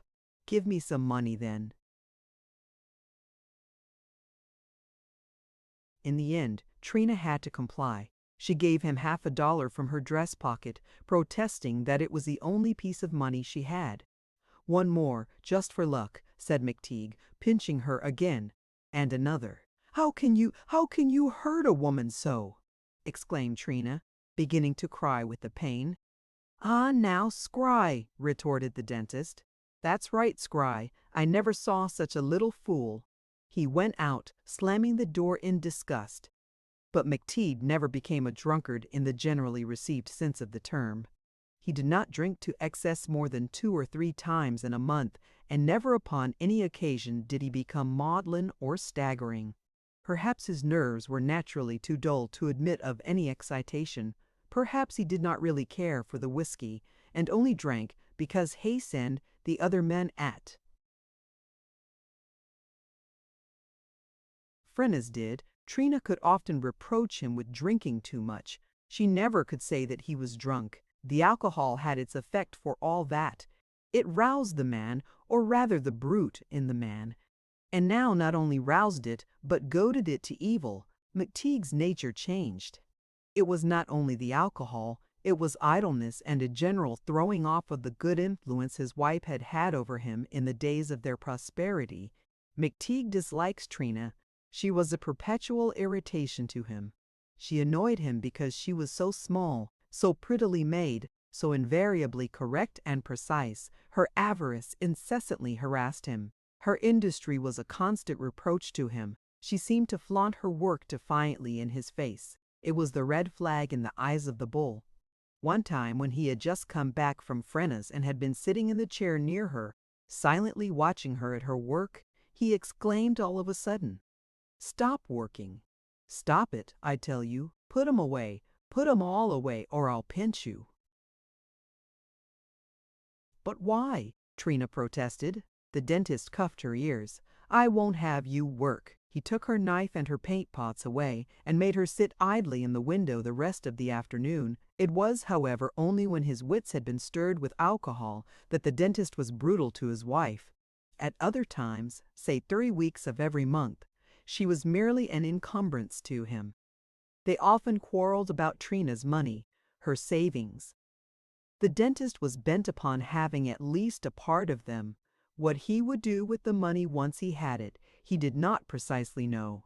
He would spend it in royal fashion, no doubt, feasting continually, buying himself wonderful clothes. The miner's idea of money, quickly gained and lavishly squandered, persisted in his mind. As for Trina, the more her husband stormed, the tighter she drew the strings of the little chamois skin bag that she hid at the bottom of her trunk underneath her bridal dress, her $5,000. Invested in Uncle Obermann's business, was a glittering, splendid dream which came to her almost every hour of the day as a solace and a compensation for all her unhappiness. At times, when she knew that Mcteague was far from home, she would lock her door, open her trunk, and pile all her little hoard on her table. By now it was $407.50. Trina would play with this money by the hour, piling it and repiling it, or gathering it all into one heap and drawing back to the farthest corner of the room to note the effect, her head on one side. She polished the gold pieces with a mixture of soap and ashes until they shone, wiping them carefully on her apron. Or, again, she would draw the heap lovingly toward her and bury her face in it, delighted at the smell of it and the feel of the smooth, cool metal on her cheeks. She even put the smaller gold pieces in her mouth and jingled them there. She loved her money with an intensity that she could hardly express. She would plunge her small fingers into the pile with little murmurs of affection, her long, narrow eyes half closed and shining, her breath coming in long sighs. "Ah, the dear money, she would whisper. "I love you so. All mine, every penny of it. No one shall ever, ever get you. How I've worked for you. How I've slaved and saved for you. And I'm going to get more. I'm going to get more, more. A little every day." She was still looking for cheaper quarters. Whenever she could spare a moment from her work, she would put on her hat and range up and down the entire neighborhood from Sutter to Sacramento streets, going into all the alleys and by streets, her head in the air, looking for the rooms to let sign. But she was in despair. All the cheaper tenements were occupied. She could find no room more reasonable than the one she and the dentist now occupied. As time went on, Mcteague's idleness became habitual. He drank no more whiskey than at first, but his dislike for Trina increased with every day of their poverty, with every day of Trina's persistent stinginess. At times, fortunately rare, he was more than ever brutal to her. He would box her ears or hit her a great blow with the back of a hairbrush or even with his closed fist. His old-time affection for his little woman, unable to stand the test of privation, had lapsed by degrees, and what little of it was left was changed, distorted, and made monstrous by the alcohol. The people about the house and the clerks at the provision stores often remarked that Trina's fingertips were swollen and the nails purple as though they had been shut in a door. Indeed, this was the explanation she gave. The fact of the matter was that Mcteague, when he had been drinking, used to bite them, crunching and grinding them with his immense teeth, always ingenious enough to remember which were the sorest. Sometimes he extorted money from her by this means, but as often as not he did it for his own satisfaction. And in some strange, inexplicable way, this brutality made Trina all the more affectionate, aroused in her a morbid, unwholesome love of submission, a strange, unnatural pleasure in yielding, in surrendering herself to the will of an irresistible, virile power. Trina's emotions had narrowed with the narrowing of her daily life. They reduced themselves at last to but two, her passion for her money, and her perverted love for her husband when he was brutal. She was a strange woman during these days. Trina had come to be on very intimate terms with Maria Macapa, and in the end, the dentist's wife and the maid of all work became great friends. Maria was constantly in and out of Trina's room, and whenever she could, Trina threw a shawl over her head and returned Maria's calls. Trina could reach Zerkow's dirty house without going into the street. The backyard of the flat had a gate that opened into a little enclosure where Zerkow kept his decrepit horse and ramshackle wagon, and from thence Trina could enter directly into Maria's kitchen. Trina made long visits to Maria during the morning in her dressing gown and curl papers, and the two talked at great length over a cup of tea served on the edge of the sink or a corner of the laundry table. The talk was all of their husbands and of what to do when they came home in aggressive moods. "You never ought to fight, advised Maria. "It only makes 'em worse. Just hump your back and it's soonest over." They told each other of their husbands' brutalities, taking a strange sort of pride in recounting some particularly savage blow, each trying to make out that her own husband was the most cruel. They critically compared each other's bruises, each one glad when she could exhibit the worst. They exaggerated, they invented details, and, as if proud of their beatings, as if glorying in their husbands' mishandling, lied to each other, magnifying their own maltreatment. They had long and excited arguments as to which were the most effective means of punishment, the rope's ends and cart whips such as Zerko used, or the fists and backs of hairbrushes affected by Mcteague. Maria contended that the lash of the whip hurt the most, Trina that the butt did the most injury. Maria showed Trina the holes in the walls and the loosened boards in the flooring where Zerkow had been searching for the gold plate. Of late, he had been digging in the backyard and had ransacked the hay in his horse shed for the concealed leather chest he imagined he would find, but he was becoming impatient, evidently. "The way he goes on," Maria told Trina, "is something dreadful. He's getting regularly sick with. It got a fever every night, don't sleep, and when he does, talks to himself, says more'n 100 pieces, and every one of 'em gold. More'n 100 pieces, and every one of 'em gold. Then he'll whale me with his whip and shout, 'You know where it is. Tell me, you swine, or I'll do for you.' And then he'll get down on his knees and whimper, and beg me to tell where I've hid it. He's just gone plumb crazy. Sometimes he has regular fits. He gets so mad and rolls on the floor and scratches himself." One morning in November, about 10 o'clock, Trina pasted a Made in France label on the bottom of a Noah's Ark and leaned back in her chair with a long sigh of relief.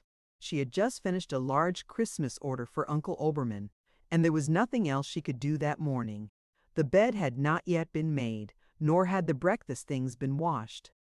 Trina hesitated for a moment, then put her chin in the air indifferently. "Bah," she said, "let them go till this afternoon. I don't care when the room is put to rights, and I know Matt don't." She determined that instead of making the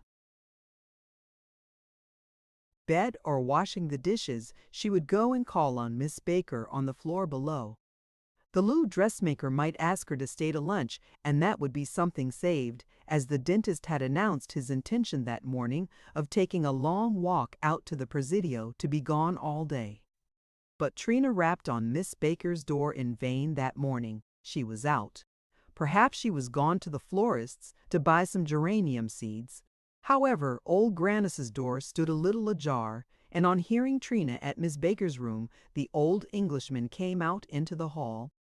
"She's gone out," he said uncertainly, and in a half-whisper, "went out about half an hour ago. I think she went to the drugstore to get some wafers for the goldfish."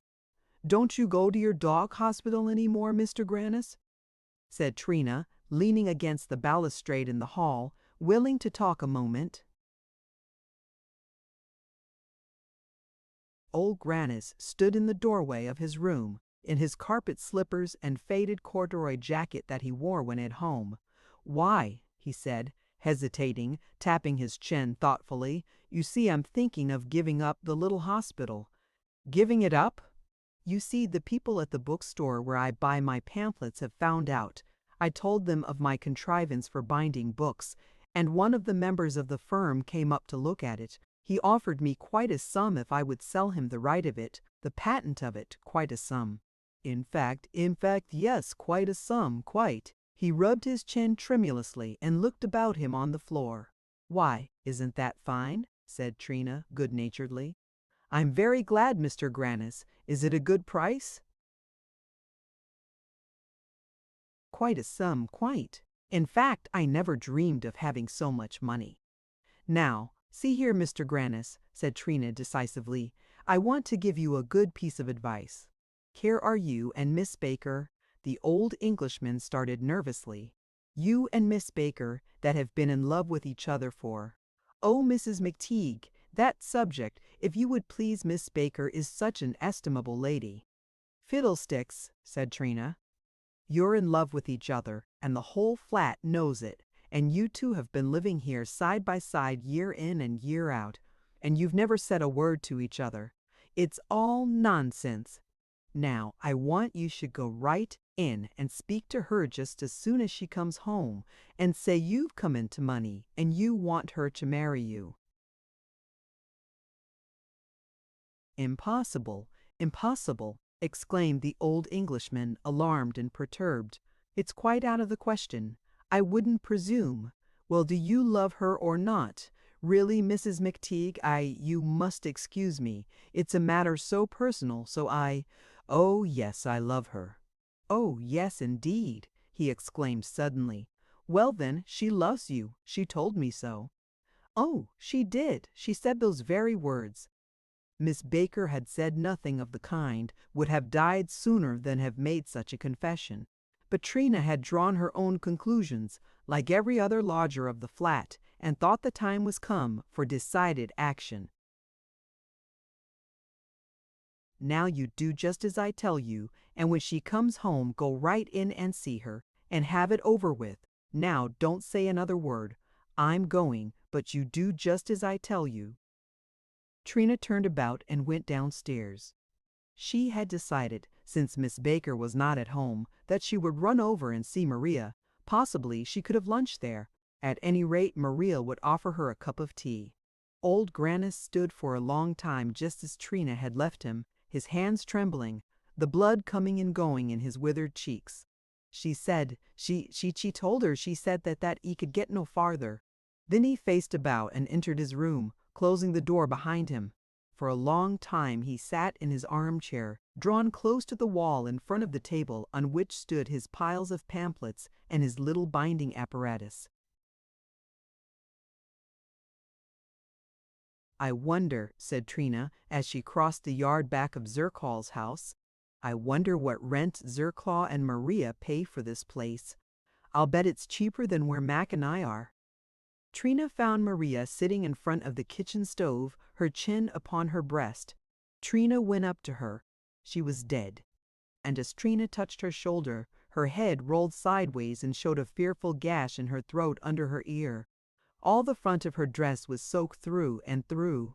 Trina backed sharply away from the body, drawing her hands up to her very shoulders, her eyes staring and wide, an expression of unutterable horror twisting her face.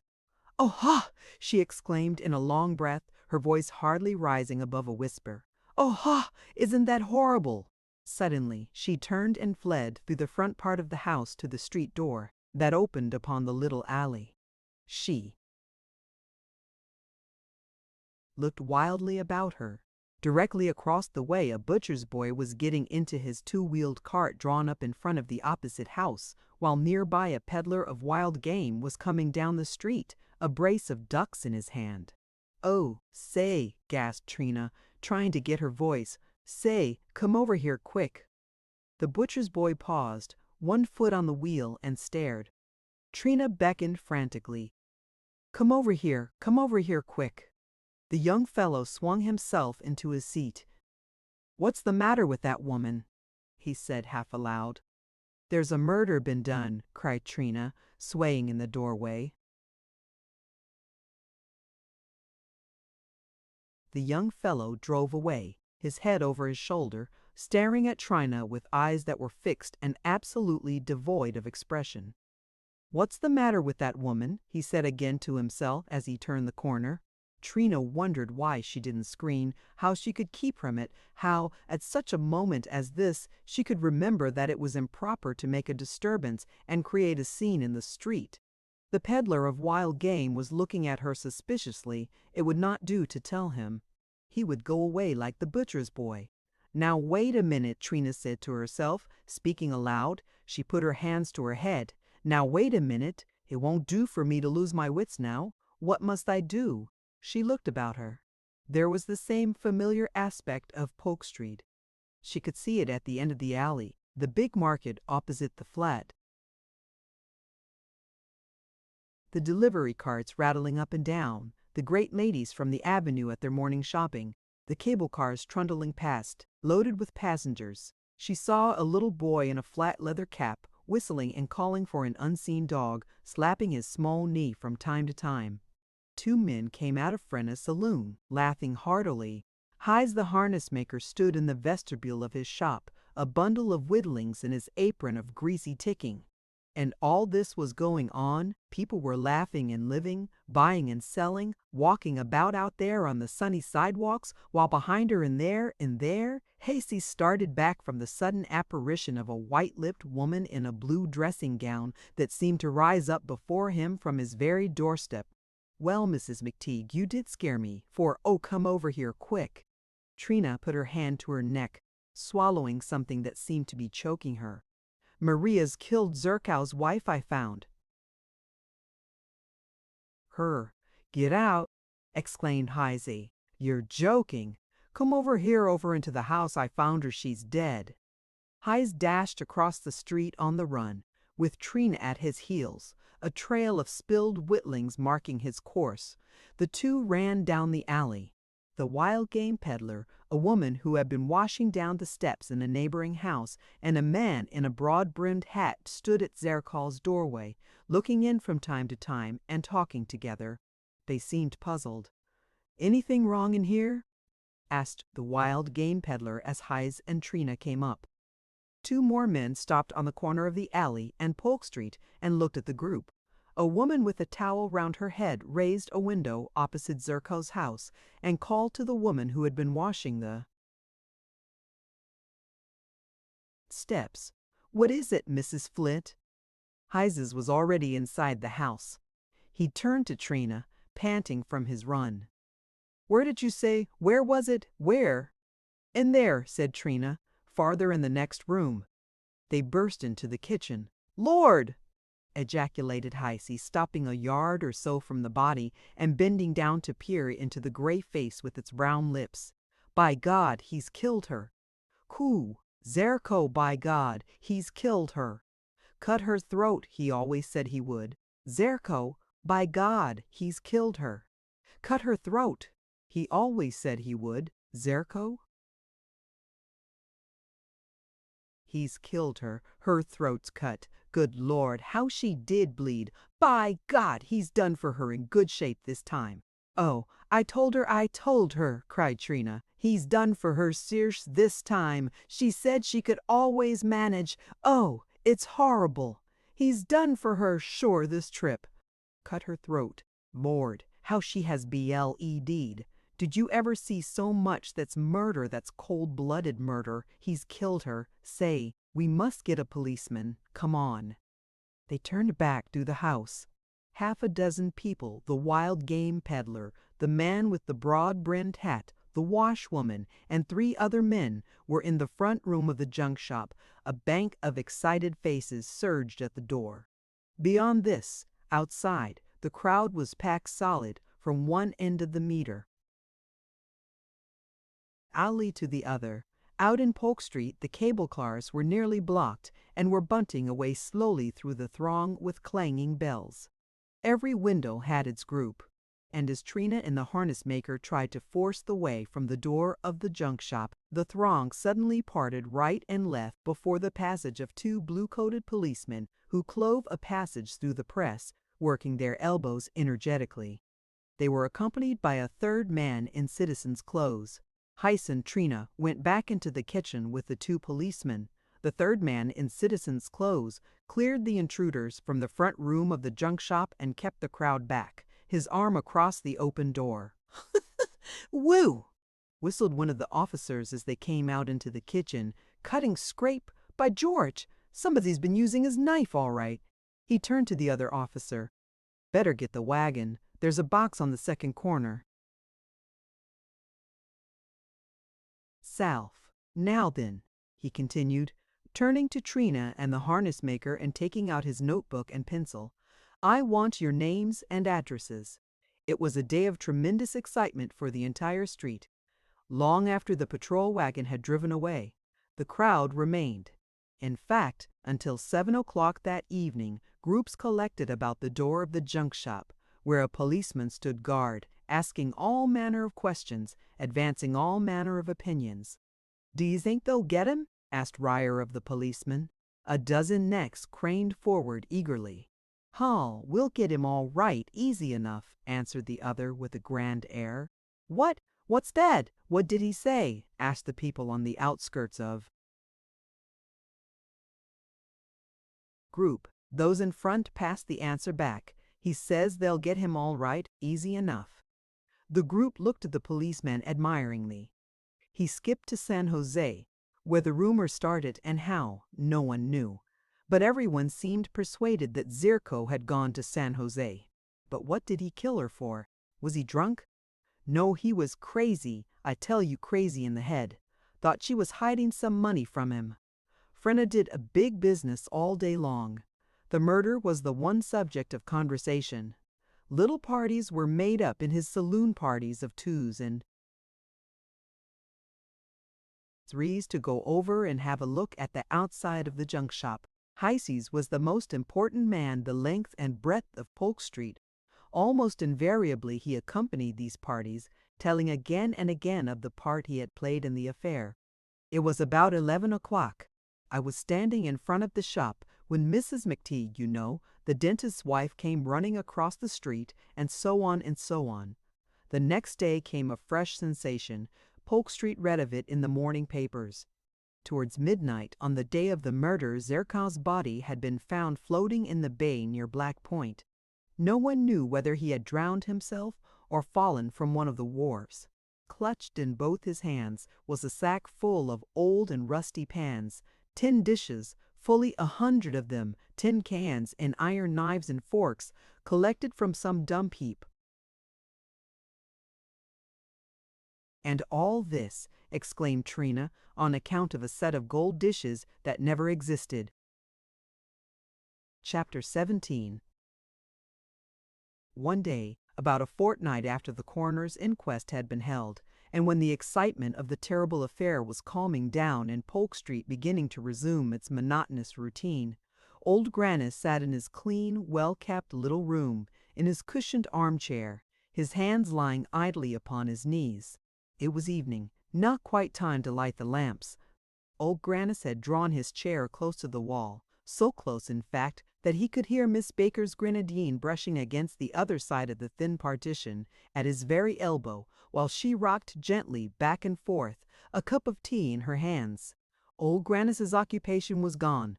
That morning the book-selling firm where he had bought his pamphlets had taken his little binding apparatus from him, to use as a model. The transaction had been concluded. Old Grannis had received his check.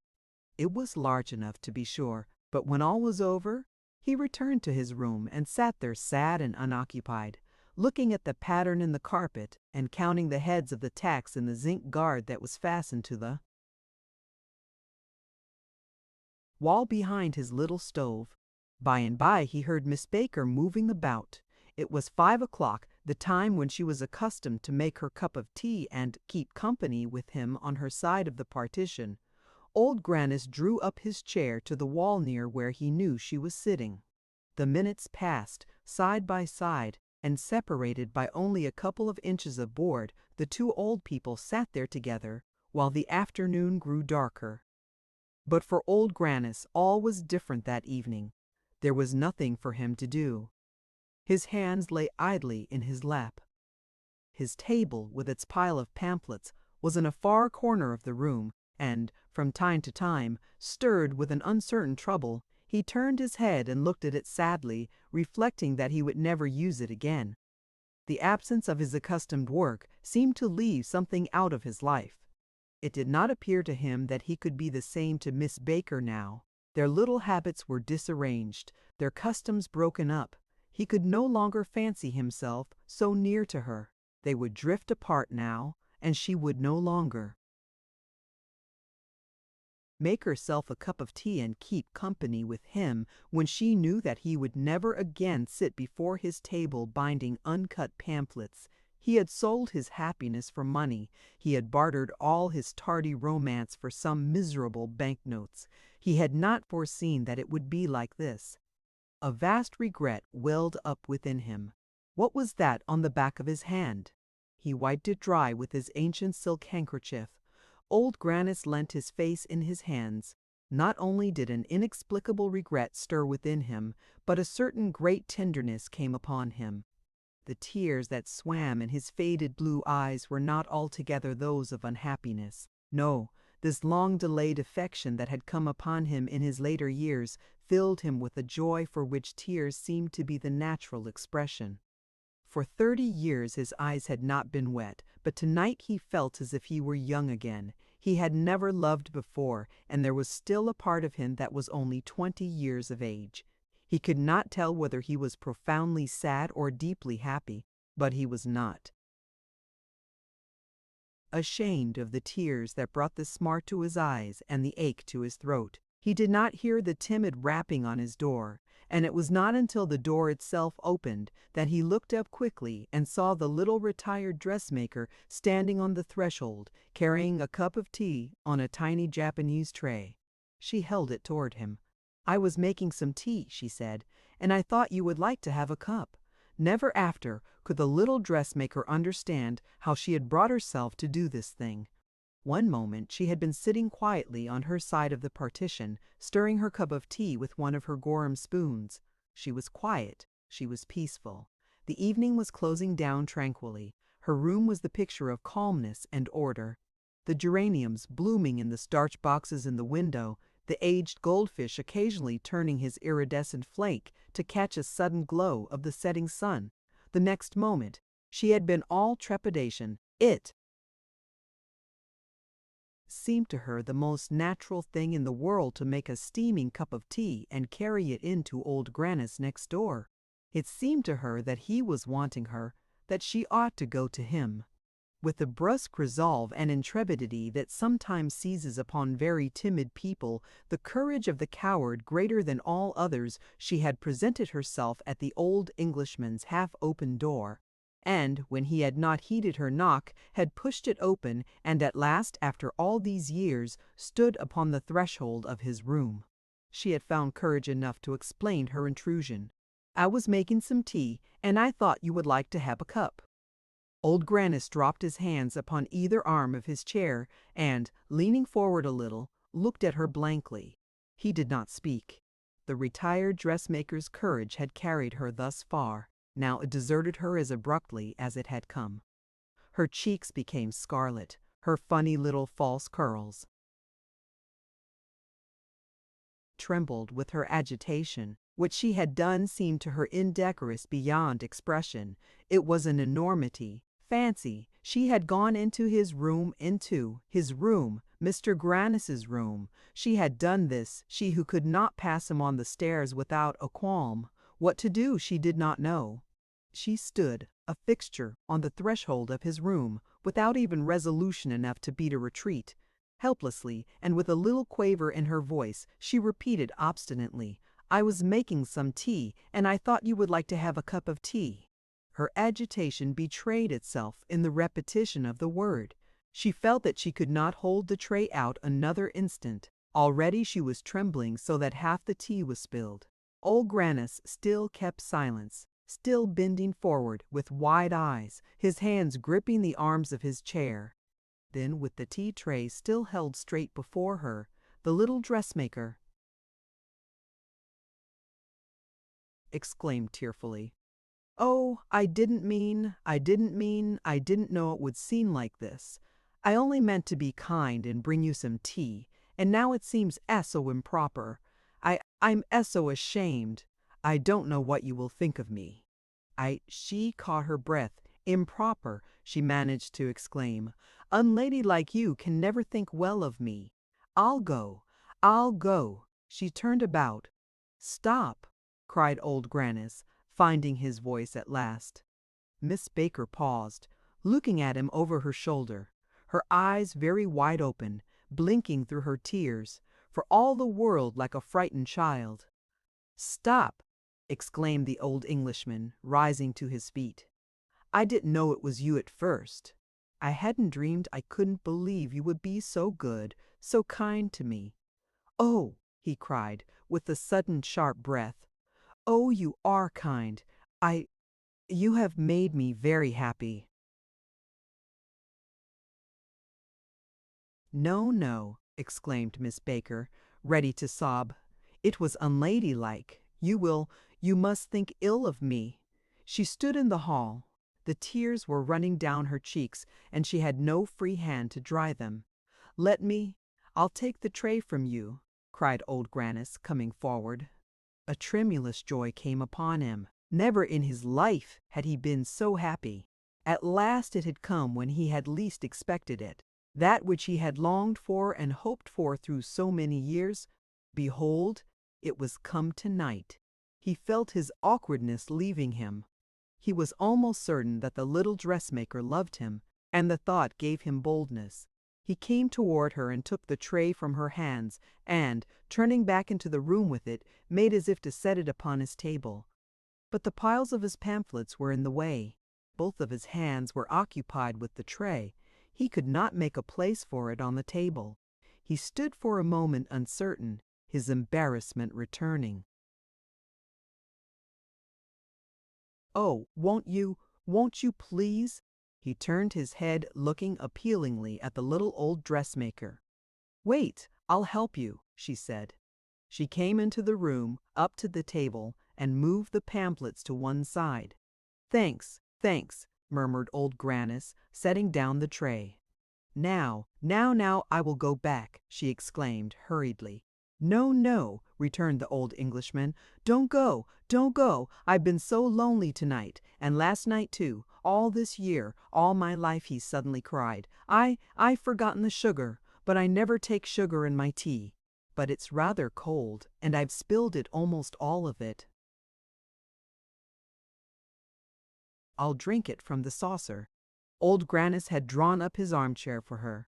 "Oh, I shouldn't. This is so. You must think ill of me." Suddenly she sat down and, resting her elbows on the table, hid her face in her hands. "Think ill of you," cried old Grannis. "Think ill of you," cried old Grannis. "Think ill of you. Why, you don't know, you have no idea, all these years living so close to you. He paused suddenly. It seemed to him as if the beating of his heart was choking him. "I thought you were binding your books tonight," said Miss Baker suddenly, "and you look tired. I thought you looked tired when I last saw you. And a cup of tea, you know. That does you so much good when you're tired. But you were binding books." "No, no," returned old Grannis, drawing up a chair and sitting down. "No, the fact is, I've sold my apparatus. A firm of booksellers has bought the rights of it." "And aren't you going to bind books any more?" exclaimed the little dressmaker, a shade of disappointment in her manner. "I thought you always did about 4 o'clock. I used to hear you when I was making tea." It hardly seemed possible to Miss Baker that she was actually talking to old Grannis, that the two were really chatting together, face to face, and without the dreadful embarrassment that used to overwhelm them both when they met on the stairs. She had often dreamed of this, but had always put it off to some far distant day. It was to come gradually, little by little, instead of, as now, abruptly and with no preparation. That she should permit herself the indiscretion of actually intruding herself into his room had never so much as occurred to her. Yet here she was, in his room, and they were talking together, and little by little her embarrassment was wearing away. "Yes, yes, I always heard you when you were making tea," returned the old Englishman. "I heard the tea things. Then I used to draw my chair and my work table close to the wall on my side, and sit there and work while you drank your tea just on the other side. And I used to feel very near to you then. I used to pass the whole evening that way." "And yes, I did too," she answered. "I used to make tea just at that time and sit there for a whole hour." "And didn't you sit close to the partition on your side?" "Sometimes I was sure of it. I could even fancy that I could hear your dress brushing against the wallpaper close beside me." "Didn't you sit close to the partition?" I don't know where I sat." Old Grannis shyly put out his hand and took hers as it lay upon her lap. "Didn't you sit close to the partition on your side?" he insisted. "No. I don't know, perhaps sometimes." "Oh yes," she exclaimed, with a little gasp. "Oh yes, I often did." Then old Grannis put his arm about her and kissed her faded cheek that flushed to pink upon the instant. After that they spoke but little. The day lapsed slowly into twilight, and the two old people sat there in the gray evening quietly, their hands in each other's hands, keeping company, but now with nothing to separate them. It had come at last. After all these years they were together. They understood each other. They stood at length in a little Elysium of their own creating. They walked hand in hand in a delicious garden where it was always autumn, far from the world, and together they entered upon the long-retarded romance of their commonplace and uneventful lives. The end. Thank you for listening to this story. I hope you enjoyed the journey, the characters, and the world they carried with them. If you enjoyed this audiobook, please subscribe to the channel and leave a comment below. Your support helps keep these stories alive and allows more timeless books to be shared with listeners around the world.